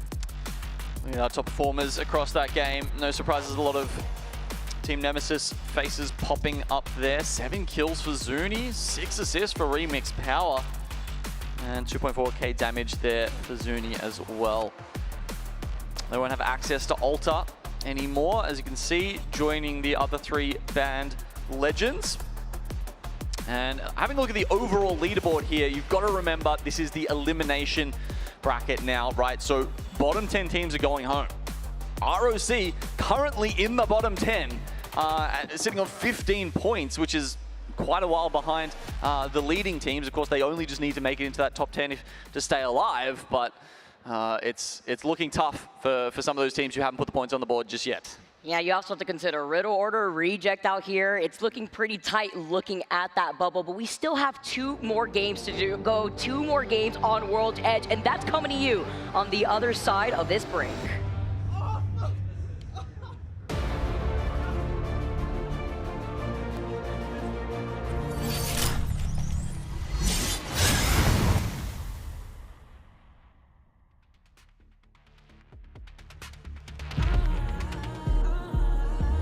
Being called a prodigy isn't easy.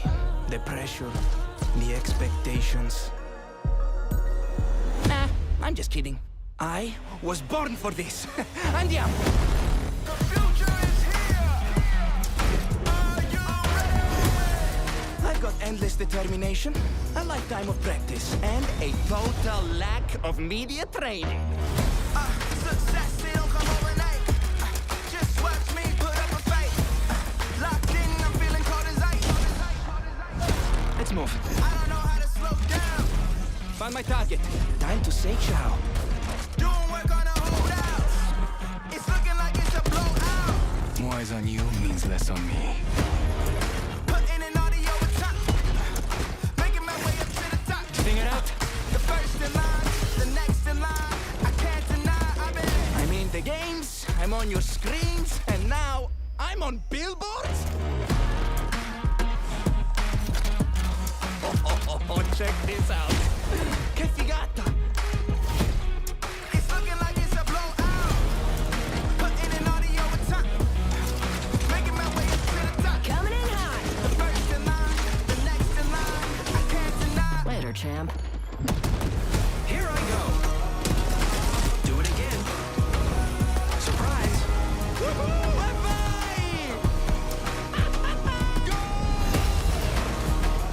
I didn't know I'd end up here, but I do know how it ends.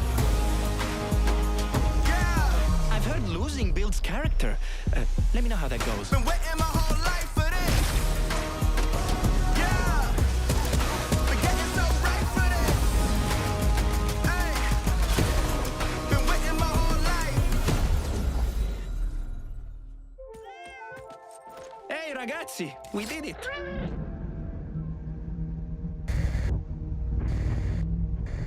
Pay attention.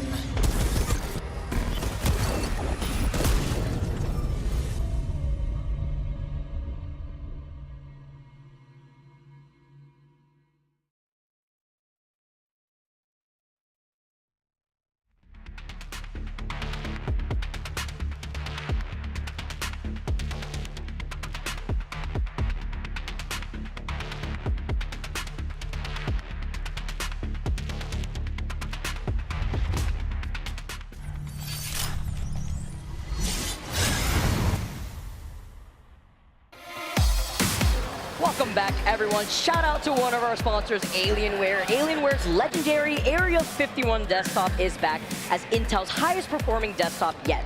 Equipped with Intel Core Ultra processors, the Area 51 was designed for ultimate gaming and scalable with next-gen components. If portable power is what you want, a new age is born.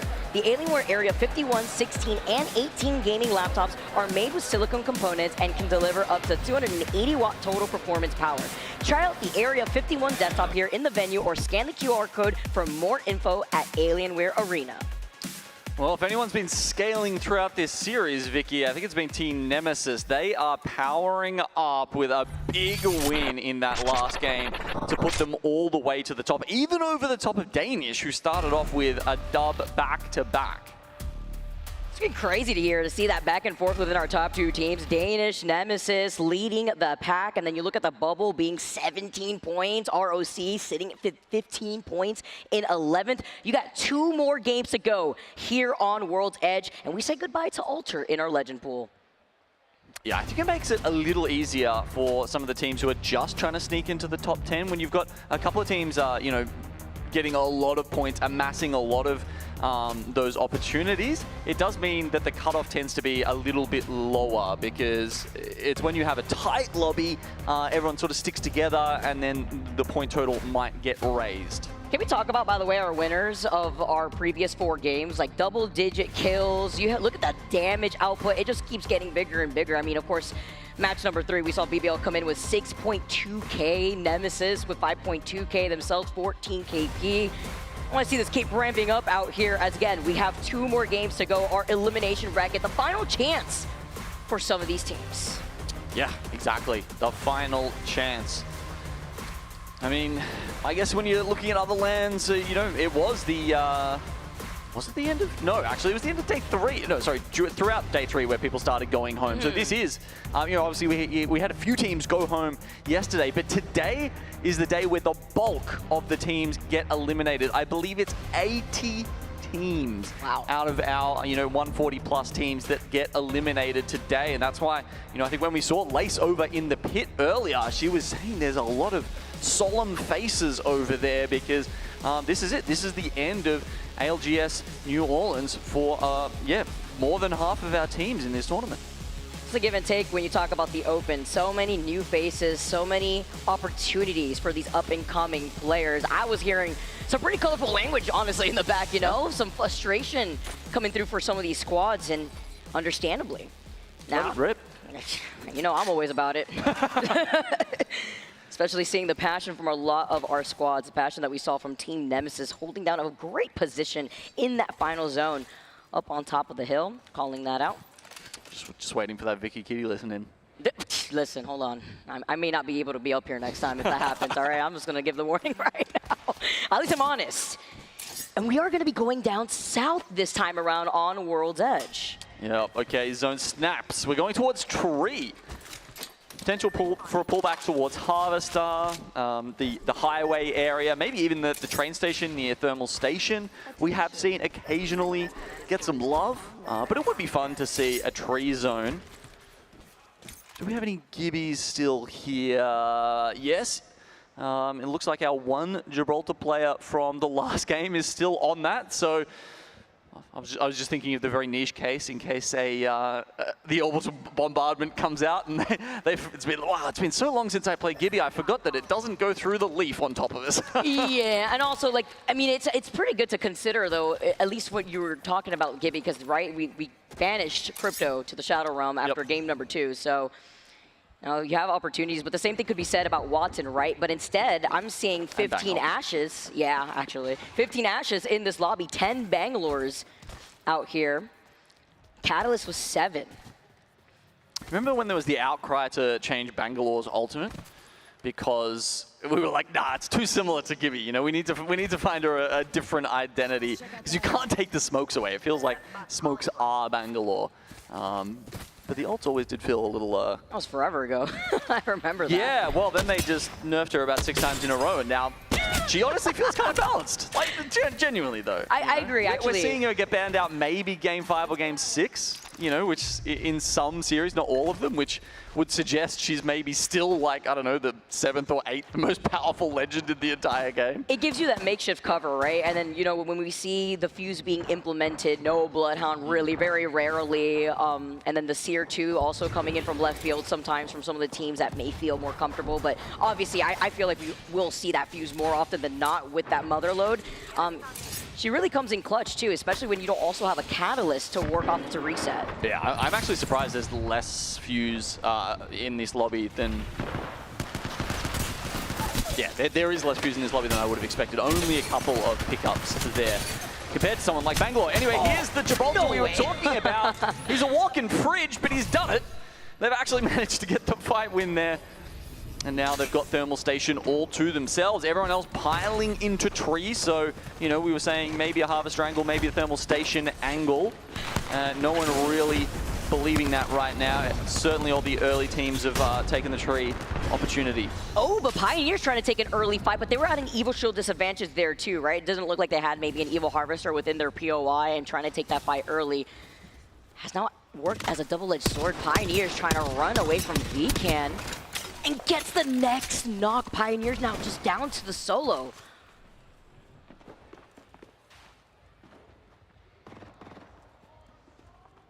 I think they'll have time.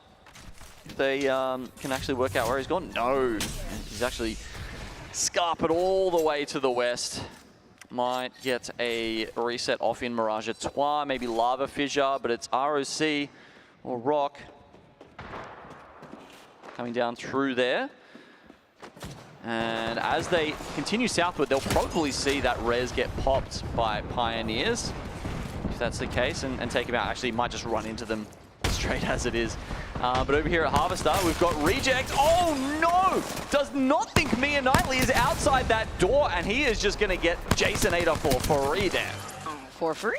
I mean, we'll take that here. Reject? I mean, they need all the KP, right? At this moment, they're sitting in 18th, and now BBL just trying to run down to the south side because we know this next zone will be pulling probably towards like the north side of Tree I've seen before, and if it doesn't, we've seen it also pull towards those buildings, which would benefit the likes of ST considering that this is their POI. They've kind of had a solid series, 30 points for them. Wow, number 7 is only, yeah, 7th place is only 30 points at match 5. That's actually kind of crazy. Maybe the cutoff will be higher, unless there's a huge drop after them. I mean, number 10, yeah, 17. Actually, yeah, that is quite a drop-off between 7 and 10 right there. So you would expect them only to need a few more points to secure one more series at the very least for them played here. Oh, drop off the rope. Micey is going to catch. Godcap's off guard there. A flow goes down 2. Now it's all up to Fafafif, and he's in a 1v2 versus Danish.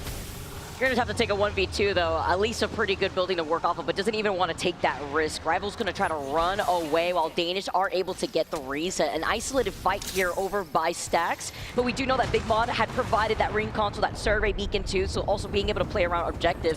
VCAN's gonna be able to get that res, utilizing the Mirage passive. We're dropping down to see if they can try to recover this banner, at least try to get the reset on the replicator here. Yeah, Pioneers did get deleted in the end. And it looks like, yeah, now Rock want to go up against Virtue, while VCAN looks like they are going to get out scot-free and get towards Landslide, where there is a crafter available as we look at Riddle Order. Tippy Toes just about to touch the lava, but they go across the other side, and that's Riddle Order in 20th place. That feels like they've occupied this position in most of the lobbies they've been in this tournament. Vicky, it's been a rough time. Now, obviously the compositions that they keep trying to force just really not working out for them in their consideration. You know, we saw that Valkyrie player playing off that low ground by the lava. I would love to have seen that fight a little bit earlier on to see how that Wrecking Ball would have influenced the way that we saw D-Cross just move in with the entry frag, but A lot more teams now moving into that next zone. We get to see where it's pulling, though, more so on the outskirts over to the connecting buildings on the right side of Tree, out in the open, but even better for the teams that can hold that high ground by the tracks. Yeah, exactly. Those tracks always have seemed to have had some sort of magnetism to the zone, right? Whether it looks like it might be going Harvester or Tree, there is, you know, a non-insignificant number of zones that will go sort of mid-ground, and you get this little fun dynamic between the teams. You get to take those train cars off the top, and then the ones who are maybe looking in the caravans down below. So some of those teams like Dory or Bear Claw, who are sitting in the buildings up the back of Tree right now, will eventually have to make their move and slide downhill. See the pings coming in from ROC. Team that's playing off of that bubble. Virtue right alongside them, though, as they start approaching right behind ROC, where staging does have, again, that utility, right? That survey, circle. And calling in the evac tower, though, right ahead. Both of those teams taking their time, right? Like, they've been in this area for the last, I don't know, 3 minutes as we see Rock actually jump off. They evacuate the evac tower. Oh no, or did only one of them did? Usually, as soon as someone drops off, you make the call, you're like, I'm dropping, right? And the rest of your team drops with you, because the one thing you don't want to do is get split. Exactly, being isolated, it would have been huge here too. But they were slightly ahead before they were seeing that they were taking some shots off that evac tower, so trying to disengage, finding their space before looking back to give some suppressed fire, because they also don't know if anybody's waiting for them in a Harvester, right? There was a survey beacon there. This is a point where a lot of teams like to rotate through in the middle of the map. Yeah, and there's not, but there are 3 other teams about to hit that location. We've got VCAN, Danish, and Deep Cross Gaming all coming in from different angles. As Danish hit the Evo Harvester there and get 2 of them to purple. An upgrade has been selected. I wonder if they've heard any footsteps in the distance. VCAN, Rock, both potential opponents here for Danish. VCAN very close to the survey beacon on Harvester as well, which would reveal the opponents, but also reveal them to whoever might be coming up against them. Anyway, I'll switch over here to the train station, where we've got Rock going up against Virtue. This fight has been brewing for about 5 minutes now. Can help out Rock if they are able to get this KP, right? But they're feeling the pressure from this 30-30. Virtue trying to move all the way up. And you can see both teams need the KP. Yeah, I mean, with Virtue sitting in 19th place with only 10 points. Big game for either of these teams will skyrocket themselves up in a much safer position in the overall standings. Again, it's only top 10 that move forward. Even with the circle pool, though, do you want to stick around and try to take these fights? Because if you do commit to moving around to the south side of Harvester, no surrender right there just to gatekeep you. Yep. And VCAN in the tunnel below as well, being another element in this. Team Nemesis just trying to get the angle, does manage to grab it. Oh no. Can't miss those. Remix going down after failing to secure those shots with the B20, but sliding down noises. Oh. Can he do it? No, he can't. Team Nemesis get eliminated. He turned around instantaneous. I know, just got right? deleted. That was a snap and a half. So quick. If you blink, you may have missed it out here, but Recheck now trying to get the reset, and you see DCG heard the fight, now move up to try to show their appearance. Oh, man. Oh, man, trying to manage to get away. He's literally one shot after utilizing the Ash Portal. Yeah, there's so many Ashes still left in this lobby, and we've seen them, you know, they generally are the one team member who is the rat, the one that gets away. You've got, you know, the dash as well as your Ash Portal to try and get you out of there. But as we move into, you know, sort of towards Ring 4, there's less and less space, opportunities, crafters available for you to get those resets. Talking about Ash trying to get away. Rival who had been able to reset after the action we saw over by Stacks. Now down to a solo, but you're in the line of sight of also so many teams that have rotated early. There's still the solo of Reject too, now trying to stay alive, trying to also get positioning points as they aren't able to secure it. Deep Cross Gaming were able to finish that fight. Rival Esports back in the lobby. 13 squads left, and Deep Cross have now the Mythic bin with no contest. Yeah, that's what I'm oohing and ahhing at. That fight win does net them the Mythic bin. Over here, we have the longest build-up to a fight we've ever had, with Rock, VCAN, and Virtue still in the area.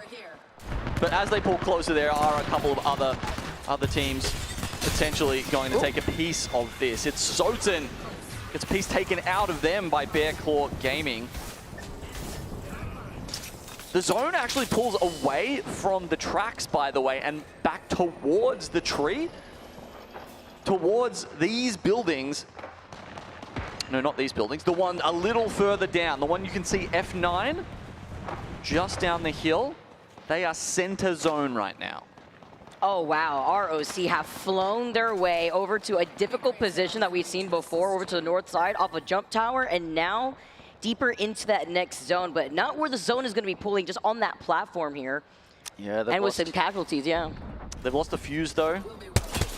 It's only the duo right now for Rock, and I don't know if there's really an opportunity for them to get him back in. Looks like they do not have the banner. So considering in match 5, you're sitting down there in 15th spot, things are just looking harder and harder for Sniping Friends. Zone pulls onto F9's building.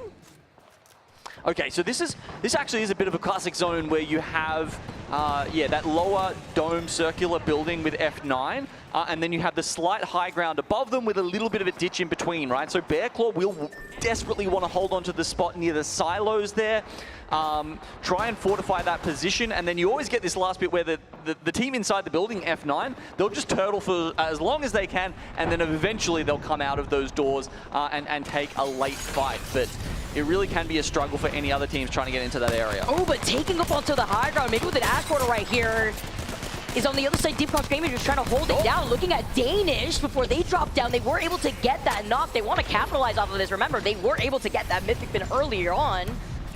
We're giving up that space here. Now just Danish get to hold this even after they lost out on 1 for free.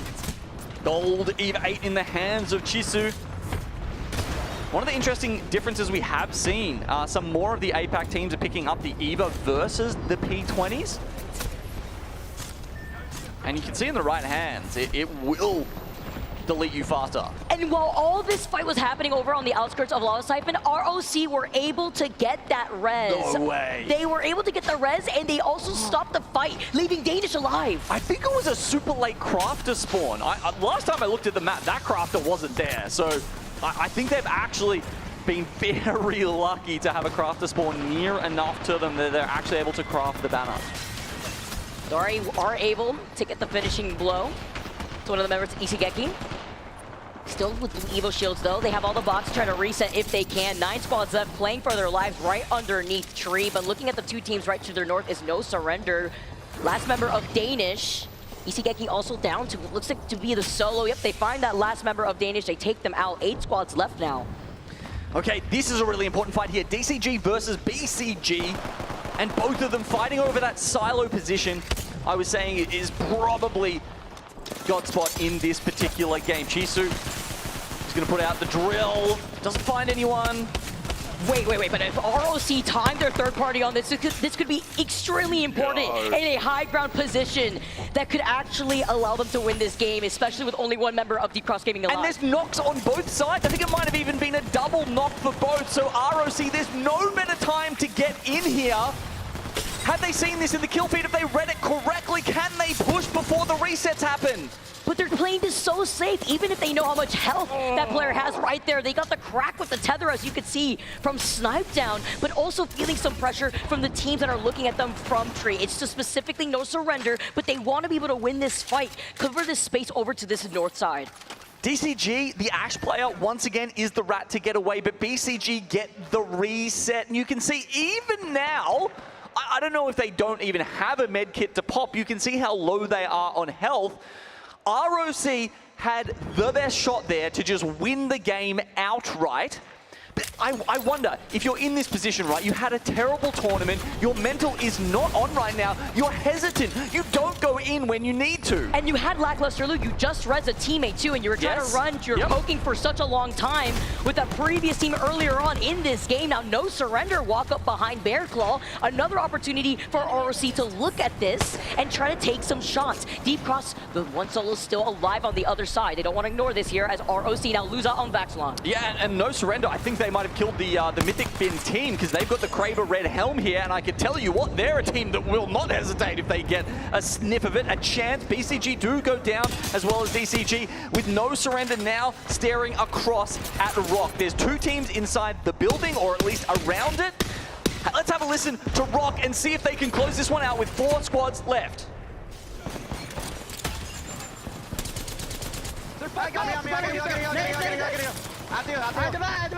Okay, on roof here. They have a Watson gen. They have a Watson gen. They're in the best spot. They have Trevor. I have ult. We have to push them. No, we're in a good spot. We don't have to. We don't have to. We're in a good spot. I can't peek them though. Oh, you don't have the rock. I have no shields. I have no shield. I'm dropping a Phoenix. You just have to watch. Don't peek at the Kraber team. Almost on my Bengal. Yeah, I have 1 bat 3 cells. Okay. I think we just chill. He's on top of a rock. Almost cracked him. This, like... We're fine. This guy's on top of a rock west, max height. He's gonna get off. I have TP. Just chill. Do not die to Kraber. We're good. The Kraber's on Ash. Kraber's on Ash. No one has shot ammo, right? No, I literally have no aim on my main gun. I'm not peeking. I have no shield. He's about flying somewhere. We just need to stall time with smoke. We're inside the RV a long time. He's playing bottom left rock. He's like right here on the left. Let's relocate here. I'm just sitting in here, bro. We don't have to do anything. I have my Bengal, but they have Watson. I think, yes, I think a team's gonna take that out though, Max. Like, I think a team's gonna wrap them and take that out. Okay, worst case scenario, we just jump low ground and we wipe it, okay? If we can't win this game, okay? He's probably right. Yeah, I agree with that too. I think these teams are about to fight though. Honestly, Snipe, if you Ash TP on top and bait yourself, D's and I can swing bottom left. Ash TP what on top of that rock? Top of the rock and you just dash. Okay, I could. Ash is looking for Kraber shots. Yeah, I know. I backed up. I'm gonna try that. I have no shield. Fuck! No shield. Here. The last of it. Here, dude, pop is bad. I just got Kraber by the other team. Yeah, Bango, I think you have to... I will. I think we might have to, like, give me one cell. My last of everything. I think we do the play. Just heal up. They TP low ground. Heal up. Somebody TP down to us, down. Okay, we have to go low ground. We have to kill low ground. Okay, I'm going. I'm just jumping low ground. Back. 1. Kill that. Just kill that. One shot. Nice. Go. Play that. Give me that.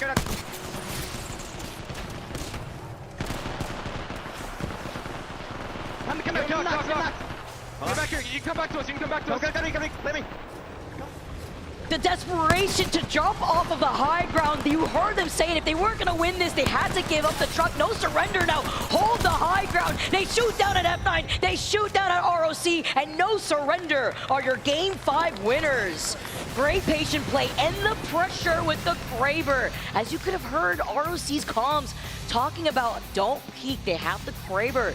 Even after they were exiting out of the truck, you saw them put in the pressure.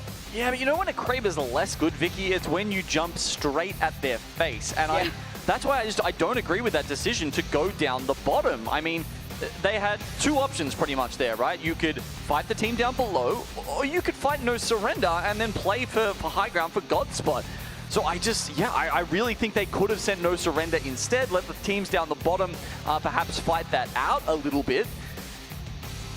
And there were definitely some good calls there, identifying the Kraber, trying to play disciplined around that. Not having bats, by the way, like we were talking about, how they, didn't have really a lot to work with considering how their pathing went for that game.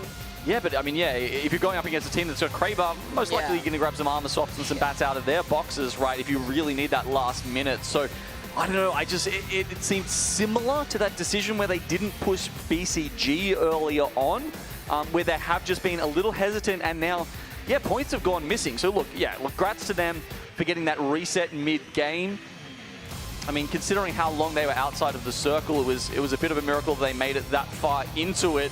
But you do see the decision tree there and some points branching off that would have led to more favorable outcomes there for Rock. That said, they've got 9 placement points and 4 kill points to go along with it. 13 points will go a long way to keeping them in this tournament. I mean, looking at where they were situated on the bubble, they needed these points. That's why you heard them trying to play patiently. If anything, they could get the placement points, as you already see right there. The KP, at least at the very end, we saw that cheeky backslon shield swap to outside of zone, just so that way he could try to stay alive before F9 had gone down in 3rd place. That's a pretty big difference. You know, those 13 extra points probably have now set you up at least in the top 10, but it's about staying there for the final game. Yeah, even No Surrender, right, who I was a little bit surprised to see them struggling in these kind of lobbies, right? I think when you do ratchet it up and put them against the absolute best teams in the world, they can struggle a little bit because their style does rely on mechanics checking and skill checking the other teams in the lobbies. They're happy to do that in APAC South time and time again, but here at LAN, it's a little bit harder to get away with that. So seeing them have a big game there, 24 points is really solid, and that pushes them up into 6 actually. At 37 points, they're really quite likely to make it through now. So the cutoff sitting at around 25 points does mean there's room for these other points, other teams to tick that up, and we'll see. We've got 1 game left. Yeah, I know. 1 game left before we say goodbye to 10 teams here in this elimination bracket. With 12 KP secured here for No Surrender, anything is possible. You have to stay tuned because we got 1 last game to go within our elimination round 2.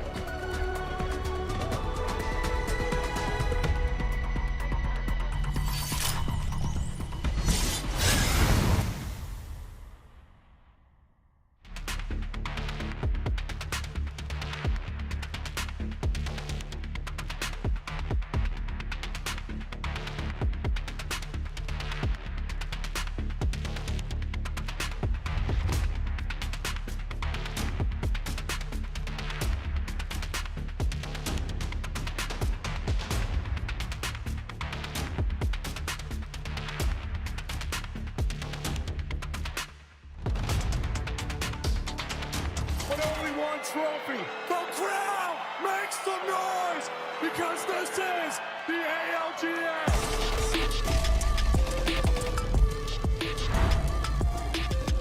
Players have come from everywhere to compete for the opportunity of a lifetime, but only one will be crowned our ALGS champion. Left side. One second. Oh my, one more. He's playing out, diving out to you, purple knock.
บ้านบนถอดลงไปแล้วบ้านบนเล่นพอสั่นเจ็บหลังเข้ามึงเอาไปกลับแล้วทีมข้างบน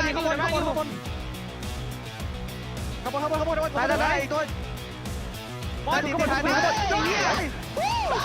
เฮียยอดเลยสัตว์ The stack competition is here. The pit is looking insane, and now with 1 game to go within our elimination bracket, we will be saying goodbye to 10 teams here in NOLA. It's been a fantastic day 2 within the ALGS Open. Look at this pit. You already talked about it, Genome. Solemn bases. I heard some pop-off moments in the back. And this is what the ALGS Open is all about. Look how many players are playing out here too, just trying to follow your favorite team. A lot of players, it's a lot of PCs, it's a lot of Apex Legends going on there. And I mean, there's not only going to be Stolen Faces on the pit as well, right? We're going to have some on the stage in just a second because we've got 10 teams there moving forward and 10 teams going home. But look, all the way, even down to Riddle Order, sitting in 20th spot here on 9 points, they still have a chance to get through here. They'd have to have their best game of the tournament right now, but look, if they don't do it now, it's actually going to be never. Having a look at our map rotation and all the games so far, we see No Surrender putting their names on the map with that 12-kill win. We also see Ash getting banned here, so maybe a few less rats this game. We saw them, so many teams using that, really just trying to max out those placement points as they were dashing to safety in Game 5. So true, honestly. And then we have that hand-in-hand with the Bangalores, the Catalysts instead coming in for some of our squads. But with the Ash not being involved here, you can't really get away when you're in trouble. Can't really try to get these resets that we've seen so far. Talk about some solemn faces. This is the last chance opportunity. You talk about the best game ever in the tournament for Riddle Order. You literally have to pop off, but it's the fact that it's still possible when you look at that bubble. 24 to 25 points between Vcan and Baklov. Legends deploying, they're jumping out of the dropship.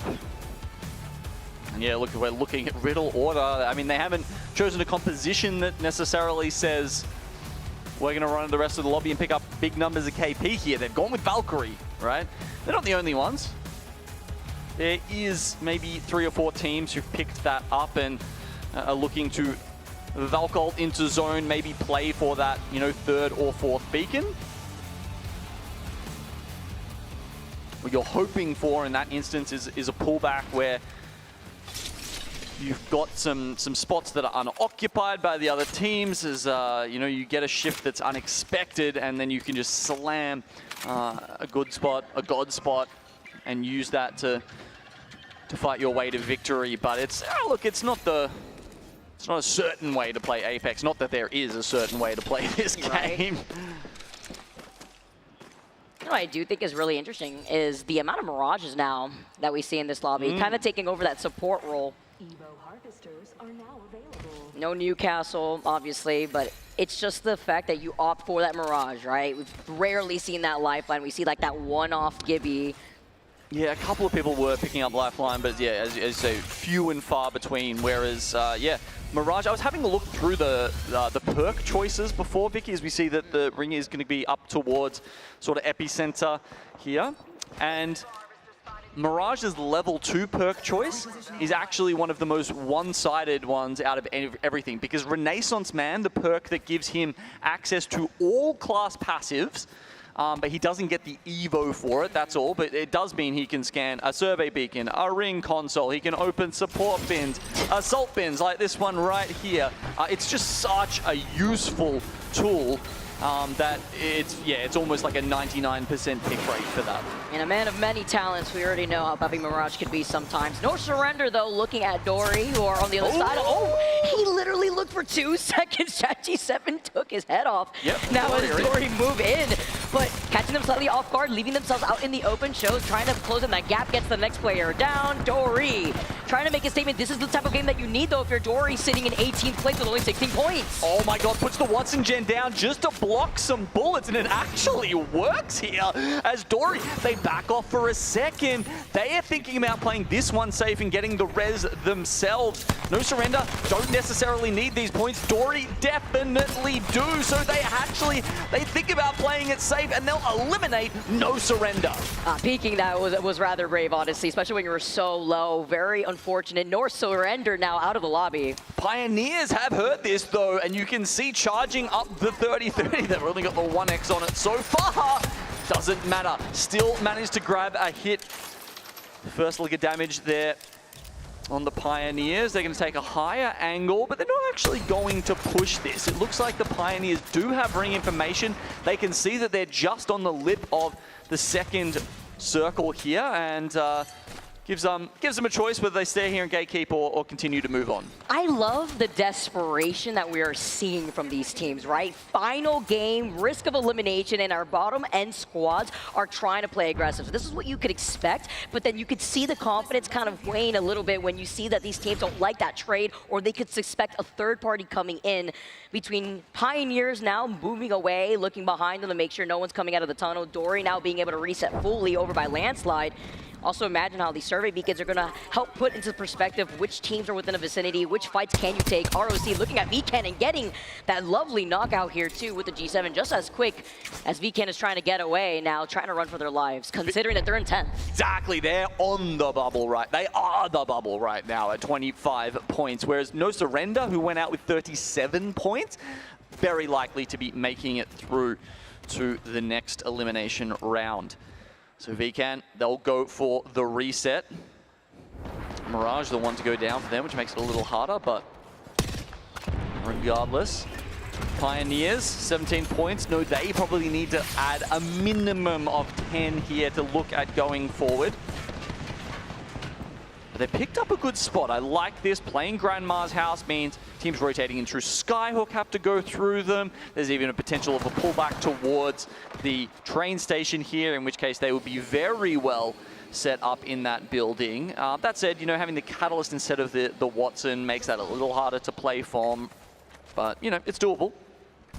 Also could prevent other teams from getting information, considering there's a survey beacon on top of that house too. So ROC were able to also scan their own survey beacon, seeing 11 players out in the vicinity because they're trying to find that last solo of VCAN, who know that they've been caught out, stuck outside of zone, being on that bubble, trying to play for their tournament life as they see the players of ROC climb up on top of this building.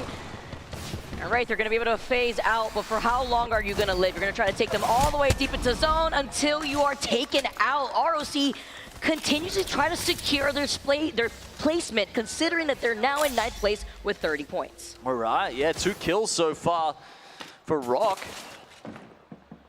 That puts them a little bit of a gap between them and VCAN. So VCAN have been eliminated from... Wait, no? They're in 10th right now. For now. Okay, my other stats are lying to me, but that's fine. I mean, it's very likely that someone's going to overtake them here. When you look at number 11, that is only 1 point behind them. A couple of teams almost certain to catch up and overtake VCAN here. I mean, Bakuha are literally right there too, considering they're at 24 points. Deep Cross Gaming. Trying to get here. Nice survey, but looking at the other squads, Virtue are the squad that were taking shots at them. They're going to have to wrap all the way around, and Riddle Order also waiting by Epi. There is a ring console there, so Riddle Order could get that information.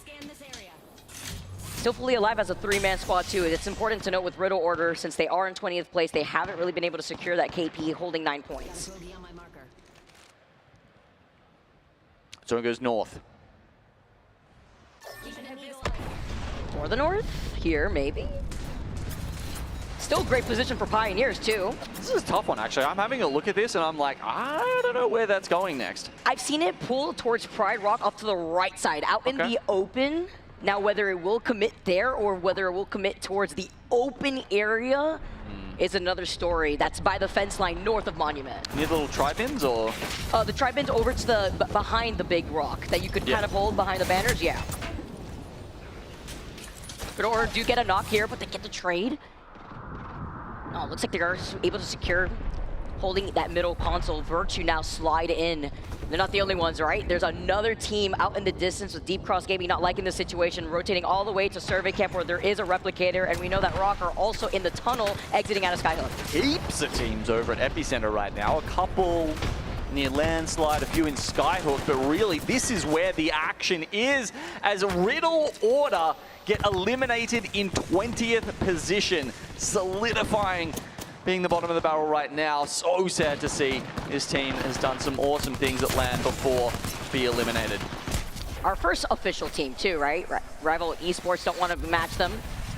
Taking the portal all the way back. They're losing out on their shield. Talk about safety with 35 points. Looking at the other team that could be wrapping around to third party. As you mentioned, Gino, there were so many squads within the vicinity. Deep Cross Gaming do get that respawn, though, when we're talking about them wrapping up to the north side by Survey Camp. Yeah, they're in the zone right now. And I'm telling you, there's plenty of teams up there to notice that and be watching the zone wrap here. O2 Esports, Rock are there, Virtue are there. Some of the other teams are actually starting to drift a little more southerly. There were so many teams hanging out on, you know, the actual epicenter building, but the ones who were hanging around in Monument are actually in a much better spot. Man, what a mess, Deep Cross Gaming. With the desperate attempts with the Replicator, they had lost out on one of their members after they already got the res. Seeing all the teams that are congregated over to the north side, Rock, Virtue, O2 now holding the tunnel instead. Virtue managing to backtrack over to Epi. Not liking that position with the circle. If it does keep pulling out into the open, trying to approach maybe from that east side rather from that southeast side.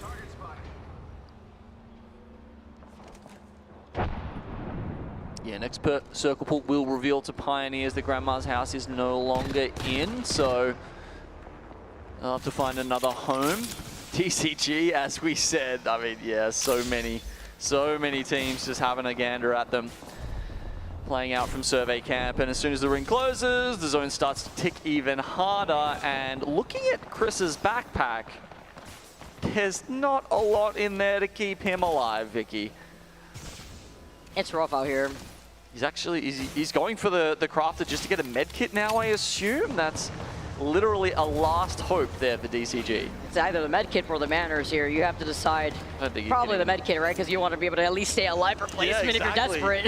You grab the banners, you're not even going to make it back into the zone at that point. Rock, though, feeling that momentum, Snipe Down getting the next knock as they move up towards Epi. There was a Mythic Bin originally here. Rival Esports are trying to prioritize that. And this is an isolated fight 4 right now. O2 do hear this fight. Team Nemesis get eliminated. They're pretty safe, though. Sitting in second place, 50+ points. And Danish, yeah, they actually look to try and secure their first spot, and therefore, well, I don't know if it's whether, depending on whether the next round is they'll get the first or the 11th seed in the POI draft going forward. But yeah, moving up to 61 points, they're looking pretty solidified in top spot for our lobby here. Another isolated fight between Danish and Reject, who have moved up into the train station. And that actually would have flipped had they not won that, right? Nemesis on 58 points. That was literally like a, you know, a 6-point swing that makes it certain that Danish win the lobby. There's that difference maker, right? Getting a better POI here. If you could secure that. Reject are going to be able to pick up the scraps that they need, while Danish now are going to be able to move over to that south side of Monument, where F9 are securing that zone positioning, but they don't know that zone is going to be pulling all the way up to the north. It's not going to be pulling towards the south, where some squads over to the north side of Monument are really banking on. Yeah, look, Vicky's called it to a T there. We're going to Pride Rock on the other side. Yeah, actually, it'd be interesting to see whether it goes, you know, a little bit over towards the train station or towards the tri-bins, but you know, some teams eating scraps. Rock are eating good. They've got the Mythic Bin over on their side. Did they actually open that? Sometimes the overhead map can reveal it depending on the point of view that you're watching here, but the fact that they're here by Epi, they could absolutely take advantage of this unless Rival had gotten there first, because the Rivals were there originally before Rock had fully sent it onto them. Still one member of Rival left, while Dory now moving from their position over by Grandma's house. Looking at Pioneers over on the other side of the tracks. Good spot to be in if you're uncontested by any squad over to the north where O2 was originally, and it looks like Dory wanted to make their moves, have called up the cat wall to make their rotate. Good timing on that considering that Soden were right behind them. Finding over some important spots here. Dory, Captain gets away on 1 HP. Wow. No way. Actually, we see the Bangalore smoke go out. That could have knocked Dory there, Dory Captain there, but they'll do it with the Rolling Thunder in the end anyway. Soten starts sending. They're not going to get a third member of Dory though, but they will get this spot.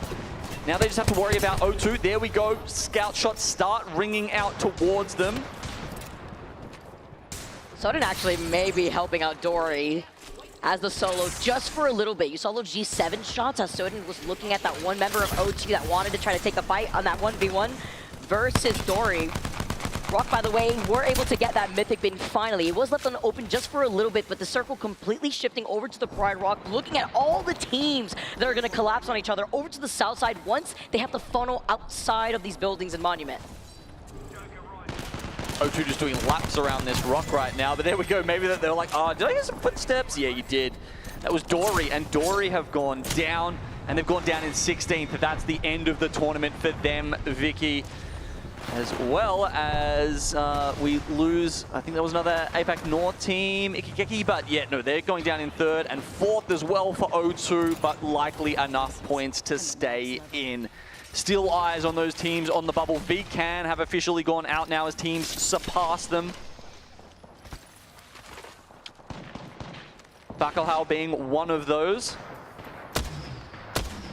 Up to 27 points now. That might not be enough. They need to keep going, making sure they eke out every single point, wring the blood out of the stone here in this final game, just to keep their tournament alive. And unless they don't get griefed, and considering they have the Rampart, they're in a good position in that next zone versus TF, Take Flight, who are still in Monument, zone closing in, looking at Datich, about to get sandwiched by BBL, and they are positioned in 11th place overall in this lobby. DCG get eliminated in 12th. They cannot keep the dream alive. Vax is the finishing blow here for that team, and Take Flight now looking at the team right below them. Danish feeling a lot more secure in terms of their points. Yeah, I mean, we talked about those teams in Monument having, you know, a second to think, but that second is over, and now the teams take flight towards this fence line. But it looks like every single one of them is just going to run into a ring of fire here on the way out. Danish somehow surviving for now, but we see Bang ults, we see Sky nades, and Danish somehow, Micey is the only one who survives and actually on full health, so who knows, maybe there's a chance for him to get some reses off and reset, but no, Pioneers pull up as well and sandwich them between themselves and BCG for the finish. Man, the bottom end of this top 10 is so close. BBL going down with 36 points. In 6th place overall in the series is RVL with 39 points. Just a few KP difference while Reject hold onto high ground in 15th place. Can they keep the dream alive while they secure even more KP here with the nades? Doesn't secure that, not just yet, but with the P20s they can, but they go down in 11th place. Bucklehall cannot do it. 29, and it was BCG who've gone down with 30 points, but there's still 3 teams that can potentially overtake them. One of those, I think, just went out. Rock go down. No, sorry, they're already ahead in 41, so the last couple of good games there have given them a more comfortable position. It's really on Soten or Reject right now. KCP maybe, but on 23 points and only 4 squads left alive in the lobby. They would have to secure just about every KP left. Rock got a 9 KP before they went down, so they had tried to get ahead of the gap with how close it is in the bottom end. Looking at Reject with 29 points. 13th overall. Well, at the beginning, we saw them at the very bottom almost, like 18th, 17th or so, have moved their way up, while Pioneers inside the truck, Soden trying to make their move. A team that's also on the bubble here. But if they want to try to take this fight, they have to be quick. Reject are on the other side of Pride Rock, and they have the Mad Maggie to put on the pressure. Sitting there, taking damage from drills, taking damage from thermites so much. Trying to get them through. Even on Pride Rock, we've got the bow coming down from Mia Knightley. Pioneers have been eliminated. They don't get enough points, but Reject. They've got 33 in 11th spot. They're fighting Soten. Whichever one wins will get through. He looked like he had 99 range until he jumped right into the mother load. Reject, after dropping down, they were so close to G7 hipfire shots. Reject with the pop-off. They did just enough to put themselves in the top 10.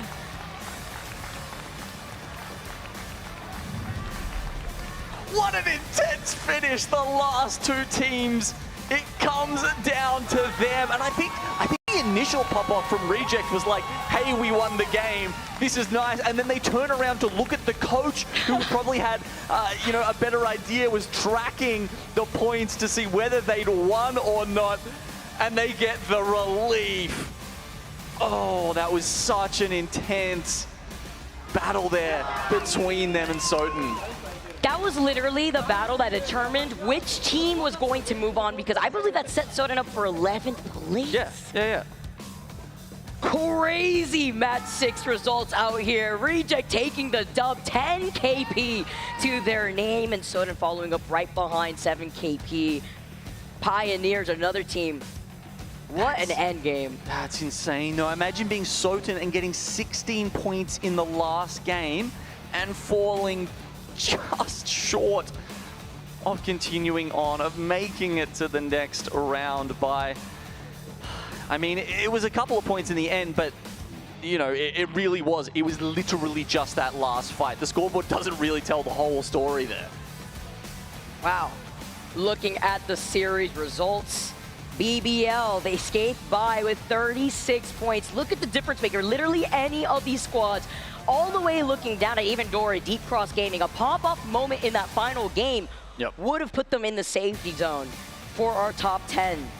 That means this other side of the overall standings, we'll be saying bye to these 10 squads from Soden all the way down to Riddle Order. You don't always get that towards the end of a Game 6 Elim bracket game, right? Often those teams will go out early, or you know, they just don't have that opportunity. But there were genuinely like 4 or 5 different squads that could have changed their fate within the last 2 minutes of that game. Oh, what a crazy finish here we've seen on the main stage. Nice sportsmanship coming in from Reject. A nice sigh of relief.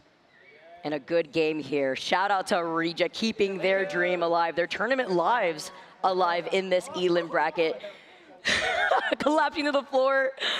Oh, you know, his heart is racing. The adrenaline is pumping for Reject. But, I mean, when you're put in a situation like that, Gino, when you get that clutch finish and you got enough KP to put yourself in that top 10, you know that that's a breath of fresh air. And when you're playing off the Elim bracket too, you're playing way more games than you would if you just secured yourself still in that winner's bracket. And so you have to feel the burn a little bit. You have to make sure you're freshen up to keep it going when it comes to some of that momentum. Yeah, I mean, you know, it's been a while since Eureis has had this kind of stage to play on, and for him to have that clutch moment must feel so good.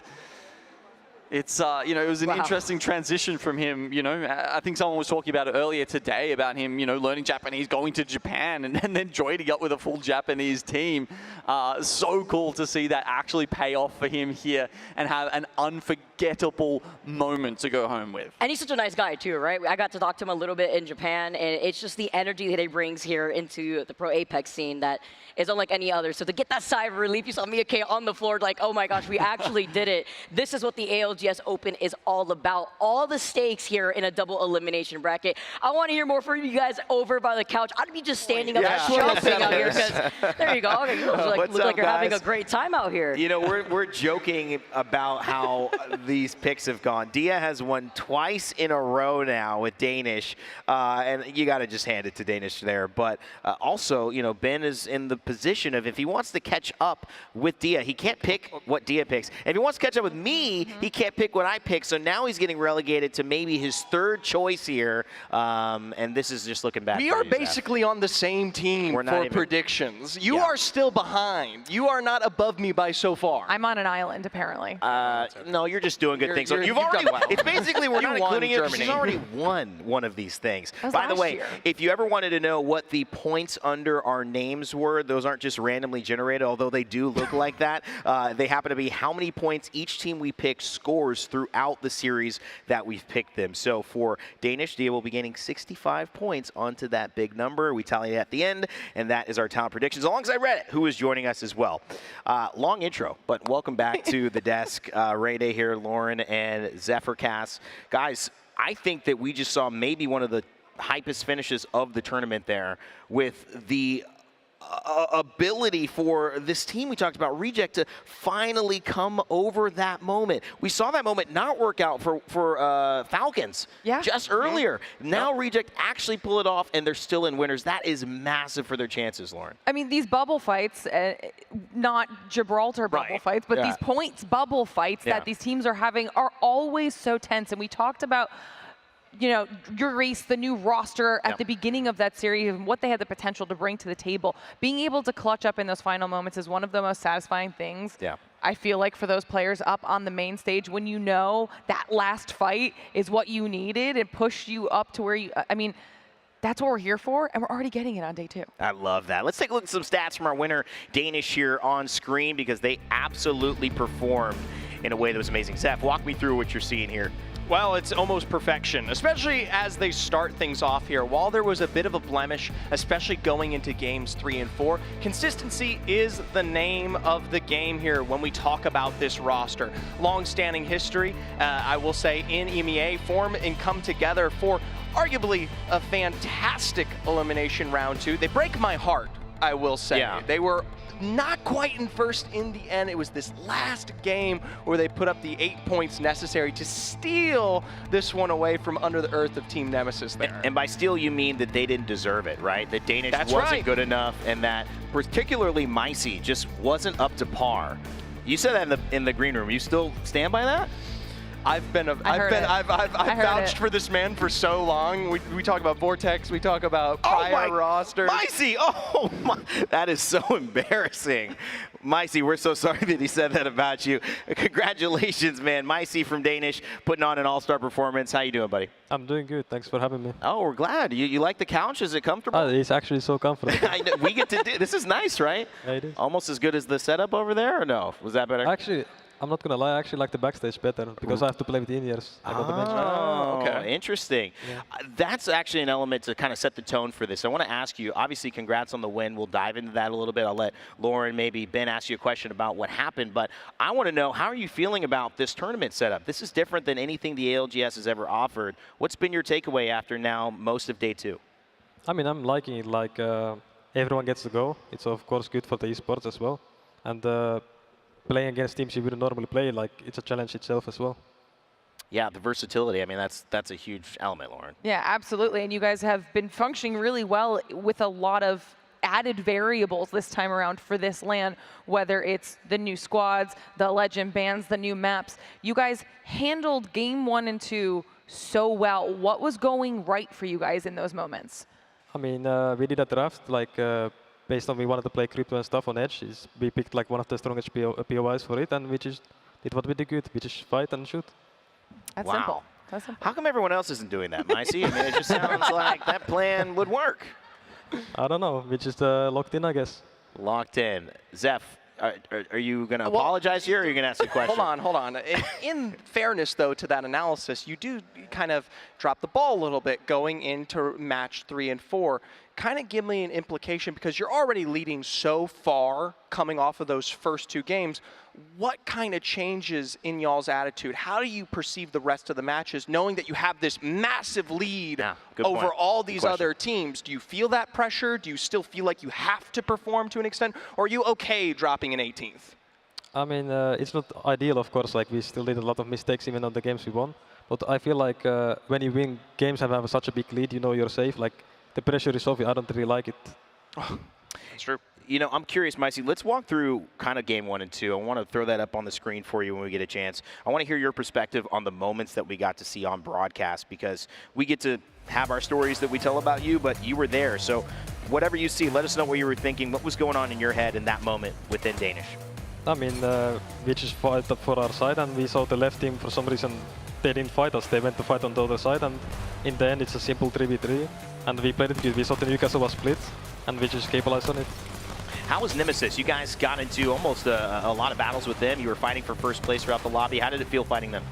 I mean, in the lobby, they're like, I think, top 3 team for sure. Yeah, top 2. Yeah, and absolutely, you kind of recognize those threats. In game 2, you guys would go back-to-back.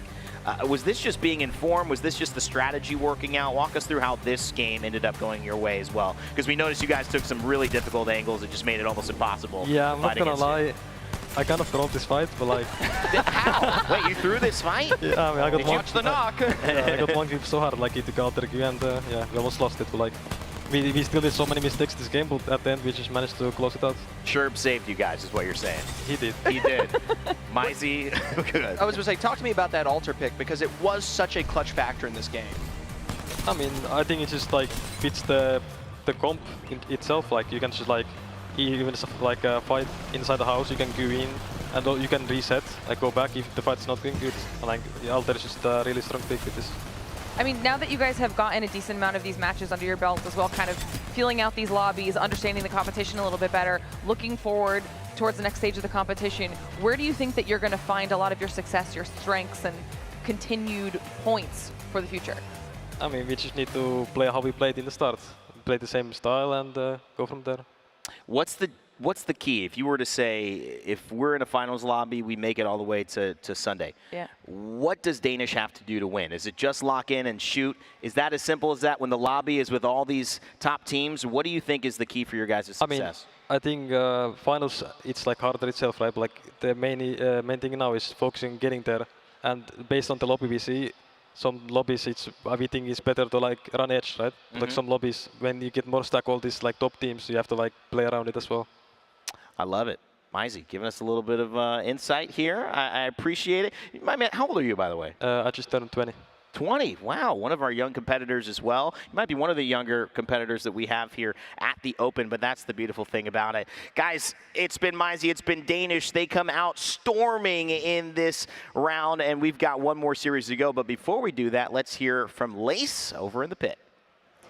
Thank you, Rain. Look, it's been a pretty crucial day today for a lot of our teams.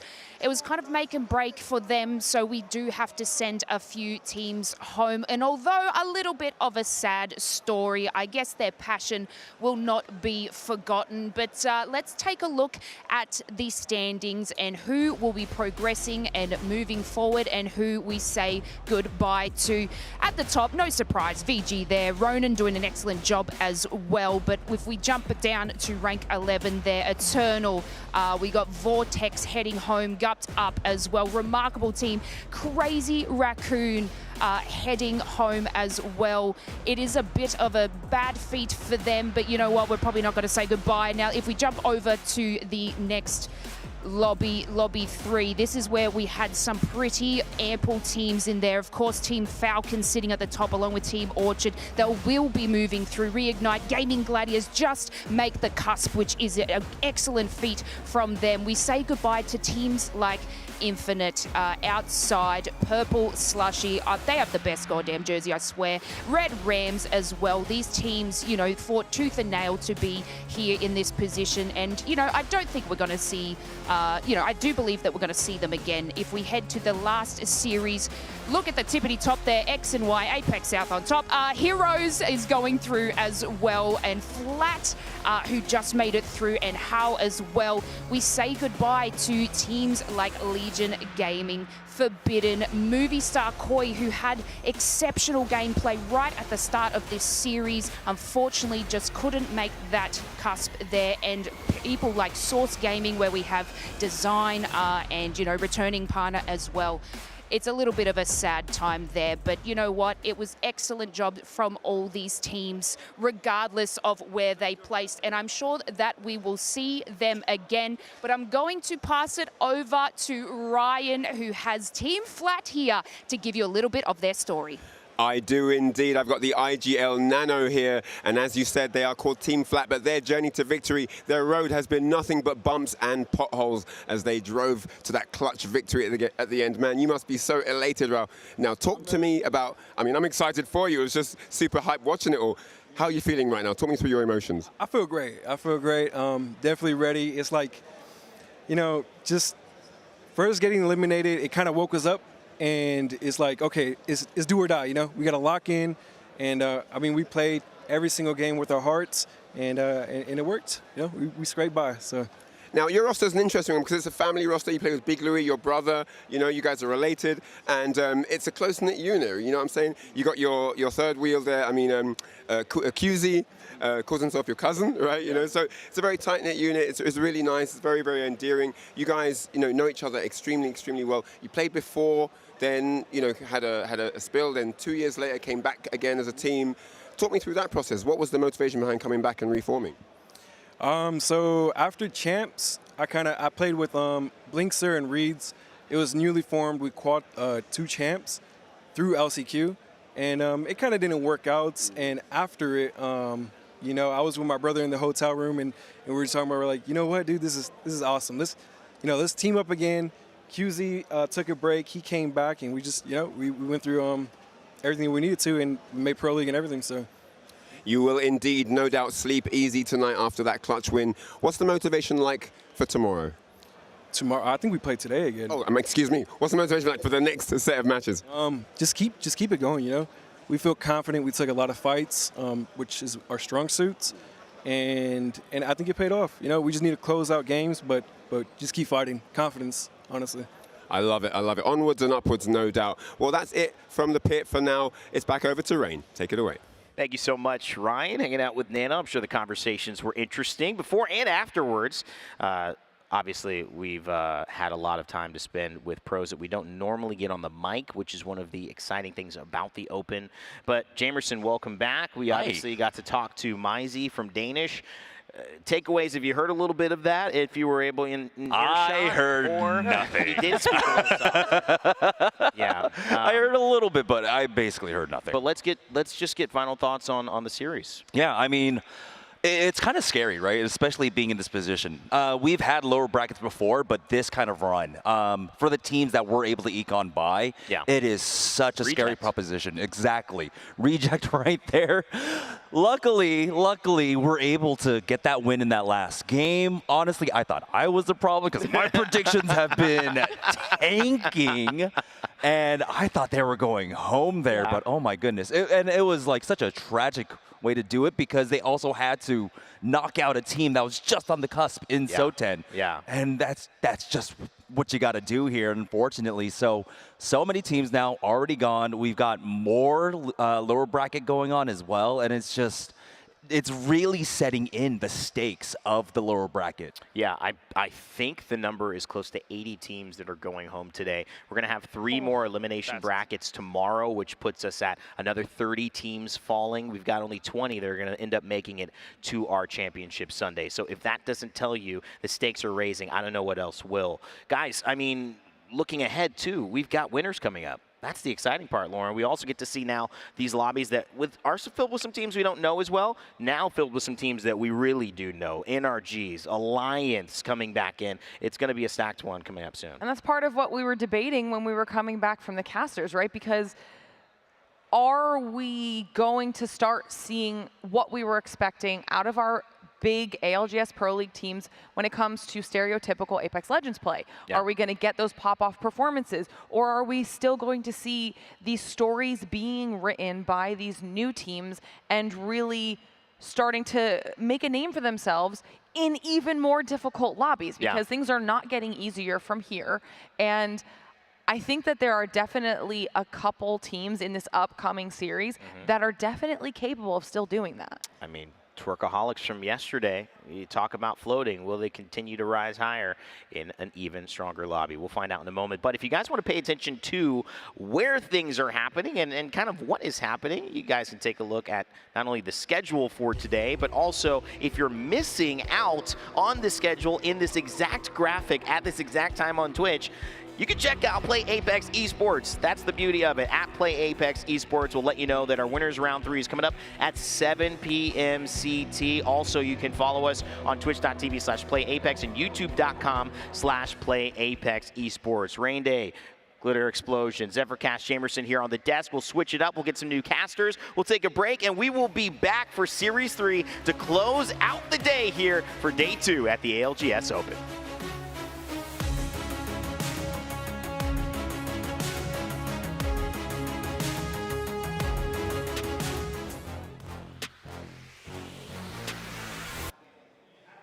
We ball till we fall, we ball till we fall. We here to serve them all. We ball till we fall. It's 100 AP, 101 AP. The final countdown. It's time to roll. That was so easy. Like what? Ray's going to try anyway. Swings on the inside of the building, swings into 2 players and gets fried immediately. Titus' movement is crazy. Titus' movement is enough to take down Sherb. One last member of Riddle Order. Micey is going to clean it up though, and Riddle Order go down hands to head. What is their time to strike? No, it is their time to show this lobby not just that they can win one game, but that they can win it all. Bro, I'm just kidnapped like 5 guys. There's like fucking 5 guys. Checking flags so fast, I got no heart. Out the gate, first place, Mr. Go-Kart. My Look right. What HP? boys to come and get me. Separating them, Jason's gonna come in on the low ground. We're in for Wolf for cover, Bacalao goes down, and BBL win game 3! That's what we needed. Jukes, you vouch for me. What we needed. You vouch for me. I'm capping TP, boys. Get him. Yeah. Get him! Chase down the last member of F9 who wishes he could isolate this. We ball till we fall. That's right. We here to serve them all. We ball till we fall. We ball till we fall. Come on. Countdown. We ball till we fall. Whichever one wins will get one. He looked like he had 99 range, so he jumped right into the mother-in-law. Reject after dropping down the result on the G7 hit-fire shot. Reject to the combo.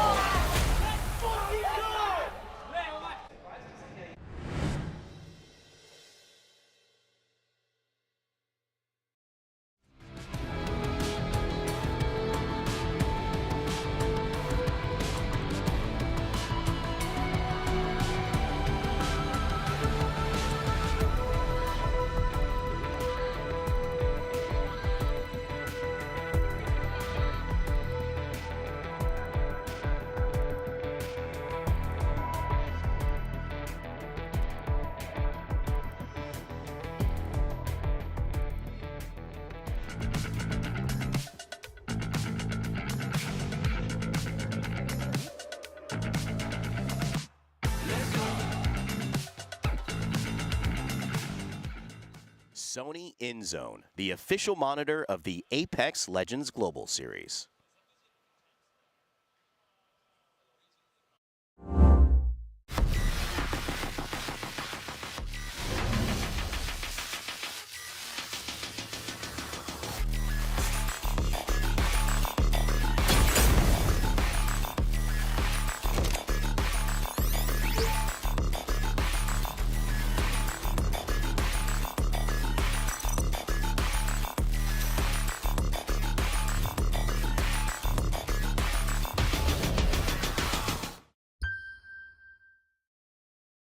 Openings, in effect, does have the black hole. We finally bring it down.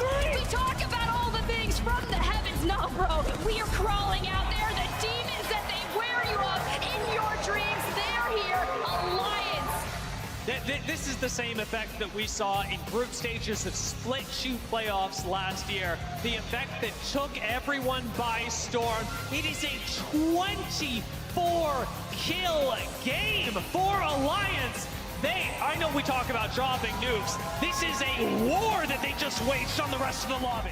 Not only did Alliance drop a 24-kill game, but they killed the former record holders to do it. Legendary game. And similar to that surprise contest that Alliance did against DSG at Thermal Station, Space Station Gaming, they've been dealing with a contest against Red Rams over at Climatizer, and they've already locked their spot into the winner's bracket, while Red Rams, they're on the brink of going down to the Elim bracket. So they decide to drop at Lightning Rod. Of course, we still need to see what happens elsewhere. Now another fight still going on. It's SSG this time, and it's great shots from the vault. The Hemlock comes out of the back pocket, and it is Red Rams eliminated, and SSG let them know who's boss. We love a little box shooting, but the two biggest storylines coming into this LAN were obviously the two dynasties, the only team to have won LANs, TSM and Dark Zero. TSM was dealing with a contest at Siphon versus Wonton Dumpling, which proved to be not much of an issue, but on Stormpoint over at Lightning Rod, Red Rams, an APAC North team, was proving to be one not to mess with. We get up on you, Hal. Yep. I got alerted. We're on I gotta go bottom floor. They're on me. Two of them. I cracked their highest. Okay. Cross into Jordan. We're gonna jump, maybe. Can we cross the stairs? Yeah. They're on this door. I'm going to the roof. Okay. I'm with you. No, on the left side. Both bottom floor. You want to peek it? Left track. I'm peeking this. I'm peeking it. 31. 101 on your right. What is it? Horizon 1. John Blood. Horizon 1. +1. Oh my god, man. Let's play aggressive on them. We have triple blues. They're on white.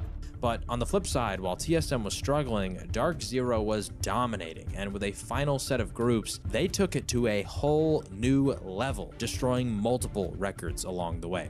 All towards 2R1C, giving Sweet the chance to stay alive for a bit longer. Jen Burton drops down, Micey falls, ERK falls, 2R1C and Dark Zero are really in it, but it gives Sweet the chance to third party, and he comes from the low ground. Can Sweet do it? Havoc in hand, turboed up, he takes the 2v1, drops, but man, was it good. Dark Zero taking fourth. What a statement it could be from Dark Zero to go back-to-back here, but they still have work to do, but that work currently being done in the kill feed. EA have just lost one. Boogie Boarders back up to a 4-3. The respawn is successful, the weapons are now being grabbed, and maybe the Boogie Boarders can take on Dark Zero. As DZ drop down, it's our final two teams. Boogie Boarders must stand their ground now from on high. Zero slides in, Zero with the Havoc takes the win, and DZ do go back-to-back. Can Legends with Koifel fight back somehow against the monsters of this lobby? Player K is down, Koifel's going to follow, and through the smoke, Dark Zero comes for all of them. It's Sykes and Zero up against the last member of Legends, and Dark Zero go back-to-back-to-back. But look at the difference between 1 and 2. That is a 90-point difference between our first team, Dark Zero, and Aurora. I mean, we talk about the previous record holder sitting around 205. That was Alliance coming almost initially out of Stockholm here. We haven't seen a performance like this in literally over 2 years. What is your statement to the rest of the world right now? Where's the challenge? Where's the challenge? For our ALGS Split 1 playoffs, day 3, where we send 10 teams home right now. 10 teams in the afternoon. And of course, 20 teams to match point finals. So with groups out of the way, teams' tournament lives are on the line, which means we begin with Elimination Bracket Round 1. South Americans Geared Gaming and APAC North's Kinotrope dominate early to secure their spots, moving on to the next round. But even they had waited maybe just another few seconds. Kinotrope versus Oxygen right now. We see the nut for Arupa does it again! Kinotrope with the back-to-back dubs on Storm Point. Heading into the final game, about 7 spots were locked in, meaning the final 3 spots were up for grabs, and we had some drama as Luminosity was on the outside looking in. But how did Luminosity fall to the elimination bracket? Well, they were terrible in groups, finishing 35th out of the 40 qualified teams, so clearly a very slow start. And if their tournament run ends here, not only would it be incredibly disappointing, but Sweet, one of the IGLs who has made it to every single LAN finals, would have failed to qualify for the first time. So in this final game, it's time to clutch up. To surpass the points that a win will be gathering in this game. Well, this is going to make all the difference. With the rings at their back, they take down Boogie Boarders. They find themselves into the top 10. Boogie Boarders, though, they're going home packing. Sweet, one more tick of the ring could do it. Sitting on 50 HP, manages to find a little bit of safe space to play, but LG could be the ones next up on the chopping block. There we go, Slayer falls, Sweet goes immediately afterwards, and LG go down in 10th place. That is not a safe place, knowing that Passion UA, North Epson, so close to being able to jump over them, so you have to keep your eyes on Artico, Sonya, Max Strafe, because they'll be the deciding factors on if they send a Titan home. Oh man, in a really sticky position right now as well. Have lost some members. WMNDY up against Passion UA on the other end of the screen. Passion UA is falling. Cloud9 are down, but WMNDY stay alive as Passion UA fall. Passion UA, I swear, first time on land, 33 points, 1 point shy of making the move here. North Epson and Tom Young-Kung would need to kill almost everyone in the lobby and find the win to just beat out Omid, but LG is a lot less safe, Tiff. I am not comfortable if I am Sweet, Funk, or Slayer. North Epson has fallen. That means Luminosity may live to see another day. And clutch up LG did, but not only did they, Chinese team WMNDY jumps up as well, knocking out Oxygen and Riddle, who both surprisingly fall out of the top 10, leading to the end of their tournament runs. But with 10 teams being eliminated and 10 more moving on to the Elim round 2, we've got to find out who will be locking in their spots in the finals and who will be joining those 10 for the last set of the day, and that's going to lead us into the winner's bracket. We begin with a bang as two of our dominant forces from the group stages, Dark Zero and Virtus Pro, begin with big performances in games 1 and 2. Get a chance to push, they're forcing the narrative. They're trying to force it here and they're going to get that first knock. Jeff Byrne goes in and takes down Sangyu. Now the rest trying to follow off on that damage, but it's all down to Sykes. He's left on his own. It's a 1v1 to win it. The only thing they know how to do at the moment is win.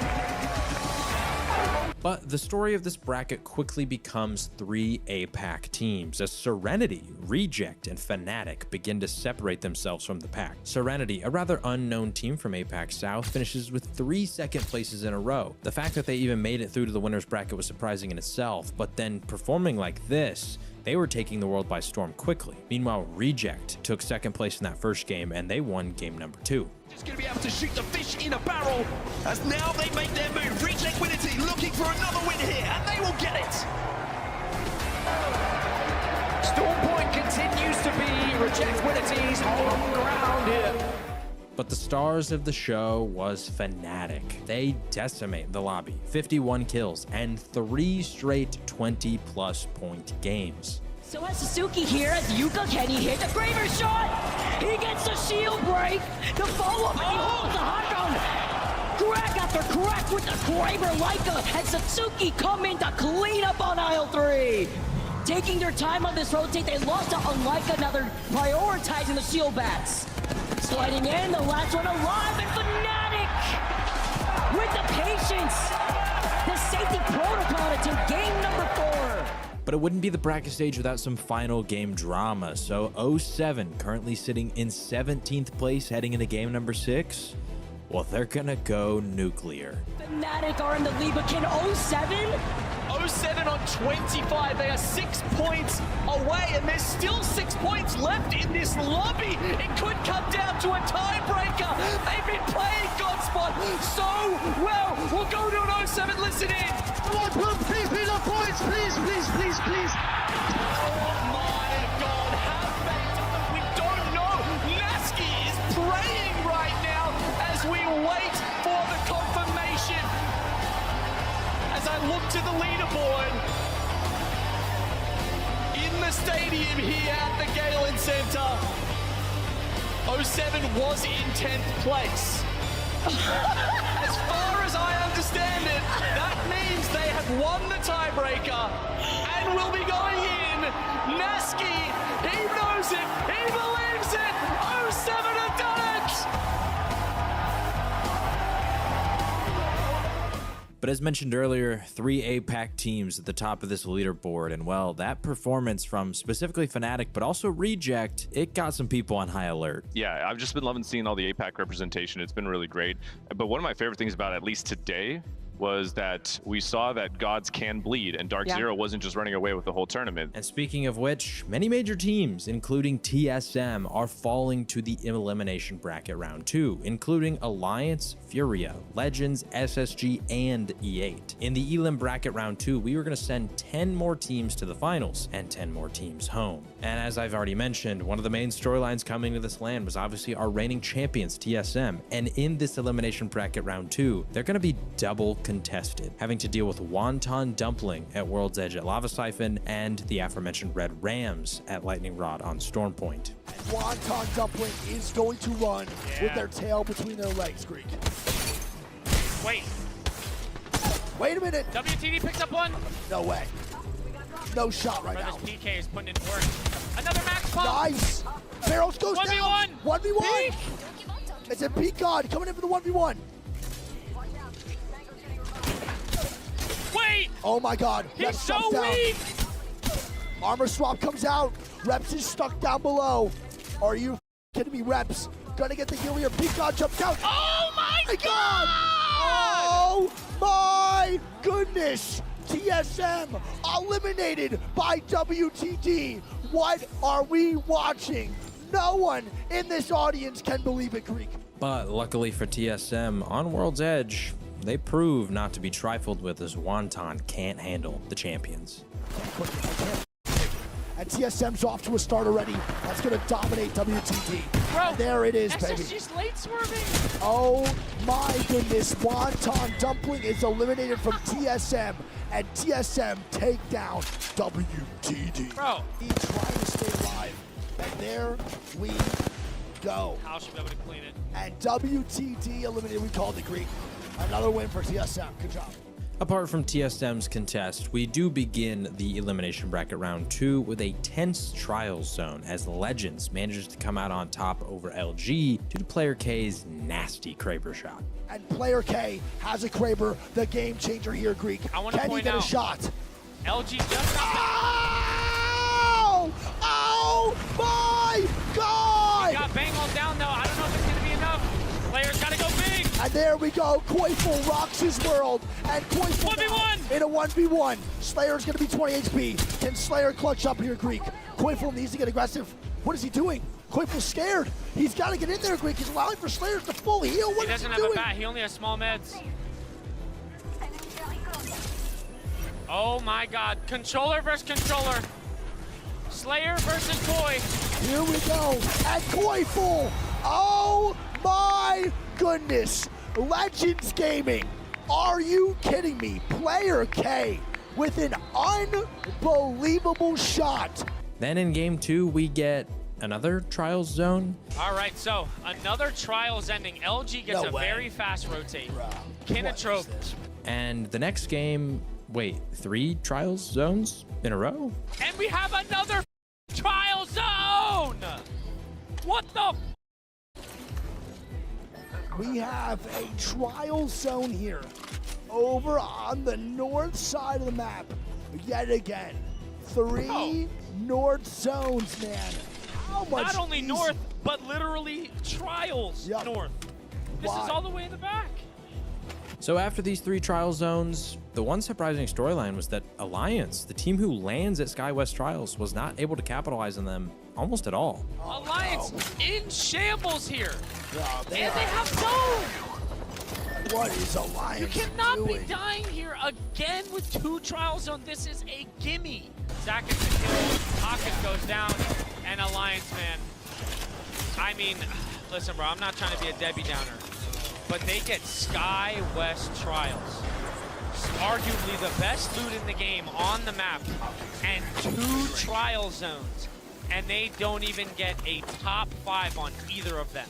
After these games, Elevate, Kinatrope, and Legends were all largely locked in to going to the finals. And North America as a whole was starting to wake up as 6 of the top 10 teams were NA. But notably joining Alliance on the struggle bus was Cloud9 and Furia. Cloud9, they ran into their old foe Lifeline.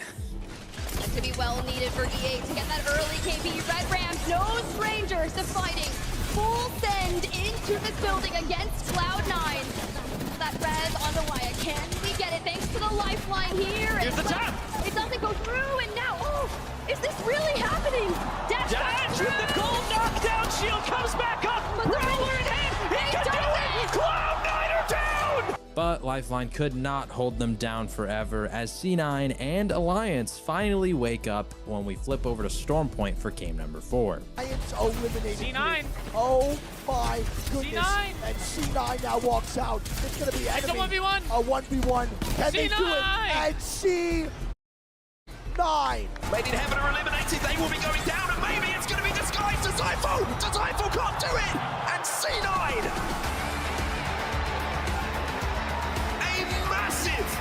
Massive win for C9. I think one thing that the man on the left of your screen, Naughty, is probably thinking is, thank God there wasn't another lifeline to ruin it for us. And so through 5 games, the top 7 spots are locked, but the final game is going to be intense. We still have 3 spots up for grabs. But in the end, the one team that truly is putting on a performance and potentially going to steal a spot ends up being Crazy Raccoon from APAC North. In the end game of this zone, Alliance has done enough to make it inside of that 10th spot, and CR is in the top 5. If they can just stay alive a little bit longer, they might be able to jump Alliance and continue their streak of making it to finals lobbies and bumping Hawkins out for the first time. It is Alliance who hold 10th position at the moment on 30 points. Now, Crazy Raccoon, 25, closing in on them. They are the only threat to Alliance is Crazy Raccoon in this top 5. Absolutely unbelievable to see it this close in the final moments of this game. But look at Crazy Raccoon, they're inside a down beast, but do they have an exit? If Crazy Raccoon die, Alliance are guaranteed to be into that grand final. That is the only way this can change here in the top 10. Every other team that's still alive is already grand final set. If you start to get eliminations and Crazy Raccoon can start to see placement points going their way, but LG, I think they know. Oh, they know. They know. Are well aware that Crazy Raccoon are here. But here we go. This is all in. This is the play from Crazy Raccoon. They have to win this fight. 2 have already fallen. Yuzna's left on his own here. He's just going to try and heal and survive and hope, maybe, that someone else dies before the zone takes him down. Cloud9 still up on the height, raining down shots. 5 Biding points their are needed. time. Crazy Raccoon are out! He's trying to make a play that we're all going to remember, but Sorcerer won't let it happen! And C9 will be your champions! And as the elimination bracket comes to an end, you will see nothing but relief on those who make it to the match point finals. But they fall just short. Crazy Raccoon narrowly miss out. Disguised in Cloud9, 2 North American teams stamp their way into the finals, and Alliance narrowly makes it into that finals lobby. And, you know, they had a little bit of fun with it on Twitter. And with that, the elimination stage is over. 20 teams have been eliminated. Their runs have ended there. But 20 more are heading into Championship Sunday with their eyes on the prize, looking to see, can they dethrone the dynasties? Or will TSM or Dark Zero once again reign supreme over the ALGS? The question that everybody had coming into this week, as we start a new season, was, can anybody dethrone the dynasties?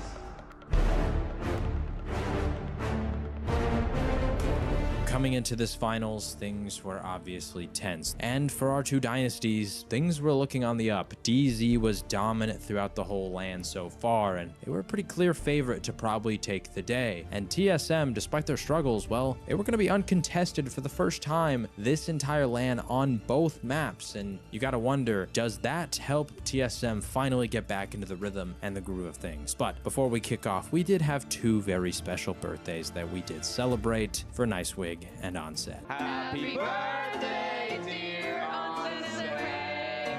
Happy birthday to you.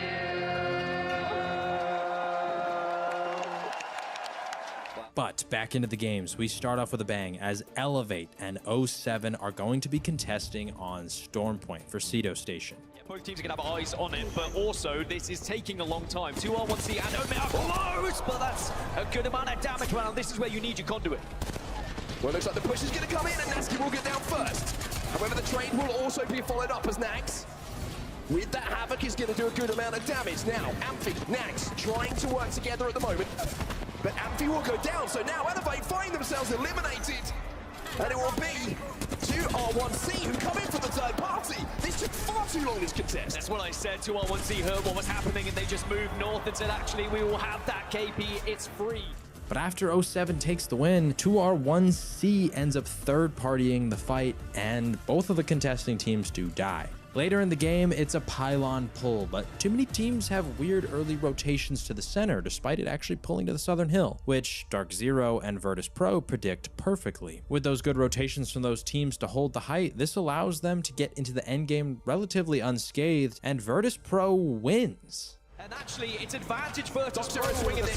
Dark Zero swinging this. They play for a second. They think that this is their opportunity.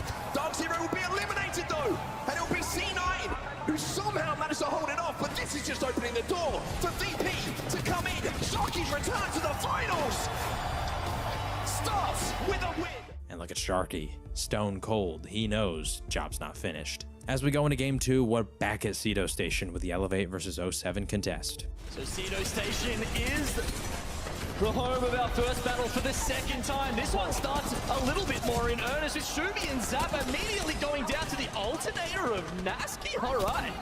Zach Vader, Razor taking the zip line though before he slides in and they get eliminated. I leveled up.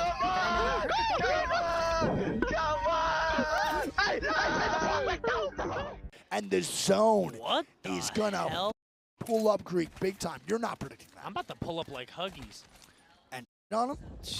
Oh my goodness gracious. 07 take this one, but the storyline of the game overall was Reject Winity, one of those APAC North teams that we talked about showing up big time in the winner's bracket. They proved that their red hot run has not cooled off at all as they take a huge Game 2 win. Corner to try and heal up a little bit while they weather these bangles coming down.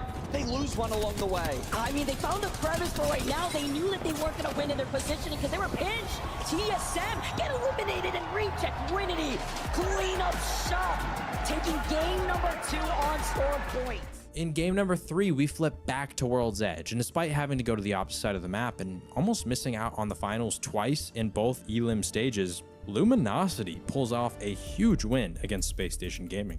Opening, they drop down, knowing to fully swing it onto them. The trade though, as Zino gets a knock onto Slayer. Frex is the last one alive. He gets a knock afterwards, and LG from the low ground, wait for Space Station to hell with them for free.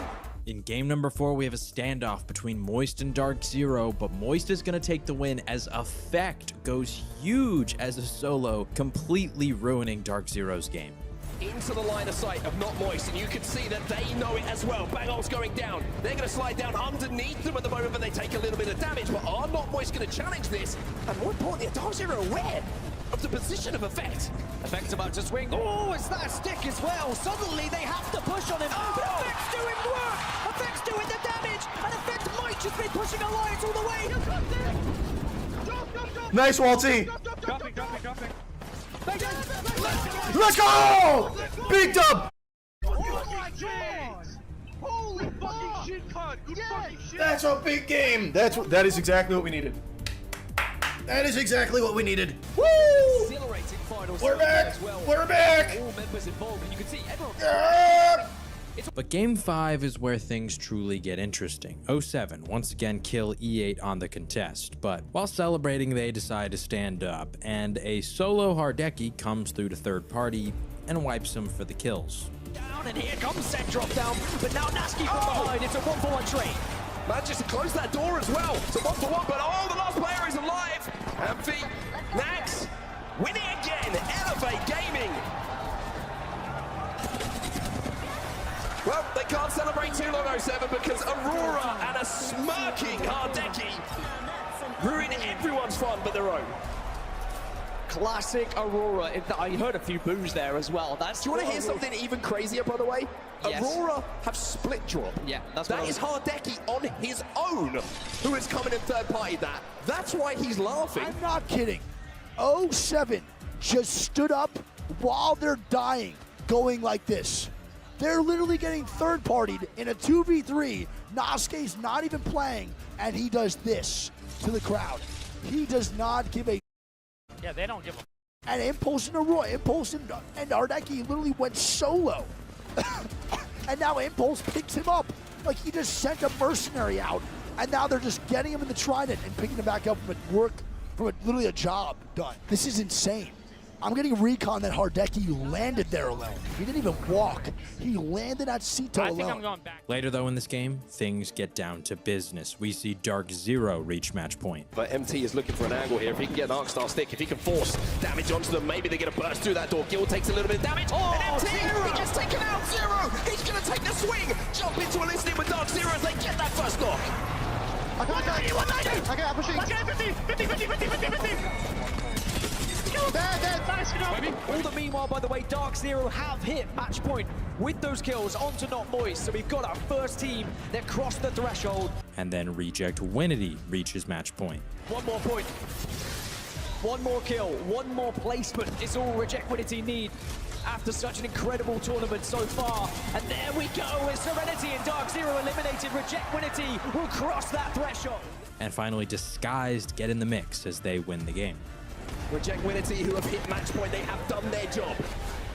But will it be done in style? With the win here, Obi's going to go down. DSG trying to trade out kills here.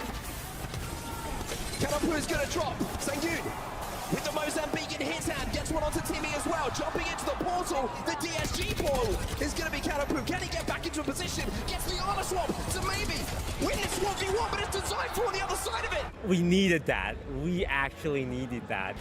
Okay, not gonna lie, when he pulled out the Sentinel, I'm like, bro, that's a little too much. I know you're him, but pulling out the Sentinel he was just going for the one shot. This puts Moist, Disguised, Luminosity, and Aurora all within range of hitting match point coming into the next game. In Game 6, once again, Elevate versus 07, but this time, Elevate finally comes out on top. Yeah. Well, I hope Naski's got maybe some duct tape on his arms to the chair this time, because you don't want to be getting up when you've got Aurora nearby. This time they don't go for it though, and they do take an early loss with Amphi going down. Isolating Amphi though, almost trying to retaliate, but a nice off angle. Flipping away on the other side, Natsuki gets a lead to 07. Get eliminated. It is time for Elevate to have a chance. Wow. We're on the board, boys. How does it go? After that contest, the zone pool is a bit ambiguous, and our two match point squads do not have ring console. Dark Zero decides to go to Sito Station because the Evo cache plus ring console, but because of the contest and needing points, Elevate decides to stick around and force a fight. Instead, Dark Zero is going to back up, but then a care package falls from the sky, and it's in a position where both teams are going to go for it. Yeah, we should do that, you know? They're going to be here for it. Nah. Too slow. Alright, we can go for that care pack. You guys want to? Closest team is still DZ, and they're going to be a little bit of ways away in checkpoint, so. Over back down. They're going to the scare pack. Oh, that's fine. We might really catch them off guard here. Back again. Yep. That's fine. Come back. Cover, I'm dying.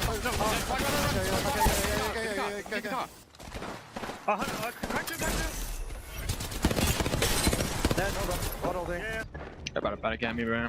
Oh my god. We should probably sit on banners so they don't win on match point.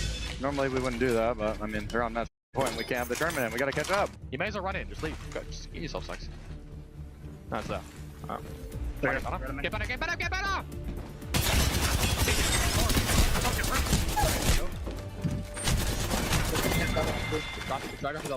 Sorry, bro. We can't let you in the tournament, man. Keep running! Go, run! Are you mad? Just shut up. With a little bit of help from Aurora and Fnatic, down goes DZ. But with Aurora trying to escape the scene after that hit and run, Fnatic's gonna be in hot pursuit.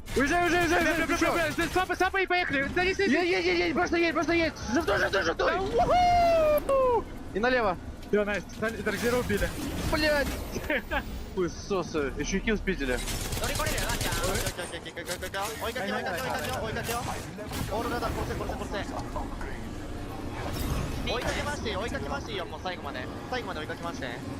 And Aurora's just, dude, they're not real. What is Fnatic doing? They're chasing Aurora with the trident, bro.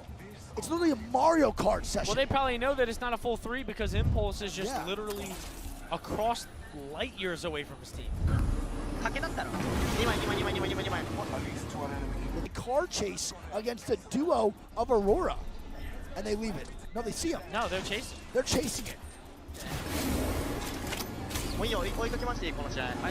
Impulse, start running to us. They're chasing us with the car. What do you think that comm sounds like? That's what I'm saying. I guarantee Aurora just said 45 curse words, Greek. They're chasing him still. They're still chasing us. What are we watching, bro? This is GTA. They are still hunting down Aurora. They get a knock. They hop out the car. They get a knock. Bro. Yuka's gonna go down. Gold Reds. Impulse having to run away. What are we watching, That might have been one of the craziest plays I have ever seen DSG fighting, in ALGS history. Now for our other match point team, Reject Winity, they didn't have ring console either, didn't know if zone was to the north or south, heard some shooting to the north side, and decided to rotate that way. Once they finally realized that the zone was in fact pulling south, it was a little bit too late, and on their rotation, although they almost came out on top, they do unfortunately fall.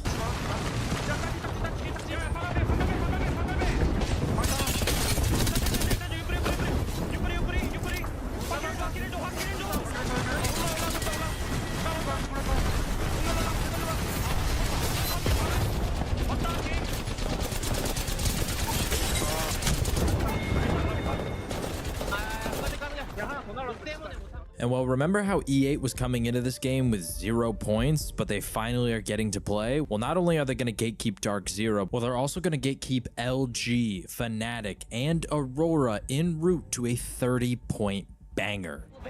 As they're looking to engage right now onto LG. Don't forget about Disguise, though. Coming in from the north side by that zip line. The pings have come in. They got the knockouts of Funk and Slayer. And now it is only Sweet alive as a rat for LG. They actually get all the way back up. Can they get the battle before Fnatic swing with a wingman headshot? That's it. What? No, they go out on 49. Are you kidding me? E8, the Grim Reapers in this lobby are slowly climbing themselves back up into the top part of the leaderboard. 3 squads left. Elevate started with nothing. They are up to 14 kills. 48 points for Aurora. Every other time we've seen a team on this score, they have gone down. I mean, VP on a single kill right now. Oh, no! No It's way! happening! Again? Oh, you've never been that happy to have 125 shields. It'll consume that Arc Star damage, but on the other side, VP teaming up to take down 9 Impulse and Aurora. I don't know if they can live through it. Can they just get a knock? Maybe a finish here? They need the 2 points. Rain gets it to cover for right now. They try to swing, find him in an angle, but he's safe until he's forced to get out from behind the Moby. Our last 3 squads, Aurora's trying to get away, but he's stuck in the caustic gas. He doesn't survive it. They don't make match point. Elevate come in. And Elevate from 0 to 100. And so following those losses on the contest, Elevate finally gets one chance to play the game, and they drop a 30-point banger. And let me tell you, the North American fans were going nuts. Then we get into game number 7. Once again, only Reject and Dark Zero are on match point. Fnatic, Moist, Aurora, LG, and Disguised all within striking distance of match point if it doesn't get closed out here. We're getting an overlook pull, which is not that great for both of our match point teams as they both land on the west side of the map. Dark Zero is eventually able to make their way over towards the zone and actually has a relatively free walk into the dead center of circle. For Reject, not so lucky. They kind of get held out on the edge by multiple teams over at Fragment, over by Epicenter, and eventually just being held out for so long, they don't have great positioning. They're gonna get caught out and die. Fend off people in these mid games, but once it gets to zone 4, zone 5, you can see they're late into it and they are struggling. And now with the Jen out, using it as some extra cover here, Reject Windy was saying, pushing ahead. Moist are also in, being able to get that, not getting that finish with placement top 8. Aurora get eliminated. But Dark Zero, they've also cleaned out most of Moist, a single member left alive for them, while Reject, their main competition, is going down. Reject in the worst spot. Our match point team, but he's trying to stay alive for now, but before the shot coming in from left field, Reject Windy are gone from this lobby. And Dark Zero are still alive. And this feels like Dark Zero's game to lose. But one rat effectively evades DZ. Nasky from 07 is able to stay alive just long enough. And eventually, as DZ gets distracted a little bit, that rat comes back to bite them as Zero, trying to ensure the kill before he can revive his teammates. Well, Jen Burton Smoke wasn't great, and he gets punished. Yeah, we need to kill that, maybe. Can you just smoke the edge, Jen? Smoke the edge, please. Wait, here? Yeah. I smoked here. This way. It's not the best. Hey, I need you to hold this and fence it. There's a full team, like, over here. They grabbed someone, I think. It's DZ. Okay. I cracked one. I cracked DZ on right. Yes. Careful. This is DZ. There's an instinct, I think. Yeah. Put on, I'm trying to open this. Next back. I think it's together. I'm dying. Careful. I'm dying. Race, keep going, dog. Yeah, I'm cracked. I'm medic. We have to push this up the net. Yeah, I know. I'm hitting them. I'm pushing this thing up. I got it. Okay, yeah, I'm on them. Resting. Time.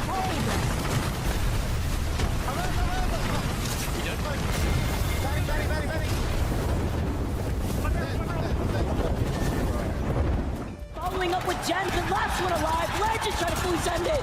It's up to them, but they take out Dark Zero.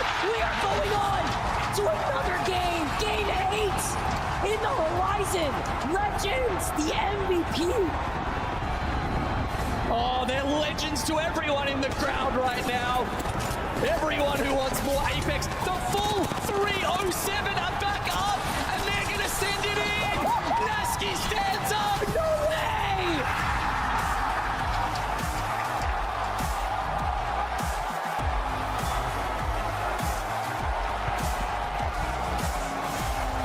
There's no way! Okay. Solo Nasky! When I said they can play a part in finishing that game off, I was like, take some shots at DZ, maybe get a knock and allow the other teams to push in. I wasn't saying come out and clear the whole thing yourself. So we head into game number 8, and all those teams that were on the brink of match point, well, they've made it. Fnatic, Aurora, Moist, DSG, all there, joined by Legends Gaming following that performance. We now have 7 teams on match point. It feels like this might be the end. We get a Climatizer pull, a pretty good one for Dark Zero, Aurora, Legends, and not as great for Moist, DSG, or Reject, but they can make it work. But then Dark Zero gets third ring information, and they see where the zone's gonna pull. They know where it's going to end, and Zero quickly springs into action. The spot that Elevate Gaming is holding, that is the game-winning spot. Oh my god. Can we go around Saturday? Get back? Okay, yeah. We can, yeah. Where do you want to land? I'm looking back there, I don't see anyone. But no, back there's a. Oh, there's. There's. You're like, yeah, right? Right, we just nuke them. Yep. There's 3 teams in that building. If they fight, look at the Z-back, look at the Z-back. Alright, boys. 1-5. Nothing. I select on them. Right glitch. I'm gonna take the bang up the truck. Stand up all the time. There's a lot of barrels here, I can't see it. My car. Not really, I don't know. Yeah, come on, I'm gonna bang up. Yeah. Bang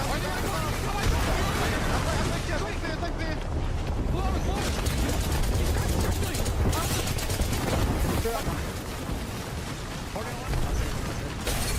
got you inside car.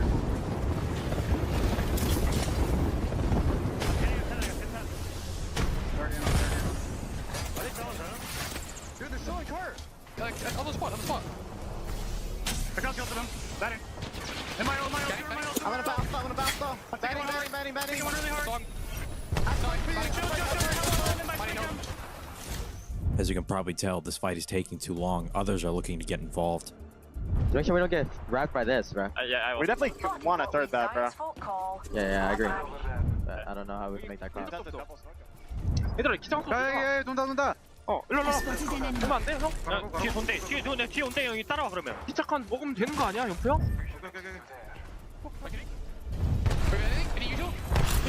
I'm dating it. Go away. Loading. Cracked one.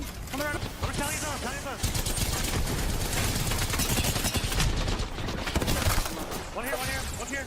I'm batting. They're dead. They're gonna die for it. I'm batting.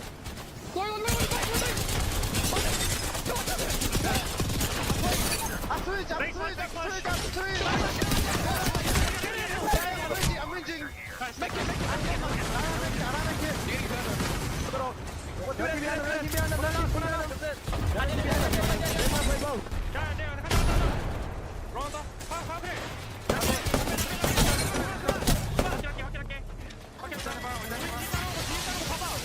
어차피 우리한테 쏜잖아. 오다. 얘들아, 위닝 포지션이다. 야, TSG 레이스만 조심하면 돼, 레이스. 확인. 그냥 시험 정해, 그냥. 위닝 포지션, 오케이? On the opposite side of zone, first Legends Gaming will fall. I got fighting that game. I'm dead. 2v2.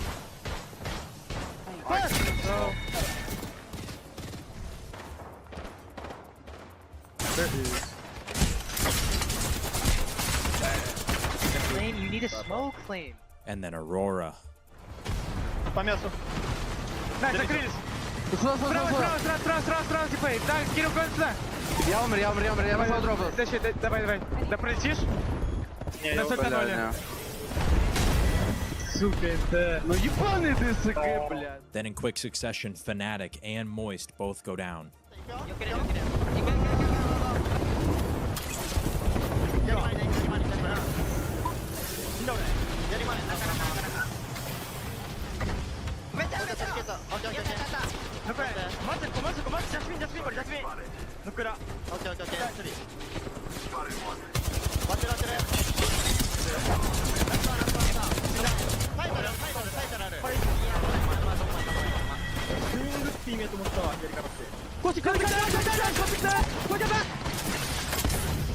In front of us! I'm batting! You guys gotta get in, you gotta get in! I'm batting! I cracked one of them! Dead. Bang here, bang here, bang here! Play up, play up, play up, play up! He died, play up! They don't know you're there! Right here! Yeah, they do.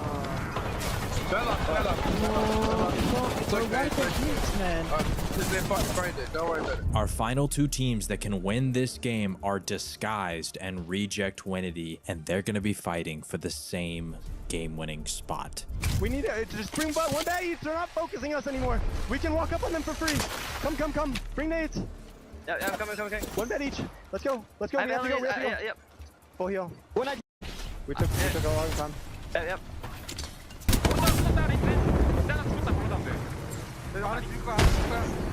이거 하면 독립 갖고다. 자, 왼쪽 바꾸면. 혼자 오른쪽 독립 갖고다. 2, 1, 4, I'm playing your knock. They're pushing. Play knock. Watch it low. Play knock. I'm dead.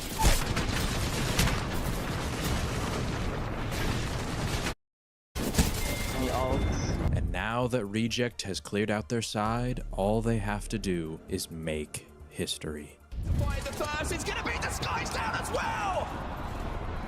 As Reject Winity now put themselves in the driver's seat. Reject Winity, the last team on match point that are still alive. 3 squads remain. Can Cloud9 or Serenity keep this one going? Or will we have a historic moment for Reject Winity?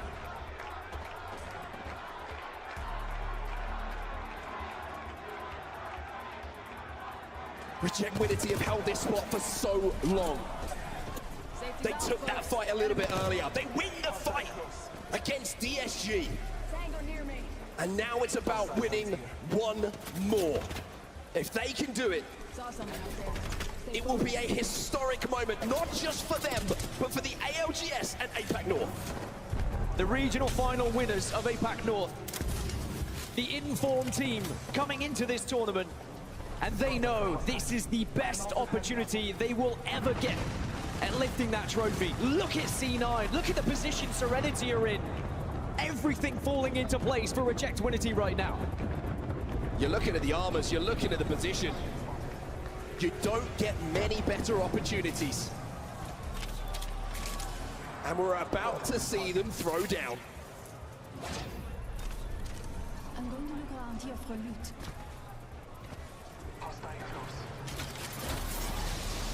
Karapu's going to go wide here, put that gen down, give them something to play around. The fence is going to go down as well, just to get that perimeter up to stop those pushes coming in. Both teams are just staying alive. I mean, Reject Winity are just going to watch this unfold in front of their very eyes. Surely it's going to be the moment for APAC North here.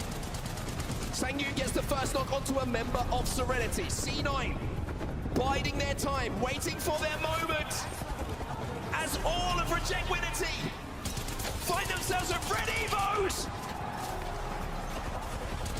It's a massive moment for Apex. It's a huge moment for APAC North. As Reject Winity will be your champions.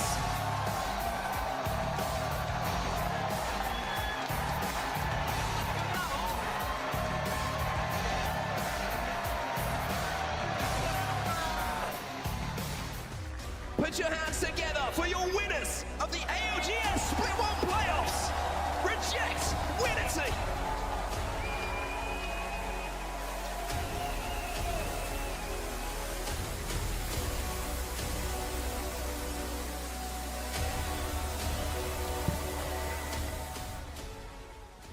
I've been in demand. Never let the opposition get the upper hand. Grand Slam from here up to Japan.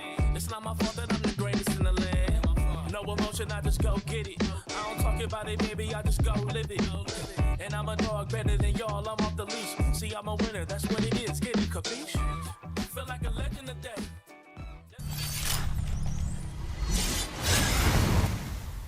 No. The beautiful city of New Orleans lights up at night for us here at the ALGS Open. It's the beginning of year 5, a sensational start.